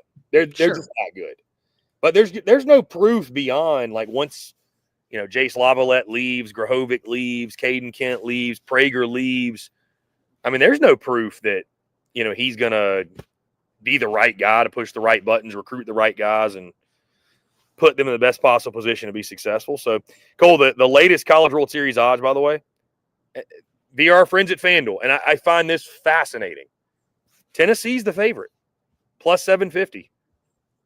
They are the defending champs. Now, okay, so this has changed. This has changed over the last few days because Tennessee, and to your point, the defending champs, Tennessee's been the favorite, plus 750. A few days ago, LSU had the second best odds at plus like 900, and then A&M third best odds at plus 1,000. That has since changed. LSU and A&M now tied for the second best odds at plus 950. So Texas odds are plus 2,600. What's LSU's odds? Plus 950. Tied with A&M. I like that. I like that. Oh, I'll definitely, I will definitely be sprinkling a futures bet on LSU as well. They're gonna be filthy. They're too good. They're too loaded on what they've been able to bring in. Yeah. Like, I'm not big into I pay enough attention to where I can follow along with the SEC. Guarantee you that 3 teams that will go to Omaha this year is Tennessee, Texas A&M, and LSU. Just lock them in. Do you know, Cole, that I think it's been like since 2009, I think? No. I don't know. Essentially, like the odds of like how often a team has won the College World Series and then made Omaha, it very rarely happens. Very rarely. If A&M were to so A&M's in a lose-lose situation if they don't win the College World Series. Because let me explain. For starters, they're in a lose-lose because of if they lose, then all that talent that they had, very similar to Ole Miss this past year, wasted. Jace Lavallette's going pro. He's going to be the number 1 overall pick in the draft. You're going to lose Grahovic, I think, in the portal. I think because if he doesn't believe in what you have with Early. Caden Kent was already in the portal. He may go back into the portal because they didn't leave, so they can go in the portal. Prager's going pro. So you're losing your core 4. But if you didn't bring back Early, you were still losing your core 4 and you were going into a rebuilding year. So either way, in my opinion, you lose. That's a big deal. So it feels like you kind of have to win this year for A&M because you only brought in Early Because if you wanted him to keep the roster together, you wanted Lavalette, you wanted Kent, you wanted Grahovic, you wanted Coffer back, you wanted Hayden Shaw to stay around for another year, you wanted Prager not to go pro. You did all that to keep the core together, and now they're leaving. This kind of feels like A&M baseball is the Ole Miss football of the Last Dance. It has to be. Kind of feels like that. It has to be, because of every one of them was leaving if you didn't hire early. And now you did what they wanted you to do, but you now have to meet the end of the bargain. Because these players are not staying. And if there's any regression on the team, especially for a first-year manager at a program that is destined or expected to not just go to the playoff, but to win the whole damn thing in Omaha, it's a bad look. And he may cost you. Because think about it, Chris. He's never been in a situation on what do you do with 2 outs and runners in scoring position in the 7th inning, up by 1. He's never been in a position to where he's been able to go ahead and call a game and decide if he wants to walk to get to the next batter who's over 3. He's never been in those positions before. What if those little miscues end up costing them multiple games and they end up barely squeaking into the tournament, and now they're playing a tougher test in the regional to get to the supers? Like, it's little things like that that truly affect the outcome of the game. And that's where I'm concerned for A&M. Yeah. Rex St. Charles says Aggies will choke that baseball title away. When have you ever heard of a first-time coach ever winning a title? It's a good question. I don't know. Yeah, I don't know. I can tell you this, A&M fans are going to be very upset when my head coach rankings drop. I mean, bro, Early's got to be at the bottom. I mean, he's never coached a game. He's never coached a game. Yeah, I mean, I'll listen. I gave him the benefit of the doubt over Missouri's head coach, sure, Kerry Jackson. But that's it. I mean, you know, it's like, bro, you've never coached a game. So, yeah. And then Schloss is pretty high on that list. Again, it will drop probably tomorrow, but Schloss is pretty high on that list. What do you have him? I got Schloss 5th. Really? Okay. So you think he should be higher or lower? Higher. Not by much, but higher. I'd have him at probably number 3. Cole, I'm telling you, ranking the head baseball coaches of the SEC is very difficult. Oh, I believe it. Cole, I've got a guy ranked 8th that has won a national championship. Do you have Jay Johnson at 8? No, hell no. Okay. God, no. Oh, no. I'd say, please tell me you don't have him at 8. Mike Bianco. That's fair, though, because he's on the hot seat. Like, that to me is fair. He's won a national title. He's won 1,000 games. I know, but he's also reclined. He should have been fired if he didn't get to the playoff that year. Chris, think about it. He had to find his way in as the very last seed and then win a title to guarantee he was sticking around in Oxford. Like, he had to do that. Still won a national title, though. I'm not disagreeing with you. What I'm saying is that that's okay. If you had Jay Johnson there, that's where I have an issue, because it's like, how do you have a dude who just 2 years ago won a title at 8? No, I've got Jay Johnson top 3. Good. Okay. Who I have 1 is going to piss some people off. I know he have 1. I think I know he have it 1. Yeah, it's not who everybody thinks. I know.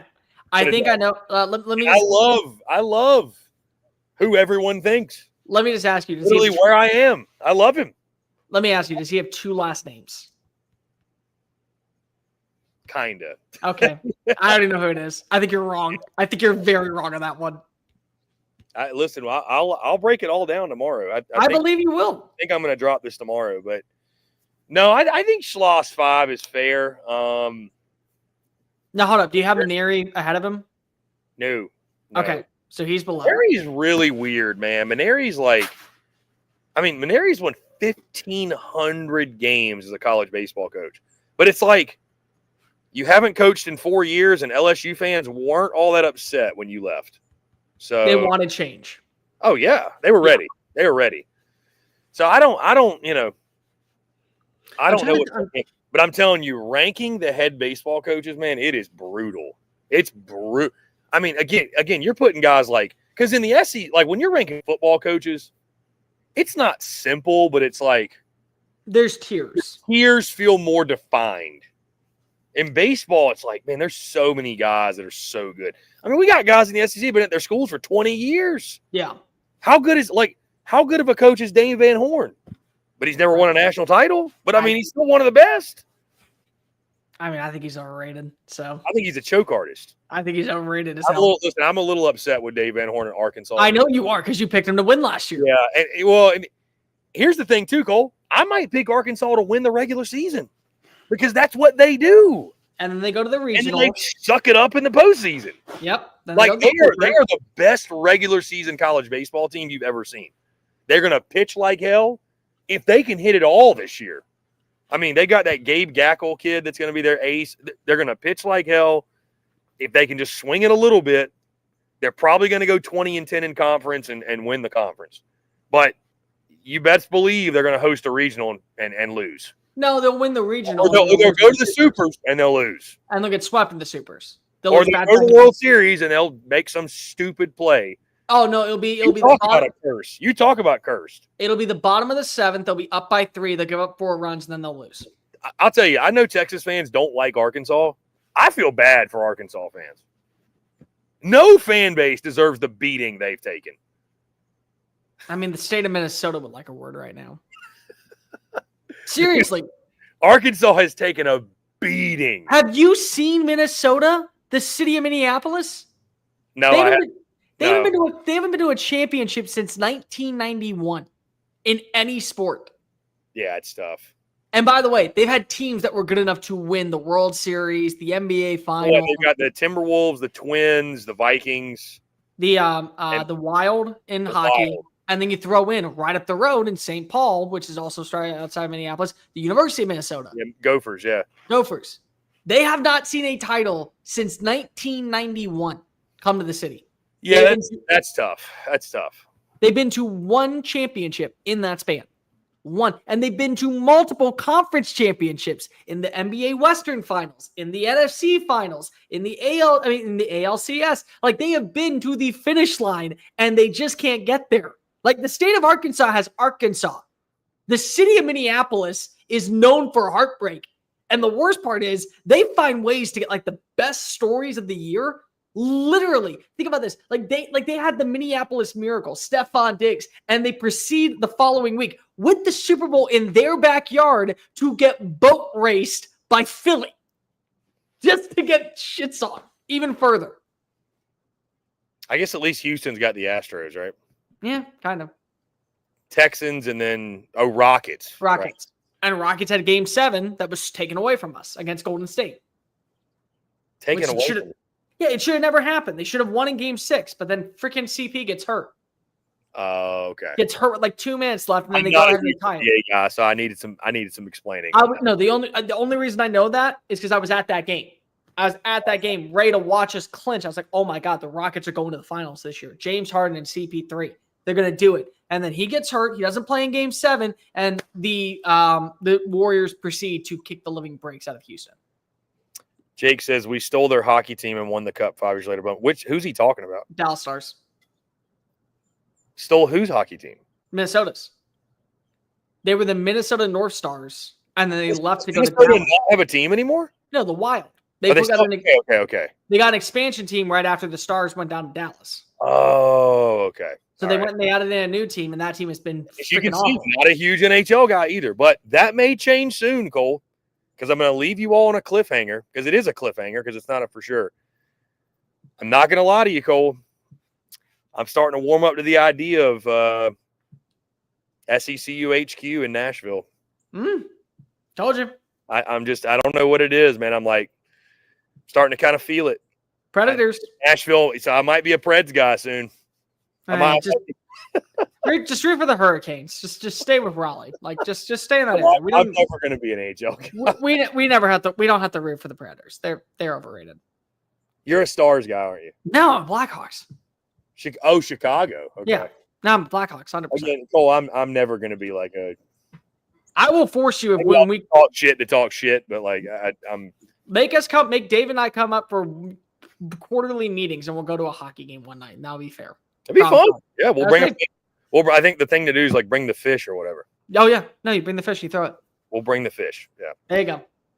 Guys, on that note, always a lot of fun. Appreciate y'all. Always a good time. Cole Thompson, Chris Phillips, yours truly. Again, we're live every day, 3 to 4. right here on Texas Sports Unfiltered. Like, subscribe, follow along. Everywhere you find TSU, you can get SECU, BK, and Bucky back with you in the AM to kick you off. And again, stay tuned for us. I am at Thompson Bowling Arena tonight, Tennessee, Kentucky. For those that were asking, picks are dropping in the next 5 minutes. Let's break the bookie, whoop their ass, win some money. Friends at FanDuel. Cole, you're the man. Appreciate you. I know we'll talk to you soon, my guy. Thank you all so much. Appreciate y'all. Have a great rest of your Tuesday night, and we will talk to you all tomorrow.